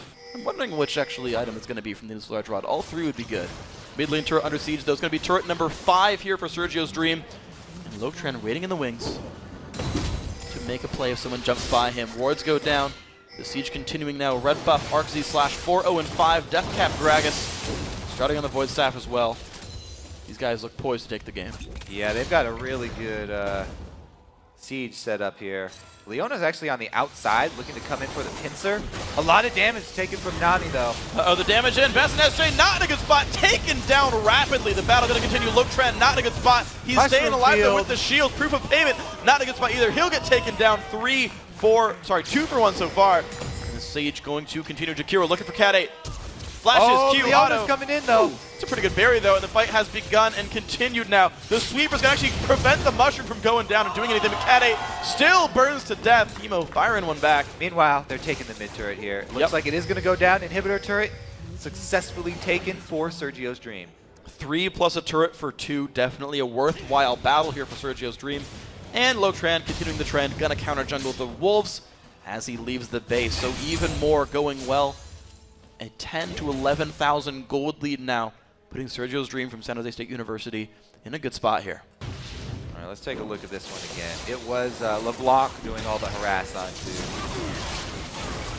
Nami there. And then immediately, once the team splits, they don't hesitate to go right for Jinx. I like the call from UB.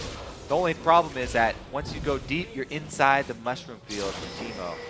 And they had a hard time getting out of it. Here we go. Flash auto. Misses the Q. The barrier, though, is ineffective because he popped the barrier when there was no incoming damage. And there's the Q. Yeah. Q auto there, able to finish him off. There's going to be Deathcap Teemo. That's the next item up here. So plenty of Magic Pen starts adding the ability power to synergize.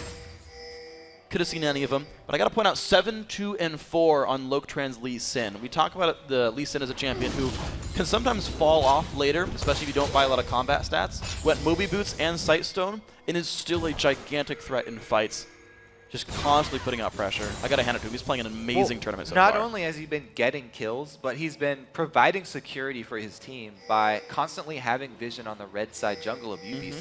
You talked about that they didn't get a red buff this game, in the early game, the entire early game. And it was all due to the Lee Sin invades. That, of course, were backed up by his team. Yep. So Baron now getting swept away. Dragon is being prepped by Teemo, shrooming up the area so that if they do have a fight down there, they will have the advantage and they can kite back through those. Mid lane minions are dead. Of course, there's no turret protecting the inhibitor, and there's mushrooms on the way down. They're to daring stop them to go for Baron, and they'll just take inhibitor. Well, some damage coming across. Jinx ult comes in. Deluxe on the side finds Best and SJ. Good damage there. The battle has begun. EJ in front. Here comes Pi as well. Finds the Jinx.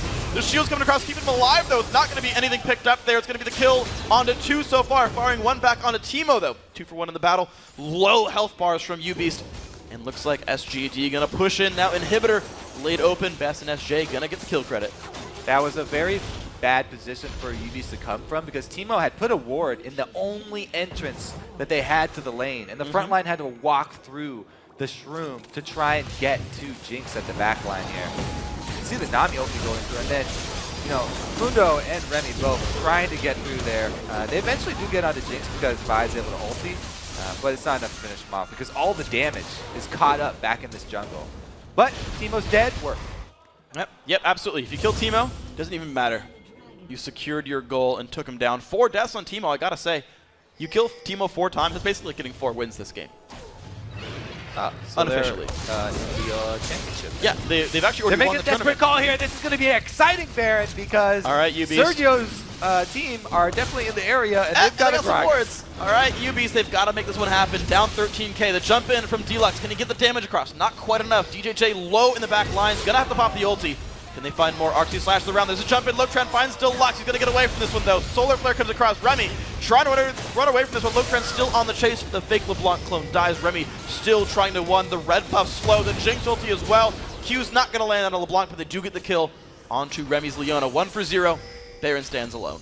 Yeah, it was a desperate Baron attempt, but being down 9-20, they decided to make a move. That was the call that they were going to go for. If they had been able to burst it down, it would be a good step back into this game. But Sergio's Dream catch them in their plans and turn it completely around. Looks like it will be their Baron to take now. JJ gets pushed around a little bit. Arcty Slash not finding the engage. He's just there to zone the team out. Great title is going to land onto a few proof of game in the front line. Knock back, goodbye! Down goes Vi. Baron still getting hit.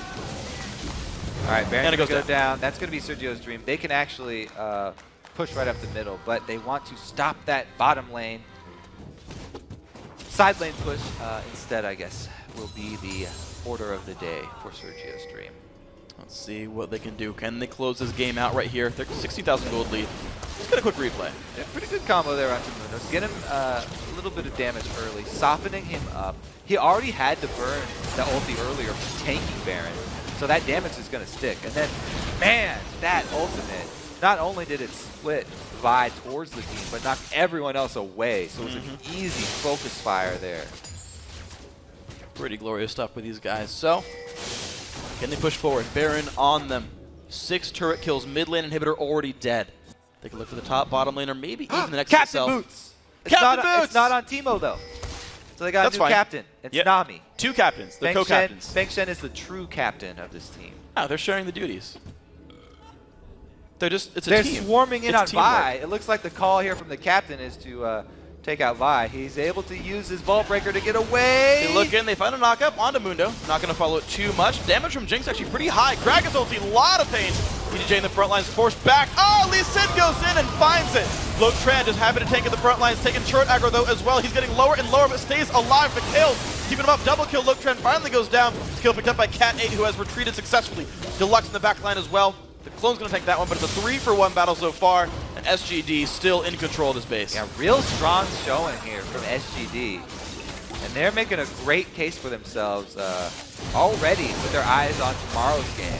Oh! Deluxe making the plays, but can't juke around in Teemo Q. It's going to be a 1-for-1. Jakiro on a rampage. 8, 4, and 10 on Teemo. It's only Cat 8 left alive. Trying to defend the base against 3. Kills some of the minions, but there comes Super Minions in the front. 3 seconds until the revives come in. Uh-oh, Cat 8 runs out of his 9 lives. He's going to be now kind of alone. It's going to be DJJ up, but it might not be enough. The pressure now onto the next as the dive comes through. Will they have to back up? Looks like that's going to be the case here. Bubble's going to land onto a cup, but Jakiro's going to go down. UB holding on to this game. DJJ burning down, but he's going to survive with this one. It's a 1-for-0 fight so far. Proof of payment taking even more damage, and the minions still home flooding guards, in. They're going to need him. Getting home guards. DJJ has him. He's going to go back in. Nexus down to half. The retreat's going to come in. Sergio's Dream. You have to take a nap for now. I know. An inhibitor does respawn. Mundo, it's going to be hard to deal with here for Nami trying to get away. He pops the ulti. Bubble's going to land. DJJ not a happy spot. Still trying to run away. Low on health, but keeps regenerating. Jigsaw lands, takes down Mundo, and the fight will continue. Lotran looks in and finds Deluxe. Looks like he'll pick up the kill with a barrel there, Arcty Slash. Caitlyn ultimate not blocked. Nice shot there by Cat 8. Different player. 4 members in the base versus 3. The pressure still coming. Minions still flooding in as well. Nexus lower and lower on health. SGD pushing in, pops the Banshees, goes in for the damage. Proof of payment in the back line. A couple more shots to go, and that's going to be the Nexus 2-0. Sergio's Dream from San Jose State University making it to the finals. Sigh of relief right there. They're happy to finish it off in 2 games because they've got a pretty big match for themselves tomorrow. Yes, they do. Battle of West Coast teams going to be here in the finals tomorrow. Gotta say, some great performances here. 11-3 and 8. The Lee Sin of Lotran. He was aggressive the entire game, constantly making moves, stole buff after buff after buff, and just made so many plays. Yeah, very well executed by not only him, but also the rest of the team. Following up the invades. Jungle and mids, definitely always a team in activity. They played it extremely well, not overextending either. When they didn't have bottom lane presence, he didn't go for the invade. They didn't expose themselves. So that's a well-measured team, and this is once again a team that we'll see in the Challenger Series as well. They're one of the qualified North American teams, so even if they don't make any farther in this tournament, they're still a team we're going to watch out for some more. And they look well practiced. You saw the teamwork there. You talked about them coordinating the invades. You know this team plays together. A lot of talented players in this one. Watch out for them tomorrow. Yep, watch out for them tomorrow as well in the finals. It's going to be a fun finals. Should be a fun finals. Blue Caster Minions versus Sergio's Dream. That's coming up tomorrow. It's going to be enjoyable. Another best of 3. It's going to be pretty great. Playing for a lot of money, you know. $100,000 prize pool of scholarship money. Good scholarship. That's another free year. Yeah. You can go for a 5th year. Those are fun. I did that. Wasn't a smart choice. Take some relaxing classes. I went underwater basket weaving. That's how you got here. And now, because I believe in cramming, let's take a look at the updated bracket. Thanks to their semifinal sweep of UBeast, Sergio's Dream advances to Sunday's finals, where they're going to face the Blue Caster Minions for the Collegiate crown. And even though Queen Gypsies and UBeast came up short tonight, they still get a chunk of the $100,000 in scholarships. So they're not walking away empty-handed. And now, before we can get to the NACC finals, there's a few more LCS games to play first.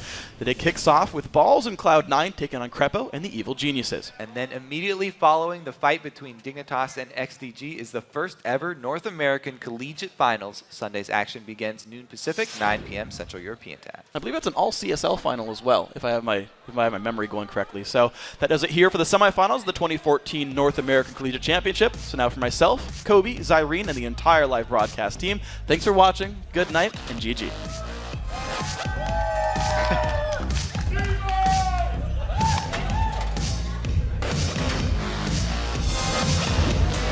Picture, David.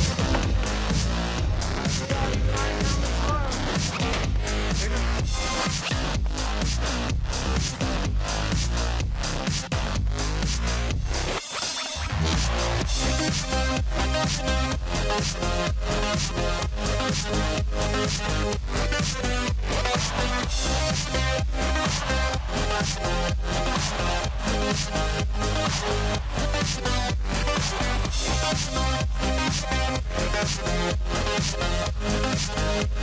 back.